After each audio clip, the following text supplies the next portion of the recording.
ESL StarCraft 2 Masters is brought to you in part by Monster Energy and U.S. Air Force.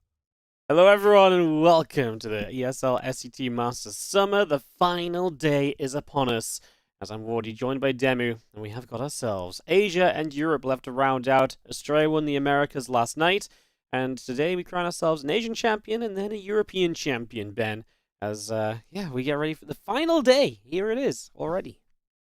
Yeah, I mean, it's come around fast, hasn't it? Like, we were all looking forward to it happening, and then it's happened, and now we're down to the last day. Obviously, I was only casting for these last 2 days, but yeah, it's been good, man. Like, we've had some good upsets, some good, like, solid play. NA was an absolute clown show. Like, there wasn't a series where I'm like, oh, yeah, that was definitely that player performing at their best. But I think in the clown fiestas, there's also quite a bit of fun. Some of the stuff that Australia was pulling off was just like, what are you doing? But the fact he could get away with it, yeah, I think even though he's a bit burnt out, he's obviously very talented, and all that hard work does not put out. But now, coming down to the final day, we've got some matchups that I didn't expect whatsoever.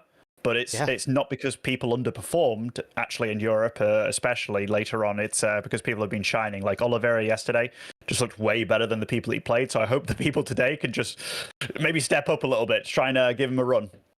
Oh yeah, absolutely. We are going to be starting with the Asian matches. We're going to go Coffee, Firefly, then Cyan, Oliveira, then the Grand Finals. And then later on today, we obviously enter Europe. Serral versus Clem, Spirit versus MaxPax. One of those two will enter their first ever European regional finals. And then the Grand Finals obviously will be played today as well. We round out these two regions, and it's going to be a lot of fun. Let's look at exactly how we got here in Asia, which is where we are starting the day off with. Oliveira taking down XY, Cyan taking out Yeshi in the closest series of the round of 8. And then on the bottom side, which is actually where we're starting, I don't know why we're starting upside down, but we are. Firefly took out Haas yesterday, and Coffee took out Nice. Coffee was SCV pulling his his opponent every single game pretty much, Ben. So we might have a bit of a cheesy one here to start. Yeah, I mean, Coffee, actually, he's been around for a while. Like, he's pretty solid overall, I would say. But Firefly showed that he's quite a bit better than Haas, just in the solid play, which, you know, we kind of expected. But I think that, for all intents and purposes, maybe XY got a little bit lucky running into Oliveira when he did. But that's a pretty damn solid top 4 for China. Yeah, no, it is a top 4 for that China. Region as a whole. No, I mean, I'd say for China, but it is for China. It is. All the non-Chinese players got knocked out. No Oceanic representation in the top 8. The Taiwanese players, Nice and Haas, did make top 8, but they didn't make it through their quarterfinal matches. It has been all about China here in Asia. They looked, honestly, I think, the best throughout the group stages as well. So, very exciting. The China regional is back, apparently, as we kick off into our first best of 5, our first semi-final of the day. We start up in the top right-hand corner from SSLT. Our blue Protoss is Firefly. It's a tricky life when you yourself are the observer and you're like, oh, it's not the... Yeah, directions are hard, man. Yeah, and spawning over the bottom left as our red Terran is Coffee. Coffee. Yeah, whenever I say his name, it's like, did you think of the Pokemon as well? No, not at all, actually. Oh, is that what wow, you think okay. I was thinking of that Team Rocket League Pokemon. Coffee. Yeah. I just remember that from the, oh my God. From the cartoons. I mean, when I think of his name, I think of coffee, you know, the thing everyone drinks every day, but... Oh. But now, I may actually think of him as coffee. Coffee. I like it, actually. I can't help it, man. Like, whenever I see these names, I'm like, oh yeah, I'll spice it up a bit. Coffee. I'm glad we got to the final day before we discovered this one. Maybe I'll forget it by the next time I cast Coffee next season or so. Otherwise, I really am going to just stick to it forever, I think. Yeah, Coffee was super, super aggressive in his previous series against Protoss players. I mean, even when there wasn't an opportunity to pull SCVs, he was pulling SCVs. Like that was his entire game plan.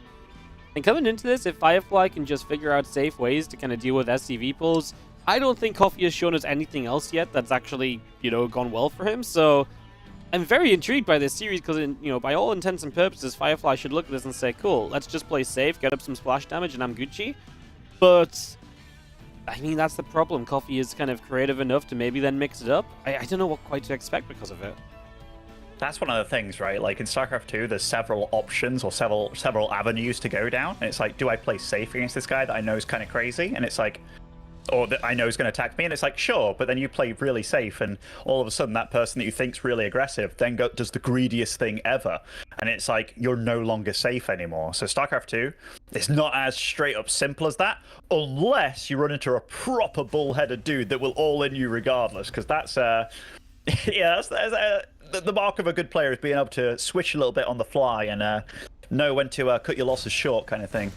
Oh no, that is absolutely true. As Reaper shows up, and it is going to have at least a probe to start out with, so this is the problem with going Nexus before Cybercore, which is what you went for here as Firefly, just a little bit greedier. You don't have your first unit out as quickly, and that does cost you just that little bit, so a little bit of an expense losing a probe, as we do have a sentry on the way out early, so that's kind of interesting in PvT, because you don't really use that, so much, and usually you just go for the extra unit and then the fast tech.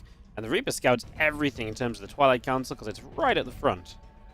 Yeah, he's not made it hard, has he? He's been like, you know what? Here it is. If he does reveal that sentry, that could be problematic for him, because I think Firefly is lining up to do a Blink Stalker all-in. That's what I feel. I think this is a very good map for it. It's kind of small. It's got a nice ledge from going from the natural to the main, and he could switch it up obviously, but that sentry going it that early makes me think that he wants to use it for hallucination to get vision into the main, like I can't help it. He's going to try and get vision with the first hallucination just to find out what's going on, and then later on I think the timing works out very nice for Protoss players. I say that though, it's a robo, so he's been very, very respectful of his opponent. Yeah, still 3 gateways, so there's absolutely still pressure you can apply. Maybe part of this is still having the hallucination to provide jump-up abilities while the other robo units will get going. However, we've got Hellions and a Reaper that are just going to wander into the natural and now into the main base, and this is a massive problem with opening with a sentry.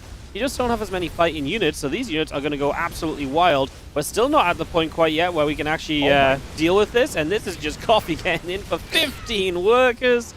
And, yeah, well, the hallucination even came home to watch the mayhem. I'm actually going to look at what Firefly's seen with that hallucination. Jack. Yeah. Crap. Jack crap, Wardy. Jack crap. Nothing at all. Yeah, he proper F2'd back. He was like, oh my goodness, what's happened here?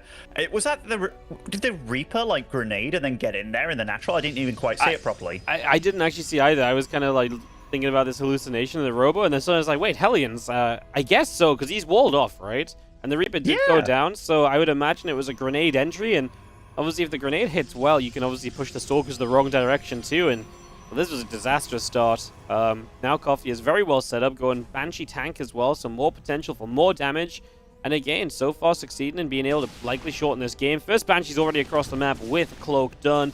There's no battery ready yet, the Observer's not built because we've been losing a bunch of probes, so you didn't want to build knobs just now. He still hasn't started an Observer. That is going to be important, Firefly. He didn't have the gas water. He's been totally thrown off gas-wise. Like, none of his main base was mining. He was relying on one gas on his natural to really get things done. But yeah, he's in trouble this game. Coffee, playing very poisonous this game. Poisonous is his playstyle. Yeah, man, it's just gonna see. He's gonna get 2 probes only off this next Banshee. He'll come back in the main with the other, but it's already going to be deflected by a battery, pretty much. So, not much you can do there. I'll say that a few Banshees just added to the pain, and Firefly still down 9 workers, and they are really not far away from what should... I mean, I guess we're going to wait for Stim before we push, but realistically, I think we could push... maybe not now with Blink Up, but, like, in the very near future, Coffee has an attack that is more or less just going to be game-ending. Yeah, I mean, if he saw what we saw, you could be like, hey, he could attack with everything, right? He's up to 3, soon to be 4 tanks. But the thing is, he's done so much damn damage, and his setup's pretty good for not taking damage. I say that as he loses a single SCV. But yeah, with that amount of tanks, I think he's sitting pretty. He's also not relying on getting a 3rd base here. I think he realizes exactly what he's done with everything, mainly those Hellions that just ramboed on in there, and might as well just wait for the timing. I mean, Medevacs will just allow this to really stabilize and last for a long time as well, because his lead this game is phenomenal. It really is. As the Robo Bay finishes up soon from Firefly, maybe we see a bit of a disruptor miracle kind of plan from Firefly. I don't know what else he can really be hoping for too heavily. He has 1 tank sieges to help push back these Stalkers. These Stalkers kind of need to take the hint that they should get out of there. They do back it up. 5 siege tanks. That's a lot of tanks. Yeah, I was good. Like, sometimes you see these pushes with like 2 tanks or so. Coffee's been super heavy on the tank production all game long, and 5 of them Just going to start coming straight across the map. It is going to be a disruptor. I mean, it has to be pretty much from Firefly. No other expectations there. Yeah, Coffee looks like he has absolutely plenty to deal with this. He does, but Firefly's making the most of these Stalkers, man. Like, he really is. And the fact that he went into that Robo Bay kind of works against him here, because what you'd really want is that Twilight Council to go into charge at as many charge lots as possible against this. That was a great scam, by the way. You got to see that Disruptor there. So, in a Disruptor shot, landing one, if you got all those tanks in one go, that's how you go about trying to break this. But this tank spread, this is not easy, man. Not easy whatsoever. No, Stalker's in the middle, at least slowing down some reinforcements. The Disruptor... Oh! Okay. He nearly...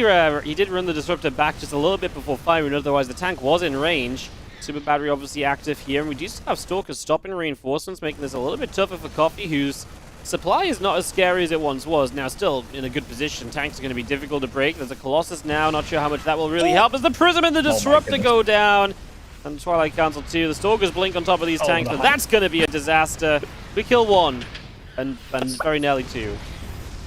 We kill one for the 13 Stalker trade, you know, not good. And look at his Colossus. That is the least healthy Colossus I've ever seen.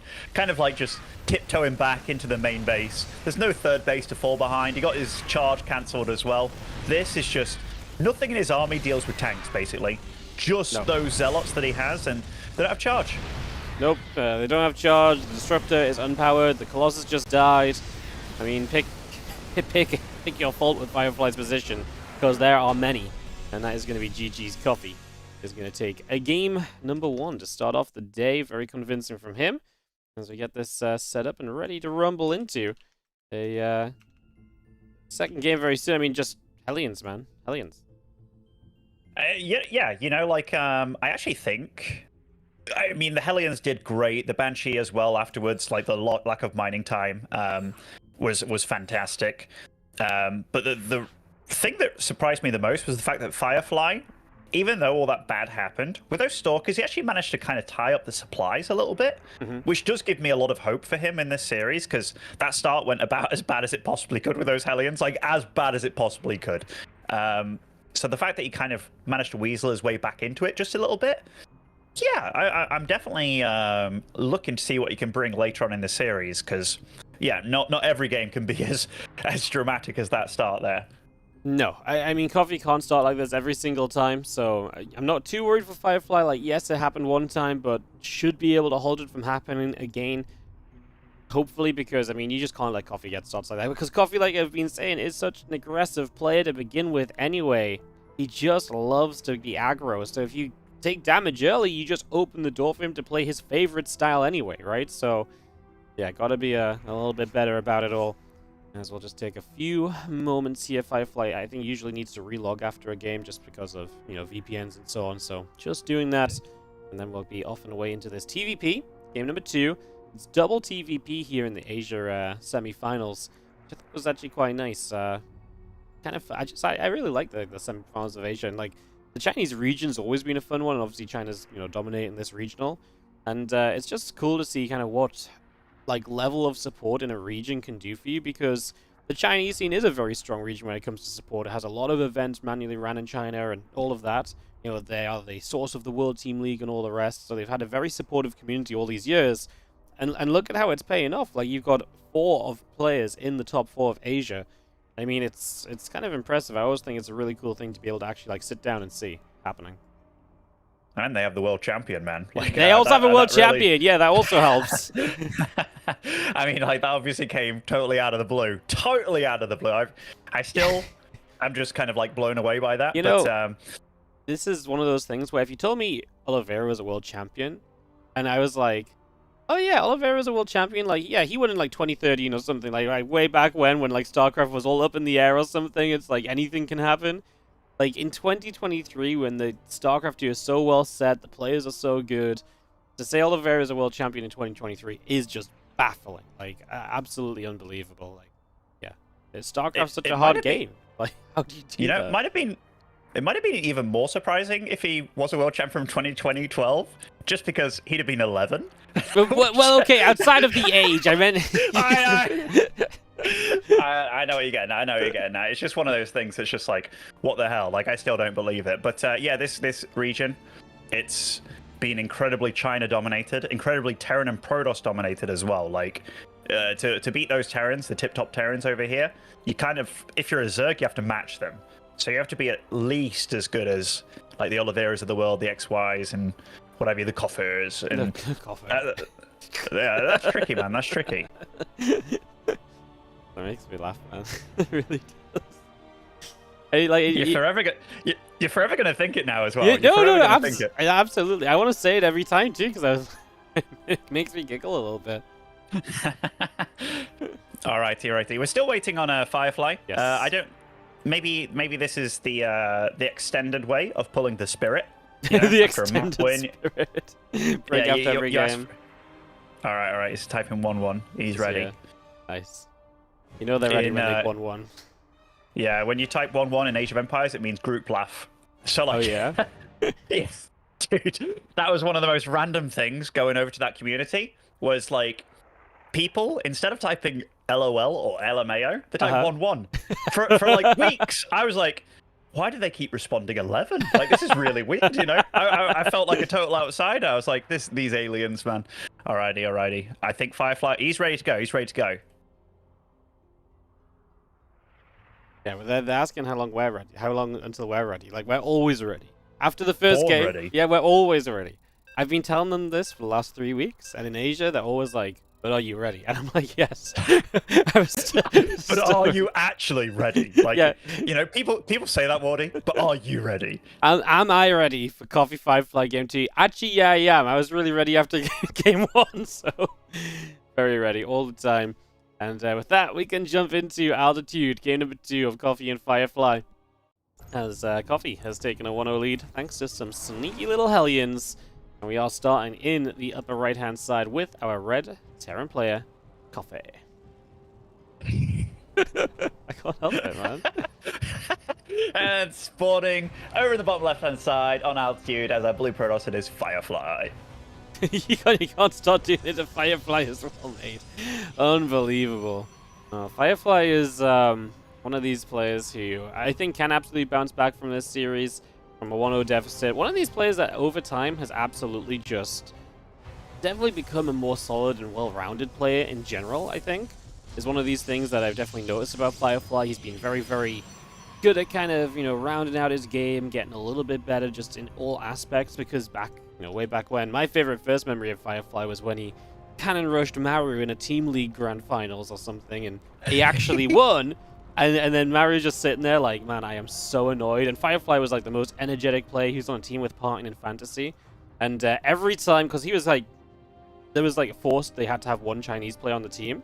So it was like, all the Chinese players were like always losing pretty much. Like, not to be harsh, but they're playing against some of the best players in the world, right? So it was very rare for them to win. But every time, like, Parton would beat like this Chinese guy that he's like never lost to in his life. He's like 50-0, and Firefly runs up to him after. He's like, yeah, he like high five, grabs his hands, celebrating and all this. And I'm just like, oh my god, this guy's got so much energy. And then he goes and like takes the map off Maru, and so Parton runs over. He's like, Firefly, let's go.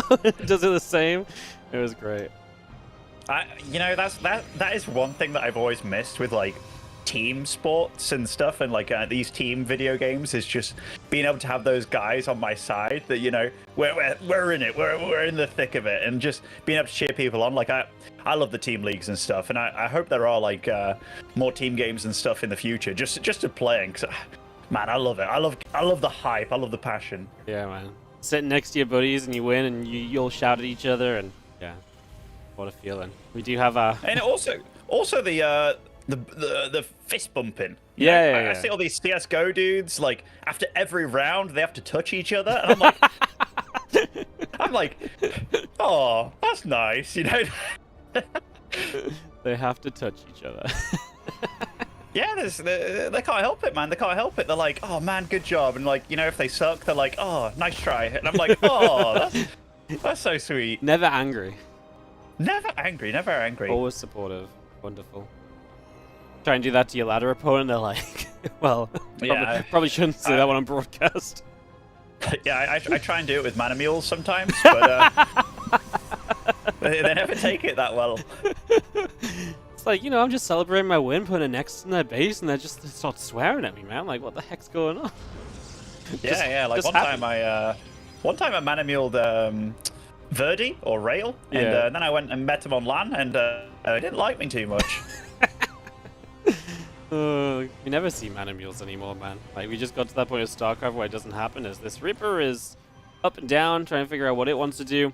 Widowmine gets the hallucination. So again, this kind of same opening from Firefly, I think he's very much so just in this case of like, hey, you know, I really want to, you know, just make sure I'm safe. I do have a wall off, and I believe I should be fine. That's not a wall off. Apparently, the Reaper just ran past that battery in the gateway, so a little bit awkward, but otherwise the idea is good for Firefly. And of course, the hallucination did see the fact it's a Widowmine, so you should be able to know it's more of a Widowmine drop this time, and unlikely to be that kind of same Hellion Reaper run by that was so devastating in Game 1. That is a pretty random wall off, isn't it? It's like the 2-hole wall, but I dare say it wasn't planned at all. Yeah, I think so. I hope so, just for his sake. But he is getting the blink down. Baby's going to block off both holes now, so Coffee did him a favor. He is going for a third Nexus as well. So just a nice, safe opening by him. This is a weird way to go about this drop, by the way. Like, you don't often see the 6 Marine, 1 Widowmine, but I like it from him. Yeah, it's a bit different, and obviously the Widowmine can zone it. At the same time, the Widowmine on the low ground can just kind of walk in. It is going to burrow up and probably kill the sentry in the corner of the screen. And it's going to get the kill and then just backs away, so that's actually a pretty nice little combo. Yeah, I mean, the stuff in the main, it might have looked a bit sloppy, just because it was like, oh, the Widowmine did nothing, didn't even get the probe, you know? But at least he got a sentry and got away for his trouble, so cost for cost, actually worth it for Coffee. But obviously, with an opening like this from the Terran, you have to keep on dealing a little bit of damage and get things done. Yes, you really do, right? You just got to keep on going pretty much the entire way and just keep on powering out as we take ourselves into a blink. Obviously, we saw that coming up for a little while already, so we got our blink on the way. We got our Forge and Robo Bale producing as well. And yeah, we just got ourselves a good little time of building here. Coffee does look like he wants to be super damn aggressive, though.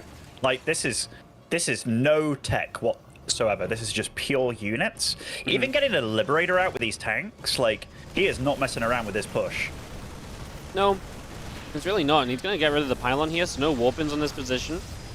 And this base is just in trouble. No shield battery either. Yeah. I mean, yeah, we're just in trouble here. We do have 3 more gates coming online, so they should be able to help soon, but, I mean, you just don't have the numbers right now, and already Firefly sends his probes to the other 3rd location. Probably just start a base over there. I'm very surprised he actually started the Stalker Warp in here, because not that it's going to get cancelled, just the Nexus are going to die anyway. Just felt like, why are we still trying to stand our ground in this position? Just in case maybe you then do lose a Stalker or 2 while it warps in. Just felt like an unnecessary risk. Didn't really get punished for it. And Coffee with the push, man. Looking good. Going to save this Siege Tank too. Does get it out the medevac. And good target firing ideas from Firefly. This army of Coffee is kind of like pushed into a corner. He's going to get blinked on. He does lose the tank that was sieging. The other tank will back it up, and well, now he's not in the corner anymore, but he's still going to commit to this with the super battery active. And I guess there's no getting away from Blink Stalkers is kind of the problem. No, but fighting it head on like this, that's a bit brazen, Wardy, a bit brazen. I think he could have literally marched back just a little bit. Not to fight in a full duration shield battery overcharge there. He could have also just sieged this other tank a bit further back and started falling back to it, instead of just, because he missed so much splash damage the way this was done, basically. So this ends up in a very awkward little situation, and it felt like it was great for Coffee, and obviously Firefly still doesn't have a 3rd Nexus down or anything. It just became that much more expensive than I think it ever really needed to be. Yeah. I mean, if we're looking at positives and negatives for Coffee, like, he is ahead in workers, which you don't often see in this matchup, so that's good. Tech-wise, definitely a little bit behind there with that push, but he's up to, how many barracks is this? He's up to 5 barracks already, getting down the 3rd, getting the Stim, combat shields, +1 weapons as well online. And I mean, Firefly's definitely been stunted. Like, I look at it now, he's supply blocked, so he's not actually producing probes for this moment. He is working his way up to Thermal Lance and Colossus and Charge, so getting a little bit of everything while taking that new 3rd of his. Yeah, I think it's done enough, you know, I do, but it could have been a little bit better. Coffee's supply now is looking a lot better. It just kind of like, it felt like everything stalled out for a moment, but he was just getting a lot of investment. Now he's about to have, well, Stim and Combat done, +1 on the way. Medevacs are popping, he's going to push. And you're pushing against what, like, I mean, the army is a Colossus that's trying to drop, actually. Ooh. Whoa, SCVs. Back it up. That could have been real dirty, actually. They were all obviously going to one mineral patch there, but Coffee did react nice and quick. And this Colossus drop is going to be annoying, because the one thing that Firefly has in his mind is, I don't want to get pushed. And the one thing that's really stops a push is, well, this bad boy in base, until you lose your Warp Prism, that shouldn't have happened. Yeah, oh, no, we're going to try to recall it. No, it dies as well. Okay, well, Coffee is now definitely going to go across the map. There's almost no doubt, right? You've got nothing holding you back at home. And you just killed a mage tech unit, and the Prism is also a great unit to get rid of to go across the map. I mean, and you've got a couple of Vikings like unsiege the tanks. Let's go, Coffee. You love being aggressive. This is the time. It absolutely is the time. Do you think he's going to SCV pull with it? Because it's Coffee, yes. I don't think he needs to. But because it's Coffee, like, why not bring the SCVs? It's his motto. Why not? Why not? Yeah. I mean, there's no armory, there's no longevity to this game, or rather, the longer this game goes on, the more Firefly has a chance. He's going for a 4th as we speak. Yeah, interesting one. But he's being super patient about this, Wardy. Super patient. Yeah, I like Coffee. Hello, like I watched you play some games this tournament, and this is not you. Who are you? Yeah. Who are you? What have you done with the real Coffee? Like, of all the times that he's pulled SCVs, I'm like, why are we pulling SCVs? Like, now this is ridiculous. This is absolutely the moment to go across the map. Maybe not pull SCVs, but to attack and get aggressive. Like, I don't know what he was afraid of. Obviously, like, now it's been another minute or so. There's an extra Colossus out and everything, but he killed the Colossus in Prism, and now he's going to start moving. But what did he gain in the last couple moments? Like, the Viking count's exactly the same as it was. Like, now is a weird time to move out just because he didn't move it out before. I don't know what he suddenly feels like he's gained. The way that he was setting up there looked like he felt he was going to get attacked. Like, that's the only explanation, true. Isn't it? It's the only explanation, that he thought that he did enough here. I mean, that's a beautiful tank location, though. I mean, that shield battery is very exposed as well. I'd focus that bad boy. I mean, he doesn't really have to think about it too hard, I don't think. And these Colossus, man, Coffee, bigger, better, stronger. The Terran player is here.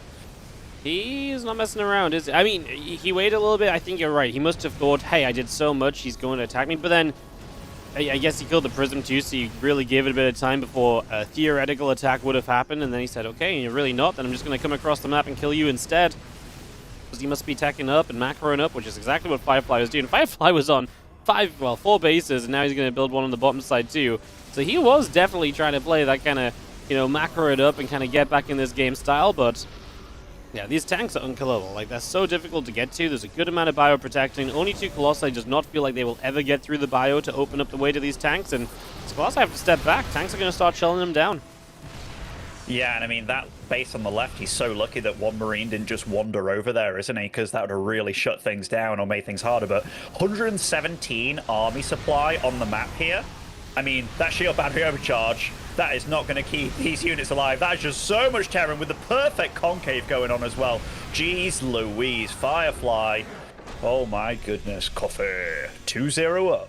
Wow, Coffee's actually killing it, man. Like, I knew he was good, but like, I just felt as though, like, in my eyes, Coffee was so, I guess one-dimensional isn't the right way to say it, but like, I guess I thought he was more one-dimensional than he is, because while he is aggressive, he's doing it in many different ways, and maybe it was just against Nice. He was just so confident in doing the same kind of thing every time, and now he's like finding different ways to be aggressive at different moments, putting himself in good positions, and Firefly is down 2, and Coffee is a map away from the finals here in the Asia Regionals. I would go ahead and say this is probably going to be Coffee's best result ever, if he does even just make the finals. I do a little bit of investigating, though, just while we set up into this next one.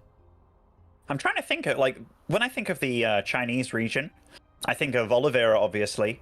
I think of Cyan as being obviously a competitor. He's also won, I think, a few times, maybe once or twice. I do recall XY being solid. I'm not sure if he's ever won. In fact, who are the other names that have done really well in China? Like Tudming, Ayasonu. Just like way back when, though, obviously. Like, I know older names. So Coffee was actually in the finals of the most recent China's regional, the last one before we merged the regions. Hang on. Just once again, tell them we're always ready. Was it IA as well a while ago? Yeah, IA was Ayasonu, so he just IA Ayasonu. Oh, yeah. But yeah, no, I mean, China's definitely had like the thing with China is someone like peaks and then they kind of disappear again. Yeah, looking Like through Jin. yeah, Jim and Max said back in the day as well. Yeah, they're definitely some There names. was also a Chinese player with like Zhao at the start of the name. Forgot. I think it was. I remember he was a strange looking little fella, but yeah, he was definitely a nice little Chinese player. Oh. Little Zerg. Hang on. I'm here, Waddy. You know, I know you're here. I'm losing your camera for some reason. It's not you. It's me. I don't know how long you had a dog temper for, but you're breaking up with me. in the worst way possible. I just removed your camera from the stream, bro.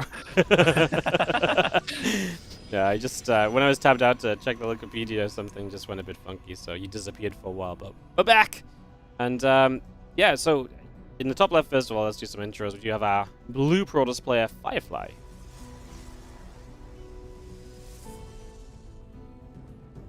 And over in the bottom side, currently making a mockery of his opponent, it is Coffee. Yeah, he's having a great time. Yeah, I mean, so looking at Coffee's results, he was in the finals one time, and the rest of his results make sense to me. Like, he was, you know, quite constantly top 4 in China, frequently top 3. But I didn't know he'd broken into like a finals because I really felt as though it was always just Time and Oliveira and Cyan that were kind of dominating those finals. But Coffee did make it into the final one that was a Chinese regional only. So yeah, that's cool. So he has been in a finals before. Obviously, I think altogether in Asia, you know, this is a step up as well. So still a cool result. And yeah, I mean, Coffee really only sees success in like the Chinese events. Like otherwise, he's been very. I mean, he just doesn't play in a lot of stuff outside of the Chinese events, right? So I guess that's why. I mean, I don't think. Maybe I've been to a LAN with Coffee before, but I actually don't know. Like a lot of Chinese slots for events as well. It's like China gets one, which very often went to like, you know, a Time back then, or a Cyan. Obviously, Time being at Oliveira now, but way back when. Oh yeah, no, absolutely. Or like way back, like, because Coffee's been around a long time. Like he was around in the era of Maxed and Jim. So his results go way back, like super far. So yeah, no, he's it's cool to see him still playing well. I really thought he was retiring this year. When he was at Katowice. Coffee. Yeah. He was at Katowice and seemed to be, I can't remember where I saw it or how I heard it, but he was at Katowice and it seemed to be that Katowice was going to be his final event. And then he kind of like, I guess a lot of people like retire, then they play the regionals anyways, but dude looks like he's doing more than just playing the regionals, right? He is, you know, a map away from the finals, so yeah, he's looking good, man. I mean, Firefly's no joke either. That's the thing. And yeah. Getting top 8, like, nice, is also no joke whatsoever. So he's one of the more familiar names in the foreign scene to us, just because of he's had pretty damn solid results across the board. Always been a battler with Haz for who's the best player in the Taiwanese region. But this game, Firefly sticking to absolutely the same thing. Yeah, he's obviously very confident in his build, even though it's not working. His wall failed too. This Reaper got into the main, and I mean, it didn't actually have to go to the main, just because everything is at the front again. Which, yeah, so that Reaper does sacrifice its life, but it did what it set out to do, finding out what the Protoss is up to. And we'll see what Coffee does himself. Obviously, we've seen a Hellion run by, we've seen a mine drop. Now we have a tech lab already finishing on the factory. Looks like the starport will go to it. Obviously, the hallucination sees all of this. I mean, great hallucination movement as well, keeping it alive as long as possible. What's the reality of this cloak being real? Because I feel like this has just got to be something of a fake out. Cancels into Raven, yeah. There's no way you start that under your opponent's unit. But if I'm Firefly, I'm paranoid about it, because what if he does? It's Coffee. He's crazy, man. I mean, wow, calm down, Tasteless, calm down. No, I mean, I like the commitment that Coffee had to that. He was like, yeah, I'm making the Banshee continuously, and it's like, yeah, the cloak. Could have maybe had the gas for the Raven while, you know, the tech was going for the cloak. It's not too expensive, but yeah, you always have to respect Cloak Banshee, always. Like, you see that tech going down, if you don't have an observer in place or a shield battery or mineral line, boom, you're losing so many workers indeed. So I like the fact that Coffee's just threatening it, because he has showcased in this series so far he is willing to He actually did use Banshees in game 1, I believe, after the Hellions did all the damage. So, yeah, I like the way that Coffee's just approaching the series in general. He just seems solid and pretty well-rounded when it comes to TVP. You haven't seen his late game, though, have you, Ben? I haven't, but he hasn't needed to get there, Wardy. Because That's the thing, right? it doesn't exist. he's so well-rounded, we don't even get to see his late game. Like, that's the master plan. He's good in the late game because we never get there. Yeah, I mean, that's a good late game to have. That's my kind of late game, Wardy. Yeah. No, I'm like, Storm, Colossus, Disruptor? Hell no, let's perfect the early bit. That reminds me of 4GG. I think it was 4GG when he was streaming a lot, and it was like the 111 was super powerful, and he would just like all day, like 10 hours straight on stream, 111 Protoss in the ladder, and people would be like, why do you only do one build? And he's like, well, until I perfect this build on one base, I don't think I'm ready for 2 bases. I was like, well, that is some solid logic, man. Get really good at 1 base, it's gonna be absolutely, and then go to 2 bases. Yeah, different way of approaching StarCraft for sure. He was so irritating to play, actually. I remember it was when he was streaming in Europe kind of thing. I think he was on Millennium at the time. And every time I played him, he did this freaking Hellion build in TVT. He was going mech and stuff. It was around the time that he was... in fact, I don't know if you were active at this point, but he had like a super win ratio against Daishi back then. I think it was like 17 tournament victories in a row, just with the same build every time. And it was like, oh my goodness. That is ridiculous. We've had some of those guys who've just come across and really had great events and runs, and yeah, 4GG. I forgot he was in Europe for such a long time as well. But now I think back, a really long time, yeah. Yeah, that's funny. Man, so much StarCraft history turns out over 13 years, isn't there?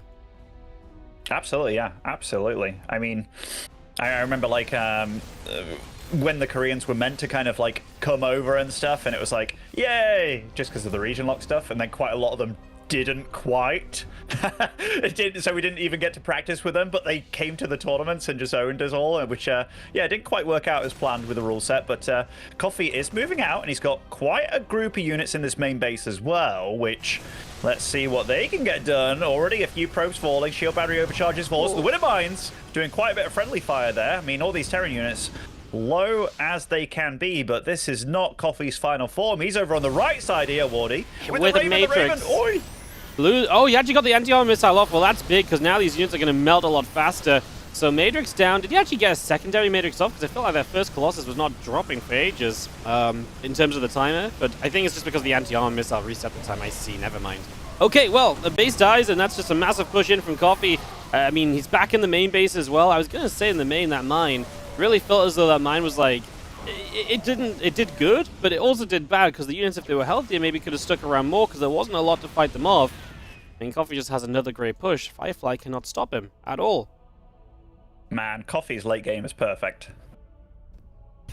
It's exactly what I wanted to see out of him, you know? He's actually doing this very well, it's got to be said. Like, I thought that Raven was going to die before it cast anything, and he was like, you know what? Screw it. I've already cast the Interference Matrix on that Colossus. Let's do the anti-armor missile. And he set out what he wanted to do. He's got his third CC much earlier than the previous games, because he didn't go the 5 racks beforehand. And he's got a lot of damage done here, Wardy. And the Stim Combat Shield, the +1, all way earlier. And that is quite the Marauder blob as well. Like, that is scary to go up against if you're a Colossus Stalker-based army. Yeah, no, that is scary. Ellie is a super big fan of Coffee right now. She can't believe he's 2-0 up and barking in excitement in the background. Scared the crap out of me. I didn't even realize she was in the room. We do have a Ghost Academy. We do have an armory coming down, Colossus on the way, and just have ourselves the medevac still lurking in the back as well. Just a couple Marauders. There's going to be another one of those cases where I think Coffee just sits and waits, and then boom, he's going to go. I mean, he's getting a Ghost Academy. I wonder if he has to make a whole new hotkey for Ghosts. Like, this does feel fairly new to him. Nah, I mean, I'm an F2 guy myself, and Ghosts, with all the changes, making them a bit faster and stuff, and oh, this Widowmine drop, nice. He's got the Armory already. The Armory is ready this game, Wardy, so this is also a bit different. I mean, actually, I think Coffee's playing a super legit series. Like, he does just all-round look like the better player. All-round. Oh my god, the Colossus died to a Widowmine in the main. Oh. Dude, this is... the mines. This could be juicy. Not as crazy as I thought they were going to be. Yeah, that was terrible compared to the expectation, but even still, I mean, we just lost a Prism and a Colossus again. I mean, this has so much kind of reminiscence of the second game. There's no tanks though, and this time actually Firefly is moving out as though he's going to attack. He's not building probes. He's just going to send it. I mean, this time in Bed Coffee wishes he kind of did have some tanks still left here, but honestly, I think he's going to be fine anyway. A few Widow Mines sprinkled in. He's got a good amount of Vikings already, and that's only growing over time as well. I think Coffee's well set up to take this one down, as let's see if Firefly can maybe make some magic happen. We do see Coffee kind of fighting down on the low ground, which is going to be a bit more of an open space for even Firefly to attack into, so it's interesting. We do have SCVs pulling away from that third because of some Zealots as well, and Coffee, he might be starting to struggle here. Widow Mine's going off. These Vikings are going to have to try and get rid of at least one Colossus, remove some of the splash damage. Widow Mine's walking up to this army. The extra Vikings still looking to be enough against the Colossi. We will continue to chase the Marauders again on top of Stalkers without being hit by a Colossus is great. And we're going to keep chasing Ben. We're not done. He wants to get everything possible. Wow.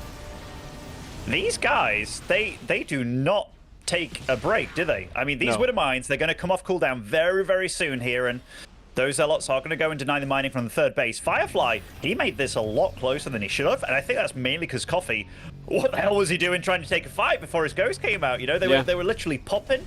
If he had those EMPs available and just kind of said, all right, you come into me because you have to, I think he'd have been in phenomenal shape, but Firefly's actually made a game out of this. Yep, no, he really has.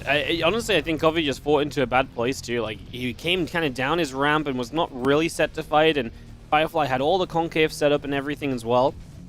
And now Firefly says, oh, this went well enough for me. I can actually set up beyond this. Start building probes again, starts up a base, but he's still down on workers. And he is still losing a couple of units to mines here and there as well, so has to be careful. I mean, Coffee has bounced back nicely in army, and now he does have at least one ghost still mixed in here, a couple of Vikings. Obviously, the main thing for Firefly too, his tech is only one Colossus. So he just never really rebuilt the Colossi that he's lost, and he's just now starting to do so, but that's been a very long delay. It certainly has. Conquest of Shell would definitely be good for these kind of situations. I hope Coffee does notice. Of course he does. All right, losing a few SCVs over here. Nice little counterattack by Firefly. Now he's the one looking like he's making all the moves, actually, which, I mean, if he felt that he could do this and get himself into this position, then well played to him. I feel that everything that happens from here on out is a little bit on the fly, just because this game has been pretty damn weird, honestly. Yeah. No, it's definitely been a little bit funky, and Firefly is now really stabilizing, though. Fourth base, Colossi count coming back online. Coffee still has decent-ish army supply, but I don't know if it's enough army supply now to be kind of overwhelming on a fight, and he's just not got any idea of where these units are at, so consistently kind of missing where the army of Firefly is, and that's keeping him back when maybe he wants to venture across the map. He did just scan that forward base, so getting an idea of whether Firefly has it or not, knowing it's now 4 bases. And he does get a little bit of a heads up on the Zealot run by this time. The Zealots are going to try and move in anyways, but that's not a good call. No, I mean, in a few moments here, Firefly will have the upgrade advantage, which, you know, sometimes you see in this matchup, he's already at 1-1, but he's stabilizing. He's up to 4 bases now. Granted, the tech of his army isn't supreme, because EMPs, if they get on top of this army, which they very easily can with this amount of ghosts, what are we at? 3 ghosts? Nice Widow Mines connecting. Pretty nicely, like, a couple units on this right side. I mean, these Zealots have ran in here repeatedly at this point. I mean, we see a bunker a lot of the times nowadays in TVP on this right side of a third base, or left side, depending on what side of the map you're on, right? But it would go a long way right now, just a bunker, a couple units inside, just to slow the Zealots down while reinforcements get there. Because at the moment, it feels like Coffee's almost always losing a couple of workers. And he's building workers now as well, but he's not tried to build workers in a while, although I guess he doesn't really have the mineral patches to need more workers. He's got a little drop around the left side trying to find something with this, as the army of Firefly is also moving forward. It certainly is. It certainly is. I mean, this is going to be a tricky one for Coffee. He's got 6 Vikings, which is all well and good, but 3 Colossus out? You kind of want to double that number at least if you're Coffee in this situation. And his supply is a little bit behind as well. Granted, this Protoss army is split up here because he's looking for drops and stuff, but you don't want to move up this ramp, I feel, unless you can pick off a Colossus for free, which maybe he could have done there. Yeah, I think he was smart to back off, because obviously any longer and you start taking the Stalker shots, the Vikings are lurking now, looking to get some free shots on the Colossi to start. And Coffee, I don't think is wrong to be kind of looking for a fight. He's got Ghosts, he's got Vikings. If you hit an EMP on everything here, obviously it can go well for you. But as time passes by, Firefly, I really feel like is getting into his comfort zone. You know, he's got the splash damage, he's got a Disruptor added on too. Coffee, can he make the difference here? Can he actually find the fight he's looking for? As he is going to start stimming into this, drops the first EMP, the Vikings are going to go big, but there's a super battery already, and that means the Colossi are unlikely to die, and the Disruptor finds just everything in the center as well, so that's going to be even more decisive. And yeah, Firefly is going to steal this game away, because Coffee's losing everything now. You know, well played to Firefly, because he, for all intents and purposes, was dead that game. Super dead. I'm going to quickly look at some of the graphs here between these two. Resource collection rate for a good chunk of the middle game. Coffee almost had like double the resource collection rate, which is kind of crazy. He had like 10 more workers as well. He's going to be kicking himself if he ends up losing this series, because that move up that ramp, that kind of fighting between his national and third, was totally unnecessary. Totally. And he was way too eager. Like, I think he knew he was ahead, and he was like, of course I'm going to win. But some of those force fields were really good by Firefly. Like, he almost forced the fight to happen. And then the Widow Mines, the self-friendly fire. Oh, yeah. If Firefly can take anything away from the series going into the rest of the games, it's if I survive, if I hold on, then I'm going to be in pretty okay shape. And sometimes I think you have to be the aggressor to make sure you survive, because just being the defender, just letting your opponent do what he wants to do, that's kind of tricky.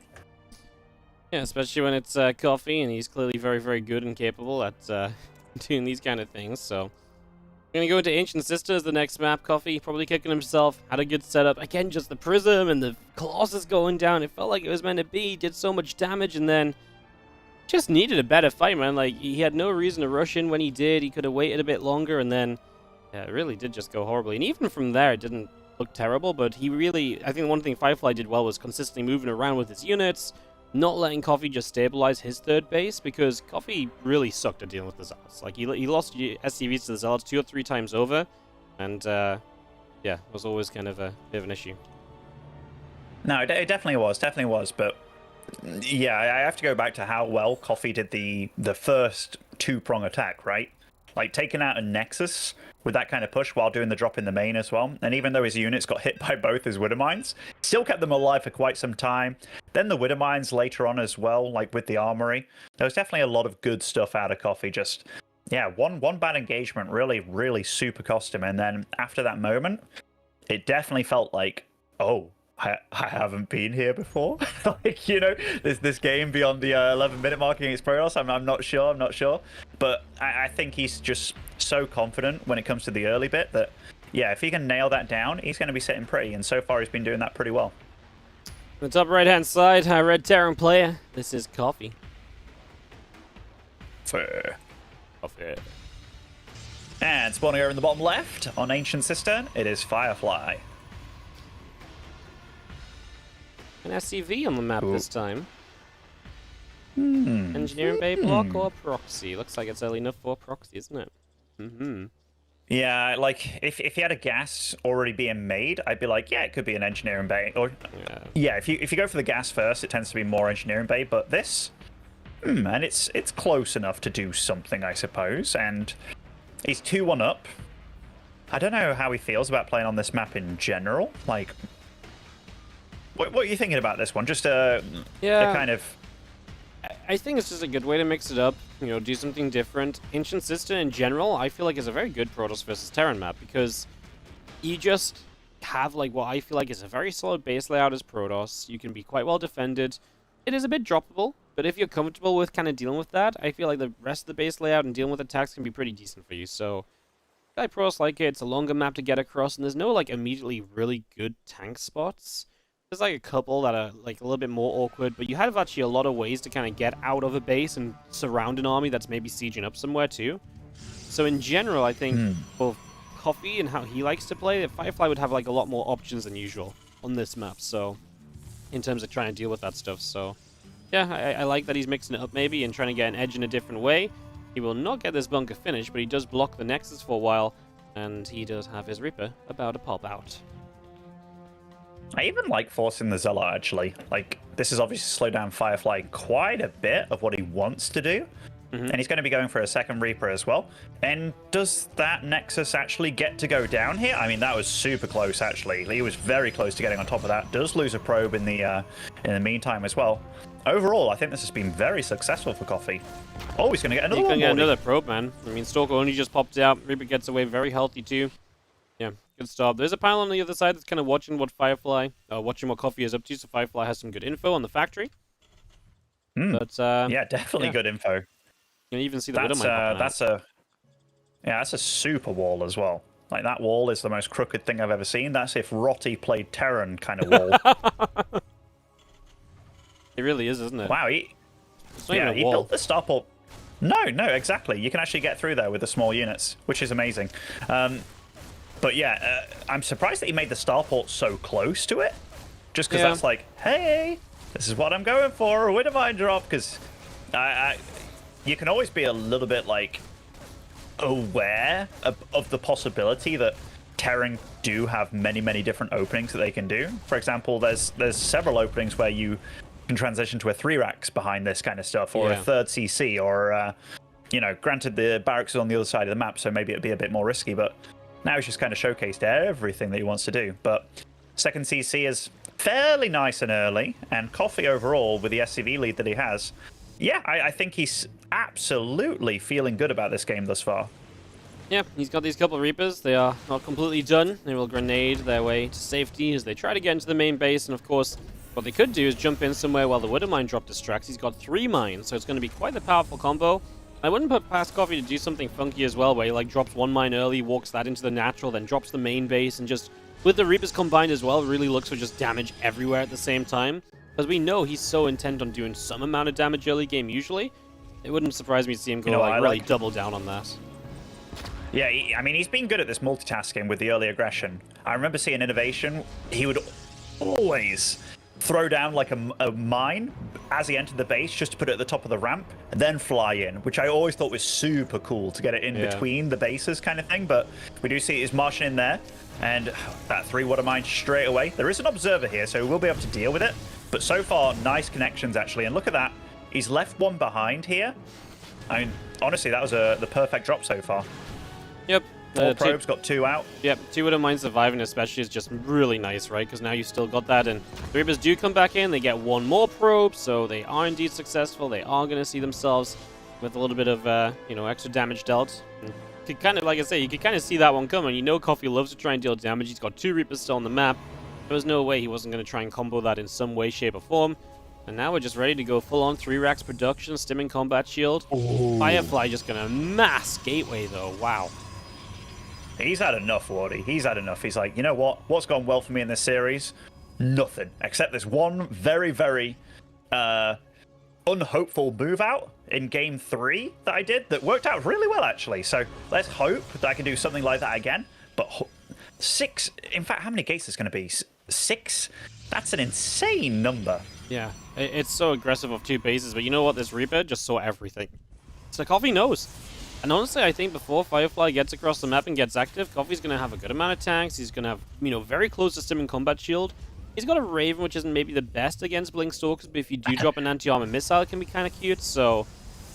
By the way, I love this from Coffee, because supporting 6 gates is really damn hard, and he's like, wait a minute, is there a proxy, Nexus on the map? So he's searching literally every base, just to make sure that he knows what he's up against, and I love that move, just making sure, because he knows he's ahead. So just confirming that, hold on a minute, there's not some random third bases there that I've not scouted, and yeah, getting the wall up and going. I really am enjoying Coffee's play in this series so far. He does just look like he's got his first 10 minutes down really damn well. Yeah, he really does. As the wall's nice. You might not think you need much of a wall against Stalkers, but it just means if they blink in, they can't then walk out, right? You can have them trapped for a little while in there, dealing, taking damage. And Coffee, the drop in the bottom left, this is the importance of the Widowmine, because 4 Stalkers are still left here. Okay, maybe now 3, but they're not across the map. And that really takes away a massive chunk of the supply that should be here dealing damage. And Firefly's army on this side, I don't really think is scary. Not against stim, combat, tanks in position. I mean, maybe we jump into this top left corner of the main, but I actually think I hate that, because if there's bio with stim already, this doesn't feel good. He's going to go for the tank! Oh my god, this is a horrible idea. Surely this is just terrible. I think it's terrible. I mean, get out of there. He has to get out of there. He actually handled it pretty well. Yeah. That went a lot better than I thought it was going to go. But Coffee definitely caught with his pants down a little bit, and now he scans. He's like, "Oh, you're taking a third." I mean, that wasn't as scary as it coulda, shoulda been. That warp prism is going to be able to start getting some warp-ins going, and charge. Oh, charge not yet done. That could have actually caused a little bit of trouble there, but he's committing a little bit here. He is, Ward. He's committing a little bit. And There's no blink out here. No, I that was a bit too hard of a committal, if I'm honest. That was a lot of Lost Stalkers. Yeah, I mean, I really feel like Firefly originally could have blinked in this top corner. I know he got the tank, but then it would have been a lot safer. Blink in the top corner, wait a couple seconds, then move forward and harass. He got away with it, but I think he was just very fortunate Coffee wasn't immediately ready to stim forward and kind of trade as quickly as he could have done. Yeah. Either way, we're still doing well here as Coffee, like I say. I mean, no real kind of complaints about how he's setting up. The medevac sets out to drop a couple of mines. There's already mines dropping into the bottom left. The main medevac in the corner didn't do much. It did go down eventually, but this... Oh, okay, there we go. wow. The first mine got 1 somehow, but the second got 7. Yeah, it was actually an insane situation there for him. He also deflected the warp prism in the main base here, and yet again, got another warp or another medevac coming in. And look at that probe count. That is not a healthy probe count. Like, 6 gates, that's all well and good, but you're trying to probe up like a madman over here. Oh! And I mean, he's going to have to get vision here, there, and everywhere. Like, this is every base. Every base. Oh. Even the extra probe popping out of the assembler and just taking more damage as Coffee is walking across the map with a 30 supply lead in the game. And there's just no... I mean, the tech in this game is an immortal. And obviously, you know, charge about to finish at least, sure. But you've got a Raven that can anti-armor missile. That's going to soften up a lot of the Zealots. And I really feel like this attack of Coffee could be very scary. I mean, Firefly doesn't even have... Never mind a battery, not even a pylon over on this base, by the way. So... no warp-ins on the third. Anti-armor missile hits a lot of the Zealots. They're meant to be tanky. They're not very tanky anymore. The army of Firefly does look quite sizable, but it's just such low-tech units, and any amount of Wood-of-Mine fire here could be very, very good for Coffee as well. Oh, I mean, Coffee is the demolition man at this point, man. Like, his army, I mean, it's holding on strong. A nice big concave as well. That Immortal's definitely put in some work here against primarily Marauders, but Coffee, I think he just has too much. Stem. Too much. Yeah. He My just wasn't goodness. stimming for a little while there as well. At the end, he was just like slow flying. I was like, oh, you got the DPS increase available. We do have ourselves a few more probes going down. The third base is full, and I think Firefly is being completely taken apart here across the course of this series. So, GG is called for Firefly, and Coffee is your finalist here in the Asia Regionals. Congrats to him. And honestly, just I think very well played. I think we were both quite impressed by just how good he looked here. That was good, right? Like, it was way better than I thought it was going to be, quite honestly. His ability to just be like, all right, 2-pronged stuff at the start just to get damage done was actually very, very well executed. Like, the Widowmine drops, you might be like, Widowmine drop is easy to do. No, like, he was waiting, like, he was very patient about when to boost, because very often, we saw it the other day, where people would boost all the way, and then the medevac would be flying in slowly at the time where you want to be fast. No, he was very good, and it was like, okay, this one connects, pick them up, load them up, use the other one to defend and stuff. And then it's like, all right, I've scouted. And he was scouting really well. Sees like the gateway explosion.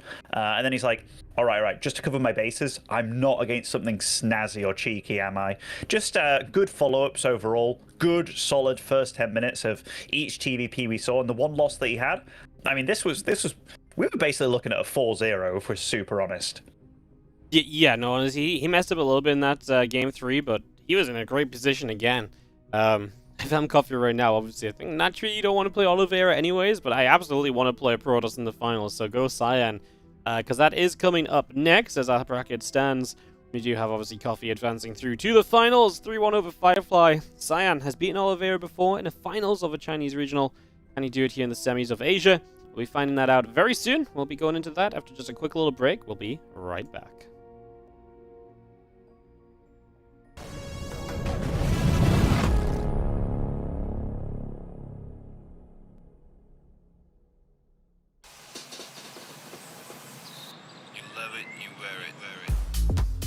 Wear your passion. Share your passion. Wherever, whenever. gaming is a lifestyle. Get your merch at shop.eslgaming.com.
ESL StarCraft 2 Masters is brought to you in part by Monster Energy and U.S. Air Force.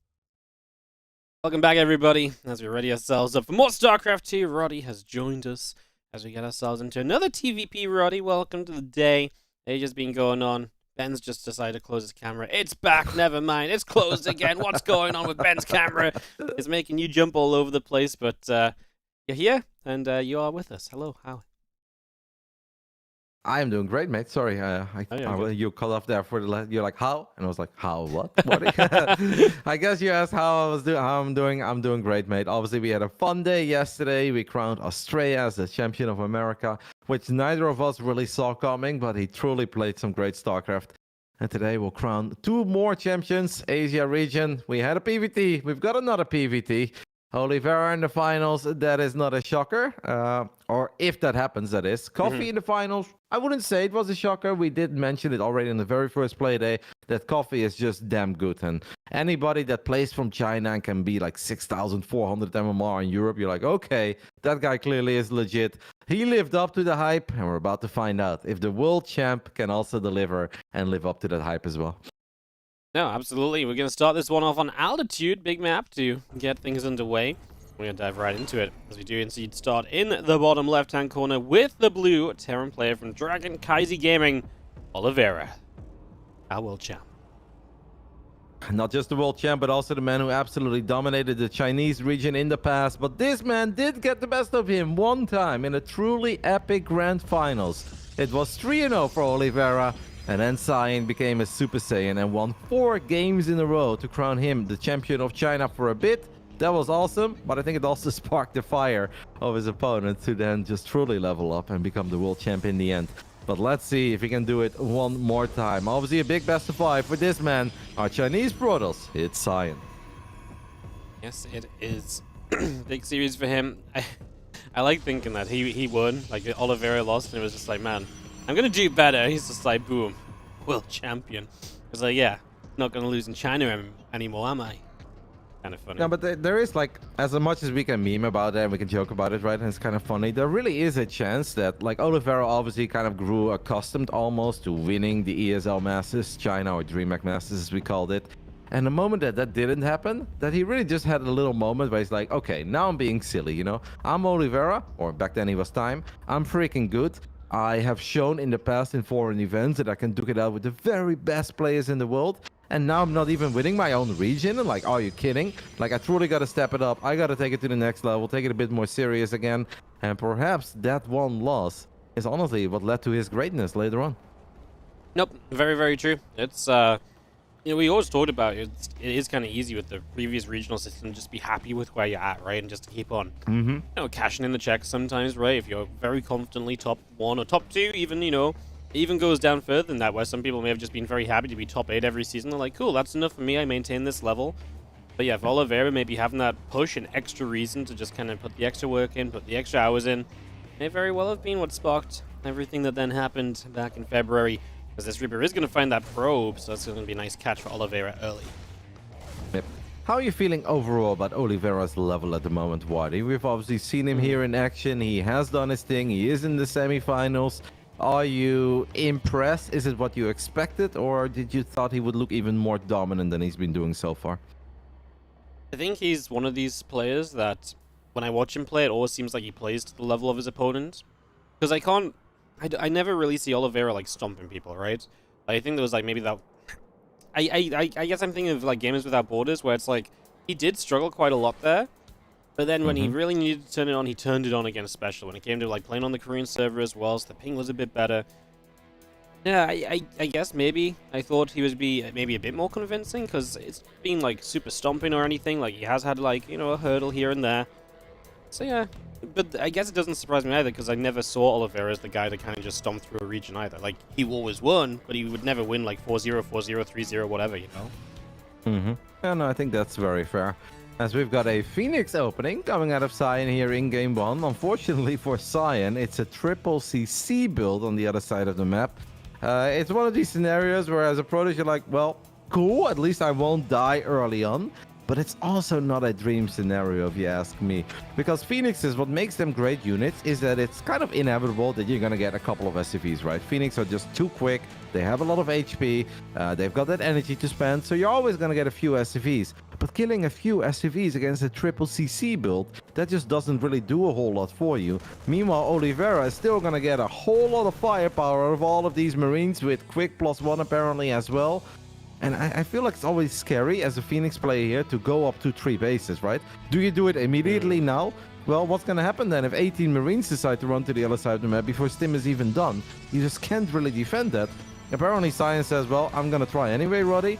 And watch me whip, watch me nay. Well, I'm excited, mate, because I do fear a little trying to go up to 3 bases this quickly as a Protoss. Yeah, no, it's... I mean, to me, it feels like you're heading into like the worst possible case scenario. Because, yeah, your opponent's got super fast 3cc, but then what he's building behind it is very good against what you're building, so your own fast third Nexus is I think, in danger a little bit, right? Like, it's not going to be an easy hold. You will have to invest defenses there. He's got the Rubber Bay coming up, so potential move into Colossus by the time Marines arrive with Stim. I mean, Stim's halfway done. I guess it depends if you really just go before any sort of starport support, or if we are going to wait out those medevacs.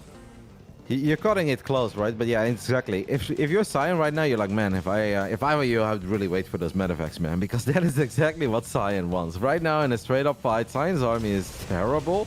By the time he's got 1 Colossus, especially near a battery, he's going to be better. This was basically that moment that I was referring to earlier, where this will always happen. It just doesn't hurt the Terran as much as if they would have gone for, let's say, double gas. If they open up double gas, later CC, then losing a couple of SCVs really hurts. But now Oliveira is chilling, triple CC, building 2, 3 SCVs at a time, 3 meals at a time, and the Phoenix is picking up a couple of SCVs. It's just not very impactful. You still want to do it as a Protoss, right? Because you need to do something, but you also know that this is not really going to change what the Terran is going for and how quickly the Terran will grow. The right thing to do, but yeah, just how much of an impact does it really have? Honestly, yeah, I'm with you. Not really enough of an impact. It's for SCVs feels it's like 1 round of SCV production, right? 20 seconds or so, and SCVs are right back up there. So yeah, it's tough, and of course you don't want to be too heavy on the Phoenix production because you want to make sure you have enough else to kind of deal with the Marine counter on the ground. Marine counter has ended up waiting for medevacs before really going to do anything, as we nearly grabbed a Phoenix there with the defending Marines. The medevacs are popping now, and combat shields is about to be done, so we might see our first push across the map. The first Colossus is out, and by the time we get there on a map the size of Altitude, it might be 2. In which case, I don't think there's really an opportunity for Oliveira to do much at all. No, pure Marine is definitely going to struggle. Even a single Colossus is intimidating there. But once the Marauders show up, that's where things change a little bit again. But don't forget that just because there are a couple of Phoenixes, that doesn't mean Oliveira can drop, right? We've seen that before. Yep, I could not have timed that sentence any better. I think there is a Zelnaga Watchtower that's controlled by Cyan. The Marines in the center of the map tried to grab the Phoenix there. And I actually believe they got one. Yep. Like, triple Phoenix does not have crazy DPS. And is also not great in lifting Marines in the main base. As another Phoenix falls. Yeah, it's a game where maybe it doesn't look bad for Cyan, but I would be incredibly uncomfortable in his position at this point. First few Marauders are showing up as well. I mean, we're getting to the point where maybe you can actually do something towards the Colossi. We are going to drop in the main base. Phoenix in position, couple Stalkers as well. The reinforcing Colossus showing up there as well. As you drop the super battery quickly, all the Phoenix are going to die. That means you can kind of lift and get out of here. Maybe there's actually 1 Phoenix left, and the medevac will try and skirt out of range of that for a little while. We'll get to the natural, and we are still setting up the attack on the low ground third. But if we can get a good jump onto that Colossus, it might just melt. Super battery's already been used in the main, so that's a factor. We're actually just going to drop more towards the main base. Oliveira seems happy just to keep the action going in this regard instead. Yep, and obviously I think in previous fights, Cyan got a tiny bit fortunate that a Colossus just popped and it was there to help out immediately. That's not the case this time around. The Robo dies with a Colossus of a 60% done. Now these Zealots and that 1 Colossus should still be good enough, but the damage has already been dealt. I don't like diving on a Colossus, by the way, with pure Marine. I feel like that almost never goes well, but Oliveira says, well, Roddy, I am the world champ, mate. And a couple of 1-1 Marines stimped forward and killed the Colossus. Yep, just knocking it on down, and now they just left over to kill a bunch of probes, and I was with you, man. I kind of like looked away because I was like, okay, what's happening at the front? Because this Colossus is about to force a lift up. I go back, the Colossus is dead. I'm like, what? This was not what I expected to go down at all. Oliveira making just a bunch of cool calls. I really thought he was going to dive the third, but he's just never had to. Just dropping into the main again was exactly where Cyan was weak. There was a perfect target in the robo facility on the edge of the base. It was just easy pickings. Yep, there was this adept controlling the Xel'Naga watchtower that gave Cyan the initial heads up, but in a weird way that heads up almost backfired, because first he flew his Phoenixes over the remaining Marines in the center of the map, and then Oliveira already knew that there is a good chance that Cyan saw it, because he saw the Phoenixes going towards the right, so he unloaded again before he even dropped the first time, grabbed another Phoenix, and yeah, you cannot play Phoenix Colossus without any Phoenix. Then it's just Colossus, and Colossus by themselves, and they're not going to trade all that well. They need a bit of backup. Upgrades truly matter too, of course, in these little exchanges. Yeah, 1-1 Marines with a little bit of medevac help can apparently stim forward and snipe a Colossus. Cyan is going to try to buy some time and crank out 2 more big robo units, but Wadi, I think that this one really is all over. This Terran army is big. It's intimidating. We were wondering what Oliveira was going to show up. We said we haven't really truly seen him dominate his opponent so far. Game 1 is complete domination by the world champ.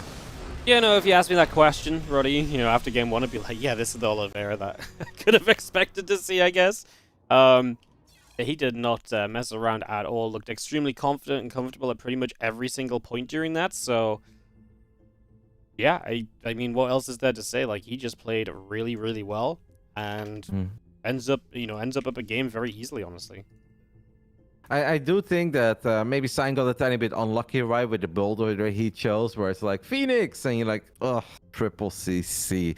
Now, the main reason why triple CC is not the standard for Terran is because those builds, they really struggle with 4-gate blink, stalker aggression, and sometimes there is a bit of lack of scouting, so even just very economic blink into 3 bases, double forge, I think those are scenarios that are difficult for the triple CC player. A proxy Oracle, the very first Oracle, would have a lot of potential, but when it's like Phoenix at home while taking gases, Phoenix a robo, that's just a pretty sweet build order setup for the Terran. And I don't want to say it's a build order win because you still need to do a whole lot of things correctly as the Terran.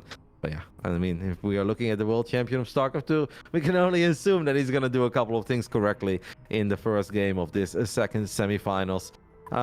No need to picnic, I think, for Cyan. You can just kind of forget about it and be like, Altitude is a weird map. It plays out different than a lot of the other maps because of how large it is. And that's clearly not the build he wants to go up against. Let's see what he brings to the table in Game 2. Let's see what we're going to do. We're hopping on towards Dragon Scales, which, I mean, map by map, I feel like we've already had, like, maybe even the Protoss pick, because Dragon Scales, to me, usually feels pretty good for Terran. You get across the map early, it's short, there's great tank positions you can take. There's just a lot of, good aggressive things you can do, so kind of intrigued as to whether Cyan can figure that out and to hold on. I'm going to check the vetoes just to make sure what the setup was veto-wise, but yeah, I do feel like this should be the pick of Oliveira. It was.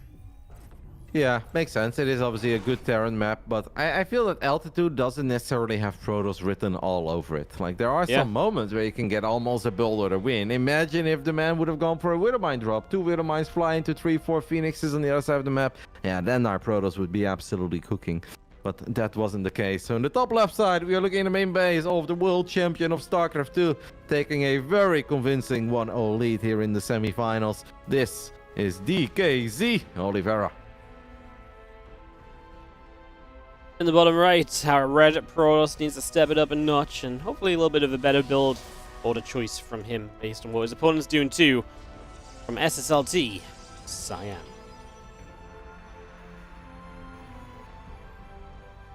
Maybe we get some Blink Stalker action here. Dragon Scales does have a decent amount of surface area to blink into the main base. We saw Australia find a lot of success with it yesterday. And just throughout the entire tournament, right? Protoss players do not shy away from the 4-gate Blink Stalker opening. It's just so solid that as a Protoss, you can almost say at the very beginning of the game, like, hey, Terran, I'm going to go ahead and do this. And what's the best Terran response against it? I got to say, I guess, if I look at some of the games that Clem has played, I think I like the 1 barracks into factory into 2 more barracks, right? Like, that one seems quite solid against 4-gate Blink Stalker. But not even that guarantees the Terran a win by any stretch of the imagination. It just gives them a lot of units to contest it, to battle it. But it still comes down to the execution. Oh, absolutely right. You're, Doesn't matter if you have the units, you can still, even the Protoss side can still outplay you in a big way, positioning well, choosing the right blinks, the right targets. It can be, I mean, this is why you see that build have so much success, because it's not just a, you know, down to kind of, oh, do you have enough or not? There's so much more to it as our factory. Drops down here from Oliveira. Is going to be a little bit more aggro this game. Expansion will be slower, and I like that change of pace on a small map like this. Obviously gives you a good little advantage too. Potentially just start throwing the Protoss player off very early on. This is exactly the kind of build that Cyan would have loved to go up against on altitude. Unfortunately, that wasn't the case. Cyan has not shown us yet what he wants to do here. As we are reaching 150 gas, we'll go Stargate once more. So I actually think I kind of like that. And we'll all see how it comes down to the execution and obviously the follow-up scouting. As Oliveira is just kind of chilling with his Reaper. Maybe he expected one of the Adepts to still be in the main base. Yeah. And obviously that is the case. He's just playing it very safe. I guess he clearly does not want to lose this Reaper. Yeah, doesn't want to take any risk, is now going to just roll around to the other side, but you shouldn't be able to see anything here because the pylon is not part of the wall, so Stargate will remain hidden unless we have some kind of grenade in, but then you're grenading into an Adept. Yeah, he could have had a chance to poke around, jump up, get into the main, and potentially see what's going on, but you're right, he was extremely cautious and not really trying to kind of push the issue at all there. Just maybe wants to keep this alive to combo with, like the Widow Mine drop, grab an extra probe at some stage. Because, yeah, he was being very certain about it. Yep. And I do feel that we should know the timings very well of when, you know, that Adept comes out. So I think it would have been worth it. Obviously, it takes 3 hits for an Adept to kill the Reaper. So the only way that really would have ever gone bad is if Cyan somehow gets 2 hits off and then gets the Shade. And Cyan had a Phoenix first, goes Phoenix into Oracle. So the Phoenix is our scouting unit, and then the Oracle will make sure that I guess we have enough DPS in case we have to go up against double, triple Reaper, double Hellion. Phoenix will at least scout his medevac immediately. It's going to force Oliveira to unload. It's an interesting build, as Oliveira has the CC, but obviously it's not on location yet. It's going to float over now. Marine count and a pretty early tank after a 2 Widow Mines. And one of the Widow Mines is in the center of the map. The other one is just kind of walking around with the main army. So he's just kind of putting the Widow Mines in a defensive way, hoping that they connect with Stargate units. Yeah, at this point that might be the best thing you can do. Get a shot here, shot there. Obviously doesn't insta-kill a Phoenix, that's full HP. It does bring it low, much more targetable later on. The Phoenix is now hanging back, which means that it looks as though Oliveira is ready to kind of go press forward again. He does have that, you know, aforementioned siege tank. And he will try and take some amount of positioning with this. I mean, what have we really got here from Cyan? He's got 5 Adepts, and then it's the 2 Phoenix and the Oracle. The Adepts can be scary, though. They're going to move forward, but the Widow Mine's going to get to go off. Oh, but on the one that already died. Yeah, that could have been a whole lot worse. Cyan was very eager to dive on that army. Should be fine here, though, with the amount of Adepts that he has. Ideally, the Phoenix lifts the tank, right? We just need to make sure that the Widow Mines, multiple of them at this point, do not splash all over the Adept. Oliveira definitely cut work production a little, as he's still down 12 workers. I want to believe that there is a chance that Cyan gets a great fight here, but it really comes down to where we let the Adept Shade finish up. Is he going to go for it? And nope, still not. Just still feels that time is on his side.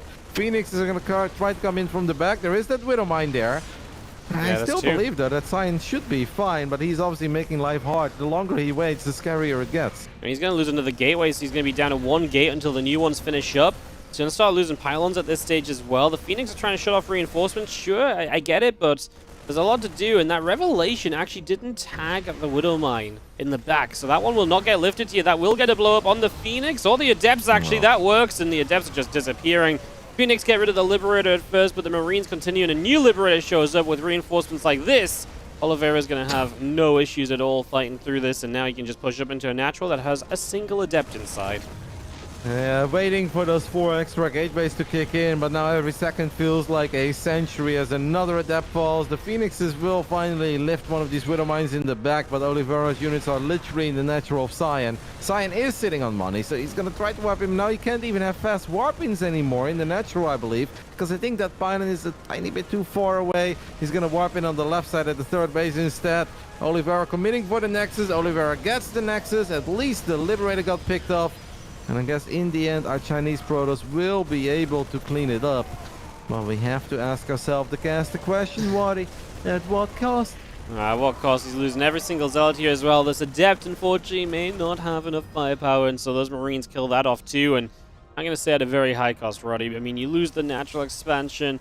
The Protoss player gets a third base up, which you can mine from. I mean, I guess that part's reasonable, but of course, Oliveira is not being stopped behind this.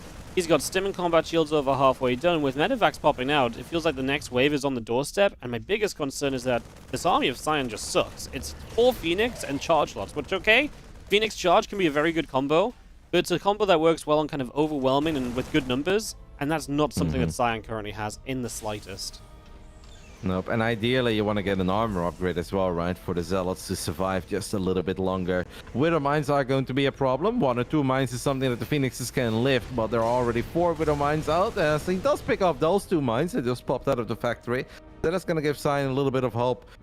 Clearly, a little comeback is needed. One saving grace for Cyan was that during all of that, he didn't really lose any probes. He lost the Nexus, but he did do a very good job in at least keeping all those probes alive that he built very early. And while he was under a lot of pressure, he did wipe in that 3rd Nexus. But it's just going to be hard to get a great fight. What Cyan is hoping for, I guess, is that Oliveira moves out with, let's say, 12, 14 Marines, couple Marauders, 2-3 Widow Mines, right? Then maybe Phoenix Zealot can get a great fight. Or if Oliveira grabs everything, maybe Phoenix Zealot can kind of backstab, lift a couple SCVs, Tiny Zealot run by. Yeah, when Oliveira does do nothing right now for a minute, he's just gonna have such a big bio army, and that's where these Zealots are going to get absolutely evaporated. Yep, the critical mass of just bio versus Zealot, where bio just starts to win out instead of Zealots being too tanky and kind of winning out. Yeah, once you hit that point, I just don't think there's anything here for Cyan. That's why you need some kind of splash to help out or to have overwhelmed at an earlier point. Widow Mines are terrifying for these Zealots as well. Oh my goodness, because why not? Just hit the center with Zealot there and really do the most with that first mine shot. Just in case Oliveira needed any additional help. We do lift up all of the mines, and maybe for the moment there's a bit of hope. But man, they're kiting backwards. Nothing's really dying for Oliveira apart from the mines. And he's just trading very well. Although a few Zealots on the other side at least cause him to look back home for a moment or two. I think that Cyan got a bit fortunate there because he saw Oliveira move all the mines at the same time. Otherwise, he could have never done that, right? Because he has no observer there, so he would not have possibly been able to lift all these mines. Maybe he could have gone for some Kamikaze Phoenix. In the end, that went about as good as it could have gone for Cyan. As he says, well, Roddy, let me donate a Phoenix, so it got a little bit less good. He holds. He found a couple of SCVs, goes up for another base. I gotta say, well done. But Oliveira did not have to move all these Widow Mines at the same time. I think if he just moves 1 or 2 at a time, then it becomes so much more complicated for Cyan to battle that army. Because this observer that we're looking at right now was definitely not out yet back then.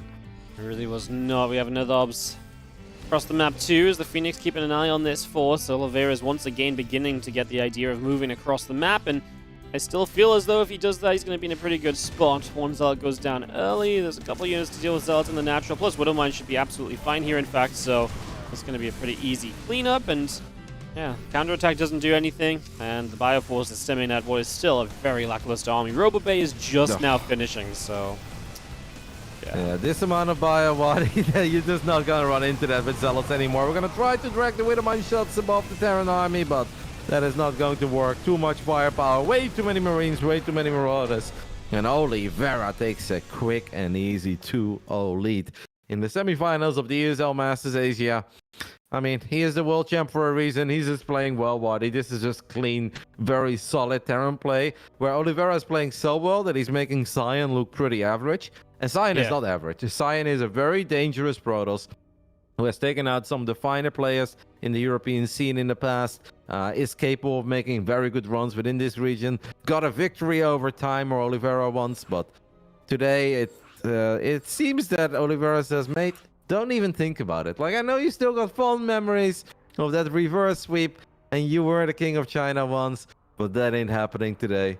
And I'm gonna make sure to erase any hope that you may have as quickly as I can in this best of 5, because this Oliveira is intimidating to go up against. He's playing very well, very clean. Like, what did Oliveira really do wrong in this previous game?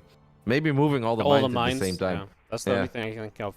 And even then, it's like a part of the game where he's probably like, oh, I'm in a great position. He moved all the mines, he lost them. It's like, oh, well, I don't win on this fight. I'll win with the next one, where I actually looked even 3 times more convincing. So, yeah. I can't pick a fault really. Like the first push was very well handled. He really made the most of it. And then he just macroed perfectly behind it, and he knew that he didn't need to do anything fancy. Just kept building units and have eventually just overwhelm, because that's kind of how TVP works. And what was cool as well is that we even saw Oliveira attempt to find some success with things that didn't really come into play, with like scattering the first 2 Widow Mines around the map. Like he definitely tried, made a conscious effort, and like, hey, I might get an Oracle here, I might get a connection on the Phoenix here. And if that doesn't happen, that's okay. Then these Widow Mines will just sync up with the rest of the army, and that is exactly what happened. I still felt that maybe the very first time, before that 10k sieged up, the Marine number wasn't that high yet. The second Widow Mine wasn't there. I actually think you activate Pulsar Beam, the Phoenixes lift, and the Adepts first shoot at the Marines, and then they shoot at the Cyclone and the tank. I think the quickest possible fight was the best fight for Cyan there, right? 1 Phoenix, Oracle, 6 Adepts. Let's go ahead and trade out. You've got a great economy. You're economically ahead. A even trade there would have been an amazing trade for Cyan, but just the longer he waited, the worse it got, and especially because he lost power to the gateways. It's like, yeah, he had a whole bunch of gateways going up in the main, but by the time that those finally kicked in, he lost the initial gates, and he was already bleeding out adept after adept. It was perhaps, in hindsight, not the right choice to wait, and he should have just gone for it as quickly as possible. Can he turn things around here in the semifinals of the ESL Masters Asia? On the bottom left side, we're looking at the main base of a great Chinese Protoss. He is down 0-2. This is Cyan. Against the world champion in the top right from Dragon Kaiser Gaming, and looking like a world champion the way he's playing today, Oliveira. You know what's kind of cool, by the way, about the potential Oliveira versus Coffee Grand Final, which, well, looks very likely at this point, is that it's kind of like the roles are reversed of the IEM Katowice Grand Final. TVT, best of 7, but one guy is the overwhelming favorite of the other. But we know that the underdog is good, is scary, and can play damn good StarCraft. So, yeah, tables are turned. Will it be Oliveira's time to Cyclone drop and get nothing done, or Tank drop and get nothing done? Repeatedly? Maybe. Would be sick for Coffee, and Coffee will actually feel like he is the world champ if he gets the best of Oliveira, the best of 7 Grand Finals. Man, that would be such an amazing moment for him.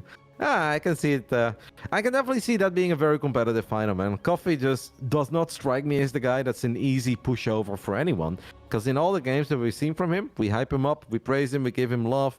You think back of IEM Katowice, where he had a great victory over Zone. And that wasn't a lucky victory, right? That wasn't, oh, Proxy Marauder, he got the best of him. That was just really damn good high-level StarCraft. So I think there is a good chance that we're going to get a very entertaining Grand Final, if that will be the Grand Final. We cannot count Cyan out yet. He's done it before. Back then he was down 0-3. He won 4 in a row. That one seemed unlikely. This one seems unlikely. But let's see where he's going to take it here in Game 3. As we open things up, Wadi, with the Sentry. The Sentry opening. It's such a... usually such a non-opening in PvT, and yet... now we've seen not quite a Sentry opening earlier from Firefly, but he did go like Stalker Sentry pretty much every game. And I'm like, man, how often do we really build an early Sentry in this matchup? But here it is from Cyan. Turns out Sentry's not actually that good DPS-wise, and it's going to have a bit of trouble against the Reaper, honestly. And a probe has to pull to help protect the Sentry. Yeah, not a fight you see every day. No. For all the right reasons, because this is not really what sentries are made for. Oliveira is like, hey, I'm liking this fight, as he still wants to get the sentry. It's just a weird attack animation in general. Like, in StarCraft 2, we kind of always know which fight you can and cannot take with certain units, when you have to get in and out of range with the Reaper. But if there is one awkward interaction, it has to be the Reaper against the Sentry, because it's A, not something you practice very often, and B, the Sentry attack animation, to me, Wadi, even after all these years, I'm not totally sure when the Sentry wins or loses a close fight. Like, that's just, you attack and you hope for the best, because it's like tickle, tickle, tickle, tickle, and then we'll see if the other unit dies or not. Yeah, no, it's, it's kind of funny, right? The Sentry just... I never even think about a Sentry trying to deal damage. It's just not what Sentries are for. Like, yeah, sometimes I guess they attack, but usually we just see them kind of attacking in our larger army and we don't pay any attention to them. As Oliveira is going to go for the same kind of setup he did last time with the Widowmine Marine drop and also walking one Widowmine across the map. it's just straight up 3 gates of production coming alongside a robo facility from Cyan. So, in theory, you should be able to get enough units up to help against this, but of course a good Widowmine connection could do a lot to change that. And, yeah, we've got one Widowmine that's going to walk in at the front, and the rest is going to drop in from the natural. No, there is an observer. Can we kill that Widowmine? Yes, Cyan gets the kill on that Widowmine, as there was one more mine waiting right outside of the natural, but very good, clean defense there. You can really see that maybe he's a bit more confident in his ability to control the Stalkers and the Adepts. The Stalkers are just one of the most micro ball units in the Protoss arsenal, with or without Blink. If you don't go up against Stimmed Bio, you can obviously still micro the Stalkers for days. So, well done, clean start, bit of a weird opening. With, the Sentry first, 3-gate rowboats, very defensive. But maybe that's just what Cyan feels that he needs, because he's like, Oliveira is aggressive.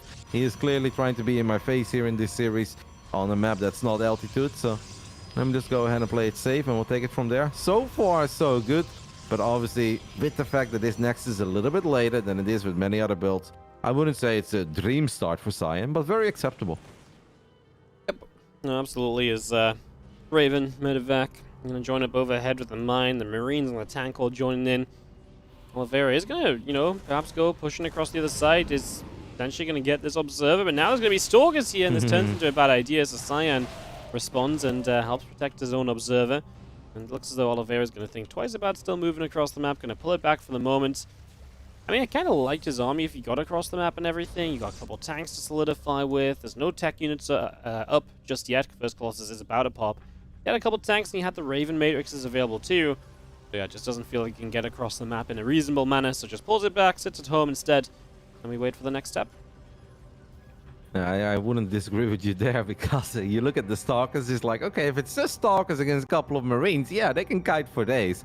But if it's Stalkers and a tank sieges up, you're like, okay, I don't have Blink, and all that micro potential goes out of the window. And then you look at the rest of the army, you're like, well, that Colossus is good. But then you look at that Raven, and you're like, okay, an interference matrix, and we are in all sorts of trouble. But just the fact that Cyan was active there with the units in the center of the map, picking off a couple of Marines after Oliveira tried to go for that observer, that is now giving him all this extra time for all these gates to finish up, for charge to complete, +1 to complete, and yeah, out of the 3 games, definitely 7 minutes in. I think the best game for Cyan.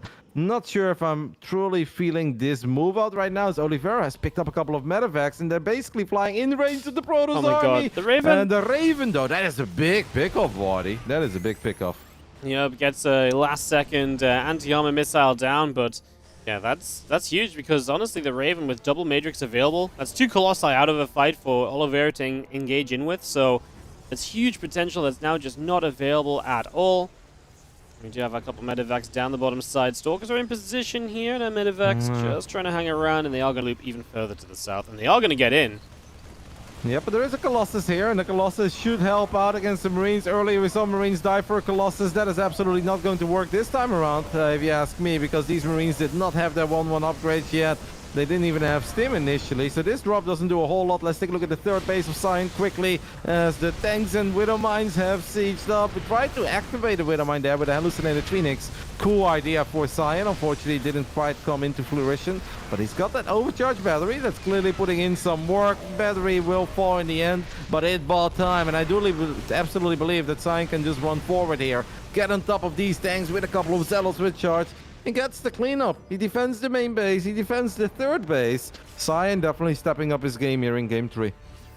Very good job, just from Cyan defensively. It was really well said. Obviously caught the Raven at first, and then just got home straight away to prepare for these attacks. And yeah, it was just everything he needed to be. Oliveira didn't have stim even when that first drop was unloading too, so he did not have the damage output to really contest. And honestly, a bit of a misjudged situation from Oliveira. Like, he didn't have the power to drop into that main base, and yeah, the push on the third, I think, was okay. He got a little bit of value out, but of course, in the end, if you can't get an escape plan, you're going to lose out on a lot. He lost his tanks, his mines.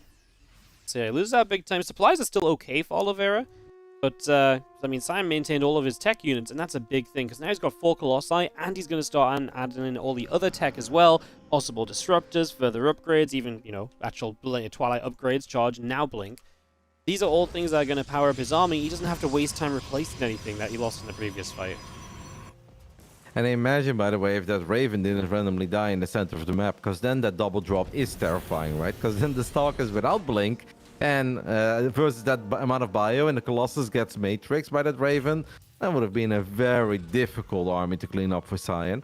But yeah, once more, Cyan trying to create opportunities for himself. Sometimes you see people walk around in the center of the map, you're like, okay, what are you looking for? If there is nothing to gain, sometimes there is just nothing to gain. But Cyan, by trying, and what is this, by the way, as a couple of Vikings are just rallied into the bottom left side. Yeah, that was a bit shocking.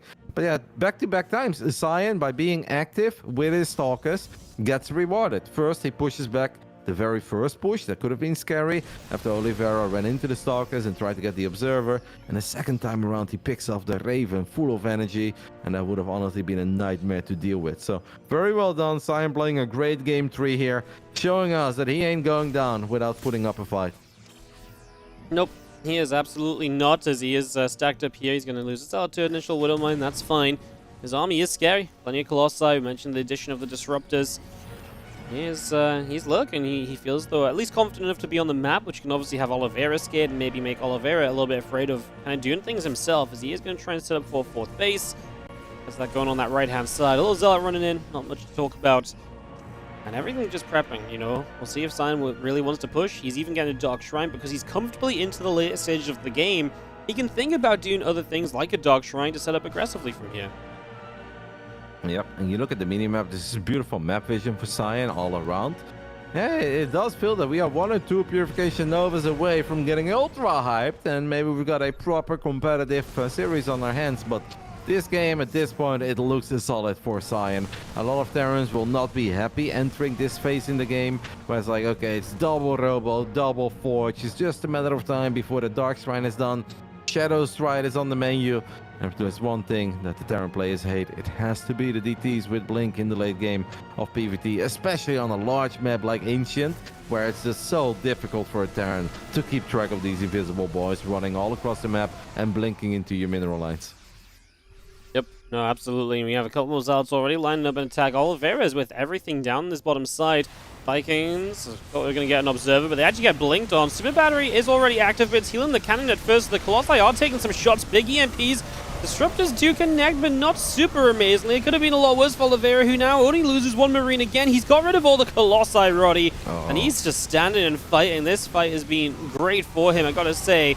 The Disruptors have just not delivered in the slightest, and as these Archons fall, this base will fall. What a fight from Oliveira. Beautiful fight, obviously, right before the Protoss upgrades kicked in. We did have a couple of Zealots finding economic damage on the other side of the map. I want to say, as long as we can keep our Disruptors alive, there absolutely is a chance here for Cyan, but he loses 3 out of the 4 that he saved. And now things get very dire. We need one of these 2 Novas to connect, and finally he does get a good connection on a couple of these Marauders. Don't forget that the extra upgrades have kicked in, so now the Zealots and the Stalkers are going to be a bit better. What a shame that they end up losing 3 more Disruptors there towards the end. Because sure, the initial wave of Disruptors wasn't all that great, but we all know that it's just a matter of time that one of them will connect. And it's like, okay, losing the base is problematic, losing all your Colossus is problematic, but at least the Zealots got some damage done on the other side of the map. And at first I was like, yeah, extra upgrades kicking in, Wardy. I didn't hate it. It wasn't good, but I didn't think it was problematic. But yeah, losing the extra Robo units is just very painful there towards the end.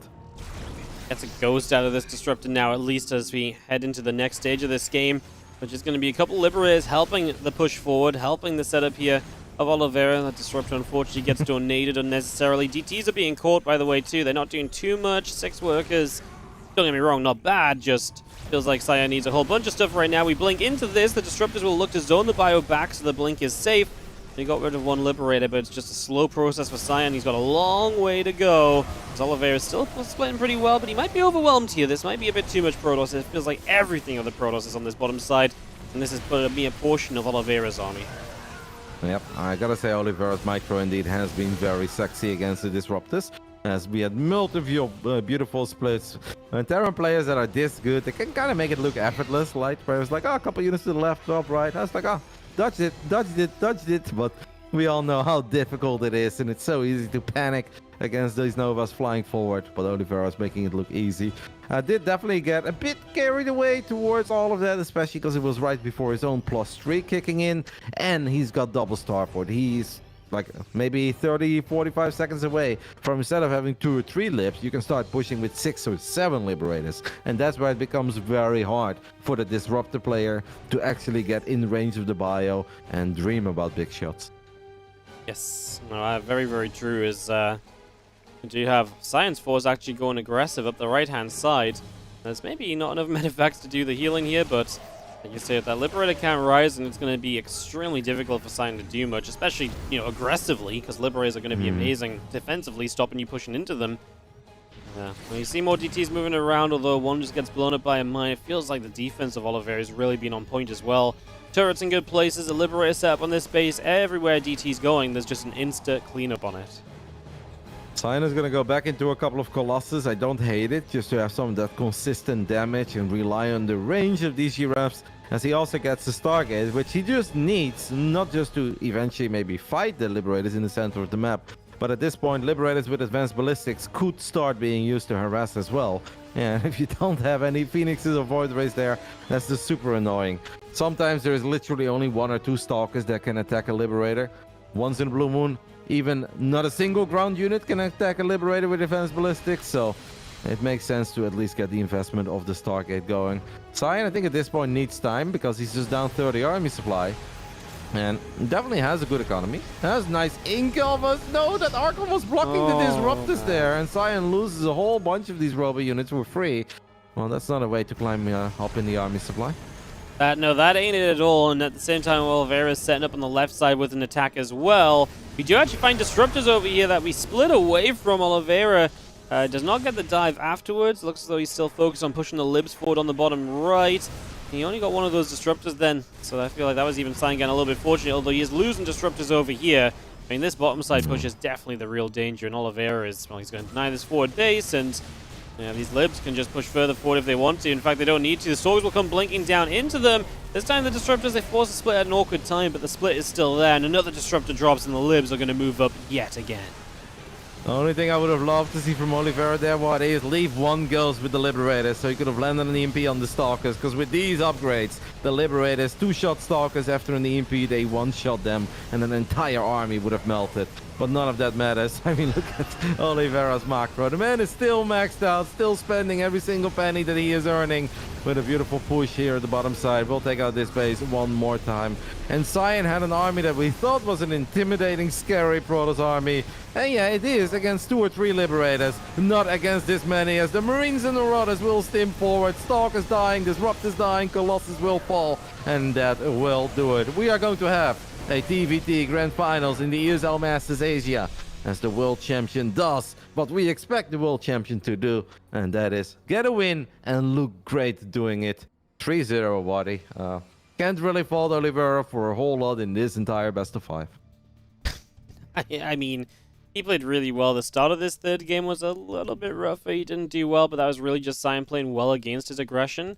I do think like the drop in the main base, maybe he shouldn't have gone for, etc. But and the way he followed it up, like even though that went bad for him, it still came out the other side and was like, well, he's actually still in a pretty okay position, right? Like he's still doing fine. He's set up with good supply and everything, and he looked very confident playing a later game as well with Disruptors and playing his own Liberators and Ghosts. He just looked absolutely incredible there, and he does quite confidently then move on through into that grand finals. He's gonna be a tough one for Coffee to take down. Let's just leave it at that. For sure. But it is TVT, right? And I think sometimes it is difficult to really outplay your opponent when you're working with the exact same units. And maybe Coffee is willing to roll the dice a few times. One of the highlights of this entire best of 5, by the way, was definitely that big fight at the bottom side of the map, the very first time around, into a battery overcharge. And I was with you. I was like, I like that blink on the Stalkers. Stalkers right underneath the Vikings. It was like, whoa, these are the fights that Protoss supposed to win. But Oliveira just dodged every ball. Like every single Nova that went towards his army, some of them went deep, some of them stopped in the center. They just didn't connect at all. And the overcharge was doing whatever the hell it could, but eventually all the Colossus fell, and then the Disruptors were just kind of left by themselves. It was amazing micro there by Oliveira, where he did show us why he is capable of accomplishing great things like he did in February, because that was not an easy fight for the Terran to win into an overcharged battery. Like, you're supposed to disengage there, Wadi. Why is this nerd not following the rules of StarCraft 2? You're not supposed to take that fight as a Terran, but He did, and he looked great in it. He really did look great in it, as Oliveira is now in the finals. So, he is going to take it up against Coffee. You said it, Roddy, you know, in TVT, maybe there is a bit of hope. Maybe there is a bit of a chance, but we've got to go in favoring Oliveira. And I do feel like what Oliveira was great at in his quarterfinal matchup was just being like, oh, you're a very aggressive kind of natured player. Let me just play in such a way that really denies that and takes that away from you. And so I feel like he might be able to take that approach in against Coffee as well, who has generally trended towards that much more aggressive sort of style. So yeah, that's going to be interesting to see what I think Coffee brings out in particular to try and obviously really contest against our world champion, who is looking to become their first ever Asia regional champion, as obviously this is a new format with the merged regions. And with all of that. Go ahead. Well, Waddy, I do want you to know that Coffee has defeated Oliveira in the past. Not once, but twice. In 2016 and in 2017. So I'm telling you, there is a chance. Now, after 2017, they did play, like, give or take 13 additional series. And Oliveira won all 13 of those. But Coffee does take maps on a somewhat frequent basis.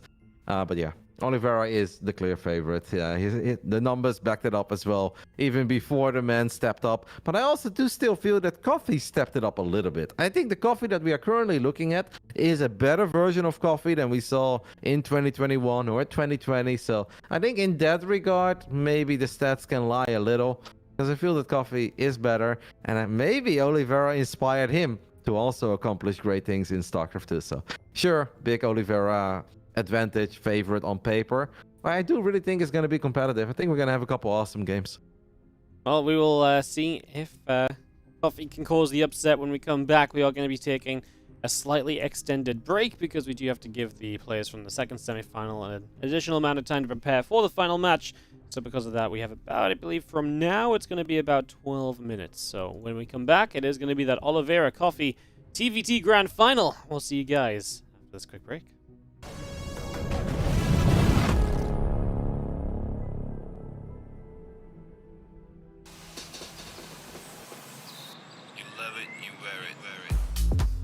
Wear your passion. Share your passion.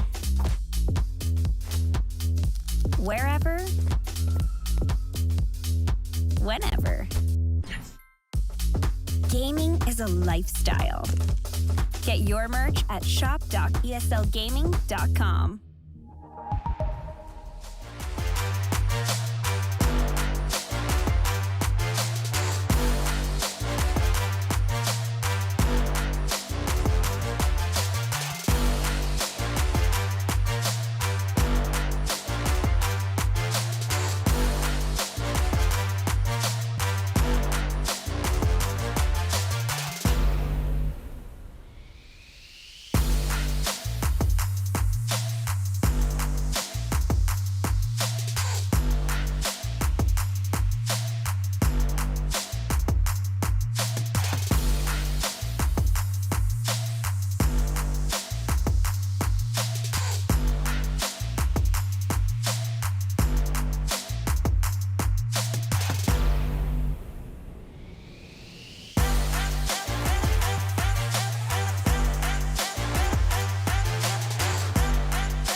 ESL StarCraft 2 Masters is brought to you in part by Monster Energy and U.S. Air Force.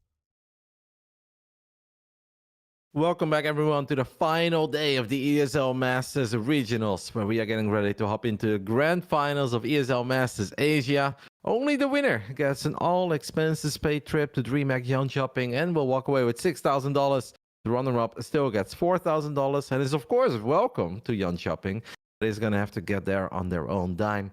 I'm ready. With me is Benjamin Baker, who is ready for some TVT best of 7.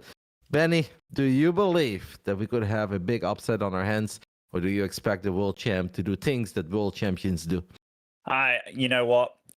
Even though Oliveira is, I want to use the word unstable or inconsistent, I think when it comes to this region, he has just been looking like he is a level above. But if there is one man to do it, if it wasn't Cyan, it's going to be Coffee, I think. And I was thinking while you guys were casting those games, I was like, man, Coffee going up against him probably is the best chance if it isn't Cyan. And I don't know who's actually better out of Coffee, Cyan. That probably feels like a closer match in my mind, but I'm looking forward to it. Can Oliveira really cement himself as the greatest Chinese player right now? Because being the world champ, if you're not able to do it in your own region, it's a bit crazy. It's a bit crazy. Yep. So far, Oliveira has gone 12-1 throughout this entire tournament. He won 3 best of 3s. One of them went 2-1 against Firefly. The other ones were 2-0. In the playoffs, obviously, it's been a trio and another trio. Coffee dropped 2 maps in the playoffs, but actually dropped 0 maps in the group stage. So these truly were the 2 best players in the region this time around. 12-1, 12-2, 2 very impressive records going up against one another. One of them is going to at least drop 4 maps here, Ben. We obviously hope for a close competitive final. That is always what we hope for. On paper, it is a bit one-sided. We expect the world champ to win this one and secure his participation at the DreamHack Masters Jonkoping. But it is safe to say that this is going to be his biggest challenge so far in the entire ESL Masters Asia. It is time to hop into Grass 1. It is time to kick off this grand finals. In the bottom right side, Dragon Kaisi Gaming's the world champion of StarCraft 2, Oliveira. And spawning over in the top left, up to some cheeky shenanigans. All right, to get things sorted. He is teamless. It is Coffee. Kind of amazing that he's teamless and he's in the freaking grand final over here, performing out of his bloody mind. Definitely a pickup worth talking about, Especially with your eyes on the WTL, right? There are plenty of teams, a lot of Asian teams around as well, where you think man, a couple of these guys are good, but I definitely think that Coffee would be a better guy to send out in some of these best of 7s to get a couple points on the board for you in the team league. Maybe that's something that will come in the near future. Talk to me though, Ben. Not 1, but 2 of the boys are leaving town and building barracks on the other side of the map, as we do not have a we have a refinery up and running. So we have 1 refinery, depot at home, 2 boys building barracks. What are we looking at?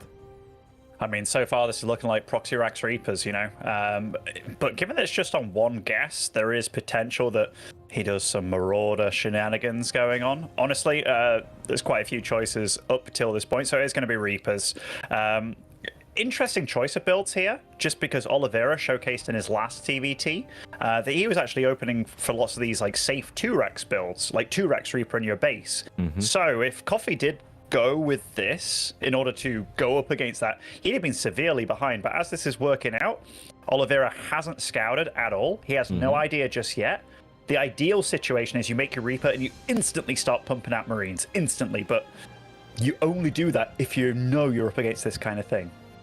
Well, it's going to be a second Reaper for Oliveira. Oliveira does hop out. If he loses his first Reaper, he'd be in all sorts of trouble, but he will not. Stops on the high ground, knows that he can win that fight as he gets a couple of free hits off. A lot of boys being pulled towards the ramp because Oliveira is like, okay, this is danger. If I end up losing my first Reaper, then things will snowball immediately. So at this point, Coffee is already finding some indirect damage. Love that angle that he decided to hop into the main base from. Wants to get the Reaper of Oliveira, but he doesn't get it. He misfired a little bit. Will trade out Reaper for Reaper in the end. Not the worst thing ever if you're the one with 2 barracks and your opponent is on 1, but obviously in a perfect world there for Coffee, he keeps both of his Reapers alive while getting that kill. Yeah, if you kept both those bad boys alive, that would have been insanely good for him. Because I mean, the lost mining time from this, that was not just a little pull, that was a big one. The Hellion though shows up in perfect time here, doesn't it? So Oliveira is going to stabilize, keep himself alive, and most importantly, not actually lose a single SCV to this. I don't believe. Oh, nice move out of Coffee, keeping that Reaper single-handedly alive there, but has to be careful. That's a lot of lost mining time now for sure, and Coffee is transitioning at home, but yeah, the micros so far on both of these sides have just been very good. With all the fighting, with all the battling, we have still only seen 2 Reapers die. One on the side of Coffee, one on the side of Oliveira. Obviously, Oliveira now starting to feel confident, but this can actually backfire because now the Hellion's out of position. I want to see some grenades. Oh, it would have been so cool to spam grenades on that ramp. Would have made it so difficult for Oliveira to get back into the game, as Coffee is still battling here with a lot of confidence. Will now start losing a couple of his own Reapers though. Still trading out units. Oh, tiny missed opportunity there, if you ask me, Ben. Would have been so perfect to just spam that ramp with grenades, which would have made it damn difficult for Oliveira to get back into his own main base. It's just so on a knife's edge, isn't it? Like, one misplay and you take an extra few shots. There was a moment where I was like, oh no, don't stick around. But he stuck around, he did the targeting. They both target fired really well and pulled back units really well. So well played to both of them. Because we look at this has been a feisty situation. You know, they've been non-stop fighting as soon as they had units out. And we're 28 SCVs versus 27. And you see that the advantage that Coffee has is that he's put his CC down on the low ground. Starports start at exactly the same time, by the way. Like, he's actually got himself not too bad of a situation here. But Oliveira, he's going to be the one looking to be aggressive afterwards. But Coffee's doing the absolute perfect move against that kind of stuff. A second Cyclone coming out. That's pretty rare, but I think it's absolutely going to work out for him. Yep. And there is still some potential in these Reapers, right, of Coffee. We can't just forget about them, because if Oliveira does grab all of his units, goes to the other side of the map, as now the barracks gives him the heads up that the doors are open in the main. I think I wanted to see him wait a little bit longer with the Reapers, but he's just going to go for it immediately. Now the only question is, how many SCVs will we end up getting here? It's already 4, might be 5 if the target fire is correct, and it is correct.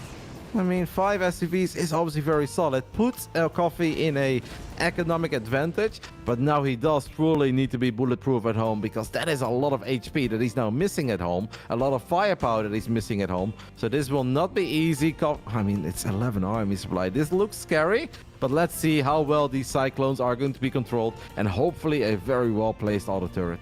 You know, one of the worst things for him, the fact that he's got no buffer for his Cyclones. So those lock-ons from Oliveira, they're going to lock onto either the Medevac or the Cyclones, aka prime targets, whereas look how much buffer he has for his Cyclones. If you lock onto any of those Hellions and stuff, that's totally fine for you. And he's already had to use a Raven auto turret here. And remember, he's got this Medevac. He can make life very difficult, but oh, missed opportunity there with the lock-ons. This is such... Oh, that tank shot, lovely pickup. And the repair on that one Cyclone needs to start kicking in, and it does kick in. I mean, this is actually a phenomenal hold in the end, Ben, because I completely agree with you. It would have been so difficult for Coffee to keep these units alive, since Oliveira's lock-ons were always going to be cash money. As we get another lock-on. Oh my god, he saves the Cyclone as well. Coffee playing out of his damn mind here in game 1. Still 6 workers up, keeps the Cyclones alive, keeps the tank alive. Did end up losing the Raven, but I mean, color me impressed. I thought it was amazing. It was super impressive, actually. Like, everything going on early there, it was like, oh my god, how much damage is he actually going to take? He lost the Raven, obviously, and that was a big investment, but the fact that he stayed alive, and before that push even started, he was producing his third base, his third CC. Let's have a look at that bad boy. It's already an orbital floating over. It's not as if he was, like, gearing up, over-preparing for that push. He was actually ready for the next step of the game. He's in good shape. Yeah, he's in amazing shape. What a god tier holder, man. Amazing micro. That Cyclone was on like 5 HP for the longest time. Still got a lock on, even though it was on the verge of dying. Then he pulled the SCVs, repaired it, chased the Medevac as well, gets the Medevac, gets the Cyclone of Oliveira. And Coffee just finds himself flying here in game 1 on Grass 1. Not a guaranteed win, because it's obviously always hard to close out TVTs. We know how hard it is to run into tanks and sieged up. As Coffee does hit a gnarly supply block there. I think he used call down for depot to fix that, but still needs to wait a couple of extra seconds for the additional 3 depots to finish up. But hey, a 6 worker advantage, a much quicker third orbital, already up and running on location. I really don't think we could have asked for a whole lot more here in game 1. No, definitely not. Definitely not. I mean, okay, let's get back to basics here, because Oliveira, what's his one advantage here? Because that was a lot of disadvantages that you just listed. So 1-1, it's on the way at least. He does have 3 Ravens versus the 1. They can absolutely make magic happen. But that's about it. That's about it, honestly. Like, everything that happened in this game, Coffee's just matched him, played well, and he's been the one being very assertive. This is where it does get a little bit spicy, because if you are against a defensive setup, like when you know you're ahead, that's where I think... That's where mistakes can obviously happen, especially when you know you're against 3 Ravens. They can lock that down immediately. There's one Brave Marine at the bottom side of the map that just spotted the double drop. That's going to give Oliveira this couple of extra seconds to get ready, but units have still made it in. But yeah, with all the Ravens, Coffee does not want to commit. Maybe the tanks are exposed. Here we go. Coffee is going to try to break Oliveira at the third base now instead. Here he comes with 4 tanks, unloading the Marines. What is his other turret doing? Coffee not really doing a whole lot with his other turret. Quad interference matrix goes down on the side of Oliveira as all of his Marines show up. He stimps forward. Can he get the cleanup before the interference matrix runs out? And not quite. Tanks still standing strong. Reinforcements have arrived for Coffee as he breaks Oliveira in the third base. Picks up a couple of Marines, flies forward. He's doing it here, Ben, in game 1. I think Oliveira is about to drop the second map that he has dropped in this entire tournament. I think you're absolutely right, Kevin. That drop in the main, I was a bit worried at first, but it was like a distraction drop. He was like, your army's slow, you have to react to this. Sent all the Ravens over there. Then he got into position over here, takes out the first tank, and Oliveira is under fire. He's against a superior tech army. Okay, it's 1-1 just completed. But Coffee back at home, getting the 4th base on the go, 2-2 started as well, and he's still shelling on this base. He's in phenomenal shape.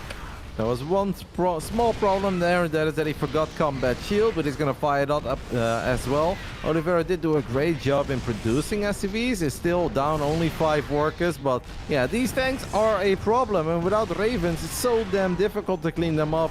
There are 37 freaking Marines out on the map for Coffee, as Oliveira, sure, he's cranking out 8 at a time. Now he's moving a tank forward. Coffee should have scanned there. Oh, Coffee did not scan. This was not supposed to be that easy for Oliveira to push these tanks back, as he's going to pick up everything. He's going to go for the Doom Drop of all Doom Drops. This is also a way to throw away a massive lead. That's so close to the Marines. What am I looking at, Ben? As one full medevac goes down, the second one dies as well with 2 tanks. Coffee, you had him on the ropes. Coffee's still in a good spot, though, but he just donated 2 tanks and 8 Marines and 2 medevacs. Yeah, Coffee went full eager beaver, I call it. When you know you're against a really good player, maybe a better player than you, and you know you're ahead, and you want to finish him, you want him out of the game. But he just complicated things for himself there. That was so damn risky, so damn risky. And so close to the army of Oliveira, but above all, he had all the tanks in range of the orbital. The only thing he had to do was make sure that he didn't lose high ground vision, so it wouldn't be easy for Oliveira to move a tank forward. But Oliveira saw Coffee gave up any high ground presence. He's like, okay, let me just move 1 tank forward, forced Oliveira to unsiege, and now we are looking at a game where Oliveira is going to go for a little bit of a run by into the third base. Snipes 1 medevac, almost gets the second one. At least Coffee, his battle units are nearby, and also gets a medevac for his efforts. So now we are just looking at these 2-2 upgrades to finish up. And not a big advantage, obviously, for Coffee here, as that 2-2 is quite a bit quicker on his side. I mean, he's still looking great. I'd still say he's in pole position to win this first game, but it's going to be a whole lot more difficult, right? Oliveira was on 13 Marines against 38 Marines. Now we're looking at 43 against 51. Coffee does know that he's got the upgrade advantage, so he's going to try to push the issue here, Ben. The thing is, TVT, it is one of those matchups where you can dig your heels in and really hold on, because siege tanks are so damn good in this matchup, and I think that's exactly what Oliveira is going to start going for. Yes, he's a base behind, but if you get your tanks set up and nicely set up as well, you can really, really cling on for dear life. We've seen Maru do it many times before, and we've seen this man take down Maru in one of the most important matchups of his life, of his career. And right here, right now, he's just got to hold on, Kev. He's got to hold on. And his opponent, by the way, has gone for the Beyond approach. The 8 barracks. He's not going for air control either. That does give Oliveira a window to get into it if he can weather this storm, which Coffee just wants to send it all the time by the looks of it. And that storm is brewing as we've got a big old drop heading into the natural. Oliveira is focused on that army in the center of the map, does not have any units in position in the natural, is going to stim all of his marines forward, but the tanks will siege up and the tanks are going to get a couple of very fat juicy hits off. It is 2-2 upgrades on both sides. Oliveira with his entire army will be able to clean this up, but Coffee is relentless. He says, all right, natural, fine, I'm going to go for the main base. That one does not work out though, as the Vikings will deflect that drop.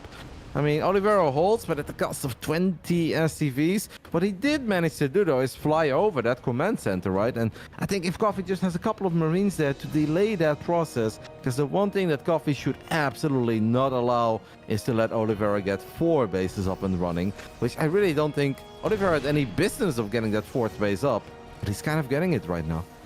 He is, but that 54 SCV count that he has, that is really bad for him, isn't it? Like, he's significantly behind here, and all those things that I kind of said about Coffee, such as going for the Beyond approach, he's now going for 3 extra starports, fusion core, and lots of CCs. Like, he's not getting stuck at any point in time, and like that PF won't stand up against this. It won't at all. It can't. And there is a double drop in the 3rd base as well, getting a couple of SCVs, getting more than just a couple. There is one tank on the high ground, but that tank has its work cut out for itself. Now even the Vikings are exposed. Coffee still finding victories, gets the PF, is dropping a couple of Marines on top of tanks as well. He's Oliveira-ing Oliveira over here, man, in game 1, because Coffee really is playing an amazing TBT. He's actually playing really damn good, man. Like, you know, he's made 1 or 2 little aggressive moves, just being like, oh man, you know, I've got him. But he's managed to reestablish himself and cool down from that. And, you know, obviously he's being aggressive, but he's nailing everything behind it. The upgrades are good, the transitions are good, the expanding's good, and I think this might be one of our last hurrahs here. Look how many tanks stand there for Coffee, and the blue army of Terran that once was there. It's just a big splat of blood, and Coffee takes game 1. For the 2nd time in his entire ESL Masters Asia, the world champ is forced to type GG first, as Grass 1 belongs to Coffee. I mean, we had some hopes. We tried to build it up, and then you look at the history and like, oh man, it's been like 6 years since Coffee got a victory over Oliveira, but that man has just looked good over the last few months. And coming into this region, we were not totally sure. It's like, okay, Oliveira is the big favorite. After that, you know, let's see how well the guys from Taiwan, Oceania, and the Chinese players duke it out with one another. It was quite clear early on that Coffee says, like, hey dudes, there's not one big dog in this region, there's 2. I belong. I may not be as good and as accomplished as him, but I am clearly a level above a lot of the other guys in this region. And so far, Ben, I mean, he's giving us a show here in the grand finals. I love it. An amazing game. And he set the pace right at the get-go, where it's like, hey, I am willing to build 2 barracks on the other side of the map. If I were you, I would start scouting throughout this best of 7. If not, bad things could happen. But it wasn't so much, obviously, the Reapers that gave Coffee the advantage in this game. It's the hold with the 2 Cyclones and the 1 Raven and the tank that showed up a bit later. That was a picture-perfect hold. I don't think he really could have done anything better there. Me neither. It was like he had 3 units out in the field. 3 units. So you could tell that Oliveira wanted to go and deal the counter damage, that he felt like, well, you just lost 4 Reapers, you know, I lost 5 SCVs, let's go get something done. He sped across as well, got those 2 Cyclones in the medevac, and like, you could feel the ragtag army going on. One of those tanks connected with both Cyclones, and they just chunked him, right? And then I felt that Oliveira was like, okay, I can't stick around here, because those kind of fights really come down to these very, very minute moments. We're just waiting on both of these players to join the lobby. Both probably taking a little bit of a time, a little bit of a breather here. Maybe Coffee is grabbing a coffee, Benny. Maybe. I did that for Fear Dragon. You know, he's always watching. We have to snuck one very weird, random, irrelevant comment in there. Otherwise, Robbie gets set. Neo Humanity... Yeah, of course he gets set. Neo Humanity is going to be our 2nd battleground. I love it. I'm already happy because we just love competitive StarCraft, right? We have nothing but love and respect for Oliveira, and everyone that watched IEM Katowice live will say that was one of the most spectacular things that we have ever seen in the history of StarCraft 2. But it's also cool when when it's a different story, where instead of Oliveira being the underdog, he is now the big favorite. As apparently nobody invited the players, and Oliveira's like, hey, It's cool that all the casters are in the lobby, but can I get a lobby link? It's like, all right, we'll get you in. We do kind of need him here for game 2. But yeah, great start to this grand finals. If you guys just joined us, the winner of this tournament will qualify for DreamHack Masters Jonkoping, which means you get a deeper seat into the tournament, and ESL will pay for your travel and your hotel and make sure that you get picked up at the airport and all that jazz. The loser of the grand finals can obviously still go, but will have to participate in the open bracket. And of course, there are $6,000 on the line for the winner, $4,000 for the runner-up. We're off to a flying start. I love it. I'm excited. This is what I think we always hope for when we get to cast StarCraft 2. Absolutely, absolutely. I mean, like, I think Coffee, obviously the guy that we don't expect to take it when going up against the world champion, but the fact that he's come in, all guns are blazing, played really good in the semis. Like, I know when you came back, it was like, oh, how was that semis? Like, how'd it go? You got to see a little bit of it. And it was like, he basically won 4-0. Like, he was eager. He was dealing damage. He lost one game where he took an over-eager fight kind of thing, but he was very, very ahead. And so far, he's showcased that he's actually a very, very solid player and good fundamentals. I love the fact that he wasn't getting stuck at any point. It was like, okay, where am I? Expand. The upgrades as well, all on point. Just the next stage of Terran. We didn't even get to see him in his final form. That form was good enough. Yeah, quite some time ago, and I think he was weaker back then than he currently is. I played some games in the European ladder, and I was the opposite, Ben. I was a bit stronger than I currently am. And I'm playing against a dude with 6,300 MMR called Coffee. I was like, okay, who is this? And they're like, yeah, that's actually Coffee. I was like, he's got 6.3k playing from China on the European server. I was like, holy smokes, that's really impressive. And I actually think he got better ever since. But let's not get too carried away. It's obviously only one game into a best of 7. In the bottom right side of Dragon KZ Gaming, we are looking at the main base of our world champion of StarCraft 2, down 0-1. This is Oliveira. And spawning over the top left-hand side this time, not up to proxy shenanigans, it is Coffee. This time opting for a gas first into barracks. This is also kind of out of fashion, actually. Like, very often, the Terran builds that you go to are like barracks, gas, gas. Like, a long time ago, I think it was like during the King of Battles, it really kind of established itself as the superior build. So if you are going for those double gas builds, that's what you tend to aim for. But Coffee has been showcasing that he does tend to go about things his own little funky way. Like, he can, I think he absolutely can do the norm, but absolutely likes to mix it up and divvy it up a little bit. And we got to see that against Firefly as well. You didn't know what was coming, you just knew something was. If you talk about digging yourself in, I do think that this is the Terran map where it's incredibly hard to really capitalize on advantages, right? Where it's just so hard to push the issue. If you feel like you created a little lead for yourself and you're going to try to close it out, it's harder to drop into the main base. I think it's harder to drop into the natural. It's just all so narrow and choked up. So I think there's a good chance that we're going to see a slightly more passive approach of Coffee. As much as I enjoyed that game on Grass 1, I think Grass 1 is big and wide open enough that it allows for the crazy moves. And let's go pedal to the metal. Let's keep on sending it. I do think it's important on a map like Near Humanity that you are willing to take your time if that is just the kind of game that you're getting yourself into. And you know what we're seeing here in this particular game? It's Coffee. He's the one that's taking the risks. I mean, we saw that with the Proxy 2 racks in the first game, but he went one gas racks, then tried to expand on the low ground with no scout whatsoever, after just Proxy 2 racks in somebody. This man has no shame, is what I would like to say. He has no shame whatsoever, because if Time, or rather if Oliveira tried to go for that build that he went for in game 1, Coffee would be dead as a dodo. Absolutely dead. Now, Oliveira did get to scout, did get to deny that CC gun on the low ground, and he's like, you know what? Let's go one Reaper that I was already making, into Reactor, into Hellions here. So reactoring out those Reapers. Does he have a starport done or on the way? Not just yet. So utilizing all that gas on those Reapers.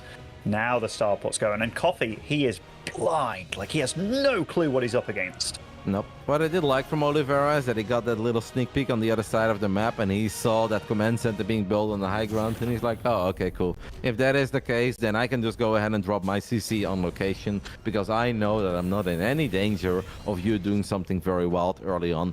As Coffee is cranking out 2 Hellions at a time. So right now we've got the triple Reaper set up for Oliveira against single Reaper and double Hellion on the side of Coffee. Oliveira obviously needs to be careful here, but the nice thing about Reapers and Hellions is that they are incredibly quick units and they allow you to disengage rather easily. They certainly do. They certainly do. Oliveira is opting for a tank and the medevac. Going to get like 6 Marines with it, most likely, or rather 4 Marines with it, just to get them ferried on over there. And remember, he does have quite a nice ground force, and he got to see multiple Hellions out for his opponent. Now, when you saw your opponent going for the greedy build that he went for, you know they were reacted. And seeing that amount of Hellions on the map, hey, maybe that changes the course of what Oliveira's going to go for. But he saw it, and that mob that he has on the left side, he's going to look to be aggressive with that. Yeah, but there is a Raven still chilling in the main base, but Raven obviously not the best unit to deal with 3 Reapers. There's a good chance that Oliveira will get a lot of SCV damage here. It's just a painful move out, right? Because this is that phase in the game where you're not supposed to take that much damage. The other turret went down. Sure, we've got the Hellions on the other side of the map, but the Hellions, they can't accomplish a whole lot because they can never get into the main base. That middle line is protected by the tank, and this was just a bit of a disastrous move out, Ben, for Coffee. The man who did such a great job here in game 1. He ends up losing 9 SCVs, might even be 10 if he doesn't micro that 1 SCV away.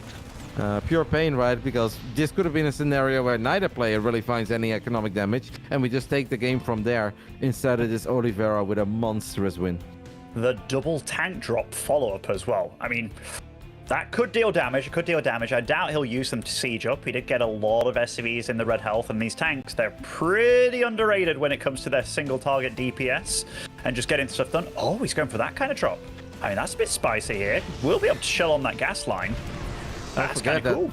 Don't forget that the Raven already dropped 1 other turret, right, in the main base to deal with the Reapers. So the Ravens have a little bit of less energy than they are supposed to have. Coffee is just in all sorts of trouble here, man. Near humanity, I was getting mentally ready for a nice 4 base against 4 base, sensor towers all over the place. Instead, Coffee is now forced to make some sort of a desperation move out. At the moment, Oliveira does not have too many units at home. He is going to send the Cyclone and the Raven at home after he realized that Coffee is just not going to run into him. Go ahead. Yeah, he's supply blocked as well. Oliveira is. He hasn't been able to pump out units, and he is going to have 1 Raven, a Cyclone, but there's a sad bunch. Lovely lock on here. Does get to get that Cyclone. Stops the Cyclone from shooting as well of his opponent. So we'll get a little bit of a setup going on here. And look at that. Coffee is trying to push pedal to the metal here, but that tank is staying alive. Lovely, lovely. Back on the other side of the map, I think Coffee lost his CC. Yep, that is terrible for him. Yeah, it was already looking dire. Sure, he got some work done here, but he straight up lost the command center to the tanks, and there was a Marine in the mix there as well. Oliveira indeed maybe made life a tiny bit harder on himself than it had to be, but he is just never going to lose his main base. We do have 1 more auto turret going down. Oliveira is obviously not supposed to lose this tank here. And if we just repair it, we won't lose that tank. It is still scary, but Oliveira here with 3 CCs. Stim finishing up should be totally fine, as Coffee is the one who supply block now. The Vikings do get the kill on the Raven, as we now have multiple auto turrets. This is it. Coffee's last ditch Hail Mary play gets not 1 but both of the tanks, man. I have no idea what's going on. Oliveira pulling the SCVs to do the hug of doom and all these units. Supplies neck and neck, 37-38. The tanks are holding strong on what they can. Oh my god, is Coffee freaking doing it? What is being left over here? I mean, there's so many. He's using the mules. Oh no, it dies in its last breath, but he's got nothing left that can really shoot, and he's on 1 CC versus 3. I mean, this is actually a terrible situation for Coffee to be in. Just because he has nothing that can No, he's deal got with 2 it. CCs, man. He does have a 3rd Oh, he does? CC. He does? Yeah, okay, yeah. Okay. No, he lost 1. That you were right about, but he did have 1 more. That got ultra close, and unfortunately not close enough in the end. GG gets called. Oliveira will win. Coffee taps out. 19 workers against 19 workers. But obviously we have to keep in mind that it's triple CC against double CC, and Oliveira is literally the one with Stim. Coffee doesn't have Stim. Coffee just sent everything, even the mules, to the other side of the map. Got very, very, very close to actually really turning that into something.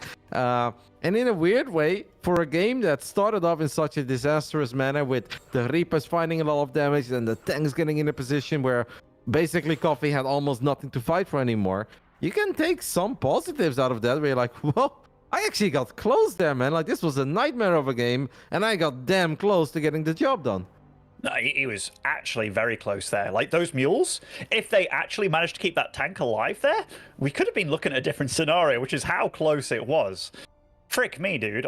Coffee is not going to make this easy for Oliveira at all. Like, at all. And we were hoping that was going to be the case, right? Like somebody was really going to be pushing Oliveira. Already in these first 2 games, we can say like, holy crap, it is getting pushed. Yep. Oliveira's defense there looked, I don't want to say sloppy, but it looked a little bit chaotic, right? Where he impressed us in the past so many times where a lot of things are happening, but it feels like it's just like correct call after correct call after correct call. He made that incredibly difficult on himself. He clearly was second guessing himself a few times with like sieging and unsieging a tank on the exact same spot. Made it harder on himself than it had to be. I think that much is very safe to say. Oh yeah, definitely. We'll see what happens in the rest of the series though, because these have not been these long macro games. Like you can definitely tell that they both want to sling everything they have at the other one. I mean, first game obviously lasted a little bit longer, but how we got there was a different story altogether. Spawning over the top right-hand side of Royal Blood as our Red Terran, it is Coffee. In the bottom left side, we are looking at the main base of the man representing DKZ, tying things up after a win, a messy, but still a win on Neo Humanity. This is Oliveira. What's right? No SCVs moving out on the map, so a little bit of a breath, a bit of relief here. What are you laughing at? The way that you're saying coffee, like, what is this all about, Ben? It's So you were young once upon a time. You were probably young around the same time that I was young, Kev. Do you remember? You know Pokemon? Yes, of course. Yeah, I know Pokemon. you I'm remember still a fan, mate. Yeah, Team Rocket League with their they'd have their like snake Pokemon Ekans, and the other dude would have a coffee. Wait, I have to stop you first. Team Rocket League? Like, I don't think they are a league. Oh yeah, not Rocket League. Team Rocket. Oh, you mean the Pokemon? The actual Pokemon? Coffee. All right, I was wondering where you were getting this from, but I'm glad that you actually had a very good answer for me. I love it. Ever since I like said it once, a little bit like that, I was like, holy crap, coffee. And like, it's just stuck with me now. I've got Wardy on the train as well. Team Rocket League. I didn't even think about it, what I was saying, but it's ingrained in me. Yeah, I love it. You know what's funny, by the way, Ben, is that someone reminded me early today that yesterday, it was exactly 19 years ago that there was a beautiful clan war in the World of Warcraft 3 between Serious Gaming and Fnatic. Yeah. So, somebody came and reminded you? Yes. Who was this? Who would remember? Someone in the chat who apparently really loves history and Warcraft. Oh, how convenient. And he was like, do you know that you played the Muslim? I was like, oh, I did, baby, on Echo Isles. One of my favorite games of all time. But yeah, just thought that game was actually ridiculous. That game was actually ridiculous. Anyhow, we got a grand finals going on here, Kev, between Coffee and Oliveira. Ah, time's a beautiful thing. Yep, 19 years, by the way. Let that sink in, man. That is a lifetime. We have Coffee expanding on location. Oliveira doing the exact same thing. Coffee hasn't really scouted a whole lot. Basically just checked the outskirts of his main base. Oliveira, you can clearly see that he is embracing the fact he is the favorite, right? And obviously maybe a bit paranoid about what happened in that first game. Did scout a bit more here, where in that first game we saw him not scout at all. And that is what we often refer to when it comes down to setting the pace, setting the tone for the entire series, right? Where Coffee's like, hey, in game one, I'm gonna come out guns blazing, double barracks proxy. You didn't scout in game one. I'll make damn sure that you scout a bit more in game 2 and 3. And at least so far, I think that has worked out in Coffee's favor. Yeah, I think so. I think Coffee's been playing a good series, right? Just the fact that he's been so crazy. And 19 years ago, I was 14. We've been competing for like the greater portion of my life. That's actually insane. I know, man. I got the best of you back then, and I'm still doing it right now. This is crazy. We'll see. See how Stormgate's done. All right, 27 SCVs on either side. Obviously, economically, it is damn close. We can see that Oliveira has invested in a Cyclone. Coffee has not done that. 3 Hellions, 5 Reapers. While he was like hopping all over the place, he's like, boys, stop it. We don't give a damn about your Warcraft 3 stories. Talk about some Reapers. Like, all right, Marty, we apologize. 5 Reapers. It will all come down to obviously where the units are positioned. Maybe some fancy grenade micro. As Coffee is decisive. He gets the double kill immediately. Oh my goodness, though. That tank popping at a picture perfect moment as the tank is going to siege up. And Coffee tries to stay in the dead zone of the tank. And will at least net himself one more Marine. But that is about it. I mean, it started off incredibly promising. It's a shame that Coffee couldn't land one grenade on the left side of that Cyclone, right? Because then it would have been damn difficult for Oliveira to keep that bad boy alive. And if you kill that Cyclone, you actually can probably get the tank afterwards as well. But yeah, you're totally right. At first, I was like, oh no, Oliveira's sleeping a little bit here because there was no reaction, no movement whatsoever. But unfortunate to say the least for Coffee. So he is going to start thinking, all right, what's my next movement? If we look at what units they've both got alive, both got a Raven out, both going for more Ravens afterwards as well. Oliveira on his side of things does have a massive jump start in the tank count though. But Coffee feeling confident enough to just be like, you know what? 3rd CC on location. And I like that, you know, because I think he must realize that was quite a commitment by him. And he must know that a 3rd CC has started for his opponent, unless he's doing something ridiculous, and he just confirms it. Yep, if he didn't know yet, he does know now. It's one of these scans that I feel like a while ago you wouldn't even necessarily throw down, but we are living in the era of TVT where certain 2-base all-ins became really popular. Whether it's double starport with a bunch of Vikings or double factory with a whole bunch of tanks. And I want to say Gabe has been a bit of a trendsetter in that regard.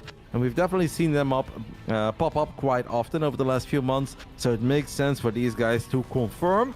What we expect is the usual, right? 3-base, but seeing is believing, as the Farseer used to say, Ben. And it's nice as the Cyclone gets the lock-on on the Raven. Obviously, that goes for both sides, and both parties keep their Raven alive.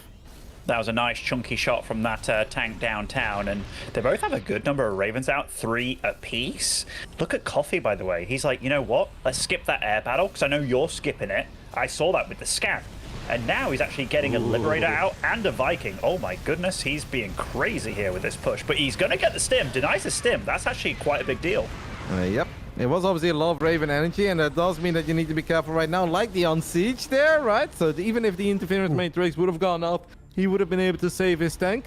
I would kind of like to see Coffee disengage. Coffee says, nope, I'm going to keep on trying, but he used a lot of energy. Does obviously get himself in a very sexy spot. And we can't forget that he's got that 3rd CC on location, but it is so important not to get too carried away. He spent way more Raven energy there than Oliveira did, so he does need to be careful. But so far, he's playing it out in a beautiful and a very patient manner.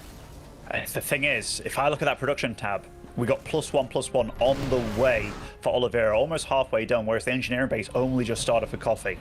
If he does start backing off, if he does like kind of let him get some control at all, then he could be in trouble if this game does go on for quite a bit of time. But look how... Oh!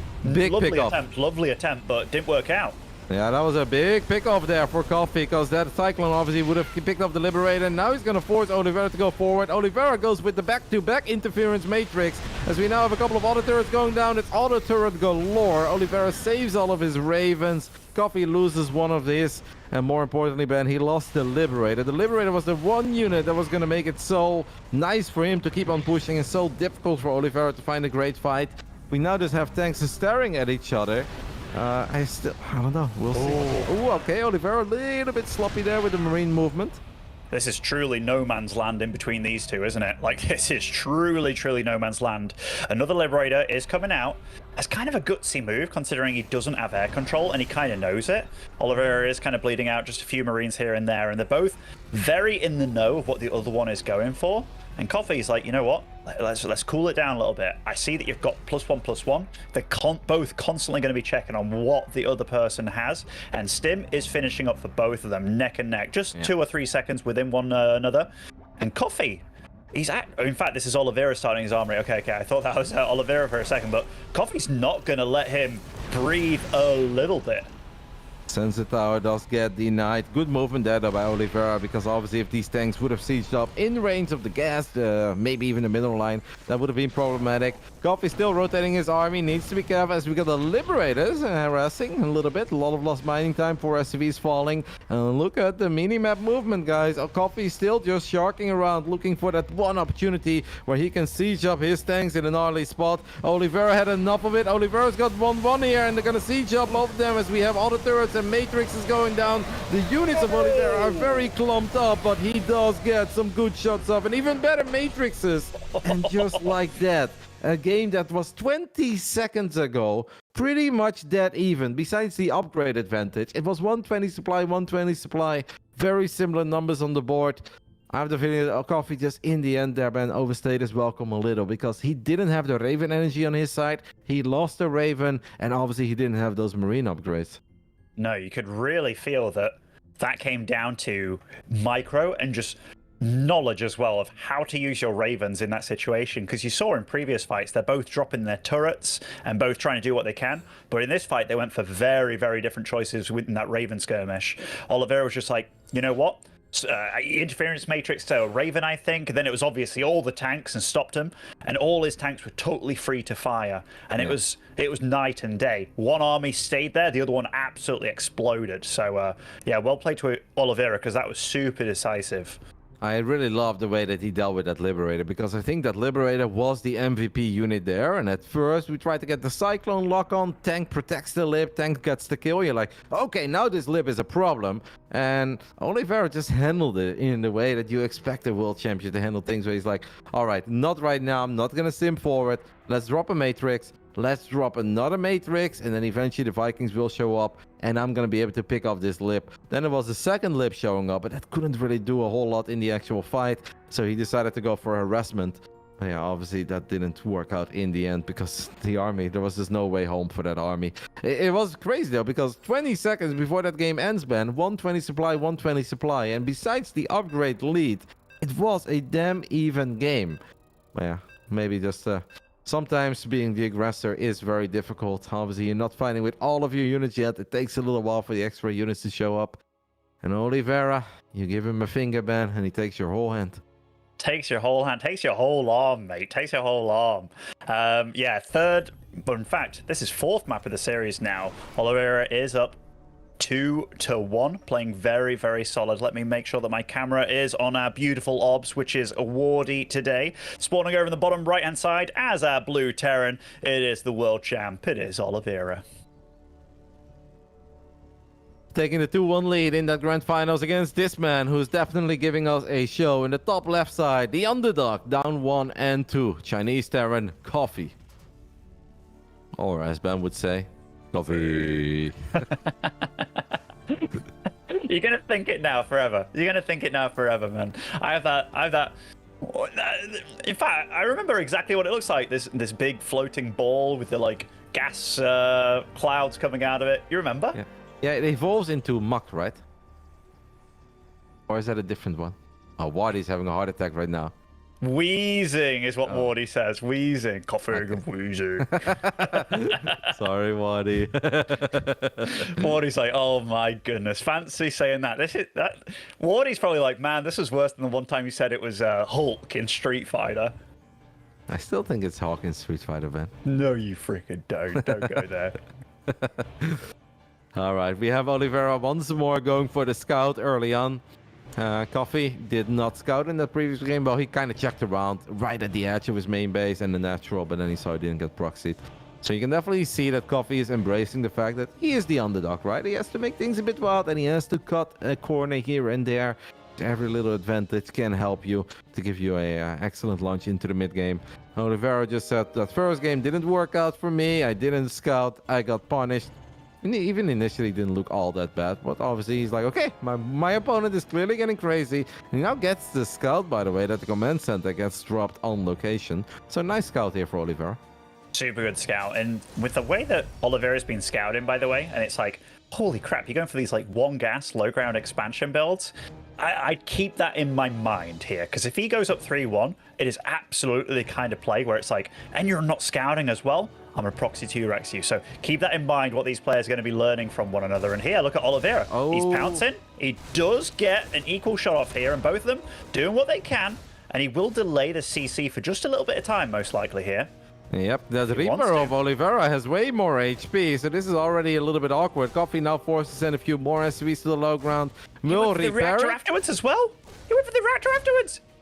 He's a greedy boy. He is a greedy, greedy boy. Well, we like it though when the underdog is being a bit greedy as he runs into the grenade there. That was not the way to clean this up. Now he still needs to worry about it. Oliveira with his Reaper. Second Reaper shows up. Oh my goodness. No, that is illegal, Benjamin Baker. As 2 SCVs die, the Reaper die. The depot is lowered, so the Reapers are going to get into the main base. And Coffee will end up losing a few additional SCVs here. This start went from, okay, let's see how it goes, to a straight up nightmare. As Oliveira displayed that he can still micro Reapers like the very best of them. My goodness, man. This game, Kevin, this game is it's terrible. It's terrible. Like, Oliveira has done all this with just 2 units. 8 SCVs going down. The CC is delayed. And Coffee, after all this, he's like, you know what? I'm just going to go Hellions and Marauder. I'm going to try and get a Starport up, get a medevac out, and do what I can. I have to go so damn all in with this build in. Probably it was what he had planned. But the way that Oliveira is playing, mate, his command center is actually earlier than his opponent's. That is how damaging what has happened has happened. That was straight out of a movie, by the way, right? Where that one Reaper was sticking around for a while, landing grenades, firing shots, and then right when it was on the verge of dying, his body shows up, boom, headshot. Amazing start there by Oliveira. Beautiful display of skill. And yeah, Coffee knows that he needs something crazy, something wild in this game. And he is working on Marauders, concussive shells. This is actually Oliveira who's going to pick up a medevac with 4 Marines and a tank. You kind of think that after a start like that, Oliveira doesn't have to follow this up with aggression, because that opens the door for craziness, man. And if there's one place where Hellions can excel, I want to say when things are a bit crazy, sure, there is a Cyclone at home. I mean, make no mistake, Coffee's in all sorts of trouble, but I think that Oliveira would make his life easier if he wouldn't go for this drop. That could obviously be the icing on the cake immediately, as Coffee now needs to get into the main base. Is not going to get into the main base easily. I mean, this is going to be a short one with a lot of SCVs falling, Ben. And obviously it looks terrible for Coffee. And look at that, focus firing the Marauders down, just make sure that this Cyclone reigns supreme. And wow, shortest and cleanest game of the bunch so far from Oliveira. And mate, the way that game went, though I cannot believe how greedy Coffee is playing. He is pushing it. And Oliveira really took advantage of that as well. Like, Zero Scout had no idea what was going on. But the Zero Scout into Reaper Reactor after putting your CC on the low ground. Like, I love gambles. And I love gambles when you're also technically not the favorite and stuff. But I don't think Coffee has been getting super outclassed here. Like in this series thus far. This was just an unreasonable gamble, because that is just hoping that your opponent doesn't attack you whatsoever. And yeah, that went about as bad as it could. Well played to Oliveira there. I mean, obviously it doesn't get that bad if you either win the initial Reaper skirmish, so you're not forced to send extra SCVs, because it's just a Reaper against a Reaper though, right? It only got really bad once we lost our Reaper and the second Reaper showed up from Oliveira. But Oliveira was already winning the initial Reaper against Reaper fight, and it kind of alienated the Reaper of Coffee out of his own natural, so he had to take an awkward route. And then by the time it finally got back into the main base, back to the low ground, he ran into the grenade, so he got hopped back again, and he was still not going to win that fight. So I think maybe there's a world where he can get away with all of it, but obviously you cannot find yourself at the losing side of a Reaper battle. No, you absolutely can't. Like, you've only got one to work with. That's the thing. Like, most likely, if you play against a player and they go for the Rax Gas Gas, which is kind of one of the most orthodox builds these days, 2 Rax players coming back into the mix, and I mean like 2 base in your base kind of thing. But against both of those things, what Coffee did was incredibly risky. But he's feeling like he needs to take risks here. He really is. I had a phenomenal game 1. After that, it was close for a little while. In the end, it's now not quite working out. Let's see if we can turn things around. In the bottom right side of Dragon Skills, now trailing 1-3. Needs to win 3 games in a row to crown himself the champion of the ESL Masters Asia. This is Coffee. And spawning over in the top left, displaying incredible micro in that last game, it is Oliveira. Yeah, I would say out of the 4 games, that was by far and away, I think, the most impressive one by Oliveira. Not just because it was short and clean, but he just showed us the amount of work you can get done with very small investments. Like, this wasn't like, oh, big army, awesome micros. Like, nope, just a couple of very basic units, but perfect positioning, perfect grenades, perfect target fire, got the timing of that second Reaper showing up, getting the one shot, one kill. Yeah, that's stuff that your Terran dreams are made of in the TVT, especially in the grand finals. And it does definitely feel that all that momentum that we felt Coffee was carrying in game 1, and then even in game 2, where that didn't really quite work out, he made that so close with that craziness on Neo-Humanity, with those mules potentially repairing the tank. It's just kind of all gone and out of the wind, and it feels like we are just watching the Oliveira show at this point. We really are. And that medevac moving out as well in that last game, it was like, should you be that could complicate things, you know, you got, but he had the Hellion on the map. So he knew an attack was coming, and he was still flying. It was part of the build, right? Like, he didn't expect it. Well, when I say, you don't anticipate that you're going to get 8 SCVs and all that damage done that you got earlier, but it's part of the build. It's a good follow-up. And the fact that he managed to do that and reacted so smoothly to the aggression that was coming, because that was big aggression, man. That was like 6 to 8 Hellions, 2 Marauders, and a medevac. And it was just like, he dealt with it really well. He moved everything up into the main, got the wall off going, focused down the Marauders. Bob's your uncle. Great play out of him. Now, we have 2 very mirrored builds out of these 2, which is the most common build. And now it's really a test of how well you can dance, how well you can tango. No shenanigans going on. The only little advantage the Coffee had is that he didn't scout, but that also can work against you a little bit. But, you know, he's just playing as greedy as he possibly can. He is just assuming that he is doing the exact same thing as Oliveira is doing. That's what he's hoping for. And he's like, all right, you scouted, I didn't. I hope you're doing the same thing. And if that is the case, I've got a little economic advantage. Because my SCV was mining while your SCV was traveling to the other side of the map. But this is, I gotta say, still displays a lot of courage on the side of Coffee to once more not scout a whole lot. Sure, he checked for proxies. But if you look at the vision on his side of the map, of the mini-map, there could still be barracks is awfully close to what he is actually doing, and he would have still been in some danger, as what is showing us. Like, yeah, there was a bit of scouting, but not a whole lot. Not a whole lot. And both these guys do start up their Cyclones at pretty good times. Oliveira did go for 3 Reapers as opposed to just 1. This makes me think that he wants to do some main base shenanigans. Very often he uses a single Hellion just to find out something's happening, and that looks exactly what he's going for here. So he can either run in now, and, you know, that's a bit one of those crazy plays, or he can wait to see if his opponent moves out across the map. Very patient. Yeah. Oh, you go, Kev, you go. No, yeah. I just want to say both of them taking a very quick third gas, and that might be something to keep an eye on. But I thought you were done, Ben. Go ahead. Oh, no. I just love the patience of this, because very often in StarCraft 2, we can feel like you have to be doing something at all moments in time. But look at this. You just see how it's set up here. Like, he's just waiting for something to show in the middle. Mm-hmm. And then he can go with his Reapers, and he's seen it, and boom, like clockwork. He's like, bam, now I'm going to start dealing damage. He's just playing really smart. Yep, it's all lining up right now, and Coffee is going to be forced to pull the SCVs immediately. Does have 4 Marines, only 2 SCVs so far. Could have been a whole lot worse to make it 3 in the end after a couple of grenades go down. Don't hate it for Coffee. Sure, beautiful setup there by Oliveira with that heli and giving him the heads up that now he is good to go. But I still think that Coffee handled that rather well. He actually handled that very well, and it was like he built just enough units, had the Marines in a nice position there, kind of in between the bases, and now he will get to be where he wants to be, which is on the other side of the map in his opponent's face. Oliveira's gone up to 4 gases. That makes me think that he might be adding on a starport sometime kind of soon, and boom, just as I say it, that starport does come down. This is kind of the new trend. Ever since TY conjured this up quite some time ago, it does rear its head every now and then, but just in the last few months, it's been kind of getting a little bit of flavor in TVT. But, both players have to be very careful here. This is actually very spicy. Cyclone lock-on on the Raven, by the way. Oliveira will end up losing his Raven there as he didn't manage to break on the lock-on. Coffee wants to get that tank that he matrixed, and he does get the tank. Can he get the Cyclone as well? The answer to that question is no, but starting off promising. And did he go in deep enough to spot that second starport? If he was paying attention, he did. He's going to drop the other turret once the Cyclone wants the Raven. Not quite sure what he wants to go for. Gets the Raven in the end with his other turret. And that means that Oliveira lost 2 Ravens while gearing up for a 2-base build. And I just hope, Ben, that Coffee actually saw what was being built there in the back of the natural. Because he definitely saw it, but did he see it? Can he put 2 and 2 together? Does he immediately realize what is up here.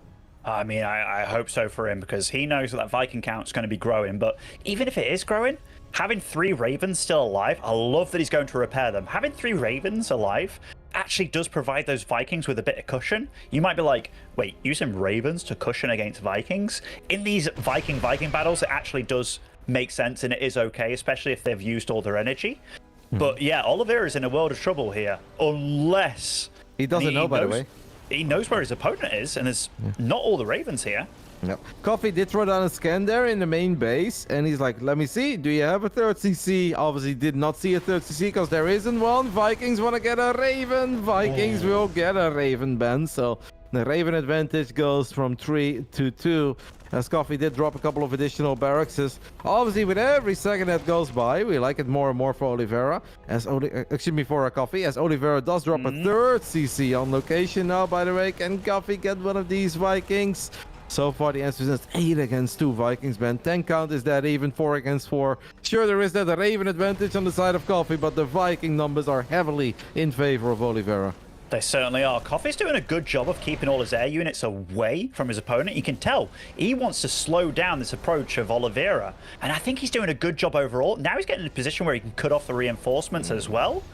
But Oliveira isn't a world-class player for nothing. He's getting himself into a nice, juicy spot, and he does get one of the Ravens with the bigger energy as well. And oh my goodness, he's moving into this. This is a horrible position for Coffee to be taken. That tank from the low ground as well. Oh my goodness, he's getting so badly cleaned up here. Oliveira, he is your champion of this region. So damn well played by him. Pure pain there in the end for Coffee, who was playing well here in this game 5, and a lot of things were going his way, and we were wondering, he saw it, but did he see it? He did throw it on the scan, and I felt that at one point he was aware of it, but that engagement right there, that just wasn't it. Oliveira kind of saw it coming. He had his Vikings in the perfect spot. He saw the Ravens, he sniped them, only a single Matrix went down. And even though Oliveira had a false start to this grand finals, in the end, he will crown himself the champion of the ESL Masters Asia with a decisive 4-1 victory in the end. We hoped for excitement, Ben. We hoped for entertaining games. I definitely think we got that. I was hoping for, obviously, more games, only 5, but great showing by the world champ. He does what we expected him to do. Wins the entire tournament while only dropping 2 maps. 1 against Coffee, 1 against Firefly. A beautiful 16-2 record overall. I'd say that's world champion worthy. I think you're absolutely right. Like, he did showcase that he was the best player in this region, right? He defeated everybody that I think had a chance against him, such as like the Cyans, the Coffees out there. Those 2 were the 2 other players. I was like, hey, they're playing really damn good. He netted himself $6,000 for first place. Now he gets to go to Jonkoping as well with no problems stopping him whatsoever. And what TBT he displayed, man. Like, I love how well-rounded he was as well. Like, he played like he was the better player, constantly scouting, constantly checking things out. Really dug deep as well. When the going got tough, he just kind of said, all right, I'll meet you there. And it's just a pleasure to watch him play when he's playing this well. And, I don't think Coffee played badly. Obviously, there was a few bad situations and stuff, but I think overall he put up a very good showing. And for a teamless player, getting to the finals here and showcasing that, hey, he played pretty solidly overall. Yeah, well played to Coffee. I'd love to see Coffee also make the journey to DreamHack Masters Jonkoping, because I think that'd be very exciting to see him on land, duke it out with some of the Europeans and American players that will make the journey, or even some of the Koreans as well, of course. He had a great tournament, man. 2nd place in this region, the Neo Super region, where we grabbed all the players from Oceania. We grabbed all the players from Taiwan, Hong Kong, and the Chinese players. And instead of splitting them all up, we let them duke it out in one big region. It got clear rather early on that China was apparently the strongest of the 3 regions. We had a hopes up that maybe Has or Nice was going to be able to get a great run going. But in the end, we had a top 4 with all Chinese players. We did have 2 Taiwanese players making it into the playoffs, as what you just saw. Has a Nice finish top 8. But the Chinese Terrans and Protoss reigned supreme. Zergs do not exist, by the way, guys, in this region. The entire top 8 had 0 Zergs. Maybe that's going to change the next time around. Overall, Ben, I do think we can say that this has been an awesome region, been a very fun tournament to follow. I think it was more fun than in the past when everyone was duking it out in their own region.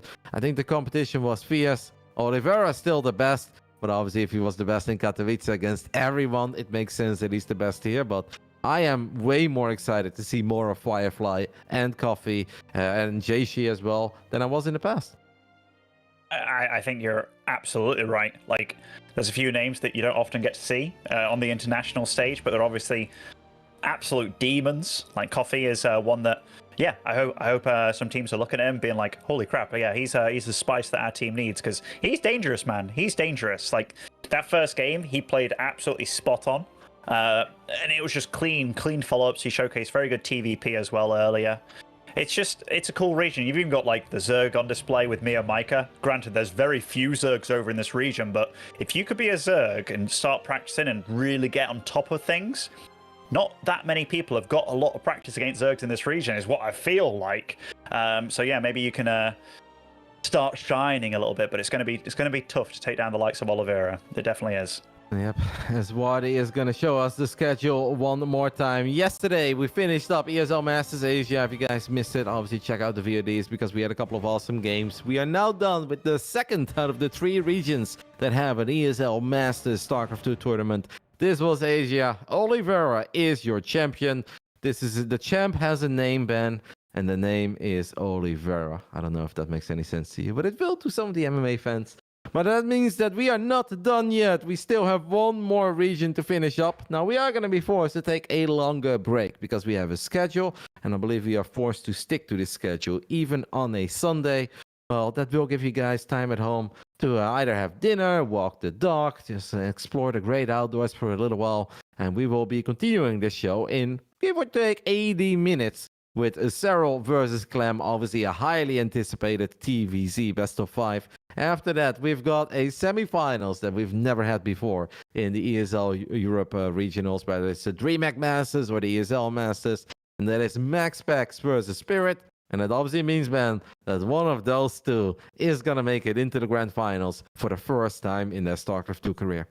Europe's spicy. Like, Europe is spicy. Spirit knocking out Reynor like he did, that has made that portion of the bracket wild. Like, MaxPax is a guy that we kind of expected to get top 4. Like, I want to say expected. Getting top 4 is ridiculously hard, but we all know I don't know, man. Like, coming into it, he's capable of it, isn't he? Yes. Like, he's absolutely capable. So the fact that he's made it, and the fact that he's got an opponent like Spirit that is very, I'll use the word doable, but I say that Spirit is kind of ascending. Like, it's funny. I was saying this with Wardy the other day. I was like, it's so weird because we've been hyping him up for so long, and now he's playing like we all thought he could, and we knew he could.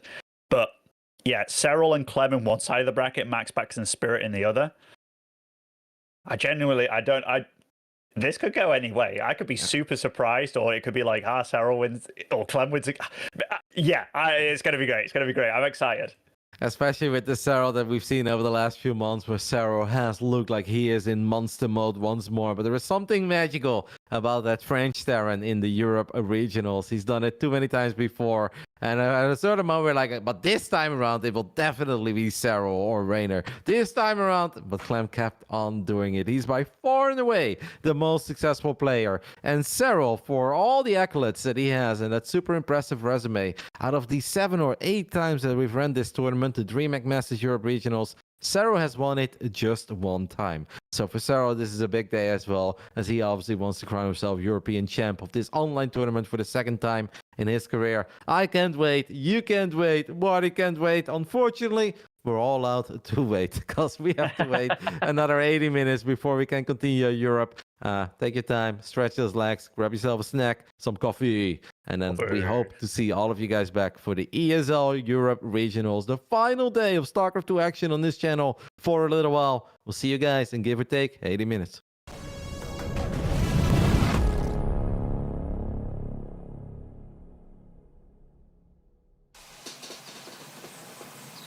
You love it, you wear it. Wear your passion. Share your passion. Wherever, whenever. Gaming is a lifestyle. Get your merch at shop.eslgaming.com.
ESL StarCraft 2 Masters is brought to you in part by Monster Energy and U.S. Air Force.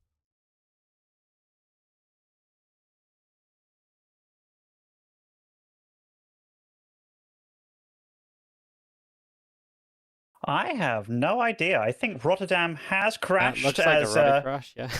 yeah, I was like, oh, we're going live? Okay, my man's going to bring it on in, but I do see that his webcam has completely disappeared. So guys and girls, hello and welcome to the European section of today. A little bit of a surprise there for me.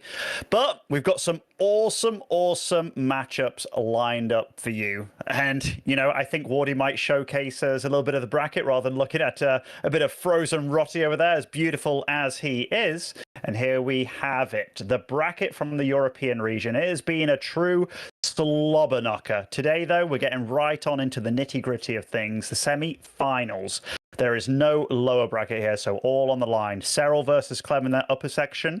And maybe more surprising than that part, it is MaxPax versus Spirit down under, which both those guys have played absolutely out of their minds. So for all intents and purposes, I'm just truly looking forward to see what we have.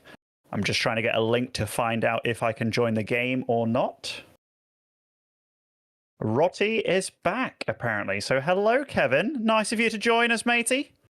Mate, I was sitting here and I was talking. You were AFK for me, so your camera froze, then the stream froze, and suddenly I just got kicked out of the call. And I was like, I'm not sure if I'm live. I'm like, hi guys, am I live? But hopefully that's the only time that is going to happen, because obviously I do not want to miss anything of the action here. I assume that you absolutely nailed that intro, Benny. It had to happen on a moment that you were out of your chair as well. So for me, your camera looked normal. I was like, Ben? I was like, Waddy? And suddenly Waddy wasn't responding anymore. I was like, okay, that is weird, but seems like we are good to go. TVZ, semifinals, best of 5. I think it's safe to say that this is the big one. This is the one that everyone is really looking forward to, and it's so damn difficult to predict. I mean, the European section as a whole, it's kind of tricky to find out. Well, it's tricky to know. I mean, all these players are so damn good. Obviously, Clem and Serral are mainstays here, but the other two, those are newcomers, right? Like, both of them. Spirit has never made a top 4 before. I'm not even sure if MaxPax has, but one of them is guaranteed to make a final, which they've both definitely never made before. But we're going to start things off with Serral versus Clem, and these two, they're bloody titans of this region, Kevin. Like, these are both world-class players. And Clem, even though he hasn't necessarily shined super much on the international stage, when it comes to the European region, he has dominated. Yeah, it's been an interesting journey so far for Clem, though, in these playoffs, right? Because he was definitely in trouble more than once. He was trailing, not once, but twice. Looked very dire against Elazy when he was down 0-2. Was down 1-2 against Wayne. But Clem is here. One thing that is interesting to mention is that, sure, Clem has had all these victories in the Europe regionals in the past.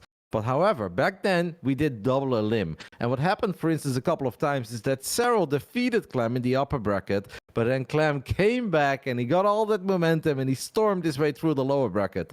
This season, there are no lower brackets in the playoffs. So Clem knows that he has to get the job done right here, right now. This is an amazing semifinal. Obviously, could have been the grand final if they were on opposite sides of the brackets, but it is not.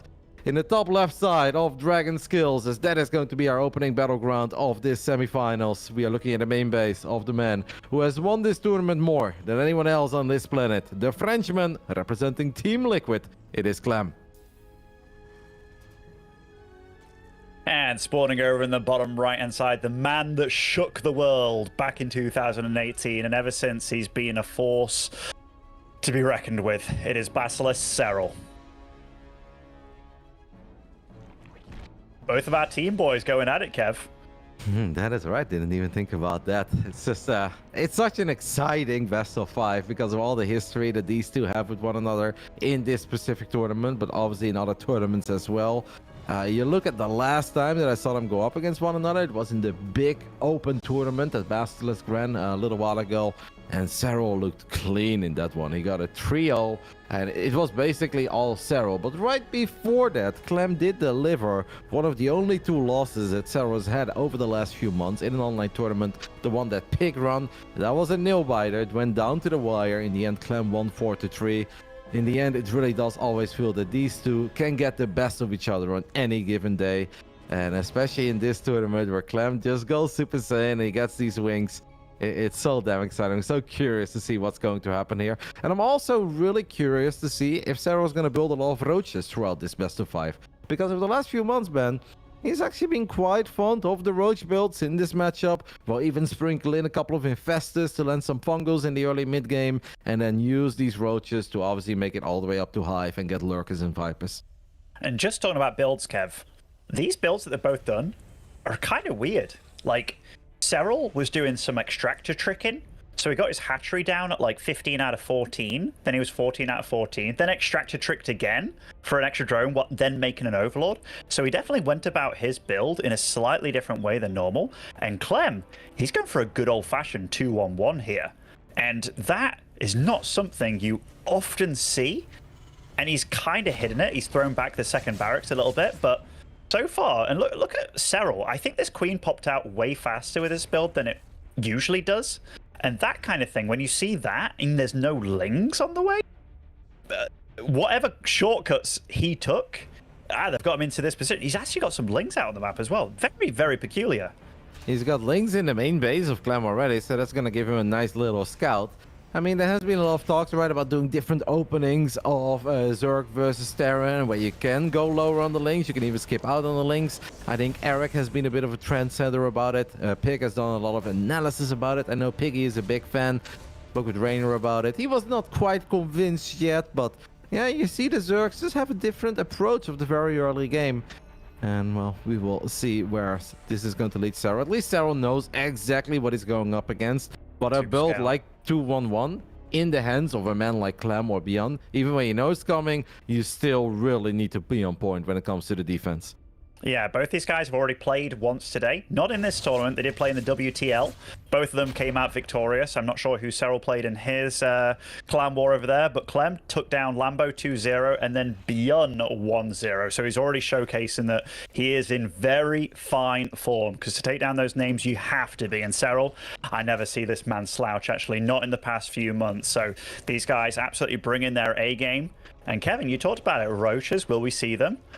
Damn right we will. Roach Warren on the way quite early on for Serral as well. Yeah.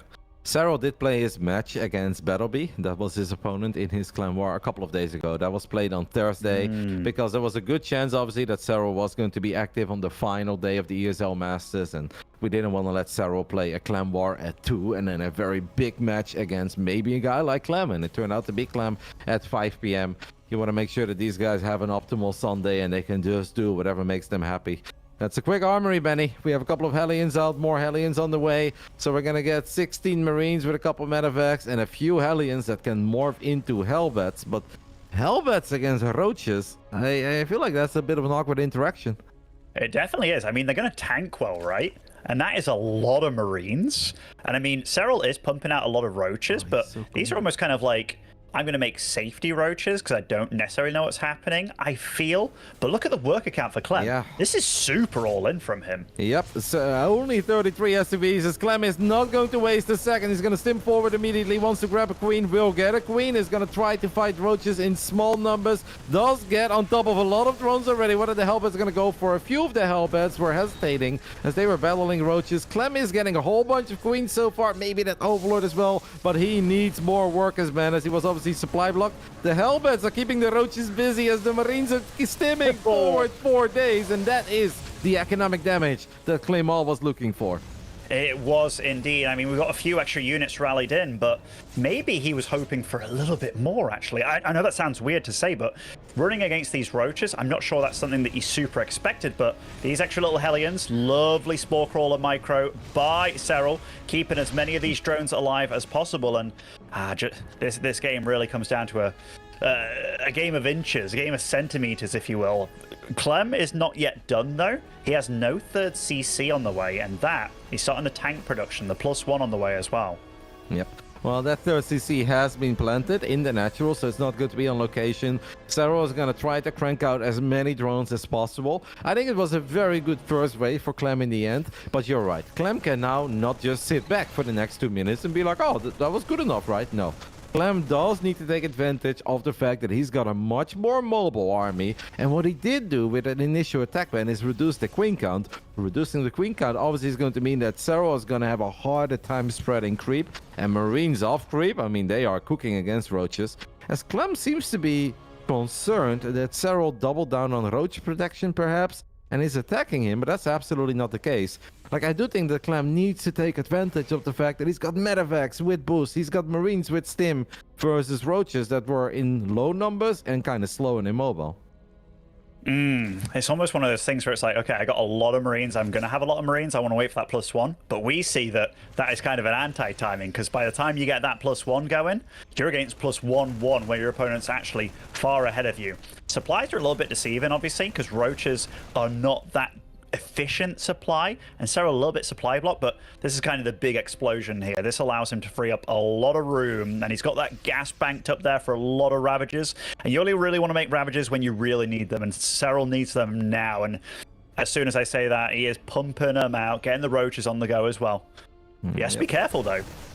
Marines are going to find a couple of these roaches here. One roach will get picked up. That's about it. As Clem turns around, wants to battle more. He's going to get an easy cancel on this hatchery, though. That is inevitable. It's obviously very important that Serral cancels it. Cannot afford to lose all these extra minerals. And Clem's army is growing nicely, though, Ben. And I do always like the idea of Marine tank versus roaches and Ravagers. As Serral was thinking about going over that bridge, but that is one hell of a choke point. I definitely think that was a mistake. Maybe he's trying to bait Clem on going a bit too far away from the tanks. Clem, in the end, lost perhaps a few more Marines than he needed there, though. But Serral is not quite transitioning, right? It's not like we've got the infestation pit. We've got the 2-2 upgrades. This is the army. As for a split second there, the tanks were not siege. I still believe in the firepower of this Terran army as the Marines are standing strong on the left side. Serral does have a lot of roaches coming in from the right. It's kind of like they both won one side of the fight, but in the end, I think it is more than good enough for Serral as he completely resets the tank count, and that's obviously what he was hoping for. And as soon as he cleaned that up, he starts up the +2 range weapons here. So he was definitely respecting that push out of Clem. Now starts up the upgrades. And Clem, he is moving on to the next stage of the game where he can start adding on Marauders and stuff. But this third base, I think it's almost a goner at this point. That being said, quite a bit of bio is left over. It's just that upgrade deficit that he's suffering right now. It's only going to get worse as time goes by. Yeah, but it takes a little while before +2 missile attacks kicks in, as Serral has an Overseer flying into the natural. Could maybe contaminate the eBay there for a split second to create an even bigger upgrade lead. I still think it's going to be very hard for Serral to get in deep because there is that tank on the high ground, and it feels that that tank is always safe. Clem for a split second there pulled the SCVs. Clem's going to have to kite back though, because right now his tanks are not participating in the fight. So it all comes down to these Marines and the Marauders. A couple of Marines have already fallen. 7 SCVs going down. That is very acceptable on the side of Clem, as Clem in the end holds strong. And Ben, that was honestly mostly without any tank support. It definitely was, and Serral, he has to be careful here because he's in a bit of a pickle. He can't really back off without losses, but he doesn't really necessarily want to stay either. And right now, look at all these slow lings, Kev. These are the saddest slow lings I've ever seen. Yep, Serral's got 14 slow Zerglings on the battlefield as he's still firing up more and more Lings, but these Lings obviously are not going to have the best upgrades anyway. Serral really is bleeding out a lot of units. He was very committed. Even though he had these upgrades on the way, he did manage to get that 4th base up and running, but that did not work out for Serral in the end. Even if the tanks were not necessarily participating in the fight, Clem did a great job of figuring out when to kill, when to pull the workers, when to put them back into mining. And I think over the last minute, Clem has been able to get multiple big victories here on the board, as a Widow Mine that's permanently cloaked as well is going to make it into the center of the map. But Serral drops a couple of good corrosive balls. A very competitive game 1 here of the semifinals, as we've got Drilling Claws on the way on the side of Clem. The resources lost tab is really the tale of this story. Like, even though roaches aren't supply efficient, they're meant to do their job, and Clem has just been trading really well.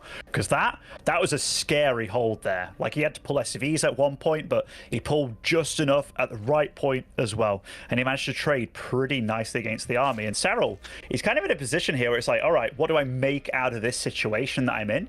Because I doubt this is what he was planning, because we got those lings that came in very late there with the, now they have speed, but now he's having to go to banelings, the roaches, the tunneling claw roaches as well. It's a funny situation.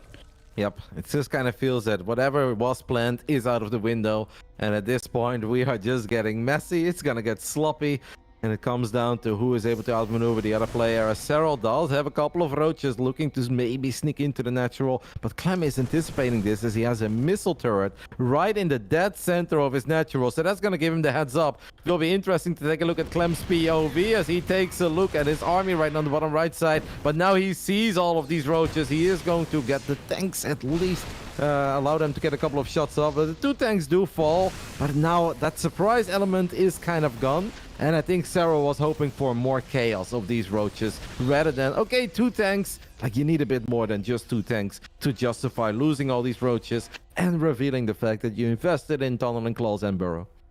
Yeah, I mean, it would be nice if there was something really gearing up behind it, like a hive being a little bit faster or something like that. The only thing that time really bought him was 2 infestors. Granted, they do have fungal now, I believe, which could actually very much spice things up, but and that's so many Widowmines in the mix, Kev. So many Widowmines. I mean, Serral has to be super careful against this. Yep, Serral's 10 supply drones dying as well. Serral supply takes another dive. He does land a fungo, and he's trying to land a couple of these corrosive balls, but Clem is good at avoiding Novas in the other matchup. He is definitely good at avoiding corrosive balls, as that's a bit easier. Scan goes down. One of the infestors should get tagged there by the Marauder with concussive shells. Yeah, I guess we had some Liberators harassing because I didn't see Liberators in the main fight, but we knew that they were out on the map. Serral is in trouble here in game 1 of the semifinals, as Clem has just been able to take phenomenal trades for quite some time. +2 is kicking in for the bio as well. And Clem's supply ban in these fights, it's not struggling, it's not dipping, it's just staying strong above 180. And he's like 10 workers ahead as well.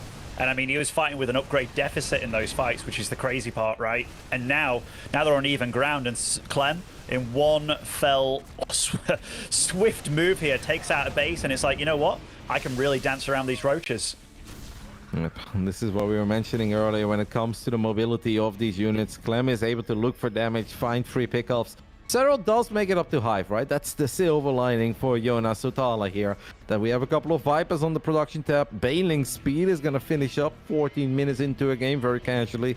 Which just goes to show how odd this game has been. And that's all because of the initial opening by Clem, right? Clem obviously took a big risk by going for the build that he went for. And he said, I know that I need to do a lot of damage with this opening, but I believe that I can do that.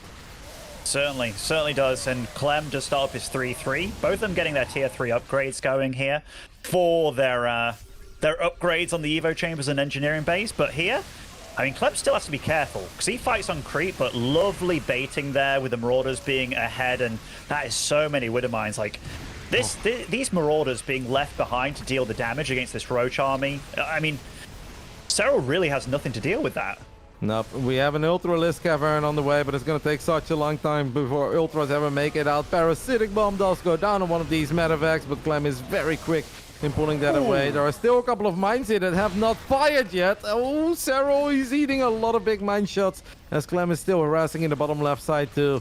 It does really feel that Clem is very close to closing this game out. But against Serral, you definitely just want to do that as well. Wow, that was cool, by the way, burrowing the Roach against the Widowmine shot. In the end, it still did some damage, but we even have Ghost in the mix now as well. So even if 1 or 2 Ultras would already be out, which is not the case, snipes are ready. I think Clem is very close to getting the job done, but Serral's still battling for everything. All those Vipers. Viper flies into a Widowmine, but that was the one that had no energy, but an EMP lands from the other side of the high ground. So once more, these Vipers are going to have to leech some energy from some of the buildings. I just don't think Clem is ever going to give Serral the time to get Ultras and Kindness out. No, this is a very different playstyle to what we saw from Spirit. Clem just not giving Serral a moment to breathe here. He's just on the ball every moment, every unit that he has, it's on the other side of the map, and he is ahead economically, has been for quite some time this game. You see that, and he's still expanding behind it all, and This pickup micro from him is really, really hard to deal with as well. I mean, Serral's putting on a show. He's putting up a fight. Some of the Ling drags under the medevacs with the Widowmines as well have been absolutely on point, but he's just getting whittled down here. Yep. Clem obviously does need to be a little bit careful. Like you said, there are still banelings, something that you always have to respect, especially on creep. At the moment, Clem is having a good time sniping Ravages as one more Widowmine deals a lot of friendly fire. Ben, you talked about it, more friendly fire from these Widowmines. I mean, that's the most amount of damage that Clem's army has taken in a while. Serral doing a great job running these links past the Terran army and making sure that these mines don't just damage the Zerglings, but also the medevacs and the Ghost. Clem's economy is just going completely untouched. He has even taken that base at 9 o'clock, and I just don't know how much longer Serral can really do this. I mean, if we take, like, Serral's being given a moment to breathe here, but then we look at all that blue on the map, and look, that moment to breathe, Clem's right in there. He's securing that 9 o'clock base, as you talked about, but he's also got the northeast base in the corner, and he's made it so easy. He's also got several sensor towers set up. He is just playing a phenomenal game, and tempo, oh, tempo be thy name. That is what Clem is throwing at Serral, and Serral, yeah, it's almost like you can't keep up. Well, Serral is obviously just starved, right? He's in 63 drones and he's got no bank. It's not that Serral was still at least maxed out and he has a bit of money in the bank. Oi. And Serral's gonna go on the aggressive in the top left side, lands a parasitic bomb, gets a couple of the medevacs, but fighting near a planetary, it just feels that is impossible. Serral knows that he needs to make some magic happen here as one of the Infestus gets picked up by a Widowmine. Big explosions. Clem has units for days.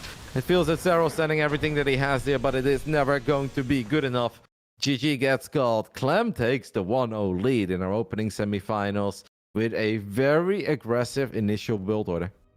Very aggressive, and I almost want to go back and watch that replay just for myself, just to be like, okay, what was Serral actually throwing at him? Because it was a 14 out of 14 hatch, a 15 out of 14 pool, and then yeah, just really, really kind of interesting from him. And granted, it got him the big scout on that second barracks, which was big with the early Lings. Also, he could deflect early Reaper with the Queen, so a bit cheeky, a bit tricky. I don't mind him doing something like that in the first game at all, because I think showing your opponent that you can be a little bit off the wall kind of thing. And maybe like that map, as far as maps go, it's pretty good for Terran, let's be real. So now we're going to get onto Gressvan for the second map in the pool. And yeah, I'm looking forward to this series now. Like, it's definitely it's definitely refreshing. Oh, was it the wrong map? Aha, yeah. Wrong.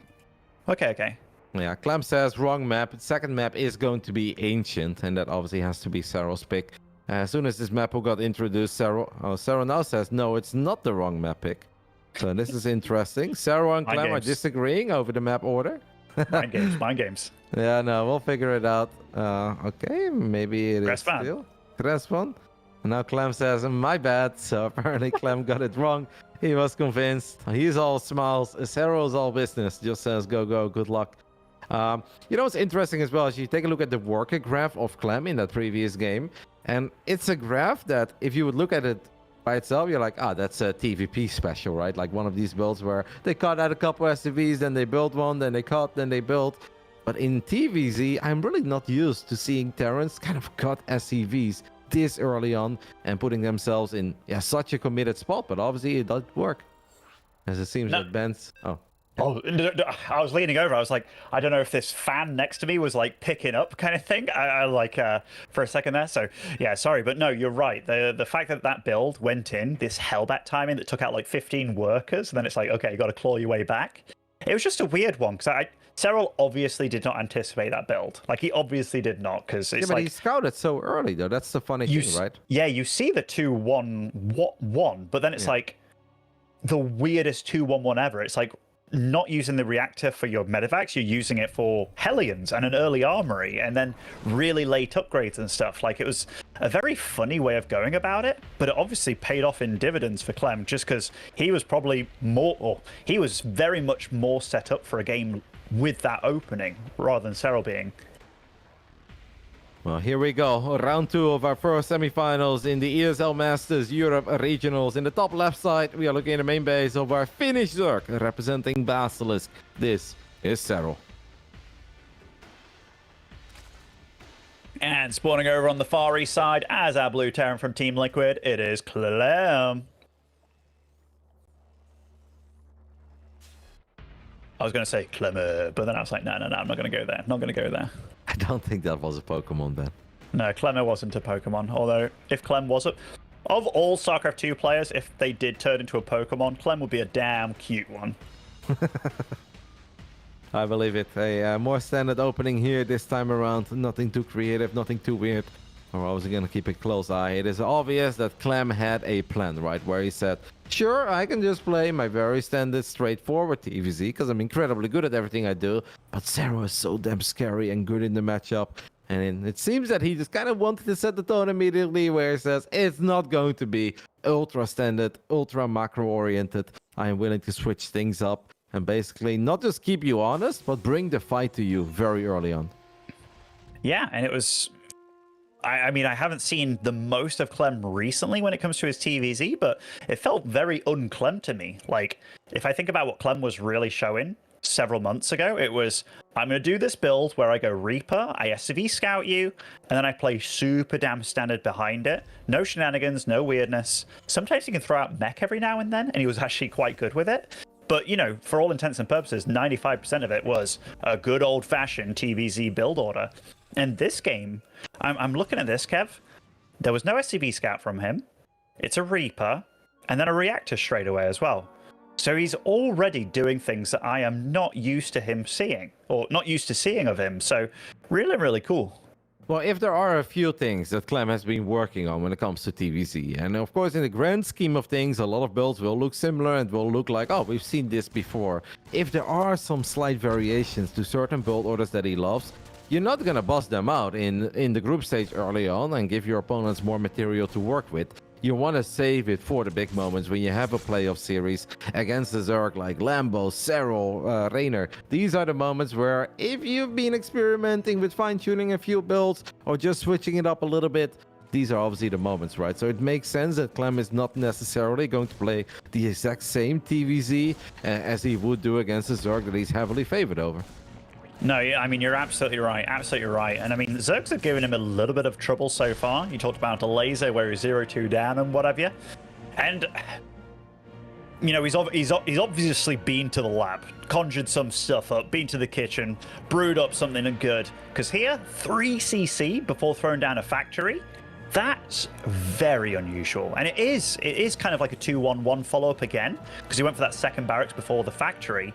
But yeah, he's just going about things in a very, very unusual way. And it seems like he's very prepared for the series. But Serral, he wouldn't be Serral if he wasn't getting some sick-ass scouts going on. Yeah, that was just 4 Zerglings by Serral. But Serral grabs 2 SCVs, gets a perfect scout in the main base. Zerglings still running around in the natural as well. But this time around, Clem left a few Marines ready. But that's, I would say, a very lovely little start for Serral. The smallest of tiny, tiny investments, getting actually a very solid return. With not just the damage on the SCVs, a bit of lost mining time, but the picture-perfect scout as well. So he doesn't even need to sacrifice that Overlord at this point. No, and Gressvan's definitely a larger map than the one that we played on prior. Obviously, it is splittable with regards to bases, and it's quite nice for getting your 4th and 5th base up as a Terran player. But Serral so far off to a good start here. Those Lings, you obviously make them to deflect the early on Reaper. The fact that you get anything after them at all, yeah, that's more than good. And Clem, it's really going to come down to what he chooses to do here. It does look like it is going to be fairly standard follow-up with the double medevac, getting the stim out. Yeah, I'm very curious what's been going through Clem's head leading up to this one. Well, maybe he's also once more expecting more Roach play, but that doesn't really seem to be on the menu this time around. Don't know how much this Reaper has really been able to scout. Got a little bit of scouting done initially. Serral has been very Roach heavy lately in this matchup, and it's obviously brought him a lot of success. But I wouldn't say that this is quite the map for it. Not impossible, of course. If you really want to do it, you can always do it. But I'm kind of happy to see Serral heading into Lingbane. I do think that Clem does find that Overlord, as it was revealed immediately. I mean, this is a lot of Marines. It's a funny move out, obviously, as the first 2 medevacs were not even quite there yet. Serral, at the moment, Ben, has 14 Lings out. So these queens really need to take a great fight here. And it seems like they will initially, as Clem just disengaged. That was close, man. With only 14 Lings. Pretty scary moment there for Serral. Definitely is, definitely is. I mean, Serral did a good job kind of baiting, trying to fight for this creep. I mean, creep is everything in this matchup, isn't it? Like, vision is power, knowledge is power, and it really allows you to swallow up that Terran. And whenever you're a Terran, you see this creep, you can't really go onto it, so you have to deny it. And Serral, you can see here, he's just standing strong, fighting for every little bit of the map that he can. He has eked out a little bit of a supply lead here. A few extra drones as well, getting his Baneling speed on the go as well. And so far, very standard game. And Serral on top of his scouting at every point. Yep, has dropped the evolution chambers as well, so he can slowly but steady start working on his upgrades as the Queens are once again battling the Marines. Need to be careful, because especially with that one Reaper still in the mix. Reaper is obviously great in soaking up the Queen shots, but that grenade can be tricky. And you don't want to see yourself end up with 2 Queens off creep there if you are Serral. We have a few Lings in the bottom side of the map. They could morph into Banelings down the line. I'm not expecting Serral to do that until Baneling speed is ready, because slow Banelings, they have a very small chance in finding their targets off creep. I certainly do. Serral did just whip out a lot of drones just then, and he is getting ready to do that Baneling attack at the south there. Upgrade-wise, Clem is about to hit that +1/+1, and the also important combat shields with this makes these little pushes a lot scarier. The reactor's coming online for his barracks as well, so soon it feels like this is the calm before the storm right now. Everything's about posturing, setting up for one another. But soon, Clem's gonna go unleashed here, and yeah, is Serral gonna be ready for him? That's the question.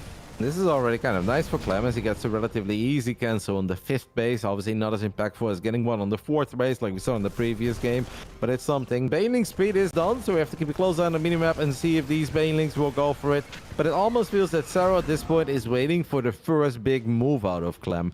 The moment he sees a few more units than just these initial 8 to 10 Marines flying around with medevac, as he spots a few more Marines at the top side, that could be the go time for these Banelings to see if they can get lucky. There is a safety tank that Clem left behind at the 3rd base.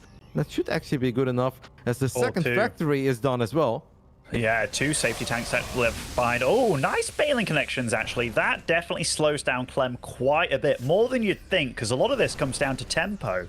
And having one side of the map being a bit worse than the other side of the map for you as a Terran, yeah, that definitely eases things up for Serral a little bit. His drone count's amazing behind all of this, but Clem's been macroing like crazy behind, and Serral, nice little split against that Widowmine there. Yep, Clem is building a lot of Widow Mines, but he has not fired up Drilling Claws yet. I do feel like that should have been on the menu by now, as the 2nd factory is done. He's producing 3 mines at a time, and I hope for Clem that he's not... Okay, there we go. That he won't forget it too long, because we're going this heavy on the mines. Obviously, that is an upgrade that we absolutely want to have. Clem is doing a masterful job at the moment, though, in containing creep. Like, maybe he hasn't necessarily pushed a whole lot of it back lately, but I do think that he's doing a good job in making sure it doesn't spiral out of control, as there are a few Banelings in the mix on the top side of the map as well. It's a slow burrow of the Widowmine, and that's not going to get much done. But Clem is starting to outmaneuver Serral here a little bit, as he does find a couple of drones, snipes a few Banelings, and he still has these units active on the top side of the map. Snipes a couple Banelings there too. You can really see that Clem is starting to feel it. Yeah, he's on fire here. Like, every little engagement that's happening, Clem is just making Serral bleed out just a little bit here, there, and everywhere. And this is how he plays. He wears you down. And whoa, that was Serral almost getting a medevac there. That would have been really nice for him. Would have definitely allowed him to breathe a little bit. But Clem, he's worked on this creep for a good 5 minutes of this game now, and finally moves onto it with these Widow Mines. And lovely splits out of Serral, counter splits at that. But Clem still getting the better of him. Bit messy there that there wasn't an overseer, right? Because you kind of think that if Clem's army goes that far back, that should have been a moment where Serral would have been able to pick off at least a couple of these Widow Mines. Now it just gets problematic, because those mines are fired. They are still there. Serral's going to try to go before they can get off their cooldown, and he will get the cleanup. So that is obviously good news for Serral, who fired up the accidental swarm host. I do believe that Burrow finished up as well, so maybe we can get a couple of Burrow Banelings in the center of the map. Since Clem has done such a good job in keeping creep at bay, well, that should allow Serral to burrow Banelings in very scary positions for Clem. This is Clem in tip-top form. This is Clem, like, absolutely peak form. Look at that resources lost tab, by the way, right now. That really does showcase what's going on. 2.5k loss for Clem, 6.5k for Serral. Serral still absolutely in this game, and that one swarm host will be up to no good on the other side of the map. And if Serral, like, he's so close to getting out lurkers, he's on hive tech, has the lurker den, is getting up to that range upgrade for the Lurkers as well. Those sad Swarm hosts. But can he hold on? Can he weather the storm that is Clem? The Widowmine count was very high, but a couple of mines got a bit too far forward there. So in the end, Banelings will be able to connect. But this is now becoming proper scary, because it's not just Widow Mines, it's Liberators in the mix as well. Serral does not have a lot of money in the bank. He's just gonna run through all these Liberation zones as the Hydras are battling a bunch of Marines in the center of the map. Seems like that was a very successful cleanup in the end for Serral. That looked risky, that looked like it was gonna be something that's very hard to run into. I'd say that was about as good as it was ever gonna go for Serral. Yeah, I mean, Clem, he was just pushing that kid on the playground one too many times, and he fought back, and he fought back hard. Serral now allows himself a little bit of time to breathe, but it is just a moment here. He's got a lot of Ling Bane, has to be so careful against this number of Widow Mines, but oh my goodness. Once these Lurkers are out, and they are out, this will help him a lot, I feel. Yep, Lurkers also already have Seismic Spines. The range upgrade, speed upgrade not quite there yet. But just having range is already going to make the life a little bit easier, as there are still a few Widow Mines in the mix. But mines are a lot less problematic once we get the hands on Lurkers as a Zerg. And with a couple of Vipers on the way, Serral survived a very scary moment there before those Lurkers were done. And I think especially that top side of the map, maybe Clem had a few too many Marines here in the center. And maybe he needed a few more, because he had so many Widow Mines in the mix there. But Clem obviously is not slowing down. He's also transitioning. He's getting up to Ghost.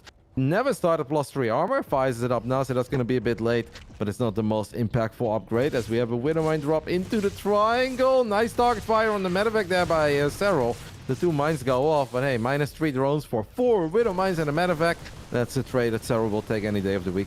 Certainly is Serral trying to expand here in the bottom. Will keep it alive there.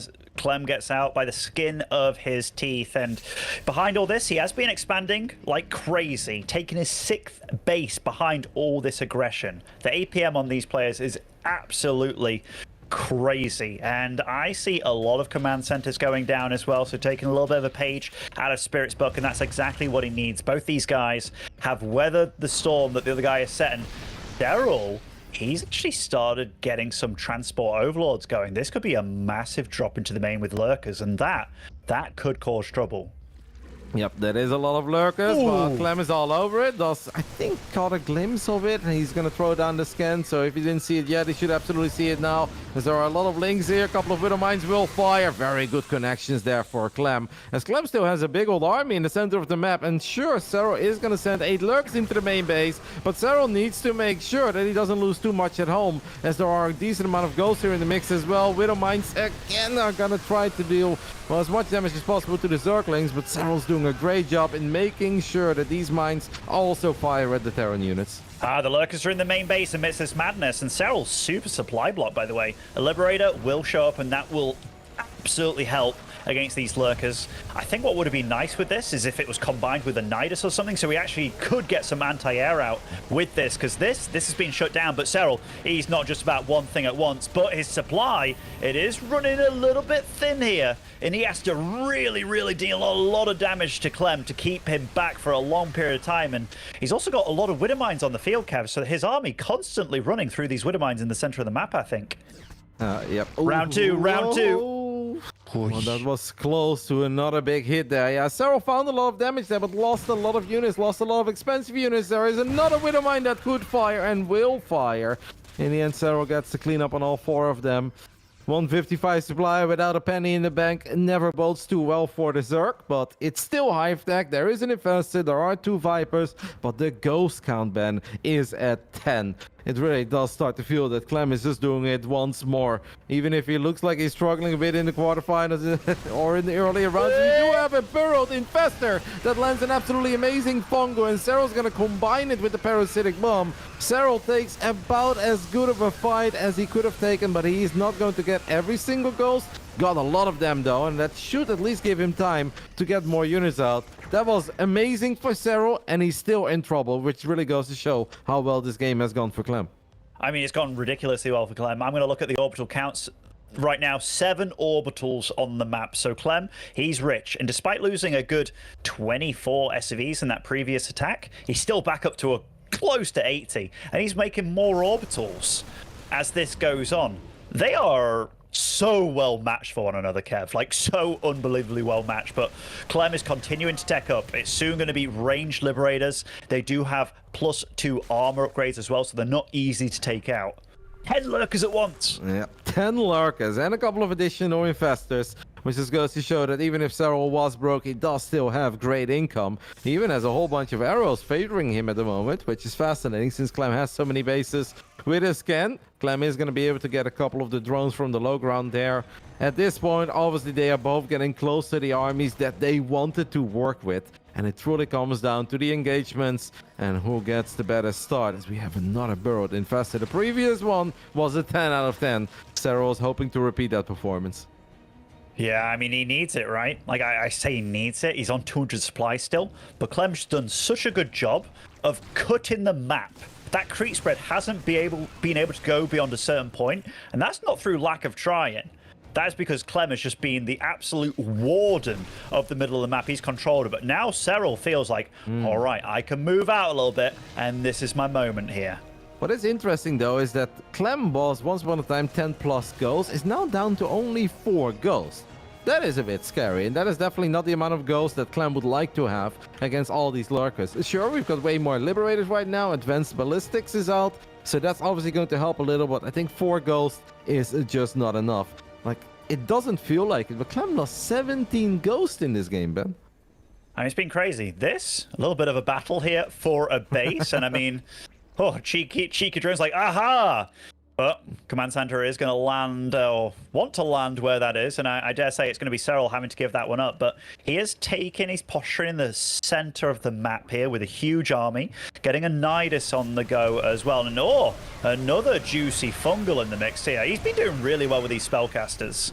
Yep, he saw the army of Clem step over it, so Serral had vision of it. Clem did not, but it wasn't quite the entire Terran army. It was basically 10, 12 by units that were trailing behind. It was a good fungal, but Clem obviously able to turn around and still just kind of fight the rest of it off. He is going to get a cancel. Oh, couple burrowed banelings, Ben. Obviously, don't really want to use it too early, as we have a Nidus attempt in the main base. And this is going to be annoying for Clem, as Clem is maxed out, and I don't really see a whole lot of firepower here. These lings are scary with Adrenal Glands and +3 melee. You don't want to see 40 of these lings going to town on your infrastructure at home.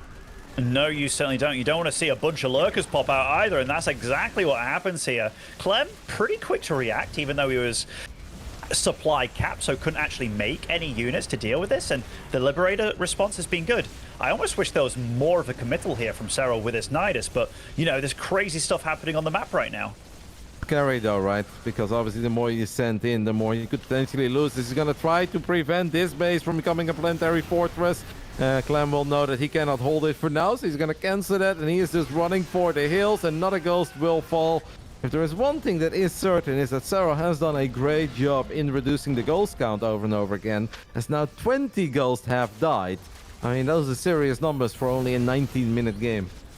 They certainly are. They certainly are. And Serral's doing a good job of taking 2 fights at the same time here, constantly popping in with that Nidus, almost using it as distraction Niduses at this point. And Serral, or rather Clem, did somewhat overreact to it, sending a good 10, 12 Liberators over there. Let's have a look at the unit count between these two guys. In fact, we've got more Liberators than anything else on the field right now for Clem. He's down to 6 Marauders, 6 Marines, 6 Ghosts, 10 Widowmines, 6 Medevacs, and 12 Libs. He is definitely most likely not happy with the army that he's got right now and being sent to run here, there, and everywhere by Serral.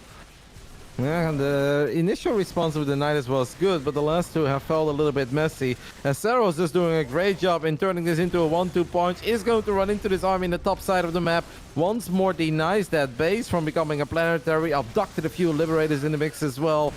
Okay, running down that ramp is difficult with Widowmines there. Serral will bleed out a few units in the end. But it basically seems that Serral has said, all right, Clem, you've got the amount of bases that you do. There is little that I can do about it, but I'm going to do my absolute best to make sure you cannot get your hands on that very pivotal 12 o'clock base. And Serral's even taking the base right next to the main of Clem, which I think would be incredibly hard to mine from with all these Liberators that are out. But yeah, Serral's still going to try. This was a bit of an eager attack over here. You know, the 1 health Ghost, accompanied by the 2 Liberators on top of the Spore Crawler.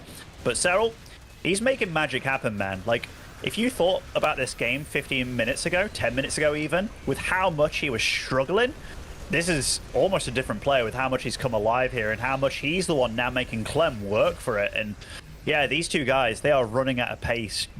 It felt that there was definitely a real shift of momentum, where at one point it felt that Clem was dictating the pace, he was all over the place, he was catching Serral out of position. Over the last 2-3 minutes, it really does feel that Serral has been dominating, has been able to find better trades, but obviously one bad fight is all it takes for a Zerg to still be in all sorts of trouble. As a Widowmine there gets an amazing hit on Love Lings and Banes. We do have an Infestor coming in from the right side that lands a perfect fungal. We've got a couple of parasitic bombs going down, but this was still incredibly pricey for Serral as well. And Clem's supply did not dip anywhere near as much as I think Serral was hoping for. Serral can not only not prevent that base from going up, he actually ends up losing his own base. As amazing as the spellcasting was there, Ben, I still classify that as victory for Clem. That was not the fight Serral was looking for, and any kind of shift that happens, that is definitely the start of something. As Clem, he is now working around to the other side of the map, and these Widowmines, they are constantly getting good connections here. I mean, the friendly fire is big as well, but these fights, this last minute, if the past 5 went good for Serral, this past one went terrible for Serral. Yep, Serral could no longer deny that base from going up, and now the fight's just not really working out either. And Serral was maxed out, created a bit of a piggy bank for himself, but that piggy bank has been drained. Morphing that many banelings is expensive. The lurker count is back to 0. Serral's armies is really not all that impressive, and he needs to make some magic happen with the Lings and Banes. But Lings and Banes off creep against Clem. Most of the time that does not end well for Zerg players. This time around it seems like it doesn't end too well either. I mean, sure, a couple of Liberators got abducted, 1 or 2 went down, but Clem is still maxed out and is now just taking out another base of Serral. And that means that Serral's economy at this point is pretty much non-existent. And I was looking at it before this happened, they were pretty close in resources lost, but now it's definitely all about Clem, and he's going to catch a few ghosts here, but Clem microing back to these liberation zones. I mean, they are both fighting like crazy. There is something happening at the top here, but Clem's there to greet it. They are both running so quick. You know what just happened? Serral killed his own hatchery with the Vipers in the bottom side of the map while that big fight was happening. Yes, it was 3 Vipers leeching energy, and Serral's economy that's already in the dumps is now even worse as he killed his own hatchery there with the Vipers. That's not gonna help Serral max out anytime soon. No, it isn't, and Serral is quick to greet this as well. The dance of the spores and liberators and the drones, and Clem, he's not doing just one thing at once though, is he? He's moving down the bottom here, and he's going to see this base that's like, wait a minute, why are there drones moving back and forth here? He killed his own hatchery, but Serral, he's not going to go down without a fight here. That is a lot of lurkers back to try and claim that 12 o'clock base. Clem is quick to start repairing, but Serral, he's broke as a joke. Yep, Serral really is ultra broke, as Liberators are going to siege up in range to that mineral line as well. At least the Lurkers got that base at 12 o'clock, and that's going to make life a little bit more difficult for Clem. But Clem's supply is still looking mighty fine. Clem's army is sexy once again with 9 ghosts, plenty of Widowmines, 15 Widowmines at the moment, scattered around the map, making it incredibly difficult for these Lings and Banes. There is a Shocking Infestor coming in from the top, so once more Serral lands an incredibly nice fungal, drops the Parasitic Bomb as well. I mean, Serral's taking some amazing trades here, but I'm afraid it's just too late because he cannot keep this up. He's got no economy. The army that he's currently working with, Ben, is the army that has to win the game, and I don't see how you take out all these Liberators and Planetary Fortresses that Clem still has. No, I mean, he's bleeding. He's bleeding bad, Kevin. This isn't just a flesh wound. This is full-on artery damage, and Serral knows it. Clem, 2-0 up in this series. Clem's playing real damn good, man. Like, he was on the ropes for a good portion of that game. Like, it really felt that Serral was more than back in it. Yep. But, man, he is tenacious. It was just a beautiful game of StarCraft where it felt that Clem was doing a lot of things right initially, was doing a great job in splitting up his forces, finding bits and pieces of damage. But in the end, it's just, at one point, he just kicks into overdrive. Like, it's really hard to put your finger on it, but like, where did it go wrong for Serral? Because Serral clearly had a lot of good fights, landed a lot of great fungals, reset the ghost count a couple of times, did a good job in denying bases. It's just, it was pretty back and forth. It felt like a ping pong match at one point where it's like, looks good for Clem, looks good for Serral, looks good for Clem. But the moment that, I don't even know. Clem is an animal, man. It's something about this tournament that truly brings out the very best in Clem. Where, how do you explain the guy that's struggling with Wayne, that is down 0-2 against Eliza, now shows up and plays these 2 games against Serral in the semifinals? It truly is magical. ESL regionals for Clem are what Mondays are for Big Gabe, you know? Like, they just, these players, they pick their moments, but, you know, picking a Monday or picking an ESL regional, I'm picking the regionals, you know, any day of the week, but yeah, you're right. Clem just, he knows when to turn it on. He knows when to peak. This is the Clem that we want to see when it comes to that international stage, isn't it? Because this is the kind of Clem that could really go all the freaking way. Because Serral's not playing bad by any means. I know there might be 1 or 2 people that say, what about those swarm hosts? What about killing your own base? That's only because of the chaos that Clem is throwing at him and the speed of the game as well. He doesn't make those mistakes against just anybody. It's about how these games are actually going. And I mean, sure, killing your own base will never help, but I think at that point the game was already looking very dire, right? There's a reason why that happens in the first place, and that is because it was a very stressful situation. This man is looking amazing so far, but he's not there yet. He's down, or well, he's up 2-0. Needs 1 more window. This is a difficult map for Terran in this matchup. Let's see what he's going to bring to the table. On the top right side, representing Team Liquid, up 2-0. This is Liquid Clem.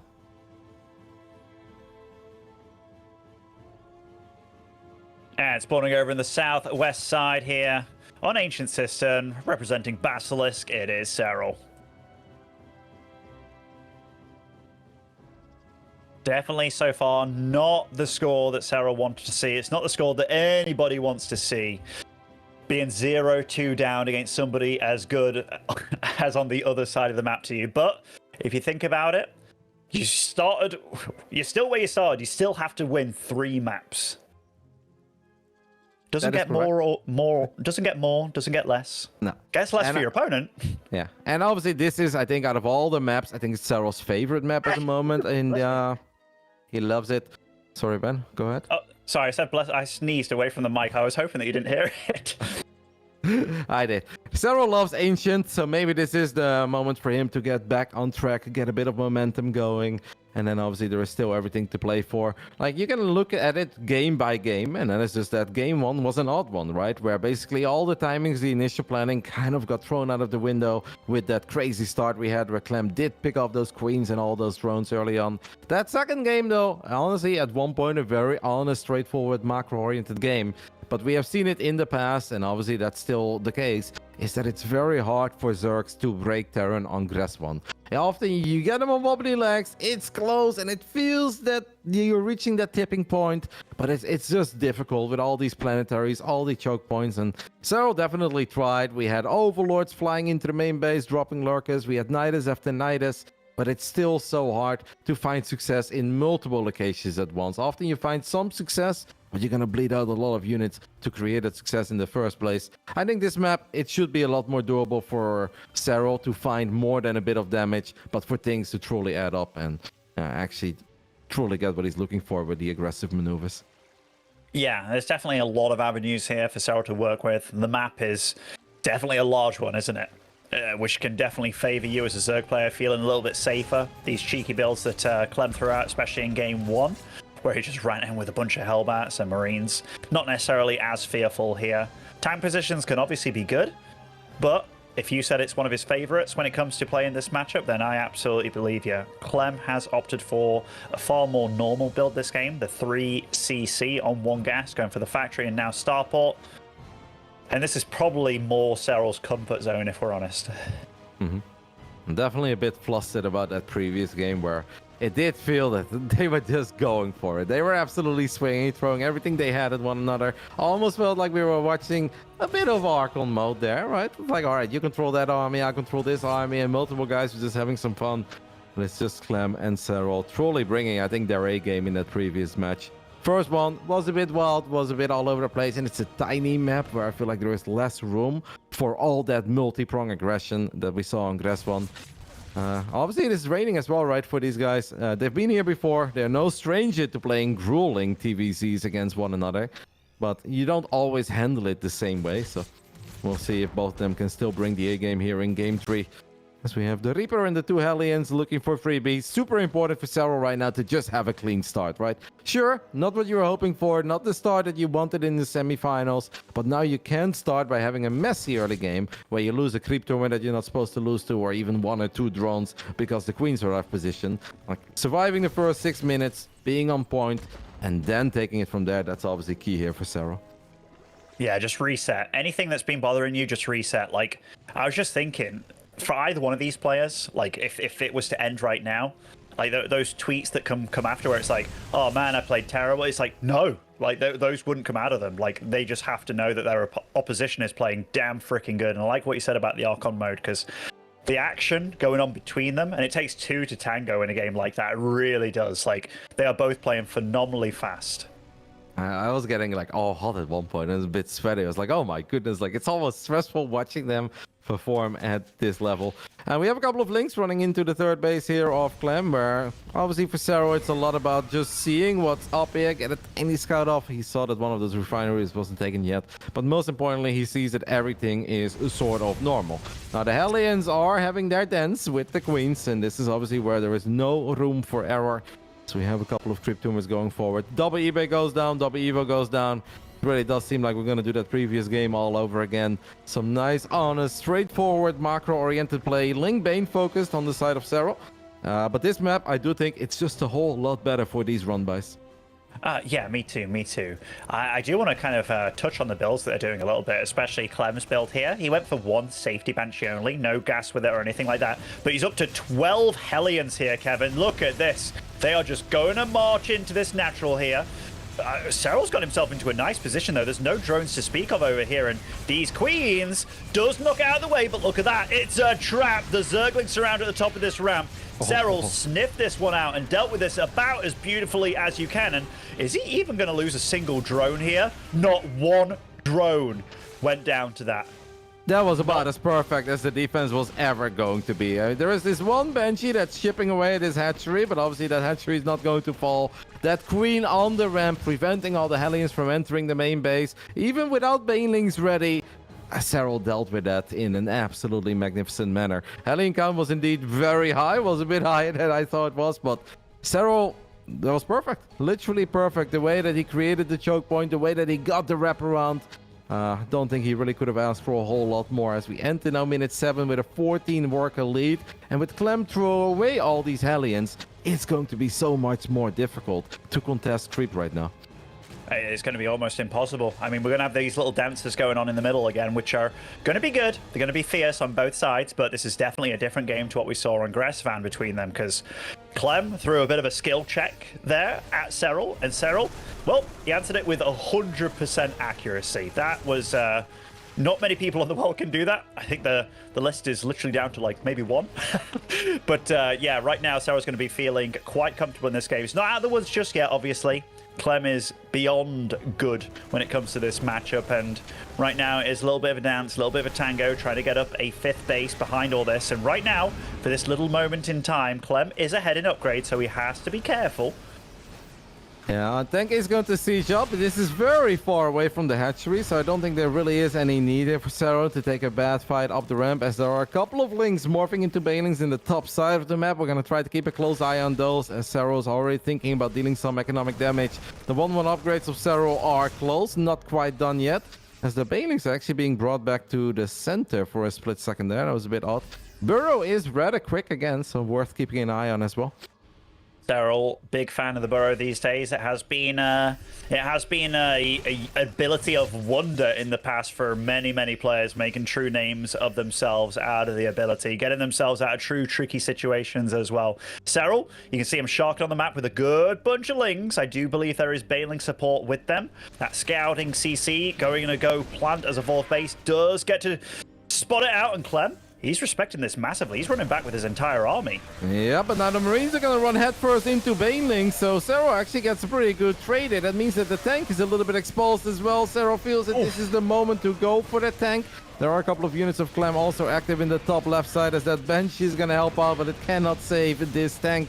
I would say overall, a lovely little set of events there for Serral, who did not really utilize Burrow there yet. Would have loved to see him just plan down a couple of Banelings.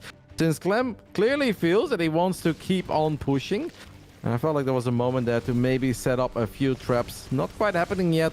As I mean, Serral is obviously probably not ultra happy about the fact that there is no creeper heading towards these rocks at all. But I do think he's confident because 87 drones. All the units of Clem are still far away from his own drones, far away from the bases. Oh. That's right when I say that. Clem is going to stim into this bottom side base, and it seemed that Serral for a split second there lost track of the army. Yeah, that lack of creep here for Serral is definitely biting him in the ass a little bit, because Clem's able to bounce between these two bases, and the micro is insane, actually.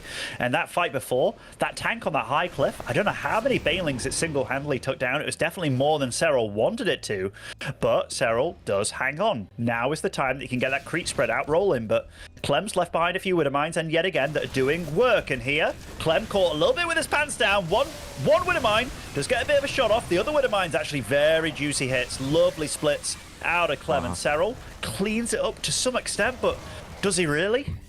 I would say for the Lings and Banes there, that was perfectly fine. Keeping the tanks at bay as well as there's another fight happening in the bottom right side. A couple of Marines on the wrong side of the medevacs, so those will fall. But running off creep into a planetary there, I think it's just a little bit too much of the good stuff for Serral. So Serral is going to decide against it. I mean, that entire fight, Ben, took place 5 seconds before those two upgrades. So I think to set back the Marine count as much as Serral did there before those upgrades kicked in, I'll definitely classify that as a little Serral victory. 33 banelings were just produced just then on that production tab, and look at that swell of Zerg. You can tell that Serral's feeling much more confident in this game, but he has to be careful where he follows the Frenchman, because there is Widowmines wherever he goes, but feels like he's smelling blood in the water. He's coming from two angles. Widowmine drop in the bottom side of the map. We'll get 11 drones. Good target firing as Serral wants to get the planetary. The SCVs are doing their best. Well, I want to say that, but a couple of them are not actually repairing. We didn't just have that attack, as we also had an attack at the triangle. So both players taking some severe economic losses. I want to say, though, that in a weird way, that wasn't even all that bad for Clem, because Serral did throw away a lot of units there. And it's not that he killed 40 or 50 SCVs, right? He killed 14 and a PF, which is nice, but Serral's not exactly sitting on 3k, so he does need to be careful. Burrowed Banelings will find their targets. Good job there by Serral. Really good job, and there's this one could be that could be super juice. That could be super juicy. That is the kind of connection that if he hits that, Game changing, absolute game. He's gonna go over it again. I mean, it's almost well, that scan actually worked against him almost. Well, yeah, now in the end, Clem still lost a couple of units. I'm not sure if Serral would have used it otherwise, since the entire army was not quite above it. Most importantly for Serral, though, is that he was now able to just get a few more units out. Hive Tech is kicking in, Vipers on the production tab, and Adrenal Glands. All the Hive upgrades that you want to see. Yeah, Lurker, then that's going to take a little while, right, before Lurkers are truly out, and they'll get Seismic Spines and Adaptive Talents. As it seems that Serral is going to try to maybe do something about that base one more time. Nice split off there on a single unit. As we have more burrowed banelings all over the place. Clem is running into that base in the 9 o'clock position. That hatchery already a little bit low on HP. Marauders are going to tank the Lings and the banelings. Beautiful play there by Clem. How he hopped the Marines inside of the medevacs. But he knew those Marauders were tanky and they'd be able to get a few more shots off. Lovely move. That was a really great move. And if you use the Banelings to splash on those Marauders, they're not going to get the job done. Either way you look at it, it was a nice trade for Clem. And he got reset back to 3 bases not too long ago, but he is back up to 5 here. And he is expanding with the PFs. What's his number of orbitals at the moment? It's not super high, 3. He's getting 2 more command senders, 2 PFs going down as well.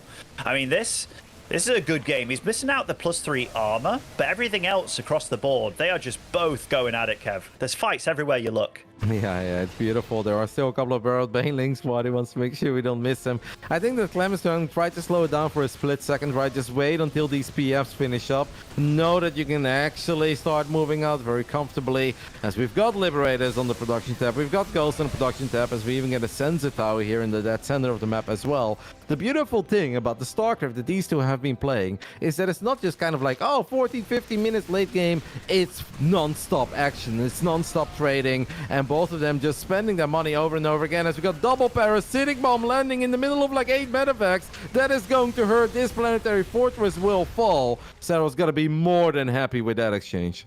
Yeah, I mean, if not just for the PF, but the fact that he gets away with most of his army and getting that chunky damage on those medevacs, they are not cheap whatsoever. And Clem really wants to be utilizing those starports for those Liberators right now. Not more medevacs, but his number's still really high. Clem, though, he was pretty all right behind it. Did have a command center to lift and re-plonk down on that location. So he's not truly hindered, but I am worried about what is Serral going to do about all these Liberators that are starting to go up here. Well, we've got Hydras, we've got Vipers, and don't forget that Lurker Dan has been up and running for a while. Seismic Spines is done, Adaptive Talents, the speed upgrade for the Lurkers is now fired up as well. Saros is going to try to get one more decent fight here with Ling Bane. Hydra, it is off creep. You want to say that's a dangerous game? So far, Serral's getting away with it. Not a single Widowmine really getting the shot I think that Clem was hoping for, as another BF will fall. I mean, that actually went a little bit better for Serral than I thought it would go. This far off creep, Serral's going to try to attack the other base in the center of the map as well. Low Baneling count though, but Banelings will blow up the SCVs. Can the Lings get the job done? That seems unlikely. 19 SCVs and a base for Serral, his troubles there. I don't think it's bad as long as Serral can remax immediately, and it seems that is the case. I mean, the Vipers are exposed. Immediate parasitic bomb and an even quicker split there by Clem. I mean, Serral is playing this beautifully. It may look a little bit scrappy, a little bit messy, but the amount of macro that he has behind us, oh, beautiful Widowmine. That was maybe one of the best that we've seen connect in the last few minutes here. But Clem, he has to get some damage done. He's been behind economically for quite a bit of time here, and trying to move in against the Finn over here. Getting the wraparound here, getting it ready with the Banelings. The Widowmines are good, though. The parasitic bombs, the splits to counter them. My goodness, the rate at which these guys are going at it. Serral, though, does come out on top, I would say, because he's still holding on strong. And now, next stage of the game begins. He's the one whipping out the Lurkers.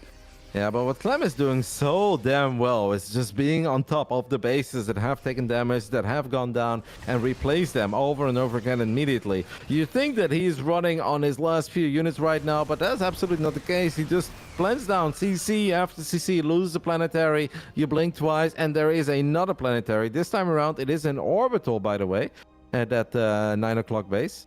Or excuse me, 3 o'clock. That is a bit surprising, but maybe Clem felt that is what he needed, as we had a big Widowmine connection there on a lot of Lings. Another big Widowmine connection. A couple of these fights by Serral off creep, they have gone a bit better than I think they would go most of the time. And Serral does need to be careful, right, that he doesn't get too carried away. Oh. But he's got the Lurkers, not just a couple. We've got all 6 of them with all their mighty fine high-tech upgrades. And they are going to burrow in range. A couple of Banelings in the mix to take out this planetary. The PF will fall. 3 out of 6 Lurkers have gone down as well, though. An expensive snipe this time around, but a snipe nevertheless. I don't know how Clem just cleaned that up, actually. That was crazy. And only losing 2 SCVs amidst all that.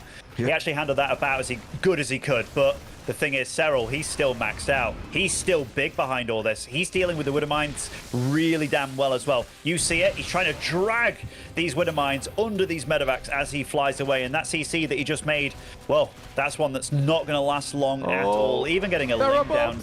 Oh, look at the supply as well. Yep, Parabombs there going down once more in the middle of all these medevacs, and 1 or 2 medevacs that were carrying some pretty precious cargo did go down. And obviously that truly hurts for Clem, because Clem has been trying to max out, not quite able to. He's building a lot of Liberators, but unlike Resvon, this time around Clem never had the time to drop that fusion core and get advanced ballistics on these Liberators, so they are just not as intimidating as they were in the previous game. Certainly not. And that purple, that red on the map, the creep is starting to spread. The mass swell of Zerg units as well starting to swell. And Serral's just not giving Clem the time of day. Clem taking really damn good fights with what he has. And that's a good bunch of Hydras here, which will probably do the job. But there they are, the Banelings rolling in here. And oh my goodness, I think this, Serral, finally striking back in true fashion. And wow, puts his name on the board. 2-1. Serral comes out on Ancient. That is the map that he loves. That is the map that he feels most comfortable on. Safe to say that Clem definitely made him work for it. 4 PFs went down, and even there towards the end, there was another PF trying to morph in the center of the map. But the Serral Lings with +3, with Adrenal Glands, they showed up. They got the 20 SCVs. That, combined with the great fight, was the icing on the cake. As we now head into Babylon, though, that is a difficult one. What a series so far. I mean, I checked at one point on Respawn, Ben, over 800 Lings went down. Second game here, I think over 600 Lings went down. It's been a very bloody semifinal. It's been massively bloody. Like, both these guys going really, really well. You can definitely feel it. Like, this is a tug of war, like a real, once they're both holding onto the same rope and they're fighting for every inch of their life, you know, true Squid Game style, battling for a good 25 minutes straight there on Gressvan. But here it felt like just whatever it was about the map just lent itself a bit more to Serral. He played comfortable, he played calm. A few moments there, it was like, holy crap, Clem is pushing that creep back really, really hard. But one cleanup and it allowed Serral to just flourish, man. It was like spring just hit and Serral was the flowers, was the garden. It just came alive. And then he was allowed to do what Clem to him the whole series, just putting on relentless pressure. Yeah, it was far from a walk in the park, though, because at moments it did feel that Serral was spending every penny that he had, and he was very committed to some of these attacks. And off creep, it is possible that some of them just go terribly wrong, that the Widow Mines do find the perfect targets, that the Planetary barely survives, right? There were a lot of risky attacks in that game, so definitely not smooth sailing, but in the end, it was good enough. Babylon, this for me is a very interesting one because I really wonder what Serral's game plan is going to be. If he's going to have the exact same approach in the previous game, I think it's hard to pull it off on this map. It's a lot harder to be that efficient with your run-bys. We'll see. Very excited for it. Not expecting Clem to open up with as many Hellions as he did, though, because we can't forget about that fact, Ben. Clem, his opening didn't quite work out, and he still turned it into one hell of a game. And that by itself deserves a standing ovation. In the top left side of Babylon, we are looking at the main base of the man who is still on match point of making it into another finals of the ESL Masters Europe Regionals. Previously, the DreamHack Masters Europe Regionals. This is the record champion, Clem. And spawning over in the bottom right-hand side, he was 0-2 down, now 1-2. Maybe momentum is back with him. It is Serral. He already he did it again, by the way, Kev. He went for this 15 out of 14 hatchery, and then starts making his overlord at 14 out of 14. So maybe it's down to like the sizes of the map, where he's just like, you know what? I don't want to deal with a Clem Reaper this early on. And the pool's very, very early as well. So definitely lined up, obviously very, very purposeful. And Serral is the kind of guy that he's obviously very smart. Like he's one smart cookie. Like anything that he does with Zerg, I'm 100%, 110% on board with. So this is something that he just feels is better against a player of the likes of Clem on these kind of maps. I'm sure Eric will be very proud of it. I'm sure Piggy's very happy. But yeah, could have something to do with the size of the maps. That is maybe not something that you necessarily want to do on every map. No gas. Maybe on maps like this where the Reaper does show up very early, it gets the Serral stamp of approval. Yeah, no gas at all either. And 8 lings? That's a lot of lings. That is a lot of lings. Yep, especially for a gasless opening. And this is now already a bit unique, because we are familiar with, like, okay, switching things up a little bit in the early game when it comes to the build order that gets your queen out a bit quicker.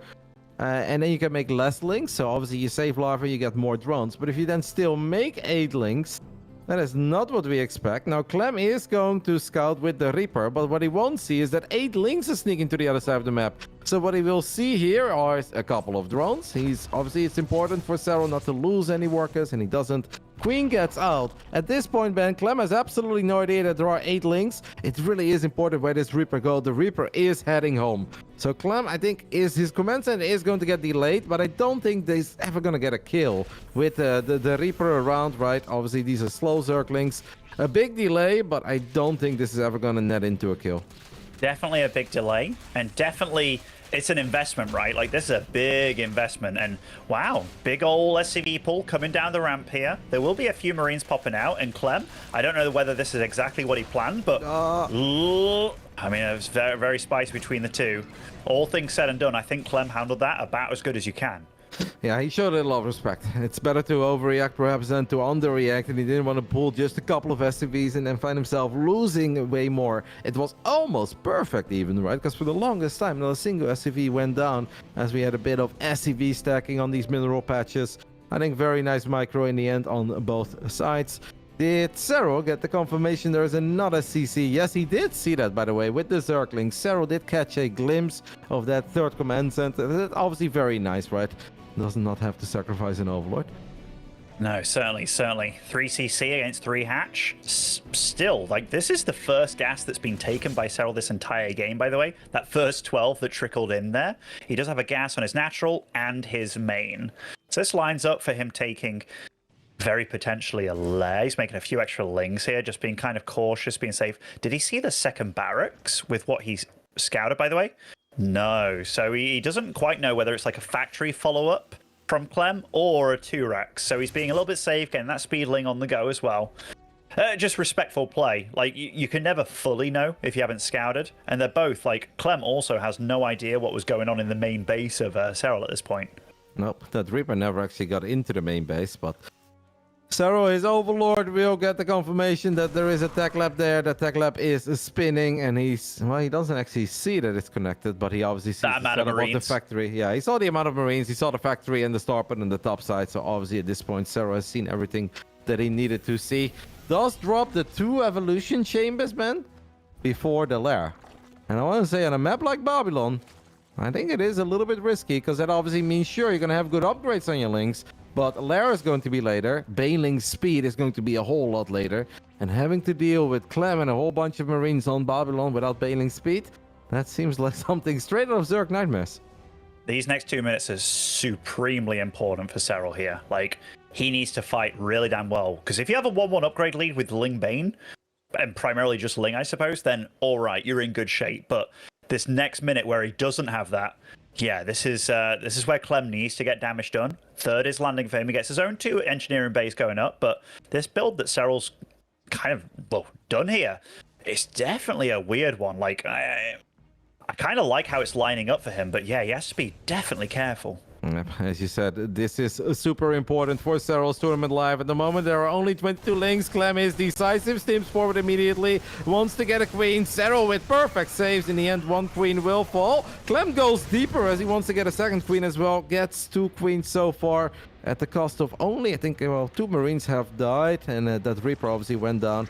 I don't think that was a bad start for Clem, but obviously with the way that Clem is playing and the build that he's going up against, it's important to keep momentum on his side. Keep on pressuring, keep on pushing back that creep, and obviously try to take as many fights as possible until Bailing speed kicks in. Is this a normal 4th for Zerg to be taken, by the way? This far upper right base, because it seems so far away creep-wise. It's not the first time. All right. just wondering.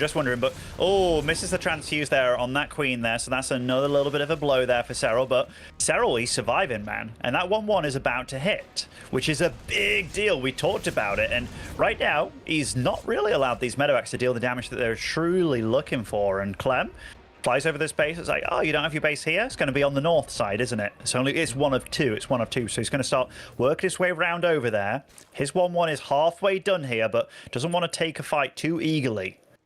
55 army supply for both players at the moment, as Clem needs to be careful. There are a couple of Bailings there on creep. The Bailings may not have speed yet.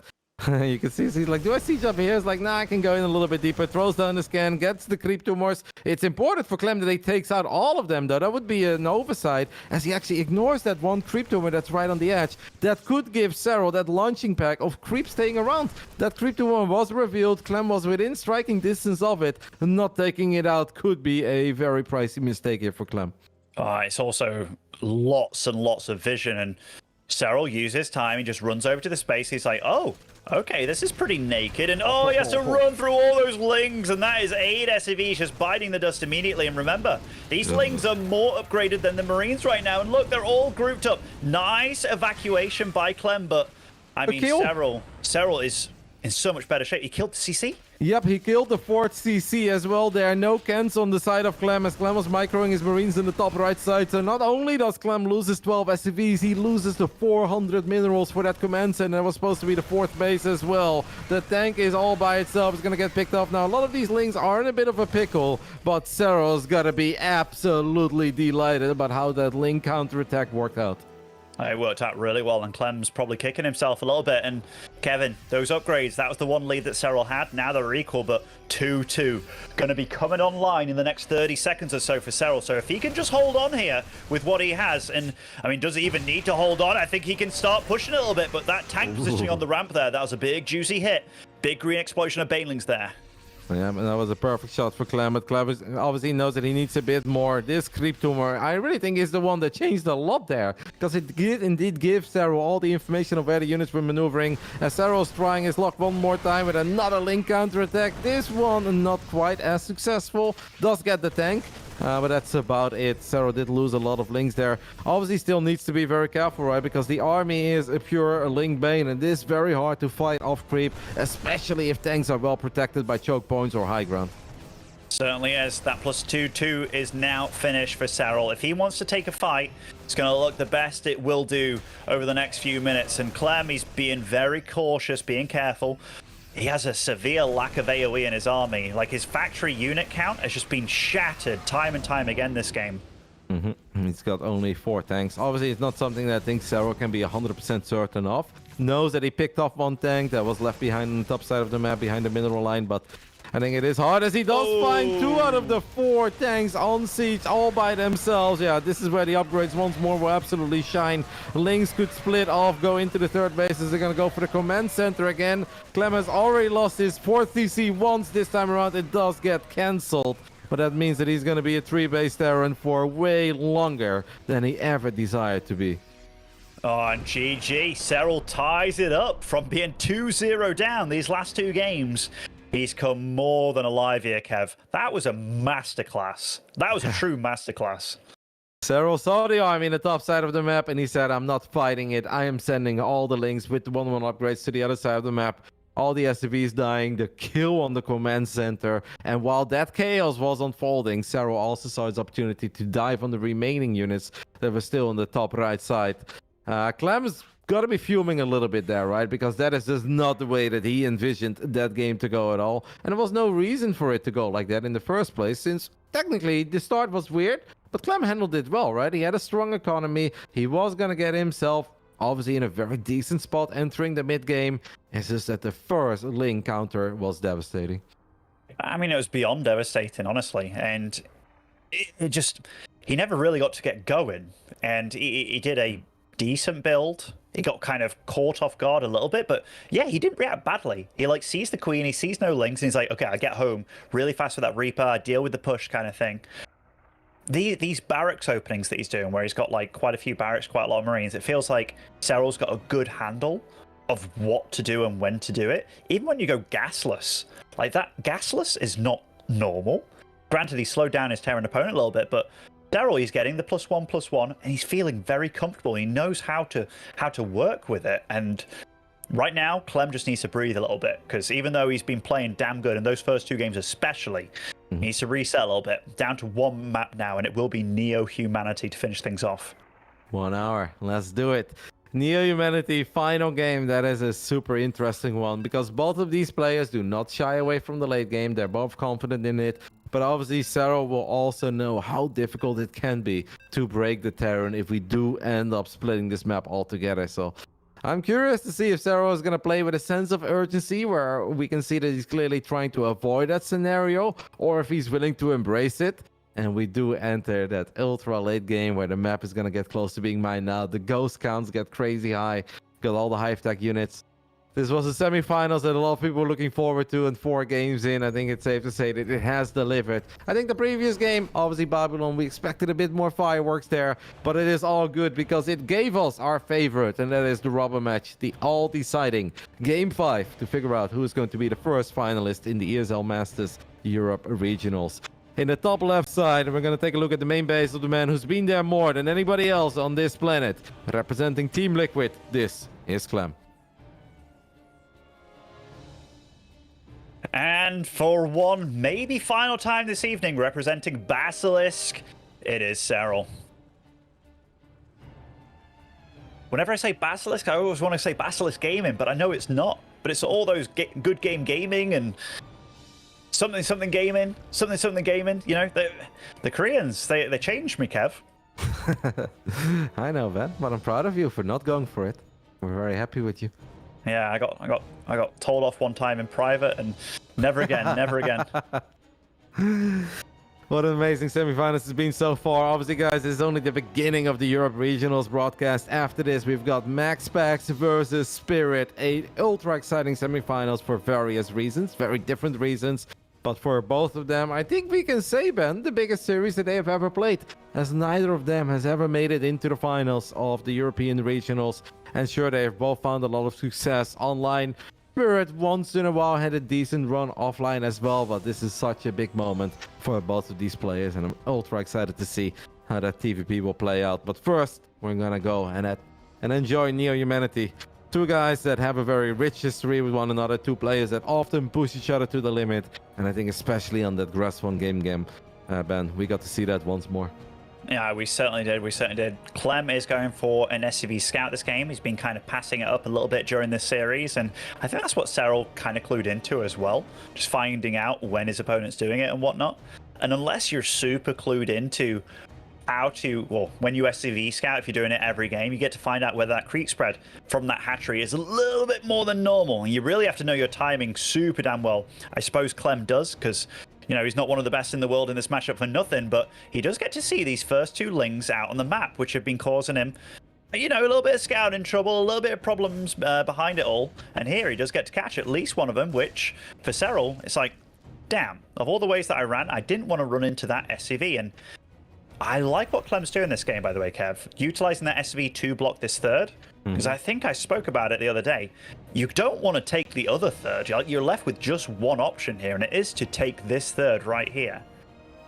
What would be the other third? I mean, you have to go through the gold. Yeah, okay. All right. I was about to say, I was like, yeah, which other third is there? Oh, no. It's lovely. It is indeed lovely so far. Clem is going to be more than pleased with how this has gone so far. For Serral, it's frustrating, but I can't imagine this is his first rodeo, right? As he does have a happy little circling in the main base of Clem. It's one of these moments. Two base lair. This is getting a little bit out of my comfort zone. Sorry, Ben, but Cryptomore gets sniped immediately there, and that is a problem as the SCV tried to get a little sneak peek into the main base. I think at this point, Clem is also picking up on the fact, like, wait a minute, something is just not quite right here, right? I know I did a good job in delaying your hatchery, but now I'm doing an amazing job. I'm doing an even better job than I ever thought I would, as that drone does manage to morph into a hatch. That was awfully close, by the way, because Serral was a few minerals short of 300 minerals. Go ahead. Overlord speed here, like with the Roach Warren as well. This is starting to give me like old school vibes from a long time ago, when it was like a Nidus, flying Overlords, anything, you name it. But this could get very spicy very quickly. I don't necessarily know what he's going to be throwing at Clem, but it definitely has to be something a little bit wild. Whether he's going to fly a bunch of dudes over, I mean, that'd be absolutely crazy and weird, but he is absolutely delaying his eco here significantly. And I think he's hoping that Clem committed a bit more to Hellions here this game, which Clem didn't do. And Kevin, this is crazy in game 5 here between these two.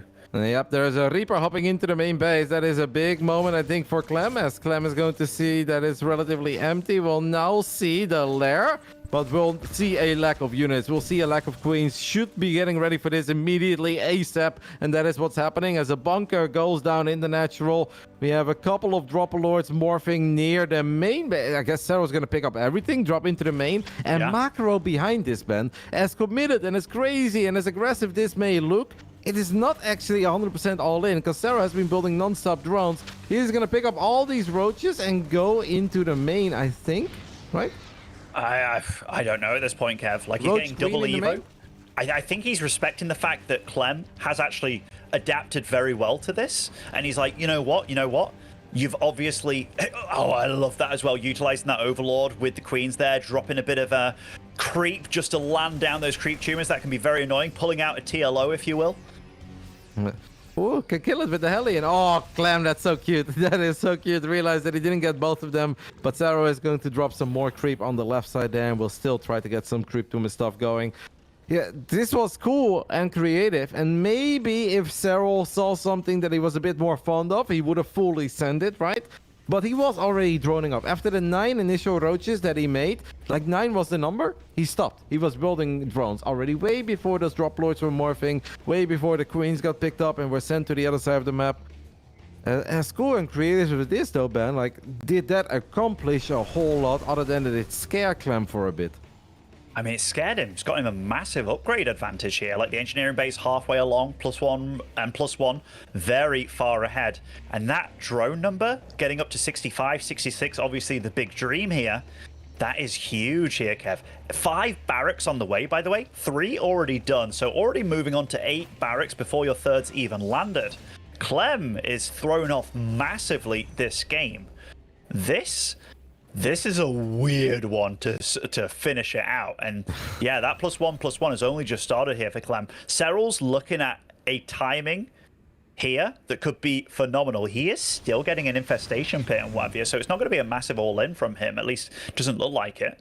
Yeah, no, I don't think there truly is some sort of a magical timing where we're going to be like, oh, 1 roaches and maybe baneling speed, because in the end of the day, right, as confused as Clem probably was about all of that, and I'm sure that he was scared and maybe he overreacted a tiny bit, Clem is still heading into Marine Tank, which happens to be very good against everything that Serral is currently working with. Yeah. The tank count is at 4, like, I don't think it is all that bad for Clem. He's probably very confused still, and it's going to be annoying for him to basically spend 1 million scans all over the place to clean up all these cryptomoids, because Serral's doing a great job with that. What a moment to bust this out. He's still flying around with the drop lord, now dropping a couple of cryptomoids on the right side of Clem's natural. Like, this is cool. All of this is very cool, but it doesn't change the fact that Marine Tank hits like a truck, and Serral's still gonna have to be very careful.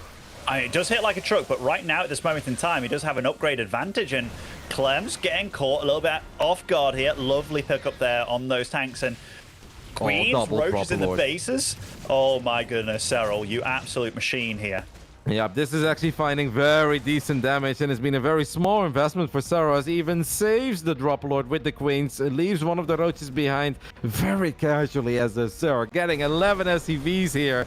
I mean, Serral says, mate, you've got some good multi-prong, I have good multi-prong as well, and at home the transitions are bodily smooth, right? We have a hive, we have Vipers on the way, Lurk then finishing up as well. This is beautiful, creative, inspiring play by Serral.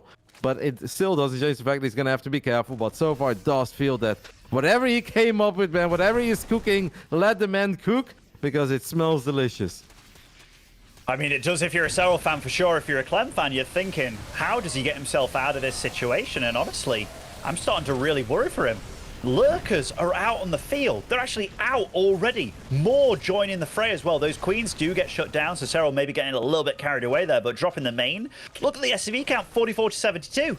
Clem's being forced into a super all-in situation here, and it's not one where you've got a better army. Nope, and Clem is actually just ignoring these roaches. The Marines were right there, but Clem is done in dealing with them. He wants to start attacking, but as you said, man, Lurkers are out. Lurkers do not quite have seismic spines yet, but there is a Viper in the mix as well. Tank gets abducted. That is a lot of Marines, but Serral's army, especially on creep, is so powerful and should be too much here for Clem to deal with. 9 minutes and 30 seconds, and Serral completes the reverse sweep. Takes out the man who has been so successful in these European regionals in the past.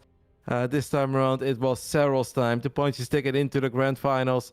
Man, 9 minutes and 30 seconds, Neo-Humanity. What did we just see?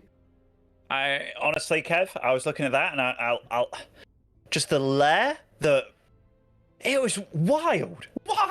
The fact that he kind of went into that with the backup plan. Well, I think it was the backup plan, because I'd love to know whether what he set out to do was actually an all-in or whether it was just to scare the life out of Clem. But the follow-up behind it, like, he didn't skip a beat, did he? He was so decisive about on the way there. You were talking about it, getting all the macro stuff flowing, getting the drones, getting the Evo chambers. And he didn't sweat. And the drops that he was doing, the queens around the map, just getting the vision out, being a nuisance, all the scans that Clem had to use, the random roaches and queens combined that dropped in, Clem did not stand a chance at all in that game. It was a 180% different than what we normally see in a TVC, where normally it's the Terran, right? Dropping the natural, dropping the main base, finding some damage, running circles around the Zerg. Terran looking for damage. This time around it was Serral with multiple Dropalords, roaches and queens, finding some damage, run-bys into the third, obviously still active with his army, and then on top of that the perfect macro at home, the perfect transitions. I mean, because you look at that final army, you see Lurkers and Vipers, you're like, late game, but that was 9 minutes and 48 seconds, And we got there in a very weird way with that quick lair, the 2-base opening. That was something that we had not seen before coming out of Serral, but he played it out in a beautiful manner. And Serral completes the reverse sweep. Clem played absolutely amazing in the first 2 games. We got to give him a lot of love and a lot of kudos for that. Especially the Grass 1 game ban was ultra impressive coming out of Clem. These two, they are made for each other, aren't they? Like some of these games, the pace that they're both displaying, they're both equally as quick, equally as creative. I mean, this Hellbat attack in the first game, I think it was very cutesy. Clem with the 3cc before even making a factory build in TVZ, that was on Grassfan. But Serral, what he was cooking in these last couple of games, it was something else. It was something else. And, you know, I wouldn't be surprised if Zerg players on the ladder start being a little bit crazy out there, getting their 15 hatches going and then gasless openings and bloody Overlord drops going. I mean, he made it look as if that is what Zergs have been playing with for a long time. But he literally whipped something out from Zerg that... I kind of said it before it's happened. I'm like, this could be either a Nidus or some like Overlord droppage stuff, like from a long time ago. Like, and I'm talking about the Morrow days of Zerg, a real long time ago. And he made it look effortless, beautiful. And perhaps a key moment in this entire best of 5 was the picture-perfect defense on Ancient against all these Hellions. A few more Hellions than you normally see. But Serral down 0-2 at that point could not have defended that any better. I think we can talk about these games for days, but we cannot because we've got another semifinals to get ready for. And it's a beautiful one for perhaps different reasons, but obviously on the line is the exact same thing. And that is a ticket into the grand finals of the European ESL Masters Regionals. Spirit, MaxPax, a TVP is coming up in give or take 6 minutes. We'll see you guys soon.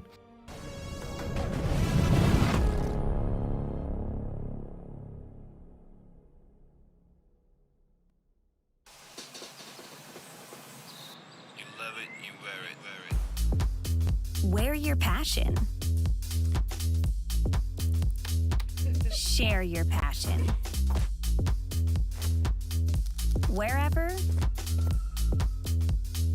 whenever. Gaming is a lifestyle. Get your merch at shop.eslgaming.com.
ESL StarCraft 2 Masters is brought to you in part by Monster Energy and U.S. Air Force.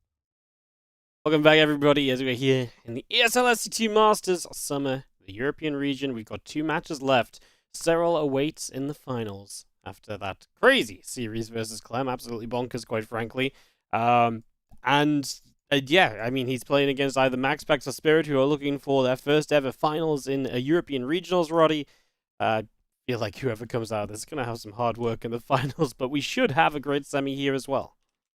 Oh, absolutely. MaxPax and Spirit, such a monumental moment for these guys in their history. Obviously, 2 guys that come into the semifinals with very different stories. Spirit has been around for a long time, and it's what Ben said earlier in the broadcast as well. For all these years, right? 2016, 17, 18, 19, we talk about Spirit, we hyped him up, we keep on hyping him up.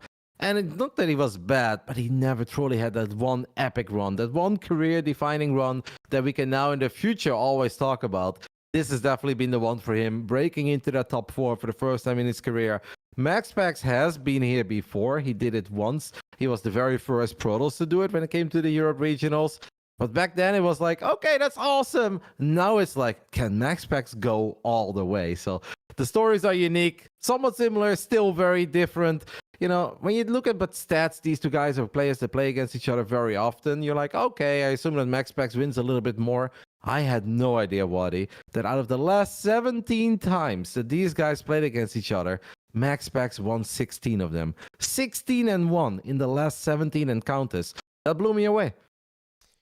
Yeah, I mean, I feel like MaxPax has always been a player Spirit's kind of struggled with a little bit more. Just something about how MaxPax plays, his PvT's always been very solid, and just never felt like Spirit could really get too under his skin in the games to kind of like really get going or anything. I feel like I've casted a lot of those MaxPax kind of beatdowns of Spirit, so maybe that's why I'm a little bit less surprised by the number. I think 16 is obviously still ridiculous out of 17. Yeah, don't get me wrong. No, but yeah. If you would have told me, like, okay, MaxPax won 7 out of the last 10, I'd be like, yeah, okay, that makes some sense. But 16-1, that was a little bit more extreme than I thought it was. But the beautiful thing is that none of that matters. The past is the past.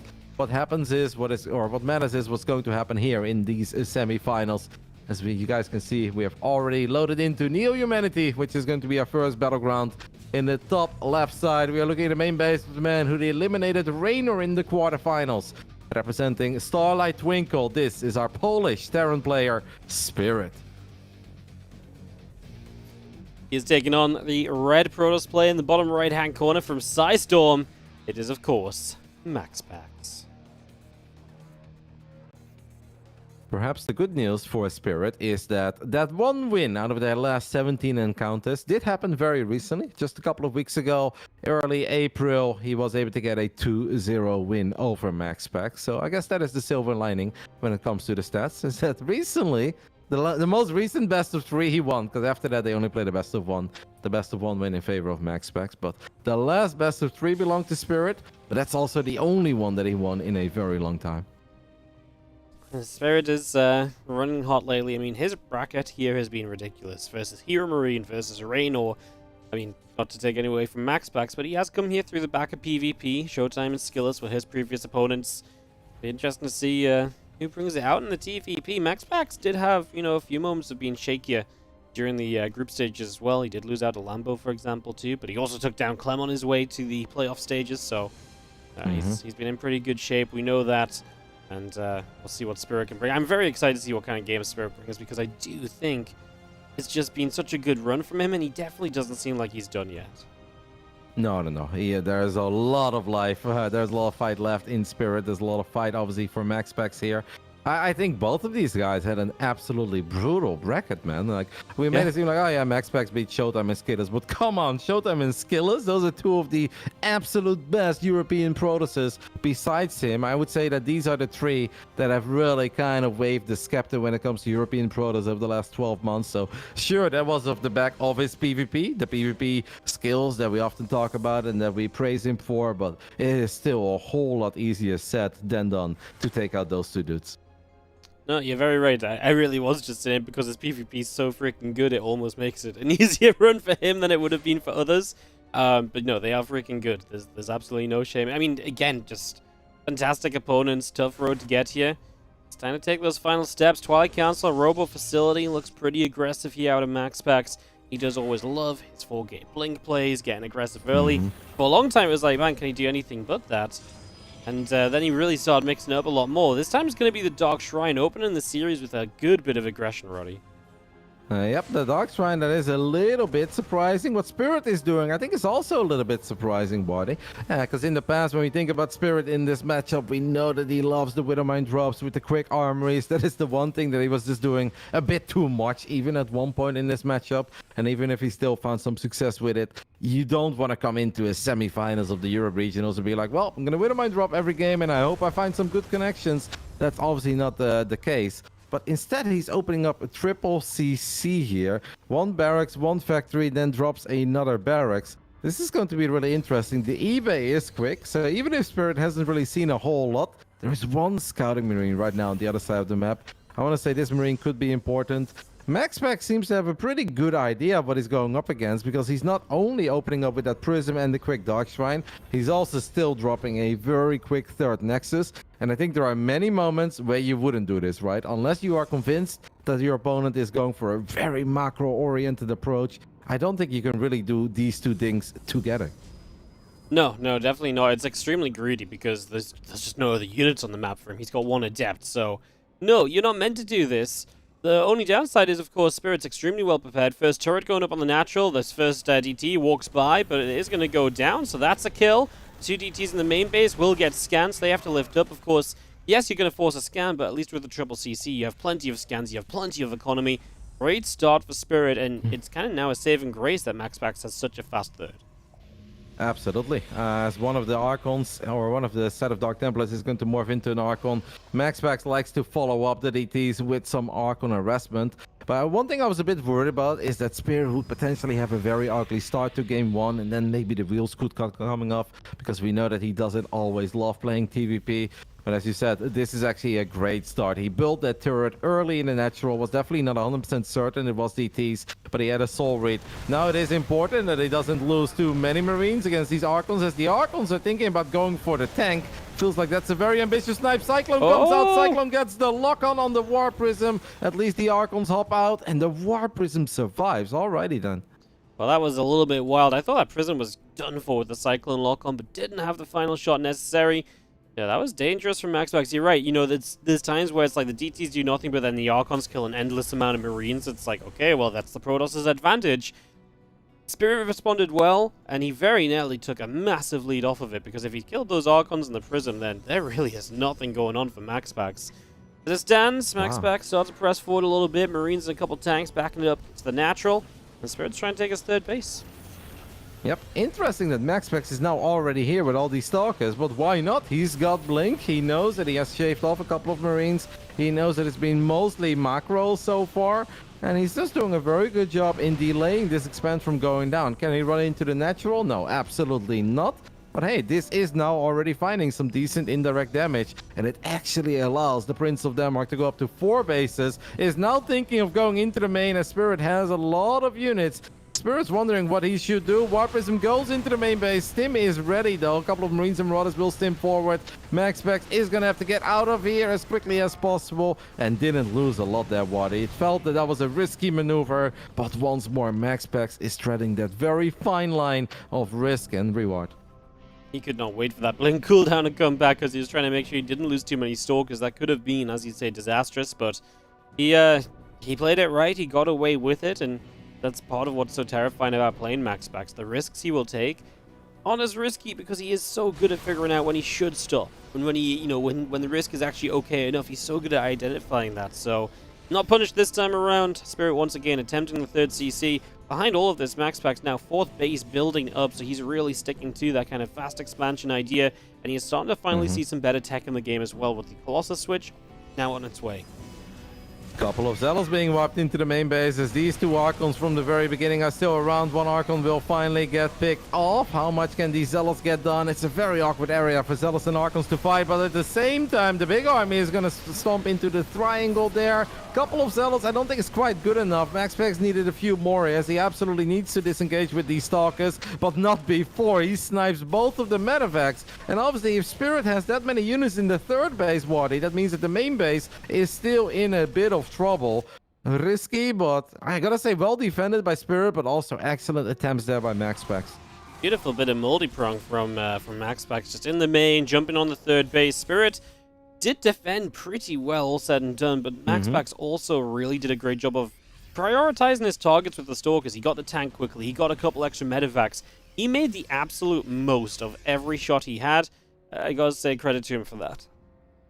Yep. If you take a look at the units that have gone down so far, those 2 tanks, 6 Marauders, and 2 medevacs, and that definitely does start adding up. There's no way that Spirit had in mind that for the first 9 minutes here of Near Humanity, he'd be pinned to the 3 bases, right? Like, when is the last time that Spirit made it to the other side of the map? Other than that one little scouting marine, he hasn't been able to. And now by the time that he does make it to the other side of the map with a decent army that obviously has some potential, he's going to run into a couple of high-tech units. As if you look at the minimap, there is stuff moving in every single direction. Prism goes into the main base with Zealots. Zealots run into the third base as well, but there is a big Gabriel bunker there. As we take a look at the main army of Spirit that actually went for the Colossus for a split second there in the bottom right side, but there was a force field, there was a battery overcharge. Zealot storming into the natural as well. It feels that MaxPax is just everywhere he needs to be.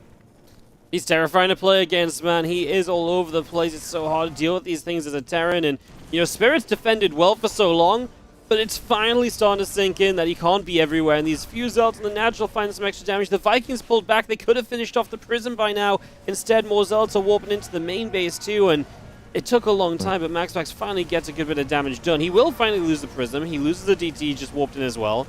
17 SCVs killed. I mean, it was a lot of units that went down, but with Disruptors and Colossi back at home, I'm not afraid of MaxPax if Spirit comes back across the map. I think that was everything that MaxPax wanted, right? Just make sure that you stabilize in those 4 bases, keep your key robo units alive, and then find some damage with all these gateway units that you made initially. As he's now going up to 5 bases, 10 minutes in, double robo, pumping out Disruptors at the moment. 83 against 57 workers. It just means that MaxPax has done a lot of things correctly in this game. He's working with double force as well. What is Spirit his best choice here? Like, I honestly think that being aggressive is completely off the menu. He just lost a few too many units. His economy is too weak. I think we got a turtle. But unfortunately for Spirit, turtling in this matchup on this map does not favor his race anywhere near as much as it may do in the other. No, absolutely not. I mean, and if you start turtling now, MaxPax is already so far along to everything he wants to be at. Like, his 5th base is coming online. Sorry, his 6th base is coming online. He's just got Zealots just run around for days. He's got loads of Disruptors. He could very easily afford a later game Stargate transition if he wants to. I just don't know what turtling does for you, but obviously I don't think moving out... It's the only choice. Exactly, right? Like, it's also the only choice. So then, I mean, you're waiting for MaxPax to make a mistake attacking into you, but obviously that doesn't feel like a great plan either. MaxPax is maxed out. Let's see if the beginning of this turtle is going to work at all. Yeah, without a Prism here, I do kind of believe for Spirit, right? Because it's obviously important that MaxPax does have some immediate reinforcements. Doesn't seem like that's quite the case. There are a couple of Zealots storming into the natural. Spirit just wants to see at least that planetary finish up. As the main army of MaxPax is going to disengage. Spirit tried to perhaps flank it, but it feels that MaxPax is already anticipating this. He's got the Xel'Naga Watchtower. He knows he can fire a Nova from the high ground as well. That is what happens. So Spirit in the end will sort of move out, but it really feels that this attack is going into no man's land, and it just makes him even more vulnerable at home. Yeah, no, absolutely. And if these units keep on getting chased and eventually go down, that's not exactly pretty for you either. We're going to get the big lift up now. I mean, the tower, sorry, is still in range of seeing that, so okay, can't really punish it. The medevacs are going to get back before Stalkers can do anything here. We try to blink for a Viking or so, and Spirit is currently supply blocked, by the way. The Zealots did cause quite a lot of trouble. We're still sending Zealots around, just wave after wave, going to find even more depots in the natural, and now we find big Disruptor shots on the left side as well, but Spirit's going to get jumped towards the Colossi. He's just already lost so much. The Disruptors are MVPs of this battle. Absolutely, yeah. The Colossus may fall, but the Zealots are having a field day in the natural spirit. That one bunker, by the way, has been repaired for approximately 4,000 hit points during this game, and it has saved a lot of SCVs, but it's not going to change the outcome of this game. MaxPax is incredibly rich, and all that he was needed was some sort of a trade, right? He could lose his entire army, and as long as he would take out 60 or 70%, the equivalent of spirit there, because with the economies that we work with, that will work out for him. So rich that we're warping in 9 DTs with Shadow Stride and +3. It feels that this game is seconds away from ending. Game 1 truly was all MaxPax, man. From the very beginning till the very end. Spirit had a somewhat decent start against the initial DTs, and that was it. Yeah.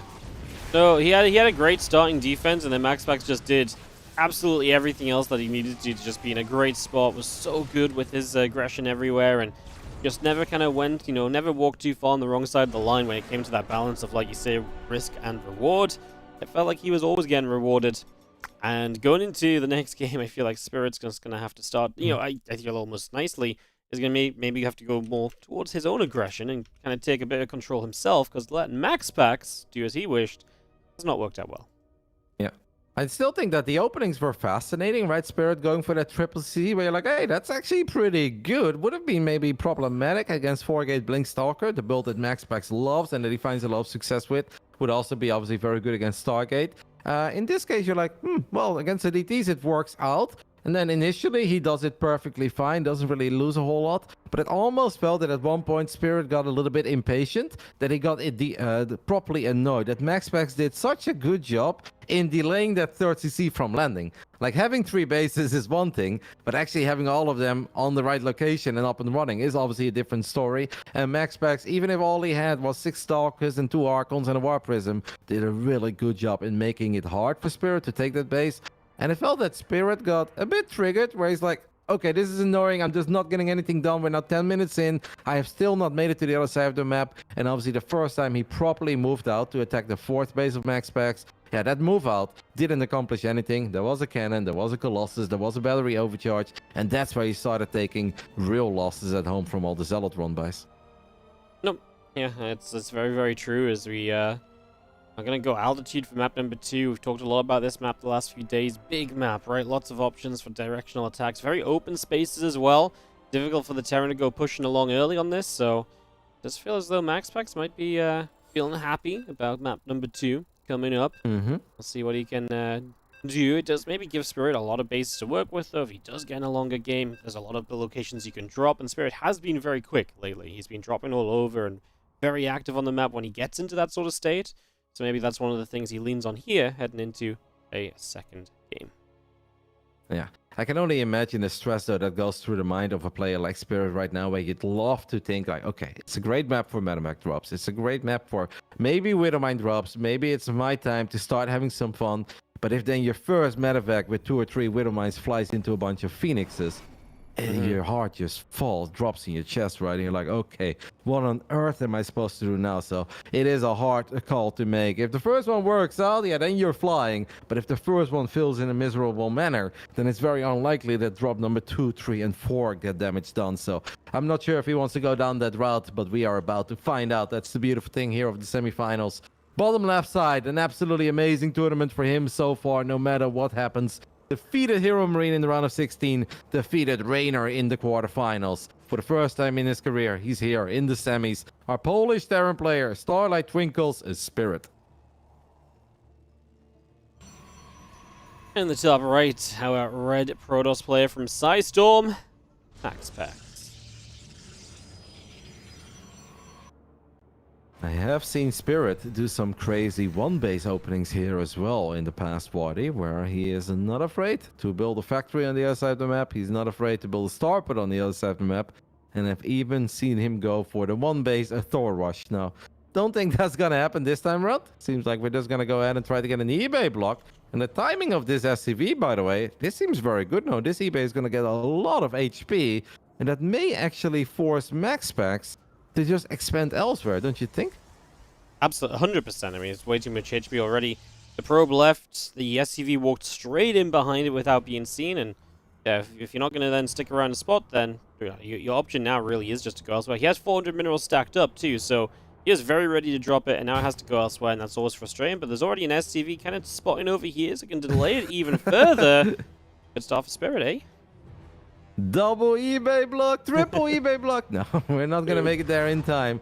So MaxPax is forced to take the base at 12 o'clock.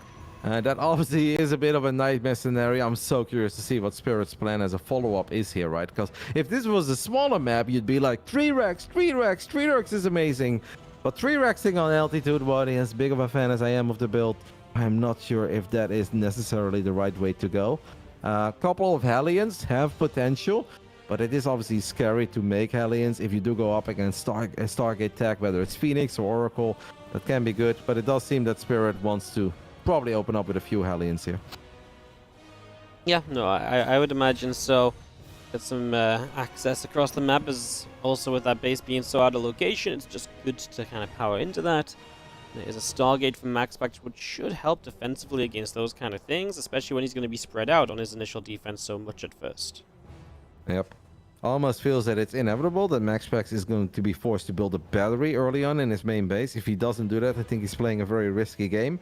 But we all know that the pros don't like to randomly build a battery for 100 minerals as the first adept does casually walk into the natural, gets an SCV kill there. That is some nice momentum for MaxPax as he gets a few shots off. Obviously, with 2 adepts, you can still kind of dance and flirt with these Marines. You can use one of the adepts to get high ground vision with the shade and then get a few hits off.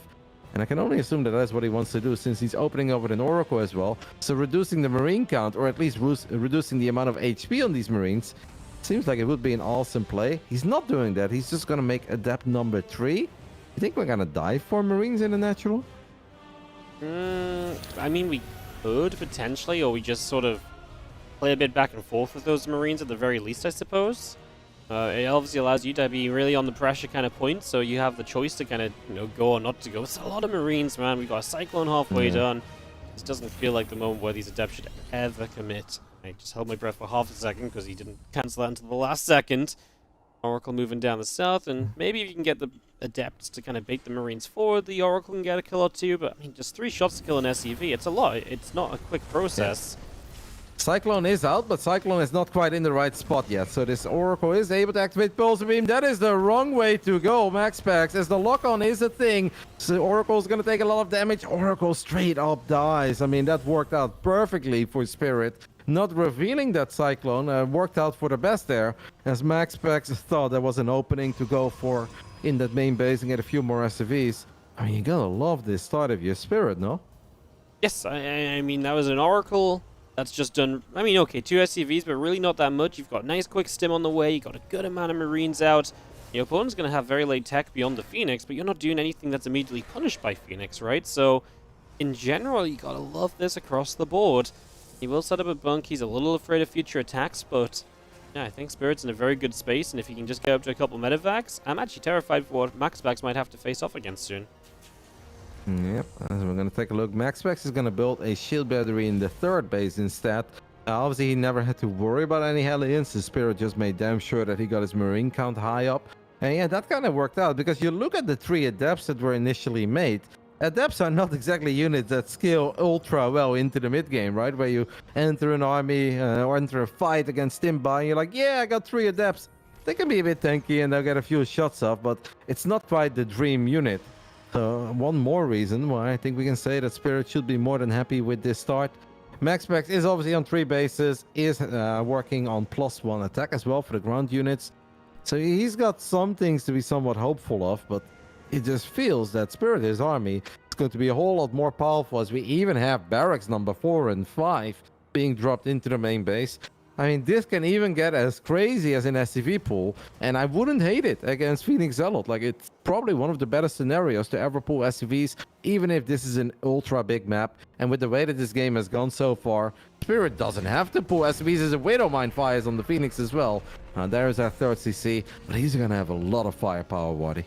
I mean, he's going to have a big timing before it's really that 3cc kicking in, right? He's going to have 5 racks powered up. Even if it is the CC behind it, you still just hit with such ferocity across the other side of the map. I mean, MaxPax's only saving grace is maybe the size of the map. And if he does hold, Spirit is obviously late on the 3rd CC. He is low on workers in comparison to maybe where he should be. That's of course a big if, because again, the entire point of Spirit's build is to be as dangerous as possible. But if you macro errors, man, getting supply block, these are the sort of things that take the edge off your attack. Yep, and that is obviously not supposed to happen. It was a big one, 94 out of 94, as MaxPax also is temporarily supply blocked. What I love, by the way, what is the quick armory here, right? Obviously, it's not that like, oh, it's super early, but it's just a whole lot earlier than Terran players did it in the past. But Spirit knows that Widow Mines are going to be the very most important unit in this army. Mines are great against Phoenix, and Mines are great against Zealots, as we already have a Widow Mine drop trying to unfold in the main base. That does not work. A recall got used on what exactly? What did he recall? The Zealots from the couple corner. Zealots. I actually have no idea where they came from. That was odd.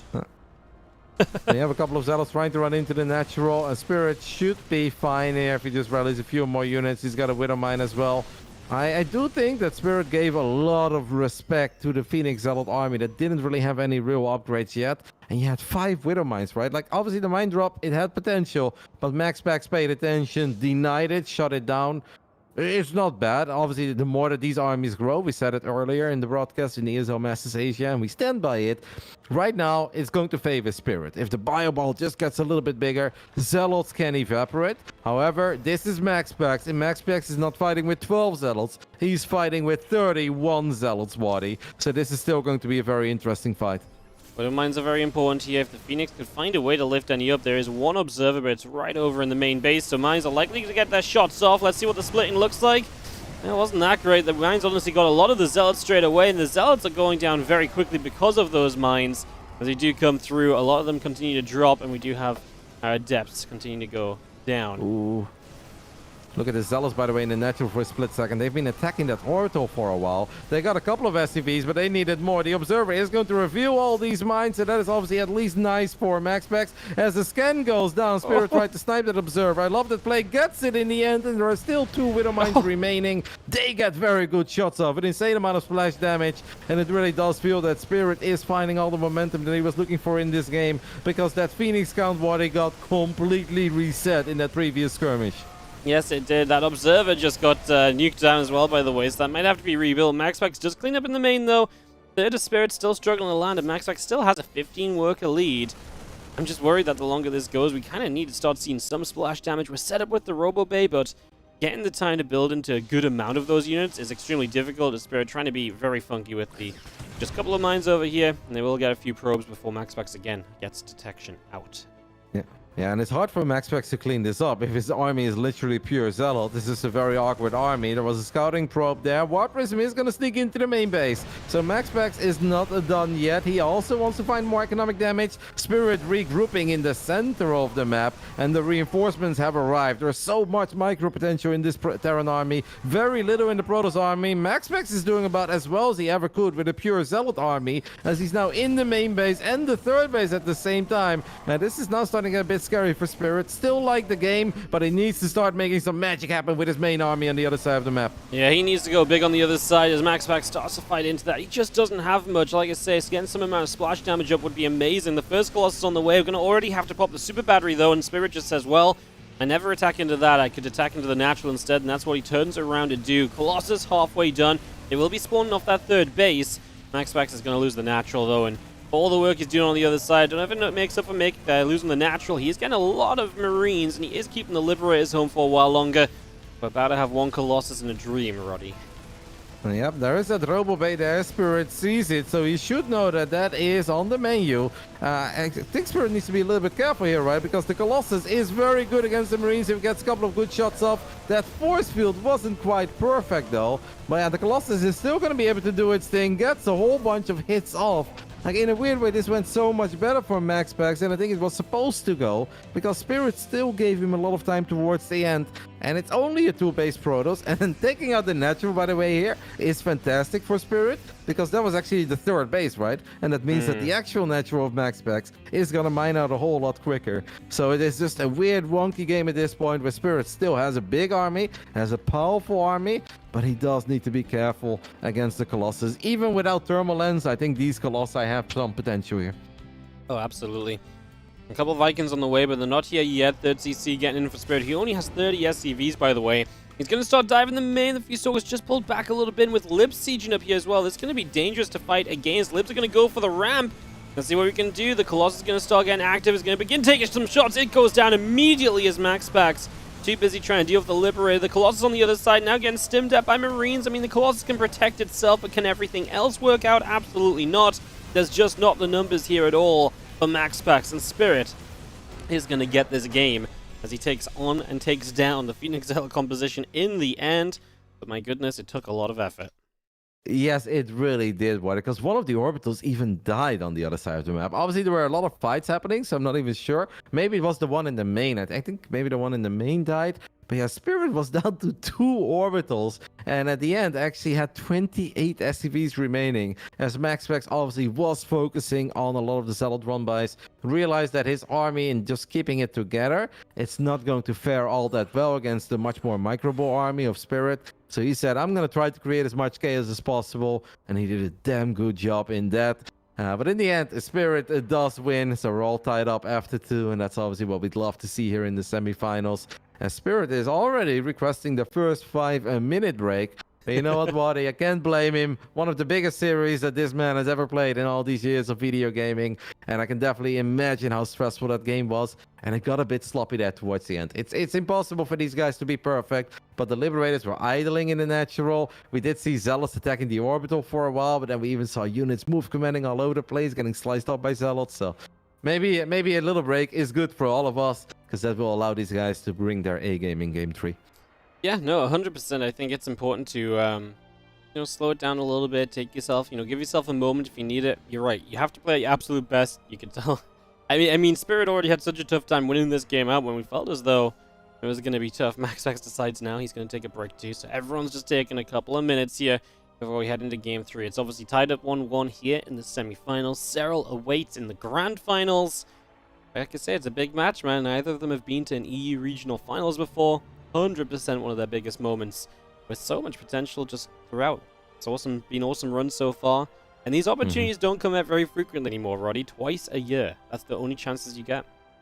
Yeah, and not just that, man. Like, you look at the amount of players that are so damn good in the European region. Even if we had this tournament 5 times a year, it's not given that a player like Spirit or even MaxPax makes it into the semi-final. They have the skills, clearly, and they can do it, but the stars need to align a little bit. Because would anyone have been shocked if we had a Lambo here in the semis? No. If we had Hero Marine or Showtime or Skilless, right?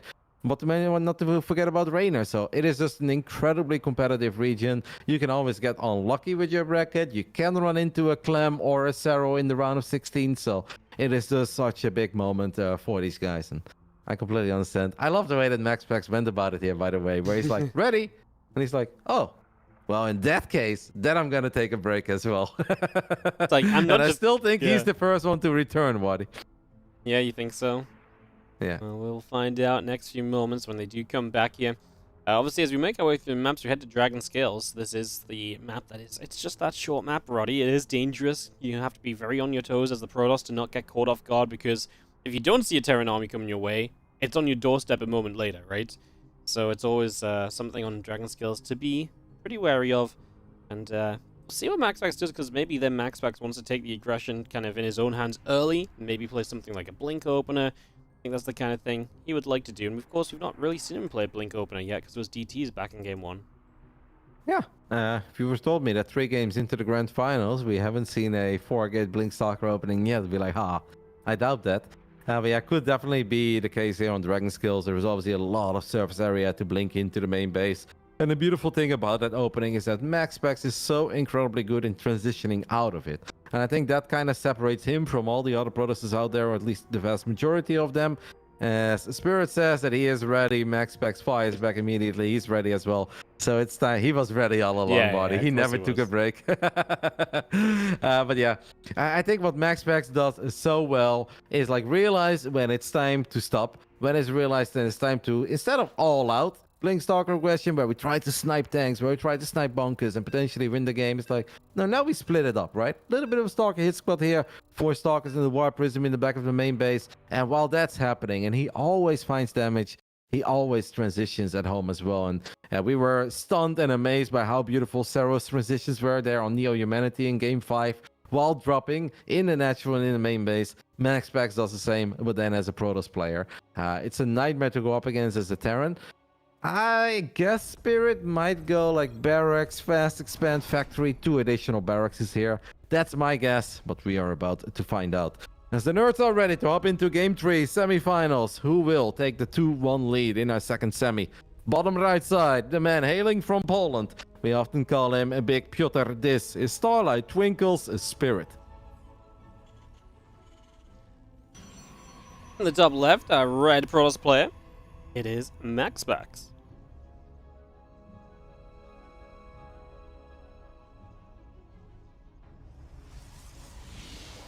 Yeah, no, I think if MaxPax can just get into that comfortable start where he takes a bit of control and he gets up to the tech units, I think that's where Spirit's going to struggle a little bit. Even though Spirit is so well known for his kind of later game and everything, MaxPax is just so ferocious in those situations because he just doesn't stop. Warp Prism in the main, the Zealots on the third, then he's got an army elsewhere too. You know, that was what, was unmanageable for Spirit throughout that first game. And that's, I think, got to be his goal going forward in these games as well. What I've absolutely loved so far of both of the semifinals, not just this one, is that it's very rarely 2 armies looking at each other and saying, all right, let's fight. And this is what it all comes down to. There are so many run-by, so many counterattacks, little side skirmishes happening at any given moment. And in that previous game, and at that point, the players can sometimes look sloppy, right? Where it's like, oh, Liberators are not doing anything. Marines are on move command. Zealots are attacking an orbital in the natural that's being repaired by 9 SCVs. But that's just because there are literally 4 fights happening at a certain moment. And obviously some are a whole lot bigger than others. But it is really amazing to see how these guys try to outmaneuver each other. 100%. It's also just, I feel like we get to the final day and everyone's bringing their absolute best, right? No one is going half-heartedly. They are putting every ounce of effort possible into all of these fights, into all of these engagements. And that's why they are everywhere. They're not leaving any possibility unturned. And it has been very true across these semi-finals that it has been action everywhere. There's always been drop going on. MaxPax has been in Spirit's base. Spirits has been trying to drop MaxPax as well. Yeah, it's just top tier StarCraft, man. Top tier. And the way that they time it out too, where it's not even necessarily like, oh, we're just gonna randomly do this and create a lot of problems. Is you have a triple CC opening, by the way. So this is a little bit perhaps similar to what we saw on Neo Humanity. And there I said, I do think that this would struggle a tiny bit with the 4-gate Blink Stalker, especially on a map like Dragon Skills. We have the factory. What do you think comes down after the factory? It must be the 2 additional barracks now. Otherwise, isn't Spirit just going to be low on units? He has to get some. If he goes starport off this, he just has nothing. Like, at all. Yeah. And that just doesn't make sense against MaxPax. I think you have to go extra barracks. Factory holds down some space with the siege tank. The bunker will help you on the low ground, but you just need unit production. The barracks will help you power up, get to that stim, and then you can stabilize, be on 3CC, and be very happy. Let's see. Next few moments, we're about to find out. I mean, right now, it looks like he's... Okay, there we go. Barracks is going down. It's like, he's getting to a lot of gas. Like, he could drop a starport, but... he drops down the second barracks, and he is going to tech lab the factory. Probably work into maybe a Cyclone first, but really he needs to start getting those siege tanks out ASAP. Yeah, man. I would be okay with completely skipping the Cyclone here, because otherwise he is just in trouble. And we could be looking at one of the more underwhelming games so far of the semifinals day. Well, also finals of ESL Mass Asia. That's been amazing to us, because the main base is going to be a target. MaxPax is not the kind of guy to just make 2 Stalkers and then just try to be like, oh yeah, we're just going to go ahead and expand. No, if he sees an opportunity, he will see it. I'm happy to see that Spirit will at least skip that Cyclone, will start building tanks. But I kind of, call me overly safe, I'd kind of even love to see a bunker in the main base, Waddy. Because I am still very concerned here for Spirit. With the 3CC, it's all about surviving, right? And if you're under this amount of pressure, bunker in the main, an extra target for Stalkers to take down before they make further progress and before they really start a trade for game-ending kind of damage, I'm down for anything defensive, honestly. I think Spirit will need it. He's not set up well, in terms of the build against this. So you've got to take the extra precautions, but I guess step 1 is figuring it out. I mean, the good news is the second tank already on the way. He's not skipping a beat there. His tank positioning has to be perfect, though. He cannot take any risks with the tanks, and he definitely can't lose one for free super easily. Yeah, well, now we are going to get those additional bunkers that we were asking for, and I'm very happy to see it. Otherwise, this could have been a very short adventure. But even with all these bunkers and even with the quick tank production, there are no guarantees here for Spirit. He still needs to be on the money. The tank positioning needs to be perfect. MaxPax throws down a scout into the natural with the shade, and he's like, ha! You're clearly more protected in your natural than you are in the main base. So what I need to do is go ahead and get into that main base. Has dropped the Nexus already on the other side of the map, but there is so much area in this main base. SCVs will fall, that's inevitable. The only question is how many. Yeah, this is about damage control here for Spirit. You're going to take some. You need to make sure you don't take so much that you can't recover with the 3 CCs, but this is getting bad. Both the tanks position at the same time. They both go down in one fatal blink. Well, that was painful. We do have a new one popping out. The bunker was still alive, but this is major damage because those 2 tanks being dead means future attacks as MaxPax are so much more potent. Yep, and MaxPax has money to wipe in 4 more Stalkers. 4 Stalkers died in that first wave, but 2 tanks, 10 SCVs, 5 Marines. Obviously, MaxPax is going to be more than happy with that. That bunker is completely empty at the moment. Wouldn't hurt to put a couple of Marines in it. There are some adepts in the mix as well. These adepts are great at soaking up that first tank volley. MaxPax doesn't have to get too crazy here, right? Because he knows that he's already done a lot of damage. Then, yeah, just delaying the economy, playing it safe, maintaining a high Stalker count is completely fine. But if an opportunity presents itself to go for the tanks one more time, he will. That Orbital is taking a lot of damage, water, and the SCVs are going to be forced to be pulled. Oh, yeah, this is Spirit's economy. I want to say he's in shambles, but he is doing a great job in producing SCVs during all of this. So even with 11 SCVs dying, Spirit is still sitting kind of pretty at 47, and at least Spirit has Stim now. He does have Stim, combat shields on the way. Stalker's going to try and find another entry point, but with 2 bunkers here, it's going to be hard to make meaningful progress in the natural. So Spirit keeps on holding on for now, and I don't know, looking at this coming out, I mean, obviously MaxPax is transitioning. He has got that 3rd base up, but I'm going to go ahead and say that if Spirit can get up to +1 combat shield, get a stopper online without too much more happening now, I'm kind of fine with it. But obviously that is a big ask without too much more happening. Although these Stalkers do not have a good exit strategy. They were too far to the right side of this base, and I feel like Spirit could have even had more, and he gets the Prism too. Okay, maybe there isn't going to be much more happening then. Yeah, now that's amazing. That was probably one of the bigger mistakes that we've seen MaxPax make throughout this entire series so far, as that was completely unnecessary. He went in very deep, lost a couple Stalkers, loses that Warp Prism, is forced to rebuild it immediately, is still sitting pretty at 63 probes, is trying to transition into a Templar Archives, so we may get some storms down the line. One thing we can't forget is that MaxPax killed one of the refineries and obviously did a great job in delaying the gas income of Spirit for quite some time. So Spirit was forced to take these refineries in the natural. It was all a bit awkward. And that was a big win for Spirit there. It's good to see that MaxPax is a human after all, Wadi, and he does make a few mistakes that we all do. He does sometimes, apparently. The 3rd base for Spirit has to find a way to get out onto the map, right? And that's going to be his next major goal, to have enough stuff to get onto the map with the 3rd. A new Prism up, charge is ready, and you know what MaxPax thinks about here. He's thinking of counterattacking into the base. Zealot run by his potentially if Spirit ever moves much further out. And he's also prepping up his further tech as well. Storm is on the way, coming up to being about halfway done already.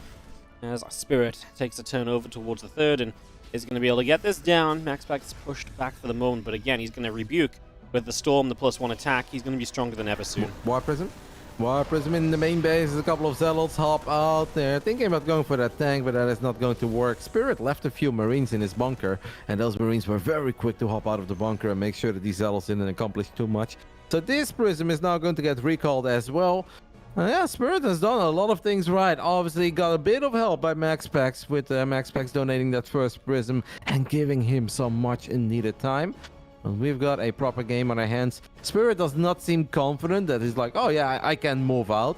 And look at the minimap, or look at the vision that Spirit's had so far in this game, by the way. He's playing very blind, threw down 1 scan. He's like, okay, cool. That's all I need to know. Clearly, you are working towards some tech. There is a lot of gas being mined. And I'm just going to continue being the defender here. And to be fair, economically, Wadi, he's doing perfectly fine, right? Because, yeah, he lost a lot of SCVs, but he did an even better job in rebuilding them. Now we need to worry about storms, though. And since the Ghost Academy has just finished up, we do not have any ghosts yet. This is going to be scary for Spirit once more. Yes, it is. First Storm goes down. SCV's taking a couple shots and will be going down there, so damage dealt. Okay, not super crazy though, and Spirit's going to immediately load up and go drop across the map. One medevac trails behind, but triple drop here, and everything in MaxPax is on the map. This might force a recall, if not just a massive warp in, but even a warp in might not be enough right here. Okay, MaxPax is going to walk home and come in from the other side. He's got no recall. He just recalled that Prism that was chilling behind the main base of Spirit. So recall is actually still on cooldown. But in the end, that's not too bad for MaxPax. He even snipes one of the medevacs. So perhaps crisis averted. But I'm sure that Spirit is happy, A, to just get some units out. B, be like, you know what? That was scary, what I saw there. But at least it wasn't the scariest army ever of like 5 Colossus and a whole bunch of Disruptors, right? It's a lot of gateway units. He knows about the Storm. But I think there were worse things that Spirit could have walked into there. So I think he's kind of happy as he is still waiting for another attack. War Prism goes very far forward and dies with 2 High Templars inside of it. Storms is still juicy, but another big pick-off there for Spirit. Spirit's losing his medevacs. I think they just F2'd back home, and so you lost one more full medevac, and that's where a chunk of his supply just disappeared to. Fortunately, the other just by the Stalkers with a sliver of HP. I mean, that's a costly mistake, because with an extra bit of, a few units here, it could be making the difference immediately as Spirit starts to move forwards. MaxPax is on multiple places with Zealots, and that's what's so frustrating to play against here. Wow. Yeah, you feel like Spirit's done a great job defensively for 5 minutes straight. The moment he moves out, tries to take 4 bases, the floodgates are open. Zealots storm in from different angles. I mentioned the Colossi earlier. Well, the first one is on the production tab right now. It's obviously double forge on the side of MaxPax too. He's not quite using both of them yet, but obviously the moment you say that, he fires up +3 because he is MaxPax. And yeah, second Robo goes down as well. This game is not going to get any easier for Spirit. He's got a whole bunch of Widow Mines, and if this entire army runs into all the Widow Mines, our MaxPax is like, you know what, I'm gonna do it. Sure, buddy, why not? Well, definitely softened up the Zealots. There's more Zealots in the back that need to come and make a play. Here's the Storm, and Spirit does turn around right on time. Could have been terrible, but, I mean, the SCP damage is kind of terrible. Zealots everywhere. They saw their brothers fall to the Widow Mines, but they're going to get revenge by killing every single SCV, apparently, and Spirit just cannot keep the economy up, and a nice Storm to actually clean the mines out, because I feel like that's what you had to be afraid of, wasn't it? Yeah, I was like, if we're going to put that entire army on top of the Widow Mines, like Protoss units have a lot of HP, and they won't all die or something, but that would have been slightly problematic. In the end, MaxPax averts that crisis. The funny thing is that he had an observer in surveillance mode sitting on the right side of that. Could have brought it over, but he's like, nope, I really like where that observer is, because that is what allows me to get these perfect run-bys over and over again. It seems that Spirit had enough of the beating that he's been receiving here on Dragon Skills, as MaxPax, very casually, by the way, Wadi has gone up to 6 bases during all of this. Spirit is going to cancel one of them, but he's about to run into Colossi, Disruptors, lose more SCVs at home. This game, I think, is close to ending as one Colossus does fall, but there are alien units for days here, and the Terran units have nowhere to run, nowhere to hide. MaxPax should be able to clean this up without too many issues, and should be able to put himself on match point to make it into the grand finals today. Yep, no, absolutely. Spirit loses absolutely everything in the end there, and MaxPax will take it down. GG's. Man, it just feels like this was not a bad game for Spirit. He put himself in a good place. Defense was decent. MaxPax made a mistake losing the Prism. But, like, the moment you can start moving Zealots into mineral lines, it feels like Spirit has no answer. Like, he loses so many workers, and that is a major problem. In the second game that Spirit even won, it was also a problem, just Spirit was at least good enough with his army to be competitive on the other side, but he was still taking an absolute beating on his worker lines. And those Zealot plays alone are winning MaxPax this series at this point, I think.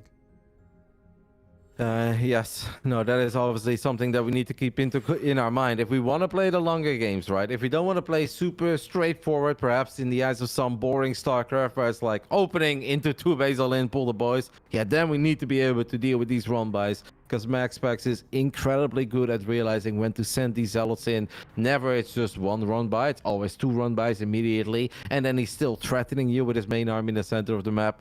I mean, we all love the big Gabriel bunker, right? At the 3rd base of a Terran that's protected by a couple of supply depots that we can repair for days. If we want to play the longer game, it just feels like that is a necessity. And yeah, I'm surprised that we didn't see it yet, but we'll see what the game plan is on Grasfon. It felt a bit sad because it was Spirit only ever defending, and then he did get a freebie with that Warp Prism and a couple of the Stalkers. But even then, it's like, okay, economically it's all right, but he had no idea what was happening on the other side of the map. The only thing he saw 10 minutes in was that scan he threw down at that 12 o'clock base. The one scan to see the third, yeah. It was a very kind of just, I mean, you just got, pushed up into a corner and you just had to sit there. Nothing you could really do apart from defend and wait, and he didn't find a way to get across. And you know what could have been so scary was those 3 medevacs, and then he lost one, just about lost one after, like, the start was fine, lose one, and then the 2 of them just fly over like stalkers, and okay, you only lost one of them, but then it's not even that he lost one, it's the fact that it would have been a threat on the map, rather than just it always being about what MaxPax was doing. That's the issue Spirit had. He never got out of that kind of MaxPax kind of telling him what to do every time. That was maybe a bit of that panic kicking in, right? Yeah, you're being attacked into your third base. You see a War Prism show up with Storms, and he did get a great snipe on that War Prism, and 2 High Templars were still inside of it. So that's normally awesome. But yeah, if we F2 to do that, and we lose a full medevac with a bunch of units inside, and then the other medevac obviously loses its potential, yeah, then killing that Prism and killing the High Templars doesn't really mean all that much anymore. We're going to have to step it up if we are Spirit, and we want to continue our magical run here in the semifinals. Well, in this entire tournament, obviously, of the ESL Masters Europe Regionals. Game 4 will be Greswan. I don't really want to see him open up Triple CC like that, Wadi, because if he does the exact same build, there's a good chance that MaxPax will do the exact same thing. And at one point, it even felt like we were very close to that game just being over immediately when the Prince got the double kill on the 2 tanks early on. Yeah, that is very true, actually. The 2 tanks going down when they were both repositioned at the same time did feel like a major slip-up from this man in the bottom right-hand corner. Tournament life on the line. It's been a great run so far. Can he keep it going? It's Spirit. And in the top left side, we are looking at the main base of the young man from Denmark who's been rising through the ranks of European StarCraft. He has been getting better and better and is now 1 map away from making it into the grand finals of the biggest online European tournament we have for the first time in his career. Can he get the job done? Psystorm Gaming's MaxPax.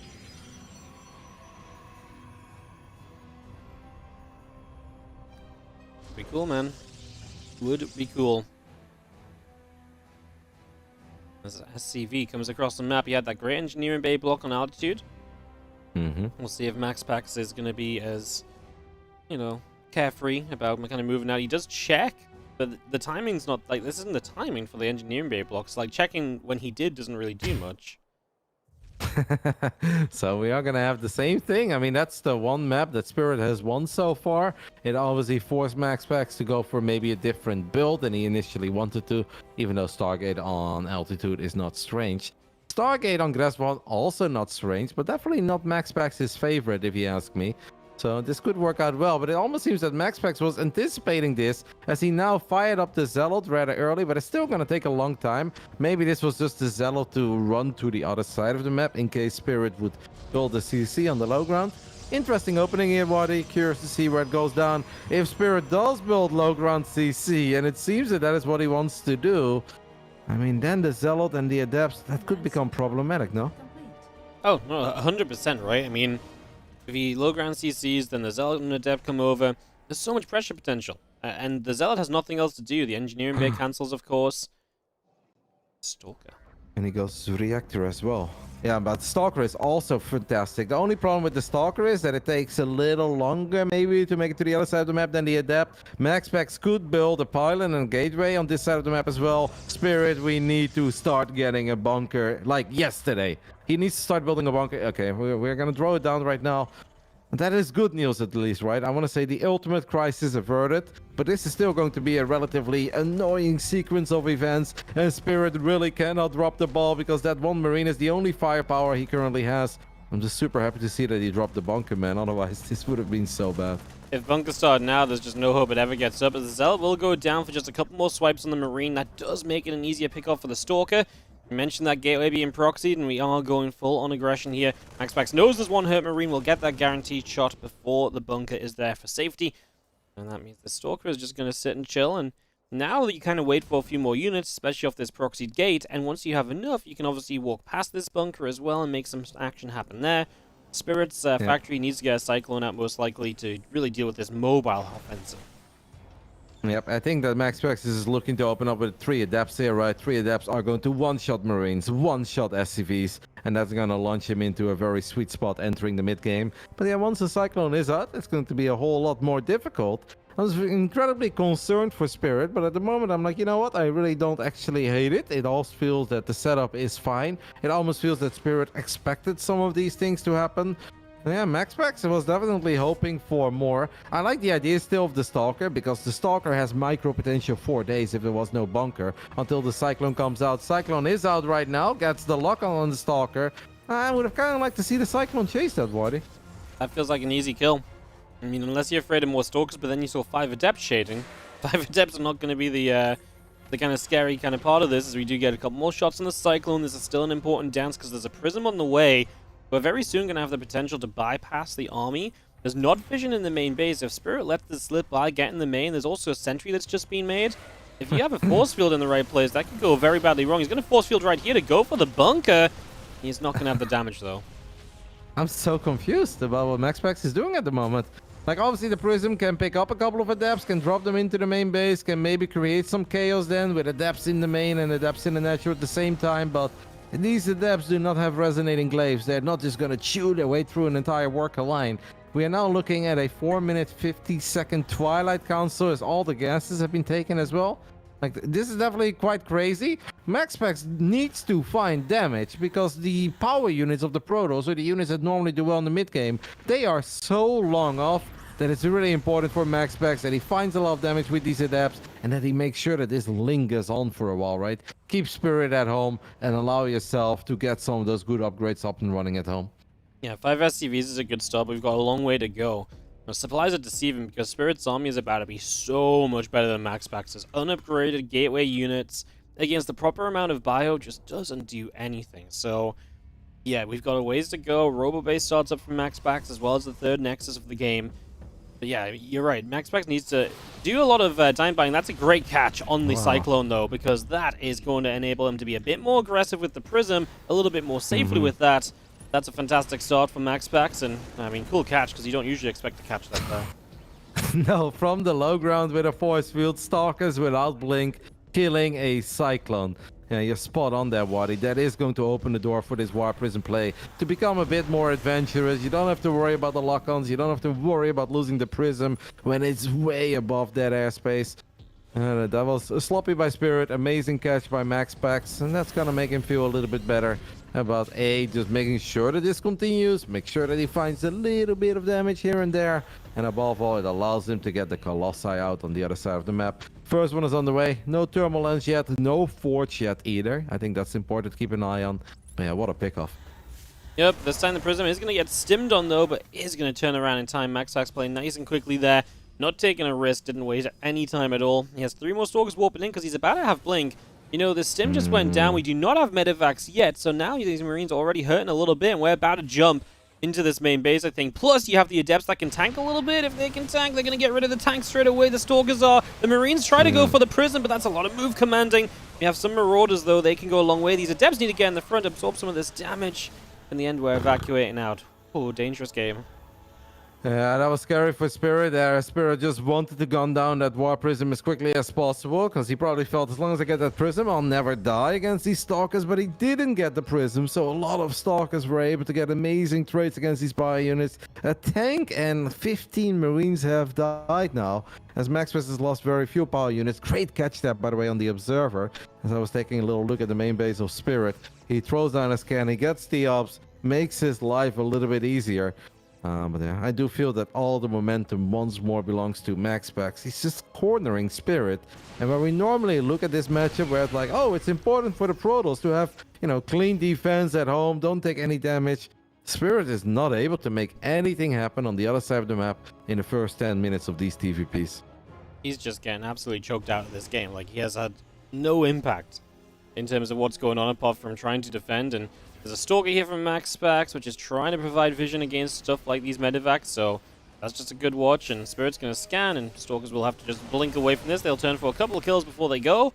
I mean, this just means Prism time, right? And immediately it's starting to move down to the south and into the main yet again, which is completely undefended. Oh, yeah, we're going to pull the SCVs by the looks of it. I don't hate it. I think it's one of the only choices. MaxPax going up to 4 bases. I think it would be okay for MaxPax to cancel that. One thing that MaxPax maybe needs to make sure of is that he doesn't warp in too many units, right, with that warp prism. Because this prism is going to be amazing. Even slow zealots are going to be amazing. But MaxPax right now really only has one job, and that is protect his army on his side of the map. He's got a couple of sentries. Guardian Shield gets activated, and it seems that this is not going anywhere as all the SCVs just get obliterated. This is the 4th base of MaxPax. Who cares if he loses that? This is a terrifying army, and I don't see it ever fall, Waddy. That wasn't even an SCV pull. That was more of an SCV donation because they just walked up without any of the bio doing anything. Like, okay, we got the tanks in position a bit, but we're not even going to be allowed a final fight because Spirit just says GG, and MaxPax wastes no time at all in moving on through to the grand finals today against Serral. And that sets us up for the grand finals. I mean, honestly, what an amazing set of PvT games. Like, he just played so controlling. Like, he made it look unfair. Like, it felt as though Spirit really just had no options for the majority of the game. Now, if you talk about dictating the pace of a game, you think of that previous game and you think of this one that we just saw on Grasfon. It truly is all MaxPax from the very beginning till the very end. Now, on Dragon Skills, we're like, okay, it's triple CC, so then you're kind of just putting yourself in that spot. This time around, you feel like it could have gone different, but MaxPax opens up with the gateways, delays the Twilight Council, has a lot of stalkers, has a lot of, like, a sentry, a few adepts, and you're like, where is this going? Makes a force field, tries to go for the bunker, doesn't really get the bunker, but then slowly but steady, it's a few SCVs here, it's a Marine there, and I truly think that Cyclone catch Waddy, I think that changed a lot, because that is allowed him to get so adventurous with War Prism, and making it go from an alright game to Spirit to suddenly a super annoying game where Spirit just once more felt like he was being bullied. It's the big MaxPax show here in this semi-final, and he is gonna try to take on Serral in the grand finals, a best of 7. An amazing set of games by MaxPax, as you said. He looked dominating. He looked convincing. No, absolutely. You know that it is such a funny thing, right? Where it's like something as small as, you could argue, the Cyclone going down is such a big factor, because then the Prism was just that bit more adventurous. It did move a bit deeper over land because he knew it was a little bit more safe the entire time, and it just led to so many more kills. And yeah, Spirit just getting his hand absolutely forced in terms of what he could do. And I can't help but just say once again that I think MaxPax has played an amazing series of PvT. Different builds pretty much every single time as well, do different things. Even when it doesn't start well with the DTs, dying in game 1, bounces back beautifully, and his Zealots are just absolutely relentless. So he's going to have to bring a bit of that into the next match. Grand Finals against Serral, PVZ, best of 7. MaxPax makes his first European Finals. What do we think, Roddy? Does he got what it takes to take down Serral today? I definitely think that MaxPax has what it takes, and if he keeps on playing the way that he did, not just this round, but in the previous rounds as well. Sure, PvP, that's his bread and butter. That's the matchup that we complimented him for way before the other ones, but MaxPax is incredibly good at being aggressive while making logical and solid transitions at home, creates a crazy amount of map vision for himself. It's obviously going to be a very different series. Not only is it a different matchup, but you can't just impose your will if you're MaxPax on Serral the way that he just did on Spirit. But it'd be silly to say that this young man from Denmark couldn't do it, because he is incredibly talented and he keeps on surprising us. He keeps on being more impressive. I think he's the underdog, but I do absolutely believe that he has the skills to get a W today. I think so too. We'll see what kind of Serral shows up for some ZVP, as obviously came back from behind against Clem from 0-2 to 3-2. Gonna be a good final. Roddy, you're leaving us with the finals, so any final words for this season of the ESL Masters before we kick you out of here? No, I think all the regions had their moments, had a lot of awesome games. Obviously very happy to be part of the broadcast. I think you guys did amazing. It's awesome. I am ready to lean back and put the games on the TV behind me, feet on the table, and enjoy some PvZ. And I hope it's a 7-game banger, Waddy. No 1 hour, 15-minute draws. I don't wish that upon you, but I do hope that we get 7 amazing games and a lot of back and forth action. Look, me and Ben did our 15-minute game. It wasn't a draw, but we did our 15-minute game yesterday, so I don't think we need any of those. That's not the ZVP we want to see. All right, with that, we say goodbye to Roddy. Me and Ben will be back in about 12 minutes for the grand finals. We obviously have to give the second semi-finalists a chance to rest up before that finals. So that's why the extended break. And with that, we'll be back very soon.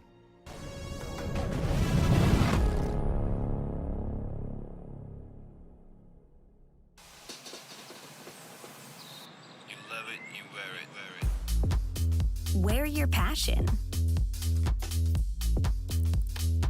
Share your passion. Wherever, whenever. Gaming is a lifestyle. Get your merch at shop.eslgaming.com.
ESL StarCraft 2 Masters is brought to you in part by Monster Energy and U.S. Air Force.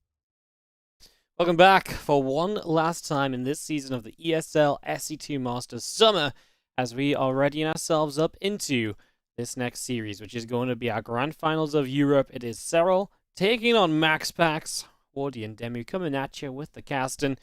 How we feeling, Ben? Serral MaxPax is a fun one. I think it is a fun one, and you know, I was just watching a little bit of Spirit versus MaxPax. MaxPax obviously looked incredibly good, and MaxPax has been climbing up the ranks on the in the Protoss echelons. You know, some regard him as one of, if not the best Protoss on the planet right now. And he's a true man of mystery, right? Nobody knows who it is, what he looks like, anything about the man, only where he comes from. But he is here in the grand finals of this region for the first time ever. And honestly, he's been making Protoss look damn good. I've always said this, like, he's a smart cookie, but the way that he plays Protoss is just smooth and clean. And I hope that he can stand up to the likes of Serral, because when it comes to this matchup, ZVP, Serral is second to none.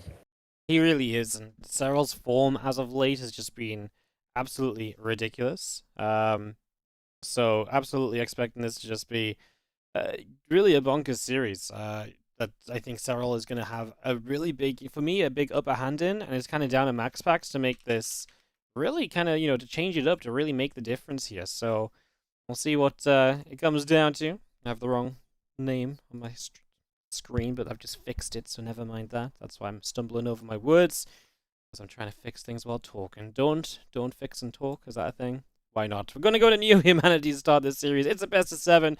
What I was trying to say is that Serral's form recently has been really solid, like super good, like some of the best I've seen Serral be in a long time. And Serral's, like, if Serral hadn't done crazy good things in the past, we would have been like on about it even more than we have been. Because he's just been that good, and I think that's going to be the issue here for MaxPax, is that it's just going to be hard to break him in a best of 7 as well. I don't know if MaxPax has enough tricks up his Protoss sleeves, but we'll find out as we start in the bottom right-hand corner. Our red Zerg from Basilisk, it's Serral. And our blue Protoss representing Psystorm Gaming, it is MaxPax. Man, it's so cool. Like, he is such an enigma of a player. Like, I don't think in any esports there's somebody as mysterious as this man right here. But he hasn't got here from just, being a fluke. Like, he is pure hard work and work ethic. Like, and the fact that he has revolutionized Protoss as hard as he's done, and some of the builds that he's done, and it's like, when he first came on the scene, which feels like a long time ago now, but it was literally just a few years. And it was like, who do you look to for inspiration? And it's like, what? There's a pro scene? And it's like, he had no freaking idea about, like, other builds and other Protosses and what they were doing. He just went with his own thing and what he felt was good. And yeah, the fact that he's here now and going up against Serral, like, this is where legends are made. Yeah. No, it really is, isn't it? It's, honestly, it's so cool to see someone, different in the finals of Europe, right? We've been talking for years about, like, can Showtime make a run or Gabe make a run, and really it's just been the Serral, Clem, and Raynor show in Europe. Like, yeah, Gabe's been there, but they were always, like, fighting over 4th place, and Lambo had that run one time, but, also, again, top 3, not top 2. It's just always been the same trio, and, now we've got someone else that has finally broken through to a finals. Can we have a new winner in Europe? Because the only people to have won Europe since the start of these regionals and the form that they're in now has been Serral, Clem, and Raynor, so... yeah, it's very exciting that we could have a brand new kind of European champion in the next couple hours.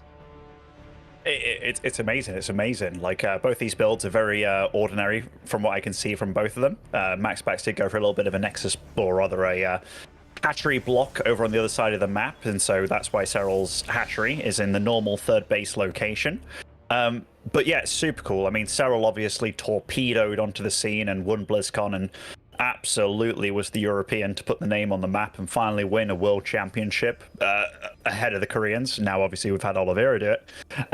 But yeah, in Europe, Raynor followed ever so quickly, and then Clem rocketed up as well. And then for a while, it was like, wow, it's the Terrans and Zerg show over here. But the fact that all three races now have a true representative in Europe. That is fantastic to see, and good job, Dave, I guess. Good job, Dave. 10 years after he stopped working on StarCraft 2, still doing a good job. But a little bit of nerves coming in from MaxPax here, because this Adept caught out, and that wanted to get a lot more done, I do imagine, or at least stay alive. Beautiful first defense from Serral, just catching that. One less Adept to deal with, and now you don't have to deal with the double Adept, right? If one Adept grabs a drone, it's already like, oh, that's amazing. But then two Adepts show up, and you got to run drones around a little bit and stuff. But look at this. You just pull a couple of lings away. I mean, usually you're trying to save drones, and in this case, I was like, oh, I'm going to preserve my Zerglings because I'm not going to let them take 2 hits, because that's the sort of position he's in, because he didn't let 2 Adepts get together. This has just been a very solid start from Serral. It's just little beginnings, right? It's just, first plantings of a seed, but these are the kind of seeds that Serral is like the watering can to, because he will make them grow into some kind of ridiculous advantage, and that's what's so tough about playing against Serral, right? Like, he is just so good at making the most out of the tiny little things.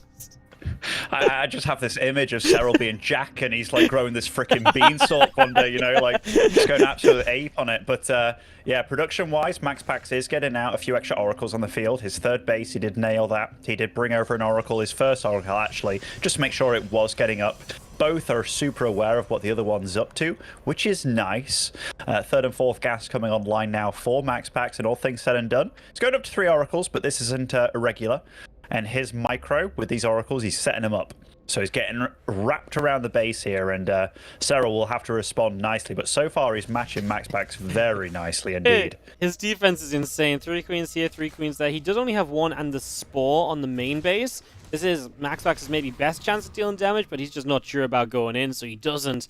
It's an absolutely pristine defense, and with just 1 Spore as well, right? So it really means that you've been able to just maximize the amount of drones. He's going to knock down the rocks in the center. That slows down any sort of aggressive follow-up, although with Triple Oracle is not much of an aggressive follow-up usually.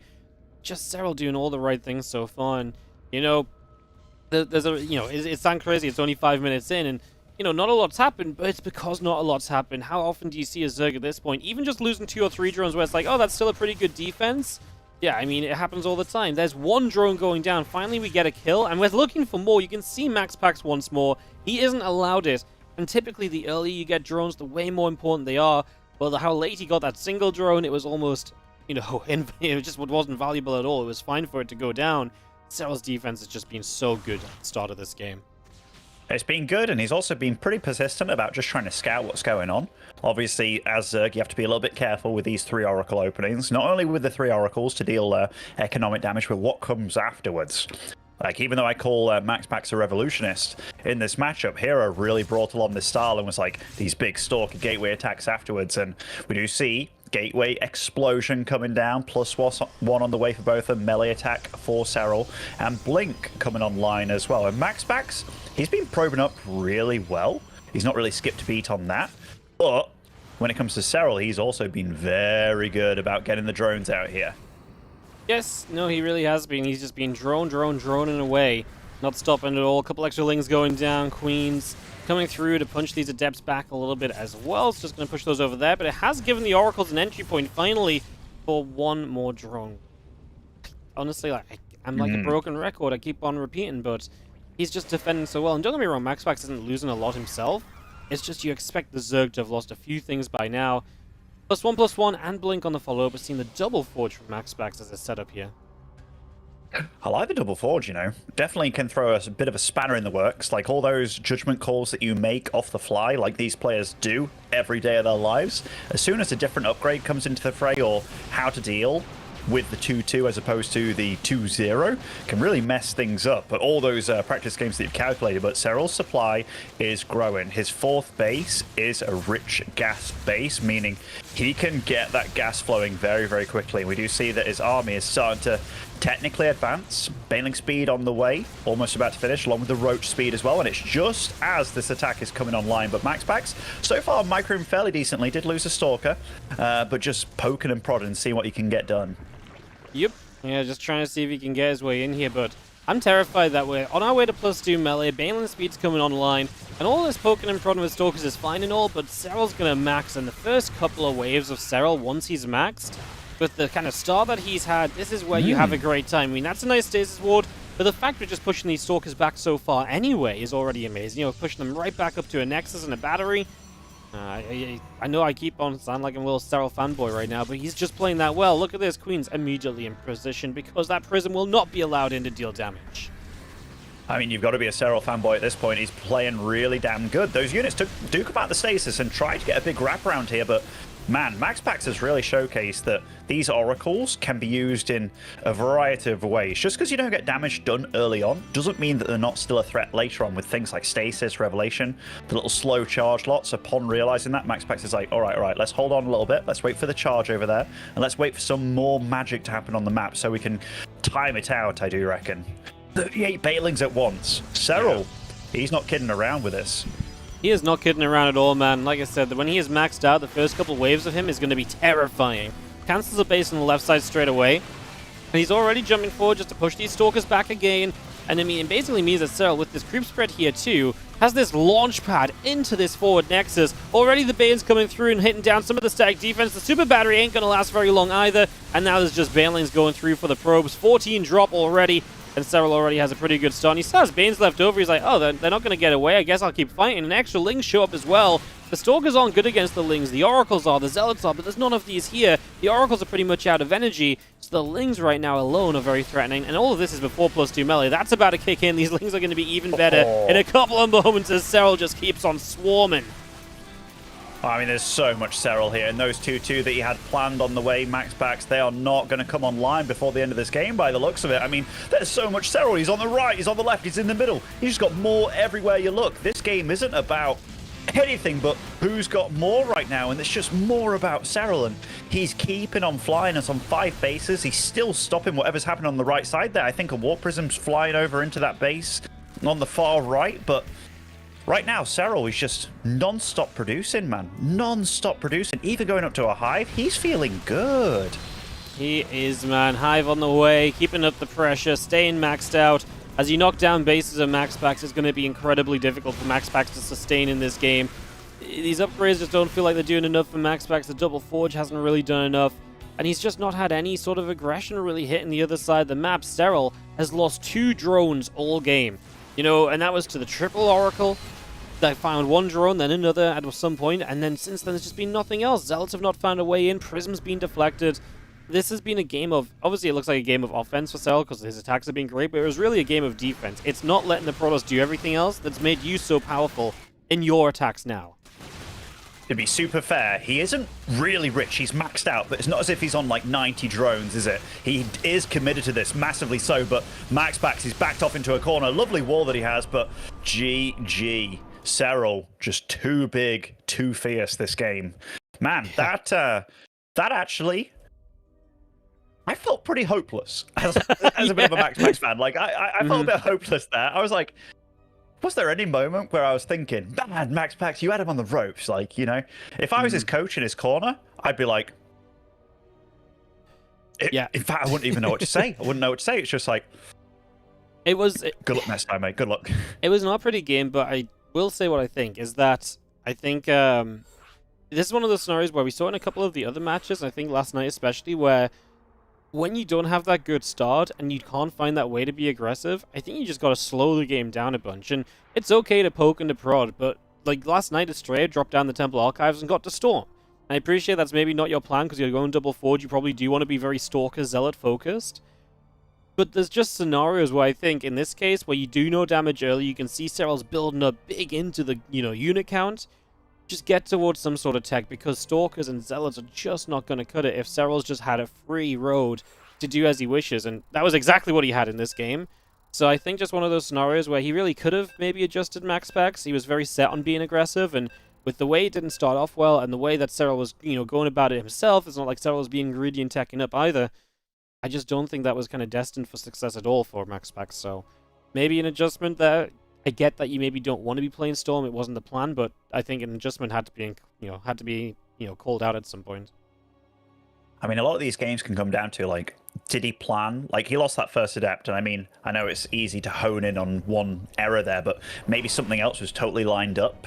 And it all banks on everything, right? Like, these players have obviously practiced so much to get where they are. Maybe that is a huge chain of events, and it's just like, man, everything else wasn't panning out. Maybe even the stasis that you had planned out later on, they were meant to be bigger and better for what they were. Anyhow, spawning over in the top right here, as I read Zerg on Ancient Cistern, it is Basilisk Serral. And the bottom left-hand side, our blue Protoss from Storm. This is MaxPax. I think, so what I think is maybe the good thing for MaxPax as well, so you were his coach, I think you gotta say to MaxPax, hey look, you're one of the most versatile Protoss players in PvZ. You don't have to rely on Stargate play. You have, you know, and even if you have to end up relying on Twilight Council and Adept plays, you're one of the A, best at them, and B, you can do it in such a varied kind of set of ways as well. I think that's a big deal, because if this was a lot of other players who are just mostly comfortable with Stargates and they throw out Adepts every once in a while as kind of a mix-it-up, then yeah, I think you're in trouble. But I think MaxPax, if he wanted to play the rest of this best of 7, playing mostly Adept builds, you know, switch up to a Dark Shrine and an Archon drop one time, he's one of the few players that have confidence in doing that and making it look different and good each and every time. So, yeah, I'm kind of down for that from MaxPax, I suppose.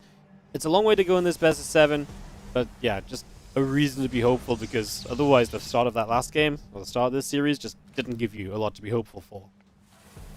And to be fair, New is one of the bigger maps, right? Like, it's not necessarily in the Protoss playground where it's like, oh yeah, I love playing that thing. It's quite long, it's quite narrow, those oracles take a little bit of extra time to turn up and what have you. By the way, this game, Serral did opt for something that he was doing in that series against Clem as well, but it's far more normal in this matchup, where you go for a 15 hatch. And then it turned out that was way before the probe turned up, and he gets a nice setup here where it's like, oh yeah, my hatch is in my natural now, and already this kind of stuff. I mean, MaxPax is going to be used to Zergs trying this kind of stuff against him, but yeah, it just showcases that Serral is willing to mix it up just a smidge, maybe to make it more his playground, if you will, because whenever you're playing against an opponent where you're prepared for whatever they're going to throw at you and you're the one making the little adjustments, it is far nicer to have that plan in mind, you being the one to make the plan as opposed to your opponent reacting to you. But MaxPax didn't batter an eyelid. He was just like, boom, Nexus, nice and early before the cybernetic score, and he's going to be going for a nice and early Adept here. And Stargate again. Adept popping out. Stargate is already on the way up in the main. The single Zergling coming in just to have a little bit of a scout around. Do you have the Adept of MaxPax coming over, and is immediately just going to jump onto the Ling, kill that off.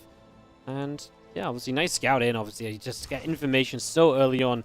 You mentioned it earlier. I think you said something like he's doing the Serral thing where he just gets amazing scout when he was playing against Clem. It's so true. Like, Serral gets, I think, about 5 times more scouts on average than any other Zerg. Like, his information gathering is so amazing. It's almost ridiculous. Like, he goes to pick up information when other Zergs would never even bother trying because they just assume, well, why would they let a Ling in? And yet Serral always gets this Ling in. It's yeah, always quite spectacular. In every matchup. Yeah. And it's like, you know, even when you play against him and you're like, oh yeah, scout is good, right? Like, I've been on the other end of Serral, and I'm just like, how? Like, you know, like he's like a sponge. Like, this kid, he wants information and he's sucking it up as the game's going on. It's like, you know, he's smart enough to utilize all that information he's getting as well. Like, some players, I knew that they could see stuff and they'd have no freaking clue, Wardy. No freaking clue.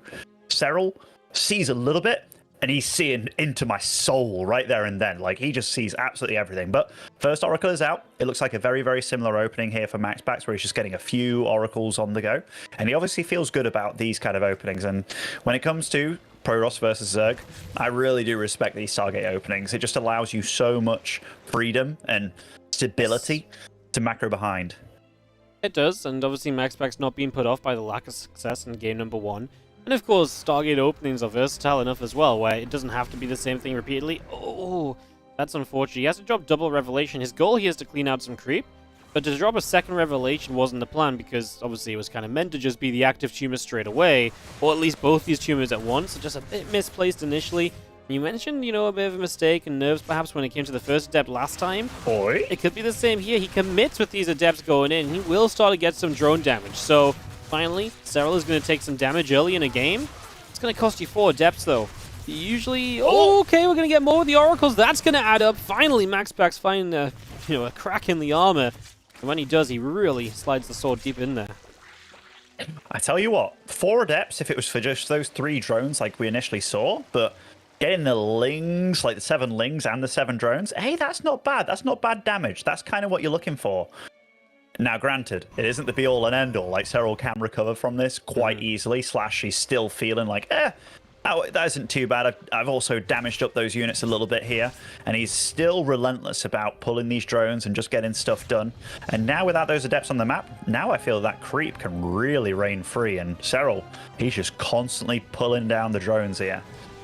Yeah, no, it's very true. He's going to have creep all over. It's kind of funny because it's like, it was not a bad attack by MaxPax, but by losing the adepts, the creep is going to become very good. That's going to be amazing when you're playing this melee-style upgrade because you're going to want to be all over the map. You're going to want to be counter-attacking, and that's the exact kind of thing you're now able to start doing. So that's going to be a big benefit as we do have the melee upgrade. Number 1 just finishing, and of course with Lair about to be done, we can start +2, and again, we saw just how powerful it became the moment +2 melee finished in the last game. Yes, there was a lot of build-up to it, but that was really the point that pushed over the edge and really stopped MaxPax from being successful, who really is kind of just repeating that game 1 for the moment. Double Forge off the back of 3 Oracles. The Adept play was obviously different, and he's obviously found more damage early, but the core idea of what he wants to get done seems to be very similar. We'll see if he wants to still take as much of an aggressive setup, because I feel like it's very difficult to be aggressive on this map, and even Serral drops an Infestation Pit nice and quickly here too. Yeah, Serral's working on his 4th and 5th simultaneously here. The 4th is just finished. MaxPax does feel he can move out with a little bit of a squad here, and Blink is just about to finish. It is nice to utilize these Oracles as much as you can with what you can, but look at Serral. He's actually darting onto the map with a group of lings. He knows a 4th base is coming, and he's going to shut that down before it can even think about... Oh! It's a kill, not even a cancel there. That's actually a really big deal. Yep, the Oracle activates, but doesn't even get many lings. Oh, what a split from the stasis board! You're kidding me. That's actually sick, no? How do you even notice that with the group of lings returning home? Like, okay. I've seen players get caught massively off guard by that, but he saw the little blur there, and I don't know, like I saw his camera on the little minimap there. You can see the red squares blinking about. Those are the vision of both these players. They are absolutely everywhere, and he did not look at that for long whatsoever. MaxPax is utilizing his army nicely. It's quite mobile here, can clean up a lot of this creep, and that will make Serral feel a little bit less safe. And look at that. Blinks onto the high ground. He's joined by a lot of Stalkers now. Yep, it is a lot of Stalkers, but we're getting ever close to the +2 melee, and I do just wonder how he's going to deal with this amount of lings. We do have Hive coming up as well, access to, well, I guess Adrenal Glands if you're playing this ling heavy could be a big deal too. We are about to have charge, that's where the Banelings are going to come in. Our lings start to surround some of these Stalkers as well. Another good play. I mean, obviously there is knowledge of thinking and expecting the Stasis Ward to be around these locations, because that's where the Stalkers are pushing. Usually they have Stasis Ward support. So there's that part to it as well, and he's really playing around that idea as he splits these couple lings off. There are slow zealots, slow lots up in the top left-hand side. They're not doing much just yet as we start to lose a few drones though, but probes on the other side. Banelings are going to crash in for 9 and make it 10, and that is going to be Serral doubling up on damage dealt in the last few moments. I tell you what, MaxPax is handling all this really well. That fight in the north side, he's actually dealing damage and stopping mining. Over here as well, he's doing good with the Oracles because there's no Queens. They had to go elsewhere to do their thing. And then he also pro-pulled and didn't lose as much as he absolutely could have. So I tell you what, MaxPax is alive and kicking this game. Kicking him back down to 4 bases. Is the Warp Prism still alive? Okay, it's still alive here, just above the main base. You can see that Serral has dealt with that, but... Oh, MaxPax doing far better in this game than the previous one, I tell you. Very unlike Serral to not kind of deal with something, right, that took as long as this did to work out, because these Zealots were hitting this base for a long time, but yeah, he did not really deal with it properly or effectively. And MaxPax does benefit from a hatchery kill, so that's a benefit. Creep spread's definitely being halted as well, so we're not seeing as much control for Serral. He is sending a few more Banes across the map. We'll keep our eyes on those because we know that that is very likely going to be a bit of a problem as well as the rest of the Lings jumping towards a few Zealots, and this time they might clean them up if you can be busy while these Banes get across, but they hit the Stalker. Well, that's a nice defense, obviously, from MaxPax. Again, well handled.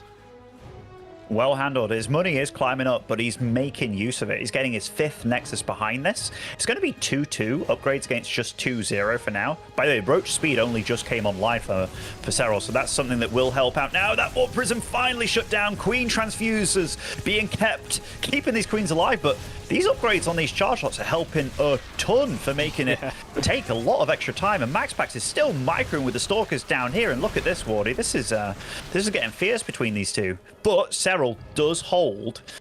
and he's holding on pretty damn strong as well. Still on 80 drones, and he's taking his 6th base now. I mean, when that +3 comes online with the Adrenal hasn't started yet, but then the Zerglings get very, very scary. Yeah, no, I am terrified about where the Zerglings are going to end up as... Oh, my goodness. If those probes connect, they're insta-killing, right? Because they've got +2 melee, so those probes had to run for the hills, and they just got away. Zealot's in the top left again. Serral's quick to get there this time around. He's already in position to deal with the bottom right too, so position himself nicely. And obviously MaxPax still trading well, though the resources lost is favoring him by quite a substantial amount, about 3,000. Now we're going to apparently kill an Overlord while we get chased down by these Lings, and the Lings keep going for a while. Even more Zealots showing up top left, but they're going to run right into the same set of units that already defended here. The Prism trying to figure out where it wants to go from the top left as well. That's the new Prism, of course, because it got denied previously. MaxPax is still keeping up, but man, he's still losing probes as well. Serral finding opportunities to counterattack, but Serral's supply overall is not really sticking up there. No, it's not all, and MaxPax keeps on growing, man. Yeah, he's lost pros, but he's just kept his army alive. And this double forge style warding, look at that, he's even affording +3/+3. And even if Serral does get scary enough to move out across the map, Disruptors is going to start coming out as well. I think MaxPax is doing it, man. Finally, you see what this strat is made of. And right now, Serral's getting massively wounded. These units are way stronger than what he's probably used to. What a wild difference from Game 1 to Game 2, where a lot of the core concepts from either player were really just the same thing. Serral now going to head towards Lurkers, which really is an amazing answer to these Stalkers, Zealots, etc. That's the one thing for MaxPax, is that currently he's low tech, but you just mentioned he does have options to tech up further if he needs to. Finds a Disruptor here, though. That's nice. That's a great catch, in fact. And Serral is now currently on 5 bases. Prism has been dealt with again, by the way, so they're currently Prismless. And I actually am worried. If Lurkers get on the map, we actually really do not have a good answer for those right now from MaxPax, because Disruptors were kind of meant to be it, but we lost the first, and the second has just started building. Oh, Adrenal Glands only just began. I think that's a critical mistake here. The first Aces ain't bad, actually, stopping a few of these units, but Serral was absolutely looking for more. And you're right, if those Lurkers do get out on the field, but Serral is being caught here in a real sticky situation. These Stasis, that one is gorgeous here. Acts as a little wall against those Banelings as well, so they have to run on home. But man, I love the way that MaxPax is approaching this. Yeah, me too, but I gotta give credit to Serral too, because I feel like he's just everywhere with the defense at the moment. Like, since the Zealots got the top left base once, maybe twice, he's really been much better at keeping units around over there. Of course, this is causing him to have a bit more trouble defending bottom right, but he's caught so many groups of Zealots. 6 Lurkers are coming up. I do feel like they make such a big difference. Even though the supplies are incredibly close, Lurkers are just not something you can attack into right now. We do have one Observer that is going to go just about get away, actually. And we did kill the first Lurker thanks to the help of the Disruptor, so far so good. And MaxPax is going to tip on over into the supply lead, and I think he is doing it, man. I think he is. He's now hit 3/3, Wardy. Like this, his Zealots are going to be two-shotting those Zerglings. They're going to be standing as strong as they possibly can as well. That last Zealot, look how long it takes to die against that whole little Zerg flock. You can really tell that these upgrades are kicking in. And by the way, those Oracles, the 3 Oracles he has, I just counted the kills, 15, 15, 13. Now granted, a lot of it's on Zerglings, but the fact that they've been getting the value going constantly throughout the game and they're still alive, and all the Stasises as well, value. But Serral, he's coming in here, and I feel he really needs to clean this up, but that Stasis, talk about Stasises, that is juicy Lucy, and Serral has to run home with his tail in between his legs. Oh yes, and now it's the Zealots on the right-hand side to finish off this hatchery, and Serral is not just going to run away, he's going to leave this game, he's done. And MaxPax is going to bring it back to 1-1 in our grand finals. Wow, what a difference from game 1 to 2. What do you think made such a big difference even? Because like it was extremely similar. Yes, he found some drones. But you can't tell me that 7 drone kills is like the difference between this being like unstoppable and it being completely swept over the last time around, you know? I mean, 7 drone kills compared to 0. I think that's actually a pretty decent difference. Like, if you really knuckle down into it, also the map is a little bit different, but he really got allowed to kind of bully him a little bit on both sides. Roach speed was late as well for Serral, so these fights weren't as good as they could have been. I think the Oracles as well. The Oracles with, in combination with those Stalkers on that right side, while distracting in the north. I mean, can you get away with that every game? Maybe not, because it did rely on Serral kind of, you know, slipping up a little bit. But we cannot not mention how good all these counterattacks were from MaxPax. Like, This was a hard game. Some of these Baneling blocks, like, even though he did lose probes, you saw a few times where it's just Stalkers in the good locations and blocking cannons defensively. Just a very, very well-rounded game from MaxPax, but it's not going to get easier before it gets more tricky, because Altitude is going to be the third map here, but well played MaxPax. Yeah, no, I do wonder how much... I mean, he obviously likes this style. It worked very well there. We'll see if he can keep bringing it out. Altitude is a map. Very open map, very difficult for these Stalkers to kind of find as many chokes to get away from. So maybe this is where we switch up a little. I'm very intrigued by what MaxPax does game by game, just because of, you know, the fact he's done the same thing twice now. And yeah, I am kind of just fascinated as to what he wants to do. But in the top right, our red Zerg from Basilisk, Serral. See if he can fight back as he lost that previous game. And spawning here on the bottom left-hand side, have some magnificent display of Protoss shenanigans. It is MaxPax. Serral again opting for that extractor trick here to get 15 out of 14 supply, to go for that very, very, very early hatchery, meaning that he will not get blocked if the Protoss does send out an early probe like MaxPax is doing here. MaxPax definitely a man of particulars. He likes a way of going about things. Like, you talked about, should he go for the same thing again kind of thing. I'd much prefer it to fail the first time and then you to remedy it and then do it again kind of thing. You know what I mean? As opposed to, I've done it once, now my opponent learned how to deal with it. Because this felt more like you learned how to do it than the other way around. No, that's very true, actually. It's it does feel good to be able to kind of like fix your mistakes, right? To improve on what went wrong and to kind of be like, hey, look, this is why it wasn't good. This is why it wasn't working out too well. Because that can obviously then make Serral think like, oh man, he's like adapting. He is learning. He's figuring it out himself. That can be kind of scary to go up against, of course, as our probe is... Is it blocked in? Is it stuck? It's stupid. It's a probe's around. That is great. I've never seen that before. I've never seen it before either. I mean, it's going to be very irritating if you keep that probe there until like a queen comes out, because he's going to be denying mining. Sure, but... And you can't really hit it. And no more irritating than it usually would be anyway, right? Because a probe would be doing this on multiple different mineral lines, or mineral patches anyway, so... Yeah, I mean, you get queens just the same time as you get lings, and he actually isn't going to build lings straight away. I wonder if he doesn't feel like he needs lings immediately because the probe's here, so he doesn't have to chase it down. So it just skips 2 lings and makes more drones. I mean, it does also free up you taking your third base as fast as possible. My goodness, that is quite the... I've never seen that in my life. No, I've never seen the probe have to recall home because of this. Spawn pool, just to kind of think ahead in the game a bit, the spawn pool is in an interesting position then, because obviously that does fully wall off that backward area. I'm not sure if that's going to have a big impact, but say there's like an adept attack and the adepts go from one side to the other. I mean, maybe just something that the wall off could hurt a Zerg if they're trying to like wrap around adepts or so. A very minor thing, probably will not come into effect, but it's kind of interesting because, like I say, you never really see that, man. You never see it. You never see it. And from this point on, this game isn't quite what MaxPax has planned, you know? Like, you don't open games thinking you're going to recall a probe. And, I mean, these guys are good enough to know where to use their energy and where that was probably misplaced and stuff in the future. But, yeah, really, really cool to see something quite as wild. But MaxPax is going to go for the safe and steady here. He's going for that Stargate and yet again. But I like it, man. I like it a lot. Yeah, he is really sticking to the Stargates, which, to be fair, Altitude is a Stargate map, as we do get a drone early with the 1 adept this time. Serral, it almost feels like he used all of his perfect defense in Game 1, and now it's, you know, not that one drone's terrible, but it is an early drone. It's just, you know, a little bit less than what it was in Game 1. It felt like Game 1 really set a precedent, and now anytime a drone dies, I'm going to be, like, a little bit judgy, you know, because, like, well, in that first game, you were so good, Serral. No, yeah. I mean, losing 1 probe here and there, you know, very often you can turn it into a spore crawler. Maybe you didn't quite have the minerals available. But still, moral victory-wise, he surrounded a probe with a spawn in Pool Wardy. I think he's going to be feeling all right. Yeah, that's that's very true. I want to go back and look at how it actually went down. Like, the probe just goes there and the drone decides, oh, that's where I'm going to drop the spawn in pool. Like, that is fascinating, man. Crazy. It truly is. It truly is.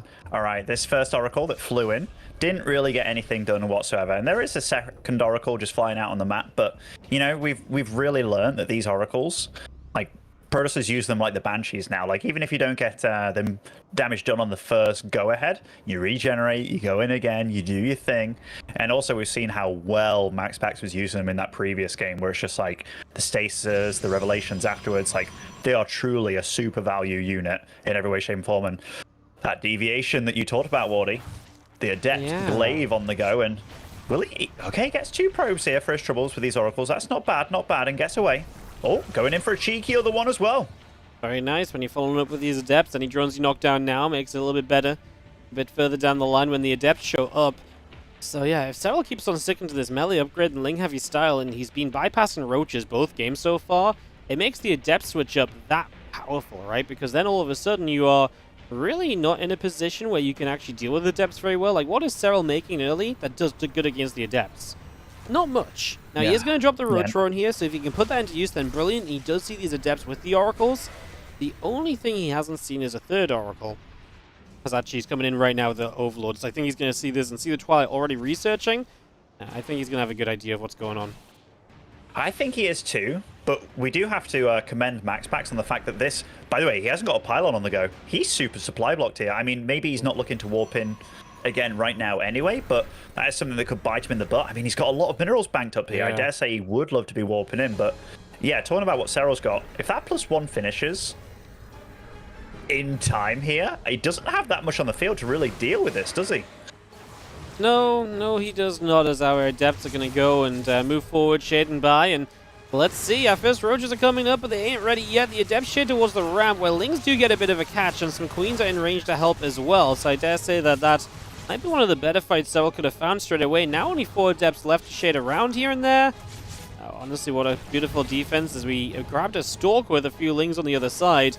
Oracles come in for a few more drones, but in the grand scheme of things, 3 workers, and you clean up all the Adepts that have glaives, you generally take that as a pretty big victory. Absolutely. Like, that could have been really damaging, but MaxPax wasn't 100% committed to this. Like, it wasn't an all-in by any means, was it? Like, this wasn't a when you see Creator just flow in with 1 billion Adepts. 25,000 Adepts. Yeah, and no pros behind it. He's actually macroed really well. Like, his probe count's high. He's going on to 4 bases, going up to that double forge, and yet again. This is so reminiscent of Mana when he went up against Serral in a grand final a long time ago. Yeah. And he was just like, you know what? I'm doing it my way. And he was double forging all the way, and he actually managed to take a good couple of maps off Serral in that final, and nobody expected it, but put on a show. And MaxPax, yeah, he's going about it his way, and I love it, man. He's not missing a beat with these upgrades either. He's putting so much focus on it. As soon as that +1 finished, he was like, boom, +2. Yeah. That Mana series was fascinating, because what I learned back then is that the double upgrades are really good for the Immortal timing versus Broodlords, and that sounds like the most ridiculous thing ever. It was because of how the Broodlords would, or how the Immortals would be able to deal with the Broodlings better. We actually saw Ling die. Yeah. Everyone keeps telling me Lings can't get crushed by rocks. There you go. That Ling finally got crushed. Proof. Right there. That's one of those where it's like, me? Only me? I'd have at least wanted like another one to go. Very unfortunate for like, that Ling, but... guys, move the rebel, please? No? They just all run off. It's like, huh. At least MaxPax knows where Serral's next Expo attempt is most likely going to be. But this army, it's lacking a lot of upgrades right now, isn't it? Like +2 melee, +1 ranged missile. Okay, speed is starting to finish for these Roaches. We'll start finishing for these Banelings as well very, very soon. But look at that, we're seeing drones dying. This is at like the 3rd base of Serral right now. Is that just a few Adepts flying in?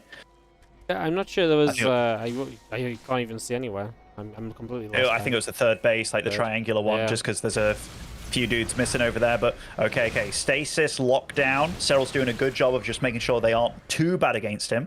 And, you know, I love the adjustment by Serral. He sees his opponents going for these big upgrades, and he's like, you know what? I'll get my second Evo and go for these upgrades as well, making his life a lot less difficult for himself. Yep. Yeah, he's just going to double down, and obviously missile upgrades, especially something he didn't have last game at all for a very long time. A super focus on melee, and look how fast Adrenal Glands is this time. That was definitely something he wanted last game that he just never went into for a long time. 100% a mistake. Prism not allowed access over here, but there is still damage elsewhere. Once again, the 3rd. This time we do grab the Adepts that are getting rid of a few drones, so I mean, as MaxPax just chipping through that economy of Serral, he's going into the disruptors, the robo facility too. I think just the shape and the size of the map has really meant that both players aren't kind of as aggressive, so we're not seeing as many of the trades. Like, MaxPax is here with the Stalkers, but it's not as feisty, it's not as trade heavy as it was last time, and hence, especially for MaxPax, the splash damage is coming online a lot more quickly as well. Massive stasis ward. That is actually a huge stasis ward, and MaxPax again trying to go into that third base will be met by Serral this time with those adepts. I like the fact that he keeps on warping in some adepts here because they still have that glaive upgrade available. So if he just shift queues up and kills a few drones, that can help a lot. And here, Serral like a heat-seeking missile for these stasis traps, and that army, these are very low-tech armies going at it, but they are big upgraded armies. And look at this, there's carnage everywhere. Probes are dying to these little Baneling run-bys, both on 80+ workers here. Oh, I feel that this is all the calm before the storm, but it's not actually that calm when you think about it. There's a lot of little things going on in a lot of different places, and it's just adding up on either side. I mean, we're talking about 20 drones dead this game. It's just been a few here and a few there. All of it keeps on adding up. So it has definitely had an impact, and you're not wrong. I think things are about to kick off. As you get maxed out, especially Serral, he doesn't want to sit on this army forever. And if he does sit on this army, he needs to be trading with it because, well, it's not meant to win a straight-up fight, so he's going to be all over the map. He's going to be a bit here, there, and everywhere. These Banelings are going to try and come through. Probes all going to go down. The super battery in the back might be in trouble as well. The Banes decided just to leave in the end. That's 13 workers killed, but we are warping in still aggressively over on this right-hand side. Use Zealot to catch this new hatchery, as we do have Ling Bane also hitting this left side, and there's also Zealot's top left, man. There's just StarCraft everywhere right now in altitude. Yeah, this is exactly what Serral wants, though. Like, granted, he doesn't want to be getting attacked exactly, but getting your Banelings and giving the Protoss nowhere to run to, that is exactly where MaxPax doesn't want to be. His whole advantage in this game has been the fact that these Stalkers run back, bait him into a stasis, then they fight with superior numbers and off creep. If you've got nowhere to run to, and you're going to be losing probes because these Banelings are absolutely magnificent, then you're in trouble. And MaxPax is switching it up. He's going into Archons, getting the Disruptors out. He realizes that this ain't working out for him anymore, and that was 47 Banelings morphing in. And look at that. As soon as these upgrades are finishing, Serral's just boom, boom, boom, getting the Carapace as well, and +3/+3 starts with MaxPax as well. I mean, Serral is not... MaxPax's not wrong to add on the extra tech, I suppose. Serral's army's still pretty low-tech. In theory, Archons and so on should be great against it. But Serral just dealt a really devastating blow with all those workers killed and just now has that bit of a supply edge, whereas before it was max versus maxed. An interesting position because MaxPax comes in from the other side with a couple of disruptors early. Now there's one disruptor shot left. It is going to catch a few Banes to turn back around. There's actually more disruptors in the core here. These Banelings are going to start blowing up everything. Well, you know...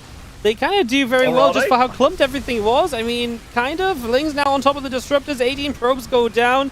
Oh my god, what carnage. Again, I mean, just ridiculous battles going on, Ben. They really are. It feels like, oh my goodness, that is a gold base and a half, isn't it? I mean, that's going to boost Serral's economy like crazy here. And both these guys really going at it. MaxPax is kind of left with one last hurrah here, though, because Serral, he's been left untouched economically. He's mining 3 times more minerals right now, and these Banelings, there's just not enough damage in MaxPax's army to deal with this. There really isn't. Yeah, Serral trying to get a couple of those Lings towards some of these stasis wards, try and take enough of them down. That Archon is saved by the stasis there. It's super low. It doesn't even have any shields left. The Banes are going to make their way through. These 2 disruptors on cooldown. They're not going to change anything. In fact, they are going to die, and this time Serral's going to come and whack his way through this Protoss force, and Serral is going to win game 3. That's absolutely fascinating that we've seen, at its core, the same thing. Okay, MaxPax went Glaives this time, and he didn't do super well, but he was very quick into the Double Forge and Blink after, and we just keep seeing like very unique kind of ways for these games to play out. That's really amazing. I'm very glad for the switch-up. I think MaxPax was absolutely correct to kind of put Glaives in, because it did feel like that was something Serral was meant to be weak to, but he did not actually find as much as I think he was hoping for there at all, and yeah, Serral, good defense, and then eventually just wearing him down. The few Bane attacks multiple times over, finally getting like 40 probes or something, really made a big difference. Yeah, it felt like it was kind of a little bit close for a while there, but then as soon as Serral went for that attack on the far right side, and, you know, it was a very low-tech army, but very well upgraded and got on top of things, and it was... As soon as you start recalling with Protoss against Zerg, when they're already on top of you, I think that's when, like, problems arise, right? But yeah, Serral just just really showcasing a masterclass of CVP. I love the little touch as well, where he realizes that some of these little skirmishes between the units aren't as favorable for him, especially on the ancient system. But then here, it's like, wow, his units are actually totally trading very well now with these upgrades. And yeah, he didn't skip a beat. Like, he's evolving as the series is going on.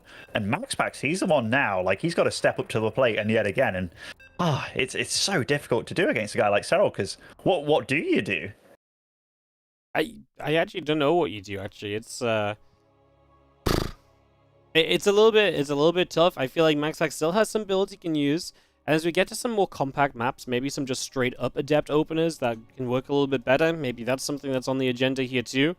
Because MaxPax, like I said earlier, is one of the most versatile players when it comes to PvZ, because he's so good at a lot of the different adept attacks and so on. So I would love to see some of those be used throughout the series, and of course he doesn't have a lot of time left, because Serral it's only a 2-1 lead! That means he only needs 2 more maps. He's halfway to this championship. No, certainly. And this will be royal blood between these guys. Spawning over in the bottom left, as that blue Protoss, it is MaxPax. In the top right, our red Zerg from Basilisk, Serral. Yeah, I like what Serral's been showing so far, man. Like, even just like the little switch-ups in his openings, where he's like, you know what, I'm going to go for a 15 hatch as opposed to like a 17 hatch on the 3rd location kind of thing. He's just been very comfortable to... He's the one dictating what he wants to do, and here goes for a pull first, actually, with what he's going to do. And that drone that he's got is wandering out onto the map. Don't know where it's going to go yet. It's going to come back. And he's also thinking... wow. So he waits for that drone to move out of location, and MaxPax obviously... Oh. MaxPax is one smart cookie. Now, Serral is staying out of vision range here with that drone. And yeah, does get to get the hatch on location anyway. Lovely, lovely. What a dance that was. I mean, that really is quite something, because, you know, the logic is if you are going to go pool first, the last thing you want to do is to let your opponent then block your hatchery as well, because then you're taking kind of a double whammy in terms of, you know, eco being delayed, etc. So you do not want to get that blocked. And then MaxPax, he kind of checks towards the 3rd location, and he comes back, and like, he does all the movement to kind of suggest that he's looking for exactly what Serral doesn't want to give up. And Serral was very good to move his drone back as well. He kept it just out of probe range, so the probe knew not to, or the probe didn't know to come and block. The probe instead did have to go to the main to check what was going on, and that allowed Serral to get the hatchery. It was a really fascinating sequence of events, honestly. And I can imagine a guy, if you're like, you know, over in Plat League, Diamond League, Masters League, whatever you name it, you try and do that. The probe just stays there. Yeah. And it's like, God damn it, why? And it's like MaxPax had to find out what was going on in that main base. He had to make sure that there was like a pool or something going down, because, you know, if you're against a player as good as Serral, you need the information. So you can't just stick around on that natural, because then you can get truly bamboozled. But yeah, that kind of stuff only works at this level, ladies and gentlemen. Yeah, you need your opponent to be a certain skill level to do the right thing, for you to do the right thing against the right thing, otherwise it looks a bit silly. So, yeah, Nexus is about to finish up. The single Zergling does slip in and makes its way towards the main base. So we'll just get a scout, because that's exactly what Serral does all of the time. He has the Overlord here too. Saga is going to go in the natural, because that's the one place Serral is not currently scouting, as the Ling dies and the Overlord moves back. Okay, there's another Ling, so he sees the Stargate. Anyways, another Stargate, man. I'm genuinely kind of impressed by how many Stargates we're seeing, as we are going to see the Adept get 1 drone in the main base. 1 drone for its life, is that worth it? I mean, yes, depending on who you ask. You think so? All right, all right. I think generally, like, 2 drones, or 2 Adepts versus 2 drones is generally very good. But 1 Adept means that 1 Adept for 1 drone this early is better because it's earlier. So I think it's fine. It caused a bit of chaos, a little bit of lost mine time too, so I think it's okay. I'll trust you, Waddy. You did math in uni and all that, so yeah, I'll trust you. Thanks.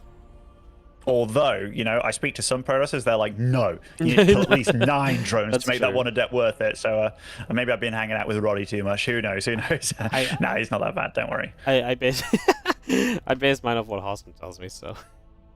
Okay. Yeah, well, he once told me that 2 Adepts, if they can get 2 drones and force a little bit of lost mine time, is generally a good thing. So, extrapolated it backwards, you know, and said 1 Adept, earlier 1 drone. Yeah, it's good. That's my logic. Alrighty. Oracles on the go, and yet again, that's a funky looking wall that he's got going at that natural there. I mean, it's one that's definitely a little bit tricky to bust. Serral moving out with quite a lot of lings here, like a good 15 or so darting across the map. Doesn't really have to play defensive against what MaxPax is showcasing thus far. And you did get to see that Oracle did stick around back at home and sees this warp in, does get to get a little bit of a wraparound here, and the Oracle shows up in the nick of time before losing too many of these adepts. And MaxPax is definitely not going to be too unhappy with how that played out. That was quite nicely timed out for him. Yeah. No, it really was quite nicely timed out. As that Twilight Council comes down, a couple of gates will be added on here as well from MaxPax. Again, those all up and running. Rocheron coming through from Serral at the front, and a couple of Oracles trying to get by toward the main base. They are going to get in here now, and there's Queen. Push the Oracles back, so the defense begins, right? This is where we start seeing Serral try and make sure he takes as little damage as possible. We are going back to the triple Oracle here as MaxPax 2, so getting that third one up and running. And for the moment, just some extra gates. We have the Twilight Council down, but no upgrade on it yet. We've just gotten the gas, and there is indeed Blink now starting. Yeah, no Forge on the go yet for him, so definitely a little bit different. This feels like it could be leading into a lot of things, right? Like he's still probing up like crazy, which is obviously really good for his economy and what have you, and he's darkening around the map. That creep spread hasn't got too out of control just yet. But Serral's feeling something, like he knows he can get away with the greed here. So I'm looking at that production tab from him. He's on 13 drones right now, 6 queens, making a 7th, but he's doing nothing but droning up. So whatever he's been scouting out, and we do see a ling on the other side of the map, he's like, you know what? I feel pretty okay here. I feel pretty okay indeed. Okay. First Forge to start up, +1 ranged weapons here, not melee from Serral. Definitely a bit of a switch up from him. Yeah, a completely different kind of game, right? Just no melee. And different from MaxPax 2, you mentioned the Forges, now it's a single one.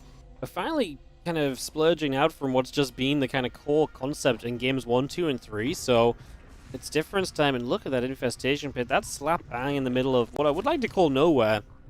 It's obviously decently deep enough on creep, and it's not really a direction Zealot's looking like run in or something anytime soon, so just trying to hide that away, and I guess that's just an idea to hold on to, something to keep an eye on, because I guess it's just for Hive. He doesn't really have gas to like save up for Swarm Host or anything nutty like that, so yeah, fast infestation pit coming through.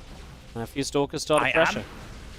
Yeah, I'm a little bit worried for Serral here, just because if these Roaches get stasis, like this isn't the big Ling Bane army that you have, this is Roaches here. If that group gets stasis here, I mean, Serral's doing a really good job of throwing in the Lings there, just in case, so absolutely going past what I was worried about for him, but MaxPax is persistent with all of those stasis, man, and here a few queens take the brunt of it, but this feels scary, man, if you're Serral.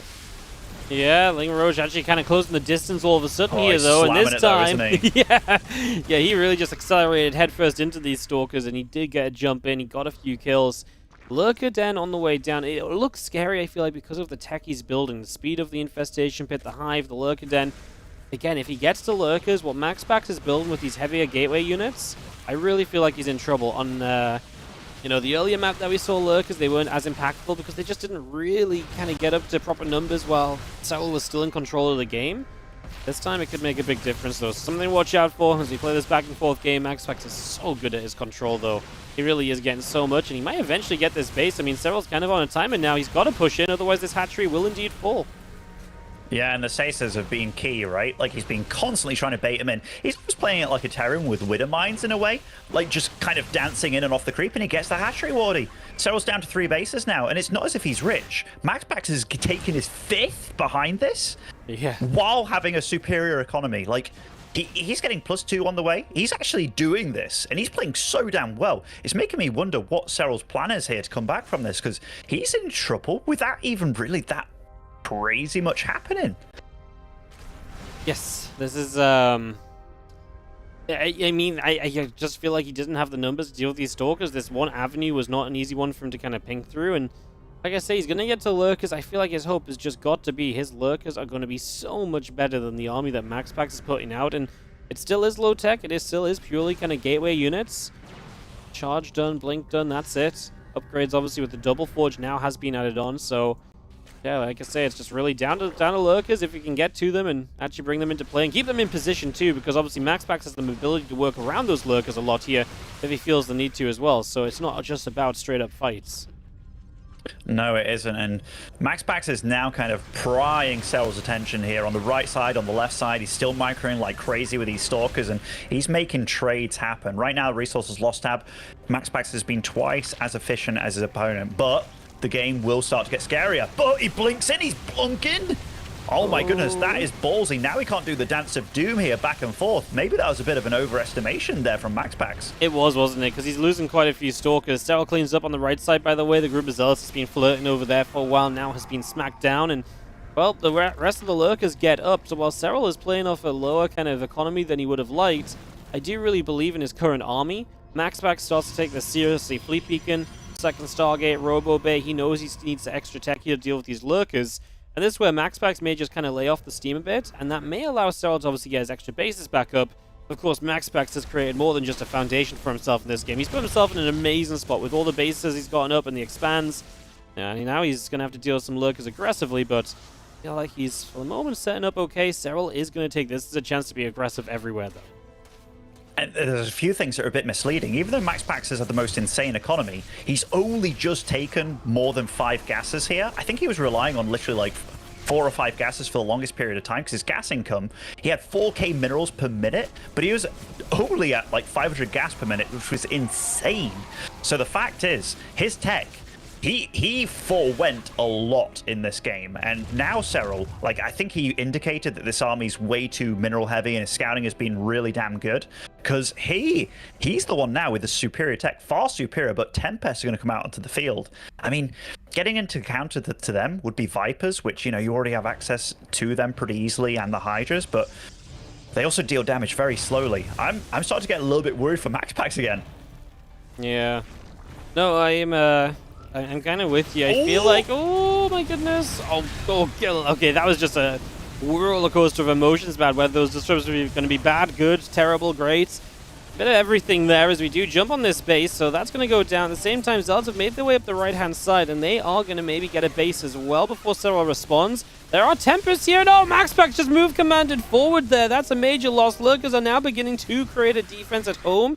And Serral's just going to back it up. He does need to find a way to deal with A, Tempest, and B, carriers very shortly. So that's got to be on his mind. I mean, he's not really rich enough to think about a Spire or anything. I feel like Serral needs to do more. I feel like being pulled back by these Zealots repeatedly is really costing him.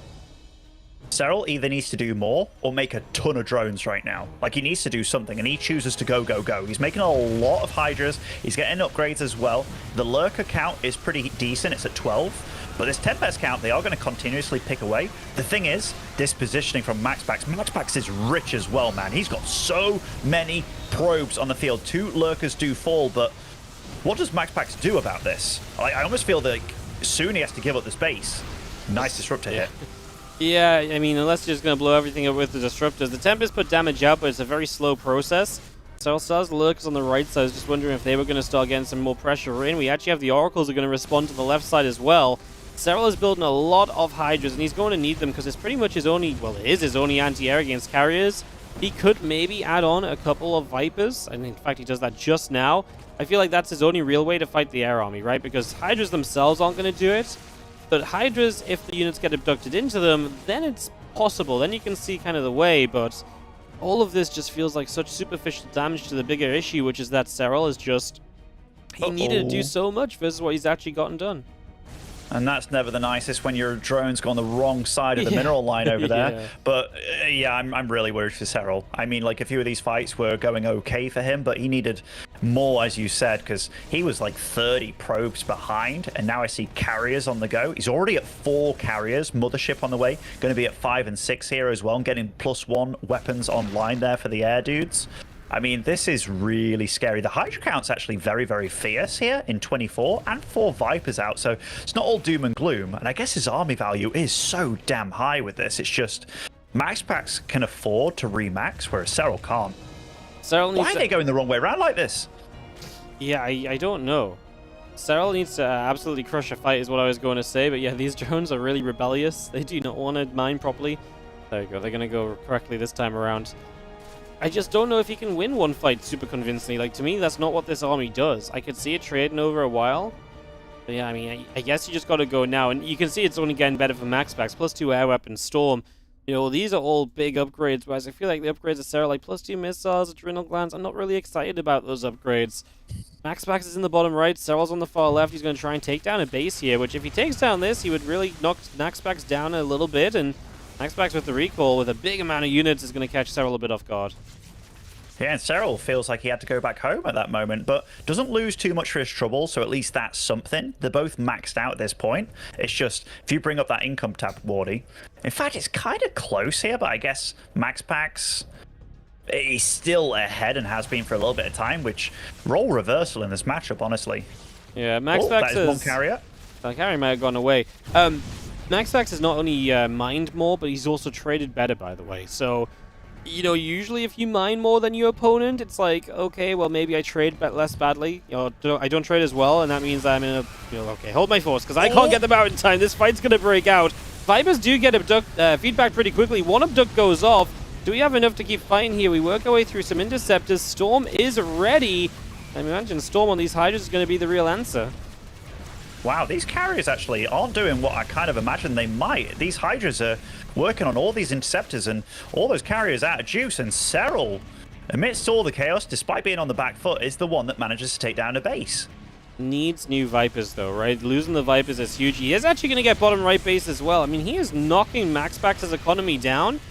Like I say, MaxPax has been in a great position all game, eco-wise and trading well, but this is finally where it's maybe tilting around. Serral is taking down bases of him, and Serral started to trade a little bit better. For the first time in the game, he's trading better resources lost-wise, so that's a huge deal. And there's still probes on this base as well that are going to die before this is all done, so these are difficult to replace too, and Serral is actually going to be maxed out versus a MaxPax who has money to max out again, but is mining less than ever before. For some reason, whatever Serral was doing in the last minute, he has managed to claw his way back pretty damn massively. And the drone count, the probe count, finally Serral's ahead after quite a slog as well between the two. And MaxPax, he feels like he has to do something on the other side of the map, and he's got the squad to do it. He honestly does, because that is a scary-ass army. You see those little purple energy bars as well? Those are all packing Storm here, so he can pack a massive punch, because Hydras... You know, Zergs joke about how bad they are in this kind of situation, but Serral's been forced into this situation by MaxPax, and he is not dropping a beat here. This Warp Prism getting a lot of eco damage done, and maybe going to catch Serral out in a bit of a bad place. Lovely feedbacks. The Mothership is flown in there. The Storms are good, though. And these carriers, this ain't the same fight as before. No, it is not. However, we have lost all the High Templar. There's only one remaining back at home, so... that maybe means we have a chance. Is there enough anti? I really don't think there is. Hydras aren't meant to win against carriers, not when they have +2. Serral can see that, and that's GG's. MaxPax has tied up the grand finals yet again. It's 2-2. Wow. And it all started with a probe surround, Wardy, with a spawning pool, you know? Like, this was actually a pretty good game. That wasn't like, even pretty this game, game between the... Oh, well, it was? Oh, freaking A. Oh, so it's a blur at this point, Wardy. I've been up for the last 2 days straight, casting nothing but StarCraft. I tell you what, though, 2-2 between these guys, this is what we want today, because they're both showcasing some masterclass StarCraft, PvZ. I mean, if Serral wins it, we have one of each, a Zerg champ for Europe, an NA champ for, or a Pro champ for NA, and then a Terran champ for the, basically the Asian region. But yeah, MaxPax for... He is pushing Serral, absolutely pushing him here, and playing really good as well. Yeah, no, he's playing great, and this is just a weird game all around. Started off with just Serral unable to really deal with the Stalkers, which I feel like when you're playing against MaxPax, it's got to be part of your plan with whatever build you do to be able to deal with those Stalkers, but he just didn't deal with that attack up the left side well enough at all. I do feel like Serral played well into his outs, right? His kind of ways of saying, hey, look, like, I'm in trouble. But what I do have, potentially, is like a really good army if I get to Lurkers. And you saw that. The Lurkers did well. It was just MaxPax was in so good a setup that he had all the time in the world to trade badly and do whatever, and eventually he just has all the carriers because Serral can't do enough quickly enough. And that was the issue. MaxPax was just too far ahead before Serral really even got into the game and started to do things. Yeah, those +2 carriers really made magic happen, man. Like they did a lot of damage, and you could see the difference. Like taking a fight where all your interceptors are already out, those Hydras just absolutely melt, and the feedbacks were good. They were clean on the Vipers. The carrier count was high enough as well. Overall, all things said and done, Serral, he's meeting a damn good Protoss here that's showcasing very similar openings with the Oracles and what have you, but just managing to make magic happen with these Stalkers on the map. Because I felt like Serral, he went for that funny opening with the +1 ranged missile here, which, you know, isn't super duper common. But then he was just pushed super hard, and whether it down to the map or what, he felt under pressure right from the get-go. Yeah, no, he really did, didn't he? As we're waiting for players to ready up, will be a moment or two. Get this going. Yeah, MaxPax just, it's so weird to me. Like, some games just feels like MaxPax's pressure is just so terrifying to Serral, and then the next it's like, Serral just bops it back. The fine differences between the two is really quite fascinating. As I do have all the readies up, we're going into Babylon.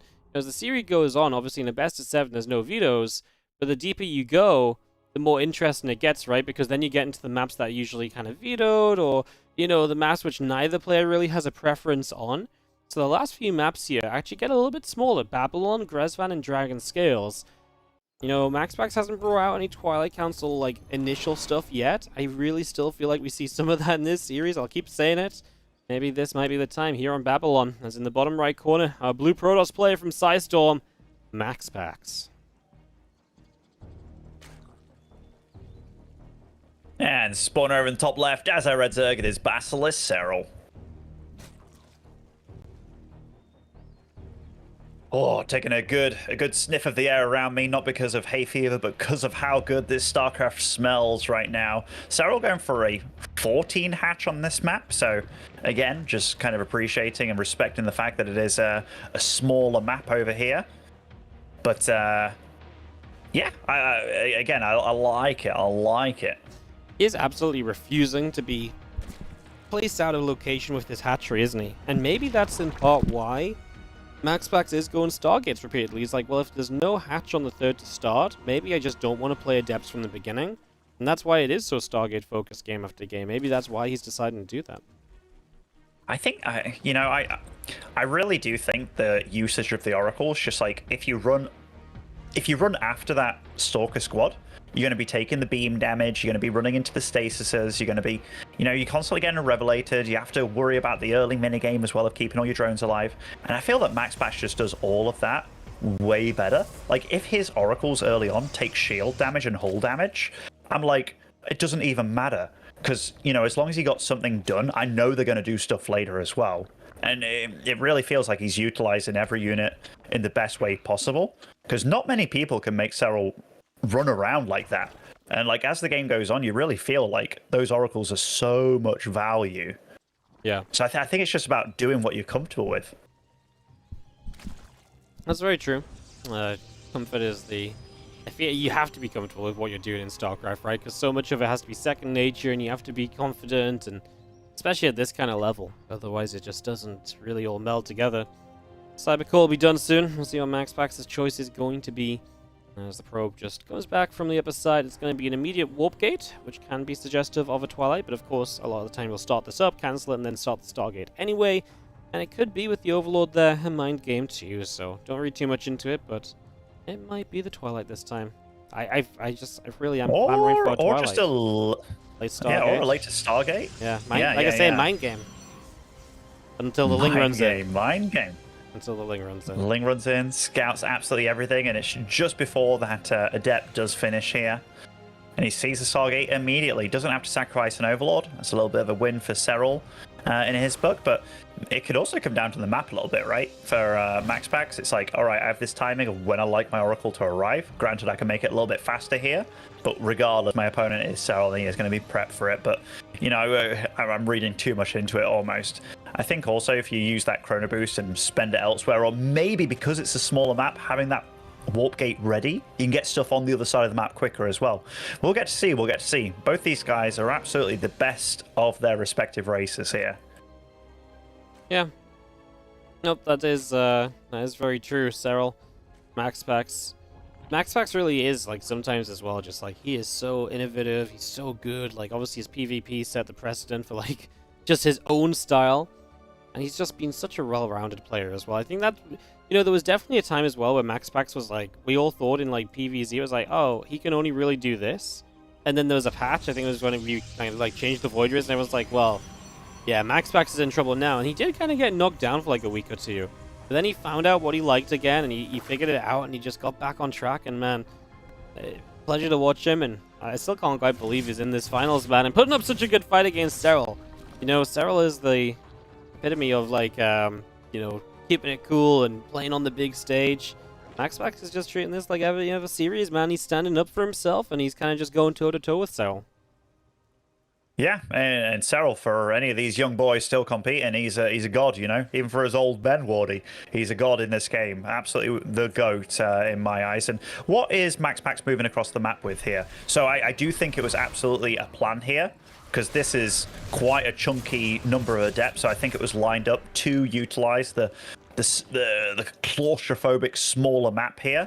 Granted, Serral is respecting it. He's approaching it. He's making even more lings over here. But look at this scout. He gets to see that it's a Twilight, Forge, an extra gateway here in the main. Beautiful, beautiful. Yep, sees absolutely everything as he's back to his melee upgrade. He took one diversion into missiles, and it did not go well for him in that last game. So back to melee we go. 3 drones go down to these initial oracles, zipping and zapping. So 3 workers dead.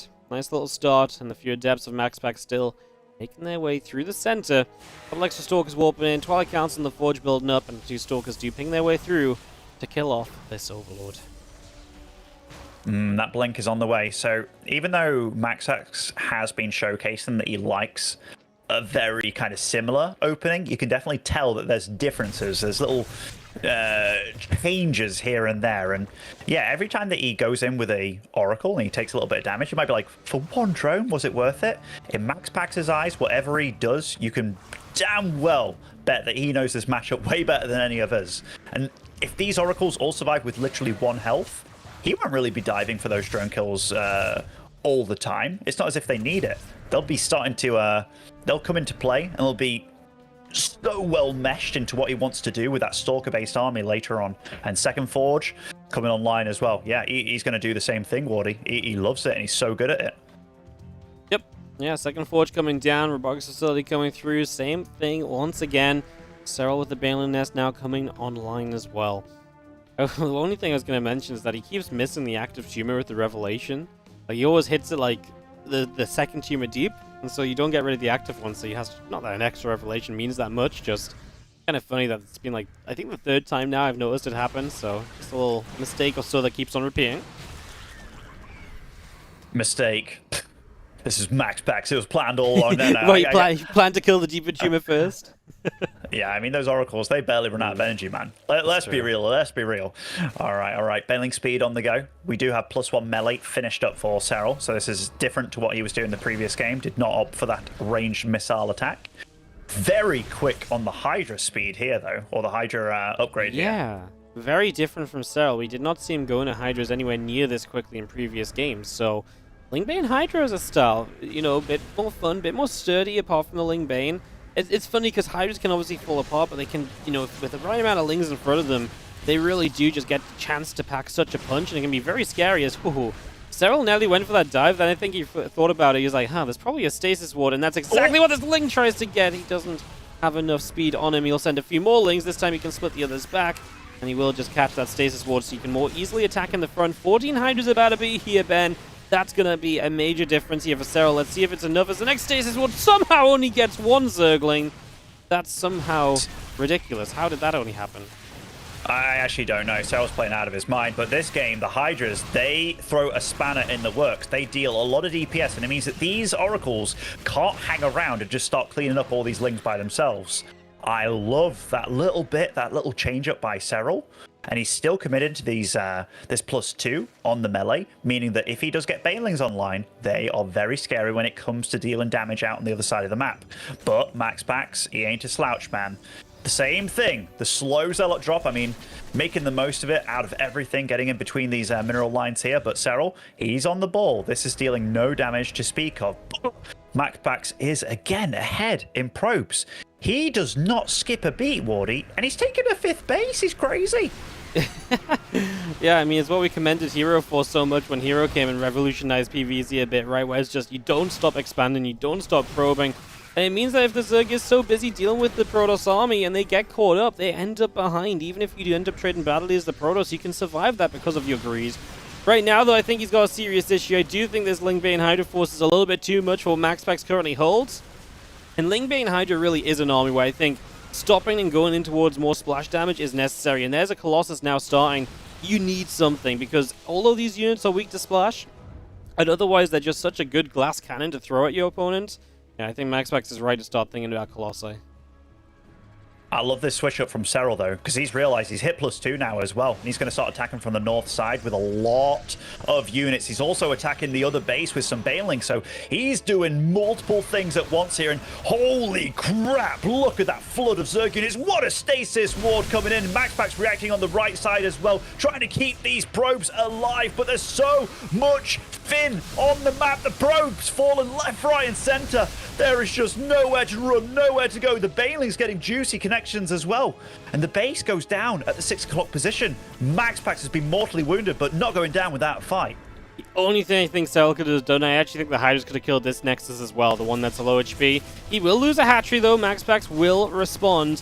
And these Lings will have to just surround these L's. They didn't want to. They're like, you've got upgrades, but they will get there. It is +2 melee. They do kind of zip through them. Only 49 workers left. MaxPax begins to rebuild, but what a difference that one attack of Serral makes. Now it's only 4 bases in MaxPax. It's not him going up to 5 bases uncontrollably. Is, one of these bases isn't even saturated, and that means that Serral maxes in the next minute.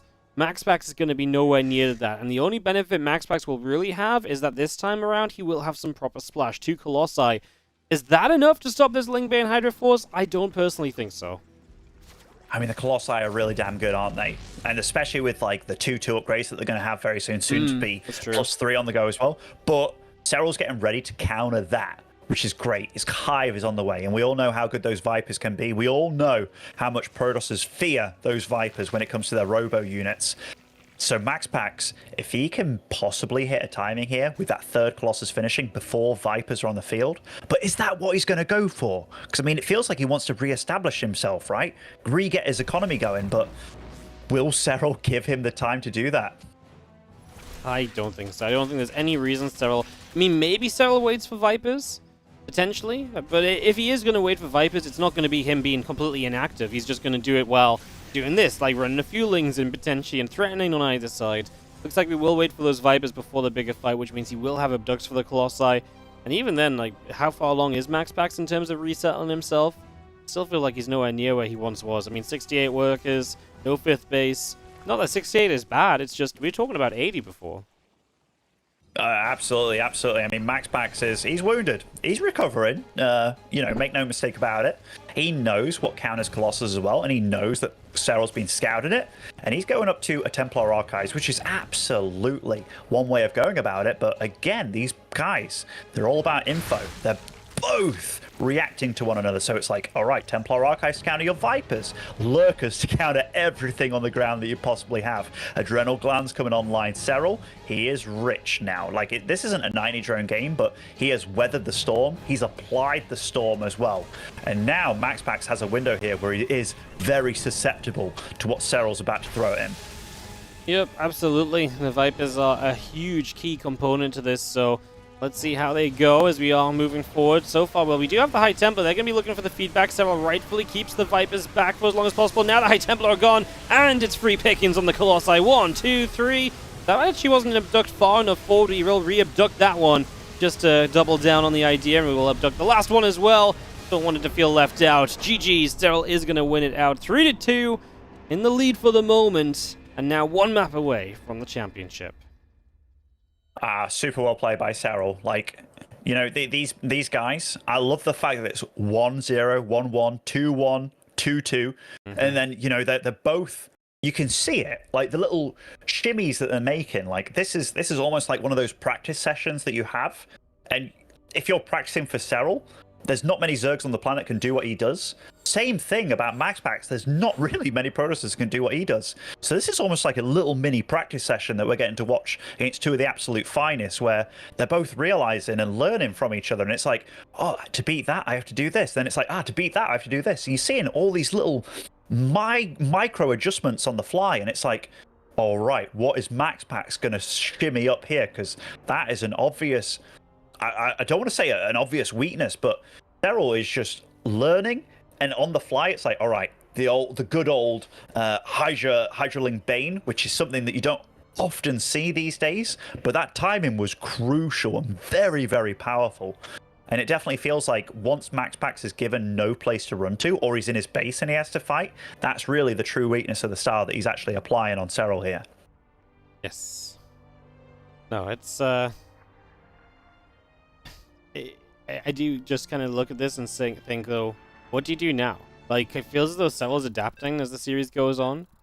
And MaxPax, for all the cute things that he's doing and for all the good that he's doing, he needs to keep adapting as well. And he, it's not like he's out the series. He's only a map behind. But every time it feels like MaxPax gets the win, it feels like Serral's like, okay, but what about this? Boom! Straight back at him. And, let's see if MaxPax can keep on. Because the deeper this series goes, the more I always will favor Serral. Because he's shown us repeatedly how good he is at adapting through a series and dealing better at things, throughout a series.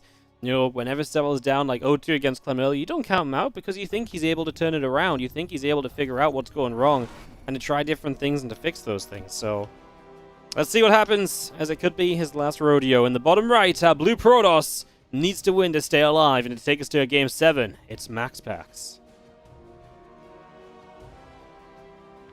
And spawning over in the top left, the true conqueror at the moment. He is just playing out of his mind. It is Serral. I know what you're saying, but it does take two to tango, and this is a real good series so far, because we everybody speaks about who they think's going to win Europe and who they think's going to win whatever, but I thought maybe the best chance to take down a Serral was Clem, and he looked like he was doing it. But MaxPax is playing far better against him than I ever thought he would do. Yeah.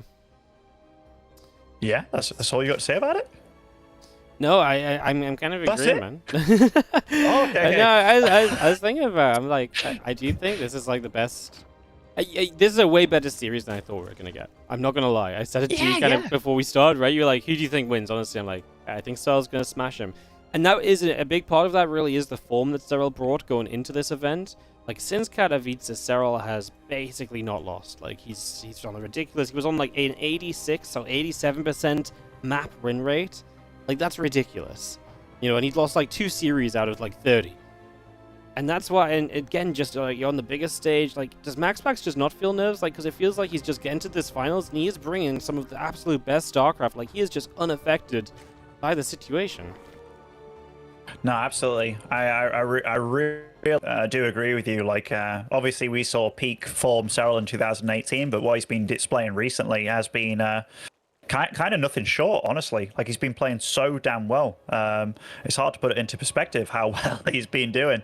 But yeah, the fact that MaxPax is doing what he's doing here, going toe-to-toe with him in a matchup that I don't know how many people out there are like, oh yeah, Protoss is favored in this matchup. I think the list is unbelievably few. And yeah, going at the best CVP player in the world, bar none. Man, he's putting on a true display here. In a great series, let's see if we can get to Game 7. It's a Stargate opening now for the 6th game in a row. MaxPax is so comfortable with this Stargate. He is not thrown off by the games he loses. He is clearly very happy to keep on kind of going down this same pathway. He's had the one real switch-up, right? Like, there's been a minor switch-up, like one time he went 2 Oracles instead of 3, but it was still, in the end, double Forge and Blink. The only real switch-up was on Altitude. He went for Glaives. And to be fair, did absolutely nothing. So I can't blame him for kind of following up and just saying, no, enough with that, and on we go. Stargate once again here gets that going, and Serral starts up a few links, so you can put a bit of pressure on, deal with these initial adepts, and not take early damage. No, yeah, the warp gate definitely a little bit slower this game, but I think it was... Did he do the cancel thing that you talked about, where he gets the Stargate up beforehand? Sorry? Did he do the Stargate before the warp? Yeah, this time he did for sure. Okay. Yeah, the warp gate's so all right, later. so yeah.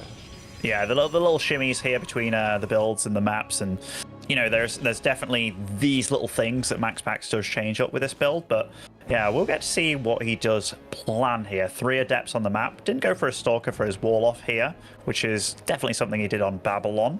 But okay, more Oracles join in the field. Do you think it's just going to be the same 3? I mean, it's worked out well for him when it has worked out, hasn't it? I think 3 is just a good number. It's just a strong baseline. It gives you a bit more dive potential.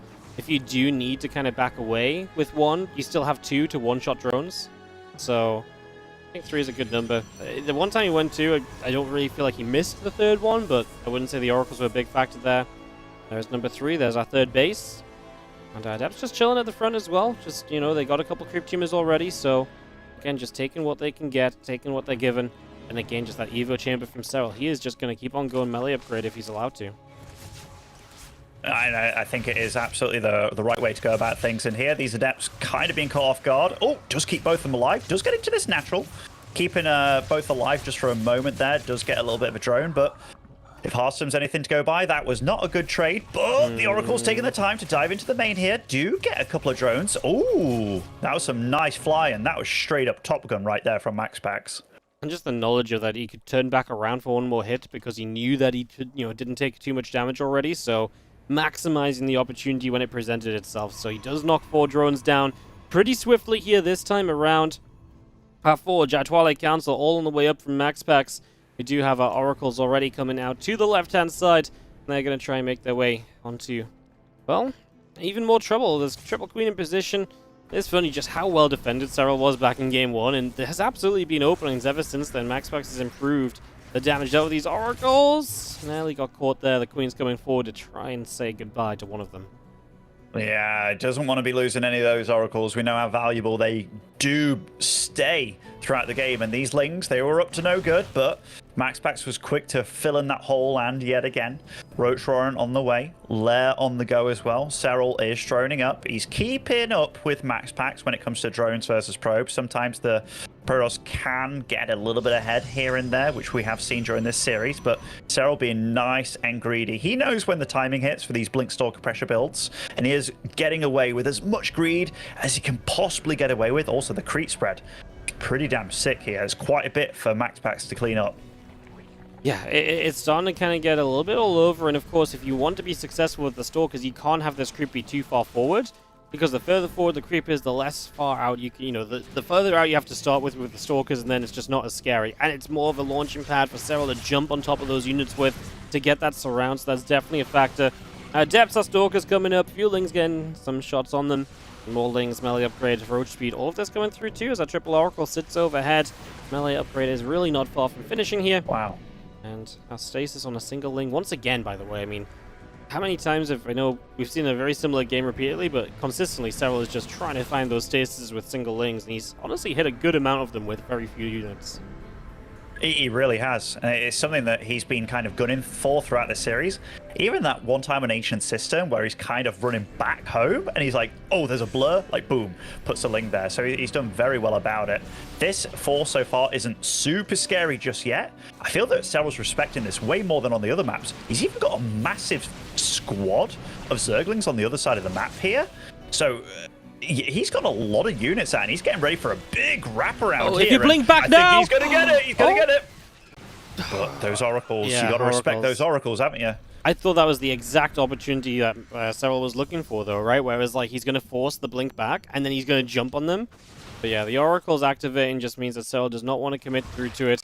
He is going back into the Roaches this time around as well. Roach Ravager on the way up, alongside the +2 melee and the Baneling speed. So kind of, again, turning back away from what we were doing last time. We do see Lings on the other side, and he's been very active. MaxPax throughout these games, remember, has been so good and so quick at expanding. If Serral can just keep knocking these bases down, that takes away one of the big things that MaxPax has tried to do consistently throughout this series.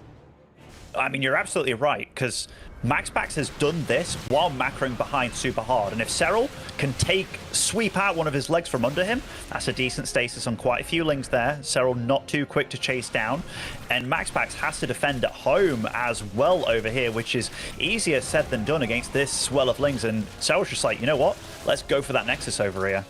Yep, that will get taken down. Kills this time around. Yeah, big deal, as we do have Zealots in the main base, so MaxPax is starting to do more, but Serral is gaining more at the same time as well, and I mean, he is doing a great job of delaying the 4th base. This has been the slowest expansion we've seen of MaxPax this series, I'm pretty sure of it, because every other time we're like, oh my god, he's he's going to 5 bases, he's dropping down base 6. This time he can't even establish base 4. And he's actually backed off with the Stalkers. He's full on backed off. Look at Serral. He's just like, all right, infestation pit. My +2 is finishing. I can drone up a little bit. I can even get Overlord speed on the go if I want to. And he's got Zerglings on the top, Zerglings on the bottom. In fact, those are turning into Banelings over there in the 6 o'clock. In fact, both locations turn into Banelings. He can finally breathe a little bit, but MaxPax, he's not going to go down into the night. And Serral's like, oh, you spotted my Banelings, going to stop that. So yeah, they're both still dancing. They just have to dance a different one this time. Yeah, obviously Serral knows those Zealots are down there, so Ling Roach immediately goes to greet him, and that's going to be an easy cleanup. And he still has the top right counterattack ready as he dives into the center once again. Now he sends that top right attack forward, so he is going to go hunting. He's going to have to go quite deep to find Bane probes, just because that base, the 4th, is so late to come online.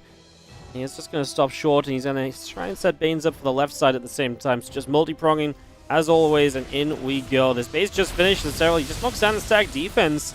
Maybe makes a Ling run by there that much better further down the line now. Zealots run past these Banes over here, are going to be met by other Zealots. Yeah, okay, good defense from MaxPax. He's also been great at defending this series. You got to give it to him. He certainly has. He certainly has. I mean, it's almost not even that bad because it does showcase Serral where these Zealots are going to go, and they're all bruised and battered, and takes out quite a few of them as well. But upgrade-wise, MaxPax is going to be at +2/2 kind of soon. Is opting for those Colossus, and yet again, whenever I see a guy go into Colossus, I'm always a bit worried because, you know, the Vipers do shut them down really damn hard, and this game's very different to that other one because Hive already completing here before the first Colossus is out. Serral's in a phenomenal position this game, Wardy. Yeah, I really think so too. He's been absolutely controlling it this time around. Just every step of the way, it just seems like it's been so much of a slower setup from MaxPax, so much less threatening with the Stalkers. We do see the Ling's going to wrap around. The 5th base might be in some trouble. So might the 4th, honestly, as we do see this army just pushing forward. Here is a Colossus, though. A bit of splash damage that could go a long way. Let's see if it's enough of a difference as the probes are pulling away to the right side. They need to be careful not to run into the Ling's head first, though. And this could be a double kill on bases. We are going to get the right side. We look as though we're going to get the forward base. Wow, double kill in quick succession. Serral just continuing to keep MaxPax pinned back, and the Prism on the other side is finding nothing. Absolutely nothing. Serral's still at 200 supply practically. And I mean, the Queen's doing their job back at home. He's getting adrenal glands on the go as well. Expanding to base number 6. And MaxPax knocked down back to 3. He's on double robo production.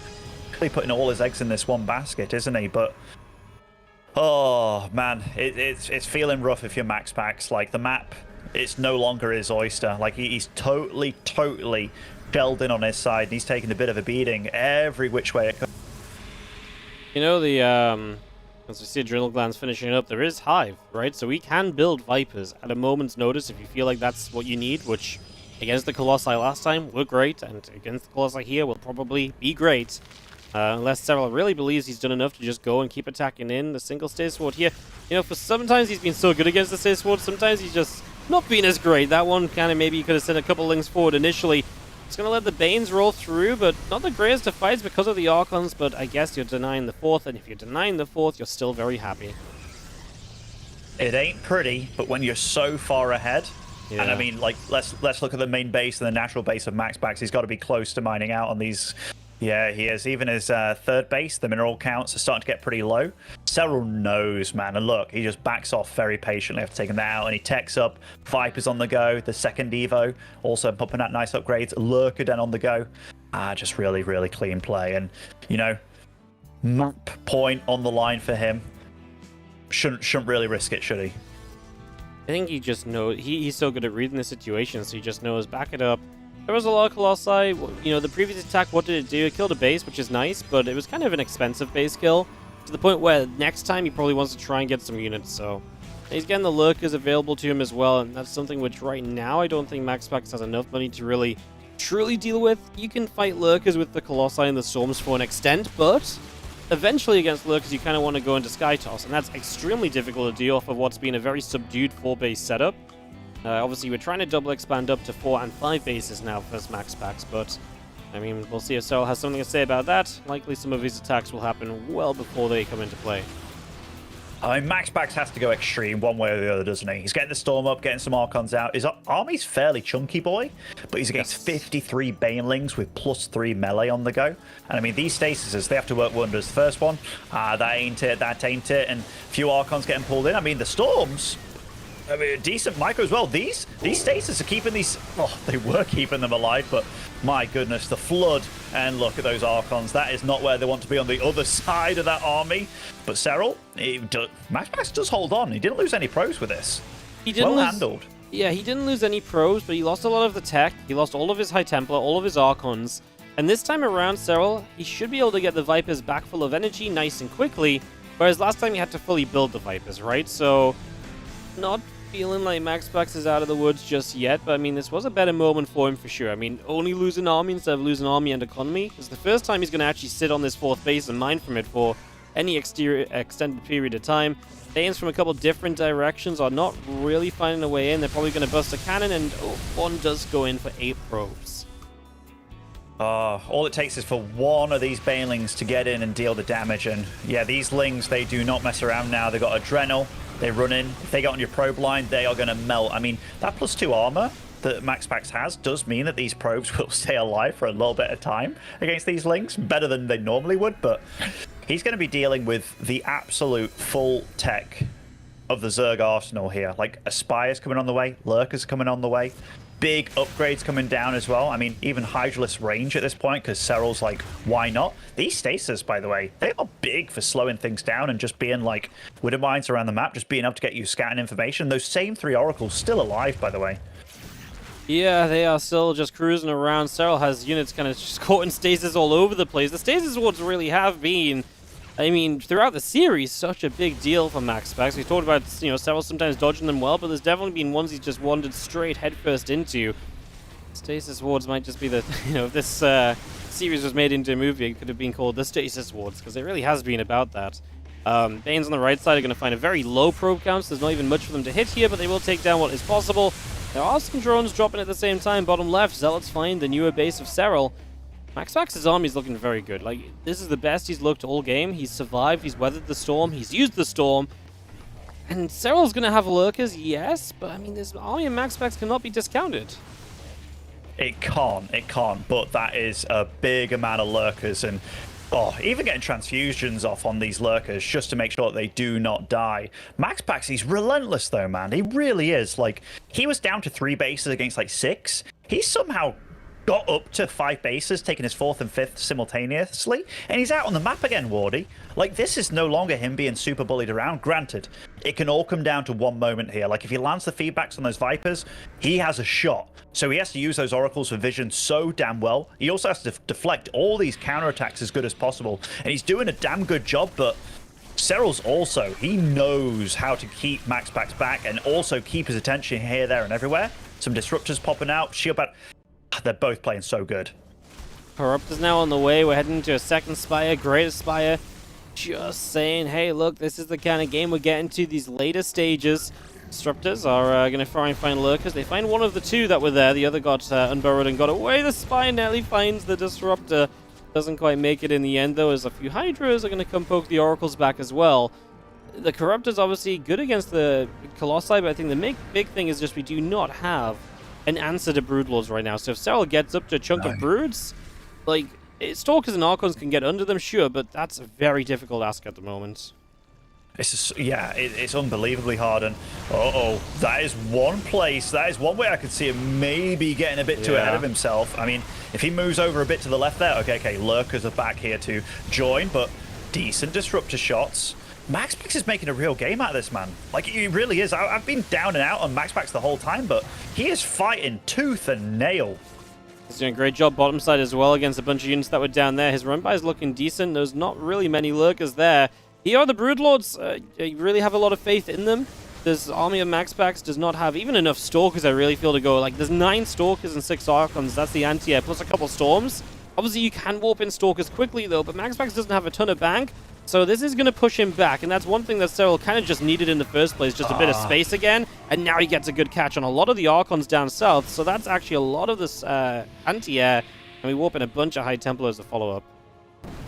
I feel like the wind is back in Serral's sails, isn't it? Like, he was getting bullied a little bit by that Protoss army, but with these Broodlords out on the field, and I mean, those Broodlings deal a lot of damage with that +3 already finished, and Serral, yeah, he took a little bit of damage there, but his gas income is sick. Like, he's getting 1,400 gas per minute. That is a lot that you can value there, and he's been ahead for a long time as well, we can't forget. And resources lost tab, definitely in favor of MaxPax, but it's also because Serral's been ahead that he felt he could do a lot of these weird trades, and he's going to start shutting down the bases, and yet again. Yeah, I mean, MaxPax has been allowed 5 bases for a while, so I was going to say no to number 6, however. Or at least some of the probes that were trying to mine there. It's actually going to get cancelled immediately. MaxPax is pulling back to deal with it. He did go Fleet Beacon in the Stargate, and getting towards the Tempest is the answer to the Broodlords, which I didn't know he was ever going to get to, because I kind of felt like once Serral got the Broods, he was going to go for a pretty just hefty push across the map. But he clearly thinks otherwise. He's rebuilding his own hatchery, and he's even setting up a Nidus, so really looking to play a much longer game. Neural Parasites as well. He is not looking to rush into a fight anytime soon, although right now he's kind of really making life miserable for MaxPax trying to get this base online. Yeah, they're both relatively low ecos when it comes down to it, like 68 drones against 56 probes. Serral does get to see that there are Tempests out and about. Burrow has been completed. Infestors, +2/+2 air weapons and air armor.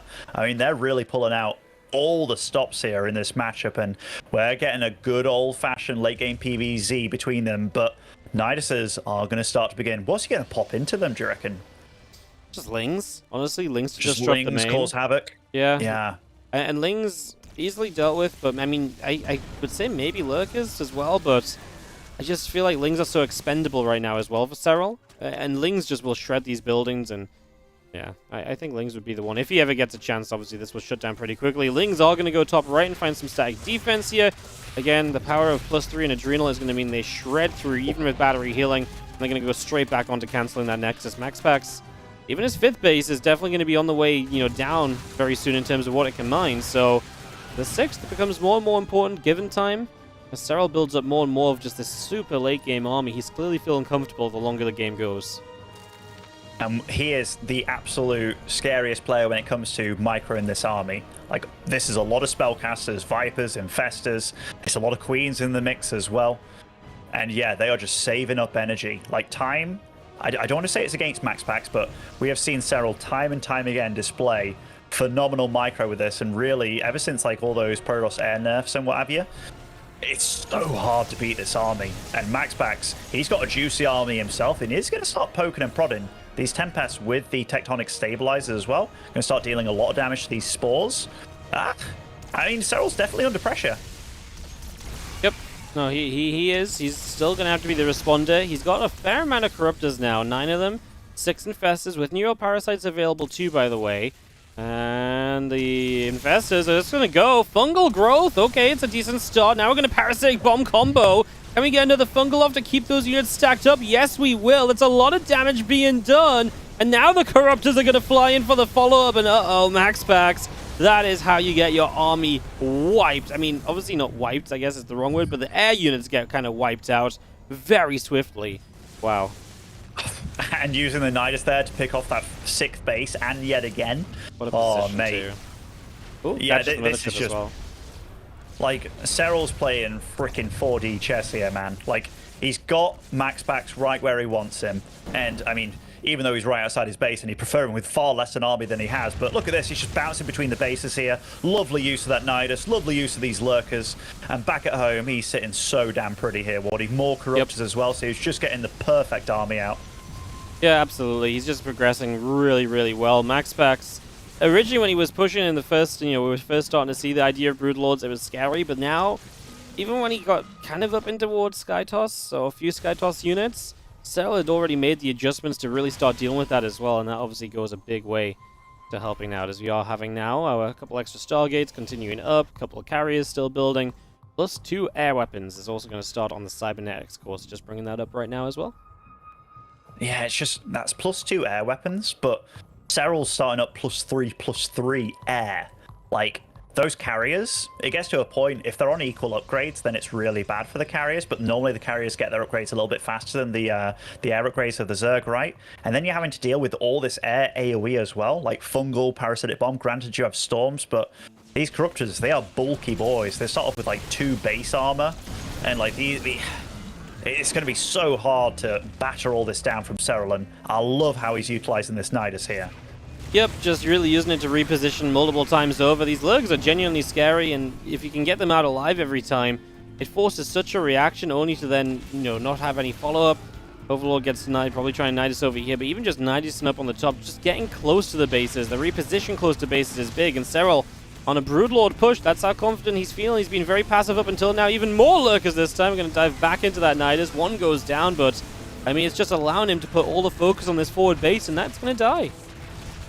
It certainly is. And look at his bank behind this. Like, it's not super excessive. These lurkers are bouncing here, there, and everywhere, man. Like, this is so good and so annoying as well. If you're a MaxPax, you're going to be having one of the worst times of your life, even though you're in a grand final. But this is not what you want to be dealing with right now. Not what you want to be dealing with at all.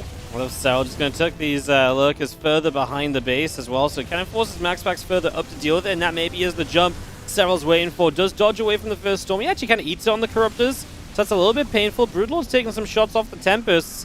I mean, all going to fly in now that the Corruptors believing they can get enough done. They get rid of one more Tempest. Meanwhile, we've just lost a whole bunch of probes all over the place. 30 have been killed. MaxPax only has 10 workers left. Yeah, he has no economy, man. He has absolutely nothing. Serral's just tore him apart. He really has. This is a true tearing apart of the economy of your opponent, and MaxPax a true warrior. He's remaking these probes as much as he can. The Mothership core is out, but I think he's down to one last hurrah here. He does have a strong army still alive, but Serral, look at this. Everywhere he goes with these lurkers, they're getting damage done, and resources lost is finally on his side. If this was just your everyday ladder game, you can bet your ass MaxPax would be out, but there is so much on the line with this. A true finalist, a true competitor. He goes in. He's feedbacking, getting a few of these units dead, but fungals and parasitic bombs are landing. That army's going to start melting away, and GG! Serral takes it 4-2 against MaxPax. What a champ he is. What a champ he is. He takes it down, he gets it done here in Europe, and man, it feels like, it seemed weird to say a long time coming, because obviously he has won this before, but we expect Serral to have so many European titles, and he just doesn't have that many compared to the expectations. Locking another one in here, and you can't say he had an easy route. I mean, he came back from 0-2 down against Clem. He came through and had to really gruelingly kind of defeat MaxPax in this series as well.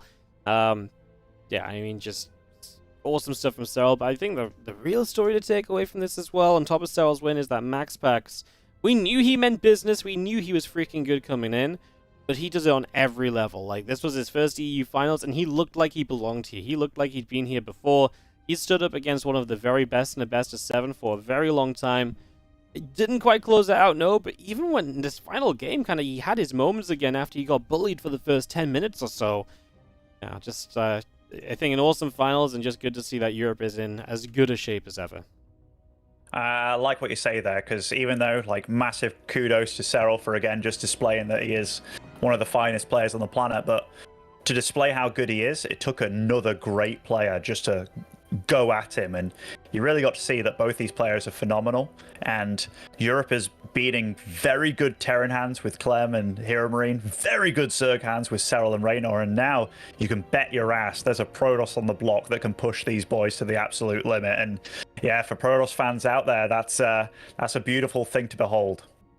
That's actually very true, right? It's just this to have like a Protoss that can step up, and we knew MaxPax was getting there. We've seen him in online tournaments before, and just seeing him continue to take those kind of steps and continue to make those, just taking the next step, right? It's exciting. It's very, very cool. I think we're very happy with that, and I'm very happy as, just a fan of StarCraft. It was a really good finals, and it's just cool to see even more contest and just difference in Europe. It's cool to see players putting up a fight, and the scene's still very fresh. The games are still very fun. It's just awesome to see, man. I mean, like, honestly, when it comes to, like, finals days and stuff, like, these last 2 days of StarCraft have been, absolutely delivering. Like, absolutely. Like, that Spirit Reina series was amazing from yesterday, and I mean, that was breaking into the top 4. You had series today, Clem versus Serral, was some absolute top-level StarCraft. This was some absolute top-level StarCraft. Just been an absolute pleasure to be a part of and just watch and just be in awe of how good some of these guys are. Because, you know, I always get into these, I always see these comments now and then that, like, StarCraft players were better back in, like, 2010, 2011. No, stop. Like, no way. Go watch back then, watch now, watch what these guys actually do with their units, and just be so happy that you get to witness this. Yeah, it's really, really sick, man. 3 regional champions, Serral, Estrella, and Oliveira. And that's one of each race, man. Perfectly balanced in the ESL SC2 Masters Summer. Of course, the offline finals are next month as well, and just as we talk about those quickly, do get your tickets at dreamhack.com/summer/tickets if you're going to join us in Sweden. Lots to look forward to, Ben. I mean, just to echo basically what we've just been saying, right? Like, this idea of StarCraft's in a great place, the players are playing out of their minds. Cannot wait to see our first taste of offline action since we had Katowice. So that's going to be a lot of fun, and those are the events where you do see players like Serral just really dig in deep and look so freaking good. His form so far, like, I could honestly see Serral really, like, sweeping this year with how he's been playing thus far. That's not easily done, but that's the kind of belief I have in him with just how well he's been playing lately. He's clean, he's solid, and, like, you know, there's sometimes, you know, in Twitch chat, it's very easy to be like, oh yeah, he should have done this, he should have done that. Whenever I watch Serral, he's actually the one player that I never think he should have done anything besides what he did, even when he lost, you know. I can be like, I see why he did that. And it's just, it's so nice for him to be so good that he makes it look so easy and so simple, and as if that's how it should be done, because it's not at all. It took 11, 12 years of StarCraft for it to get to a point where this player can do that. And, you know, he's absolutely special. He absolutely is. And I hope these upcoming events that whatever has plagued MaxPax in him not turning up and stuff, that he can get over whatever it is, just because he is an absolute treat. And the scene, the offline scene, it would be so much better with him. You know, yeah, like, that's true. This was a great tournament, great showing by a lot of these dudes. Like, shout out to Spirit as well for playing as good as he did, making it top 4. Just, thank you to all the players. Thank you to all the viewers as well. There was a lot of guys in Twitch today, a lot of guys watching. Just so much thank you. It was awesome. It's kind of emotional, Ben. Oh, yeah, I was going to say my own outro. There's just nothing else to say. You just said it all beautifully. We have to say thank you to our sponsors, of course, Blizzard Entertainment, Monster Energy, the US Air Force, and ESL Shop. Thank you so much for joining us over these last 3 weeks of StarCraft. It's been a roller coaster. We've had a great time. It's been some long days for sure. These last couple of days, especially, have been pretty hefty. But just awesome that it's been so packed with StarCraft and our new format, and of course, looking ahead to the offline stage next month. Just very exciting times to still be a StarCraft fan, to still have StarCraft going on. So thank you, ESL, for helping us have another season of the ESL Masters. There's another one later this year too. So just, again, keep on watching StarCraft. We're all done with that. We really are done. It's been 3 weeks of StarCraft. We're going to go chill out a little bit. We hope you guys have had a fantastic time. Thanks so much for watching. Thanks to all our sponsors once again. And we'll see you next time when Sweden, in a month from now, for the offline finals.